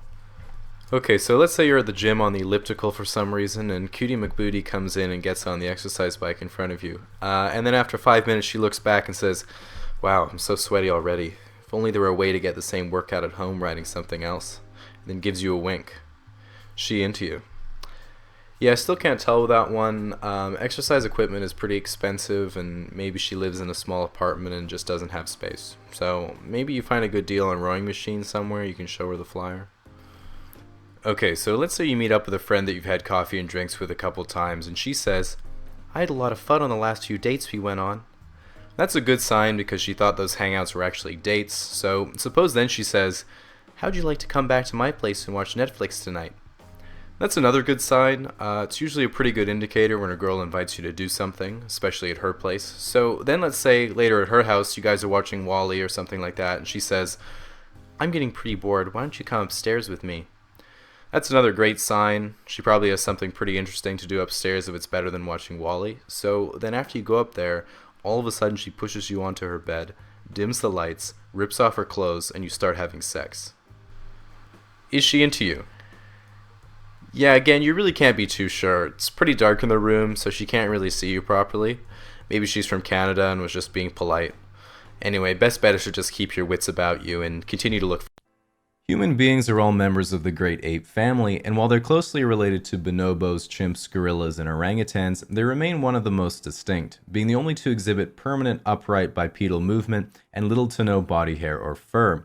But one of their most unique characteristics is possessing one of the highest brain to body mass ratios of not just the great apes, but nearly all large mammals. Included with this is their expanded cerebral cortex, which has led humans to be considered not only the most intelligent of all mammals, but generally of all animals on Earth. Although it is important to keep in mind that this is a statistical average and certainly not the case in most individuals. In addition to their heightened intelligence, which has brought about their complex use of communication through language, humans also possess one of the most precise capabilities for fine motor skills due to having opposable thumbs and an adapted muscular and nervous system more attuned to small movements. This does come at a cost, however, where if we look at other great apes, we see they don't have the same fine motor control, but in exchange they're all jacked out of their goddamn minds while only eating leaves, which in my opinion is one of humanity's worst evolutionary blunders. Regardless, humans still remain at the top of their respective food chains, a result not of their own physical formidability, but of their cunning and intellect that has allowed them to defeat other species through exploiting their weaknesses. As an example, while human tribes were ravaged by wolves tens of thousands of years ago, they eventually figured out that the heat and light of a fire would keep them at bay. Then as time moved on, they eventually used their superior intellect to tame the wolves, until they could fit their quivering offspring into Gucci handbags and truly establish the dominance of humanity. But not only that, humans were able to fend off threats of other apex predators through similar means. They defeated large spiders by creating enclosed housing and protective footwear, they defeated sharks by just living on the land, and they defeated polar bears by driving fuel-inefficient cars. Humans are a diurnal species, which is the opposite of nocturnal. This means that during hours where there is no daylight, they go to sleep, and during hours where there is daylight, they stay inside. During these waking hours, humans typically go to work in a hierarchically structured organization in return for currency that they can give to other humans in exchange for goods and services. Using this method, humans are able to quickly and efficiently meet their needs of day-to-day survival, freeing up enough time for them to do work in the first place. And by using their superior group intelligence and ability to compound the knowledge of successive generations, humans have adapted to live in nearly any environment by adapting the environment to themselves.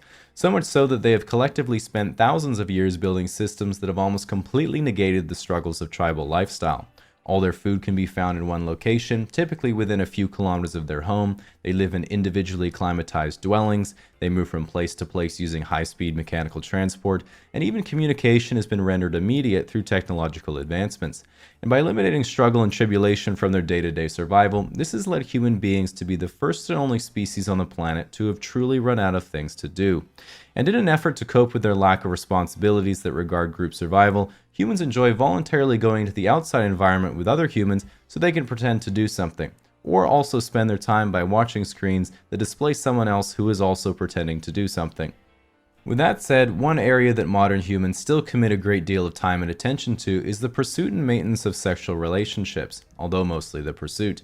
And one of the most interesting characteristics that separates human mating from other primates is an increased importance of female intersexual selection, meaning that while in most species of primate, males compete with other males primarily to stop them from mating with females they like, in humans, males will compete with other males not to stop the other person from mating with a female they like, but instead to get females in general to like them.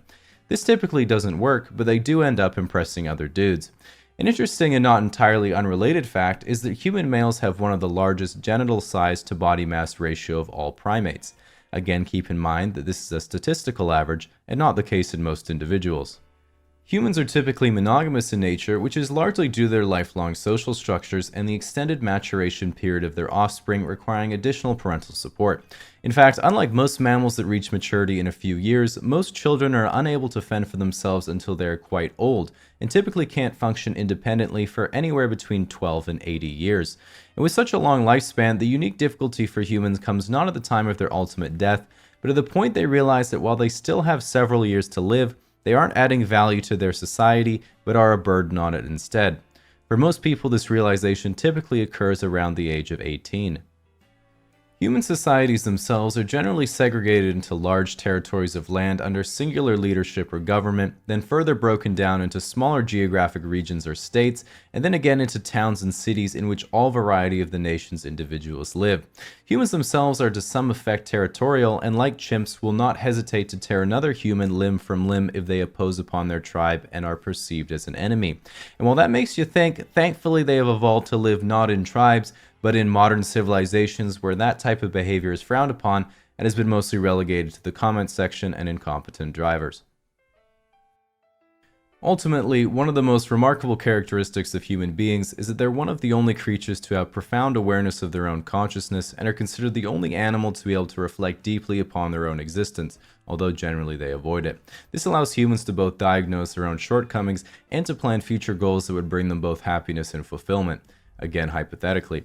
And with this, one of the ever-gnawing questions unique to human existence is the ponderance of the meaning of their life in general, to which some of humanity's greatest thinkers have spent their whole life trying to decipher, ironically, reaching conclusions such as the existence of a theoretical afterlife, or that they exist solely to serve biological reproduction, or that the pursuit of meaning in life is its own goal.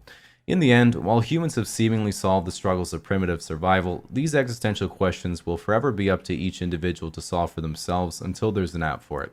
But for now, they can't complain, because at least it's something to do. In telling jokes on stage, there are a ton of misunderstandings and lack of knowledge around what the profession actually entails. As an example, a little known upside to stand-up comedy is that the earnings you make are entirely tax-free. This is because there aren't any. So if you want to do stand-up comedy, the first thing you have to do is write your material, which is the bits you'll be doing and the jokes you have in each bit. Now, your material really is your bread and butter, and this is why 80% of your time as a comic is spent alone at home in front of a blank Word document trying to figure out what to say so people will like you. It's basically middle school but with extra steps. Keep in mind you have to really watch out for when a really good joke comes too easily, because then you've probably stolen it. This is what comedians call the Schumer effect, and it happens to even the best comics. If this happens to you, the only real solution is to ask yourself, is it wrong to steal other people's work? And then you change the words a little bit. So next you have to work on your delivery, or how you're going to say the jokes. This is one of the most important parts of comedy, and I like to think of it like dominoes. Even if what you have to offer is objectively mediocre, with good delivery you can still satisfy a room full of drunk people. At its core, having good delivery is all about doing your set with complete confidence that everyone's going to laugh, even if all your friends and family have told you they won't. A good trick is thinking of it as theater, and you're just acting out a character with complete commitment. As a personal example, one character that I've developed is what I'm doing now. A very dry, monotone, slightly sarcastic voice that makes it sound like I don't want to live another day on this planet. The way I came up with this character was by recording myself saying the jokes in a bunch of different ways, playing them back, and then deciding I'd just be myself. So, the final component of stand-up is by far the most difficult, actually doing it. Apparently, some surveys have shown that the number one most common fear is public speaking, and the number two is the fear of death. And to those people I say, why not both? Nevertheless, it's extremely normal to get anxious before going on stage and worrying that your nerves are going to ruin your performance. If this happens, just remind yourself that your material isn't very good, so you'll probably bomb anyway. If it's any consolation, many people say that the first time they were on stage, they were so nervous it felt like they were naked in front of everyone. And when you think about it, your first time on stage really is kind of like you're doing your first cam show. You don't know how to act, you don't know what to say, you're covered with sweat, there's a big black thing in your mouth, and the only person watching is your uncle. Now, one of the biggest fears of new comedians is getting heckled, which is when someone from the audience yells something to interrupt the performance. And one of the worst things you can do when you get heckled is apologize. Like, I've seen a lot of new comics make a handicap joke or something a little distasteful, and someone says, "Hey, I'm in a wheelchair." And the comic is like, "Oh my god, I'm so sorry, I didn't mean..." This is a mistake, because then you lose your comedic license for the rest of the set. A better response would have been, "Wow, I didn't realize, man. Why don't you come up on stage and we'll talk about it?" And then everyone will think you're really compassionate until they get to the stairs. Now, when you finish your routine and the audience member is done clapping, hopefully the manager will say, "Here's enough money to get drunk with the service industry guys." In stand-up, this is called the honeymoon phase because, well, that's as good as it's going to get, but also because you end up with a distorted view of reality.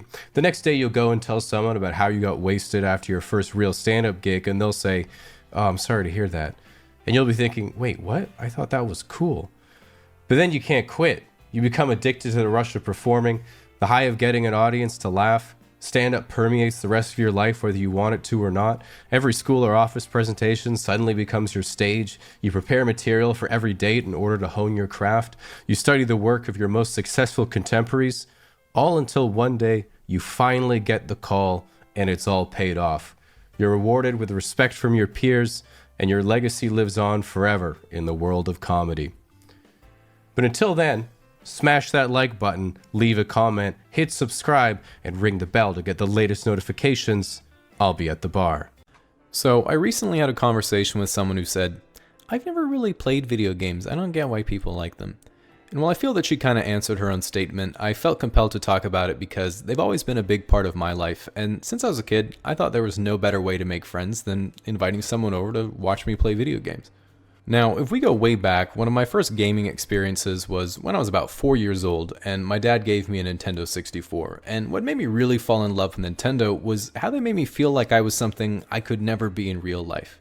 An Italian man. Now, at the time, my dad really didn't know what video games were, and I remember he was just watching me play for a while, then after a bit he said, "Wow, I can't believe how much content they can put in these games." Then a year or two later, when I was still playing the same game, he seemed to think something might be wrong and asked if I wanted some help.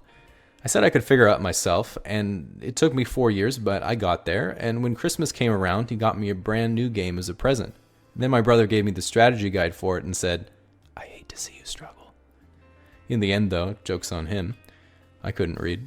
So since I was about 9 or 10, one of my favorite genres of games has always been RPGs because you don't need friends to play. And one of the first RPGs I got into was RuneScape. And what I liked about it was that you have all these different skills like woodcutting, fire making, fishing, and all sorts of stuff you could level up and really make your character unique.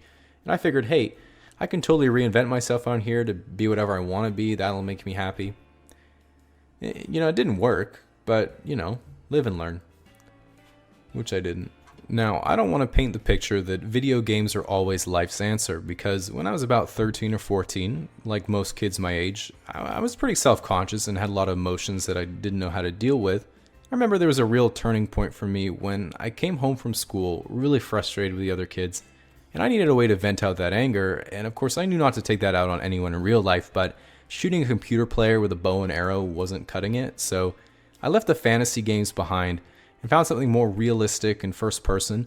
I went online, found someone, and even though my aim wasn't very good, I remember actually saying, "Take that, bitch," as I was blasting them in the face. But yeah, that's how I discovered porn.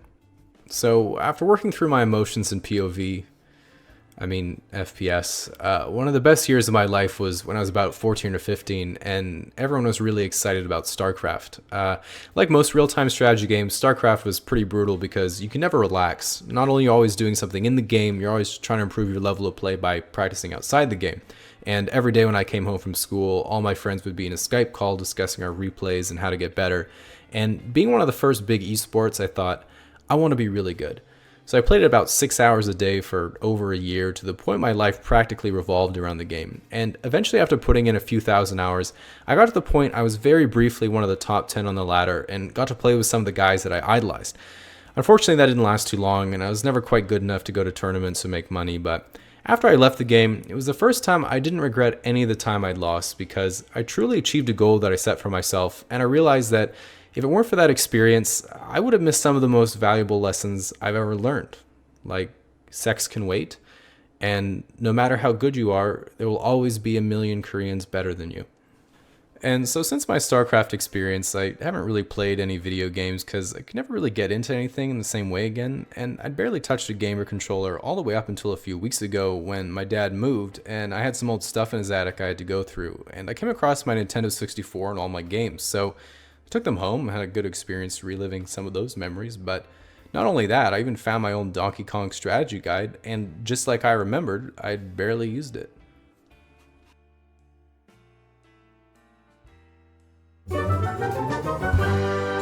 So before I go reminisce on better times, recently I've been building the website casuallyexplained.com with Squarespace, and it would make me very happy if you go check it out and let me know what you'd like to see there besides videos and merch. I was thinking of having an MS Paint competition.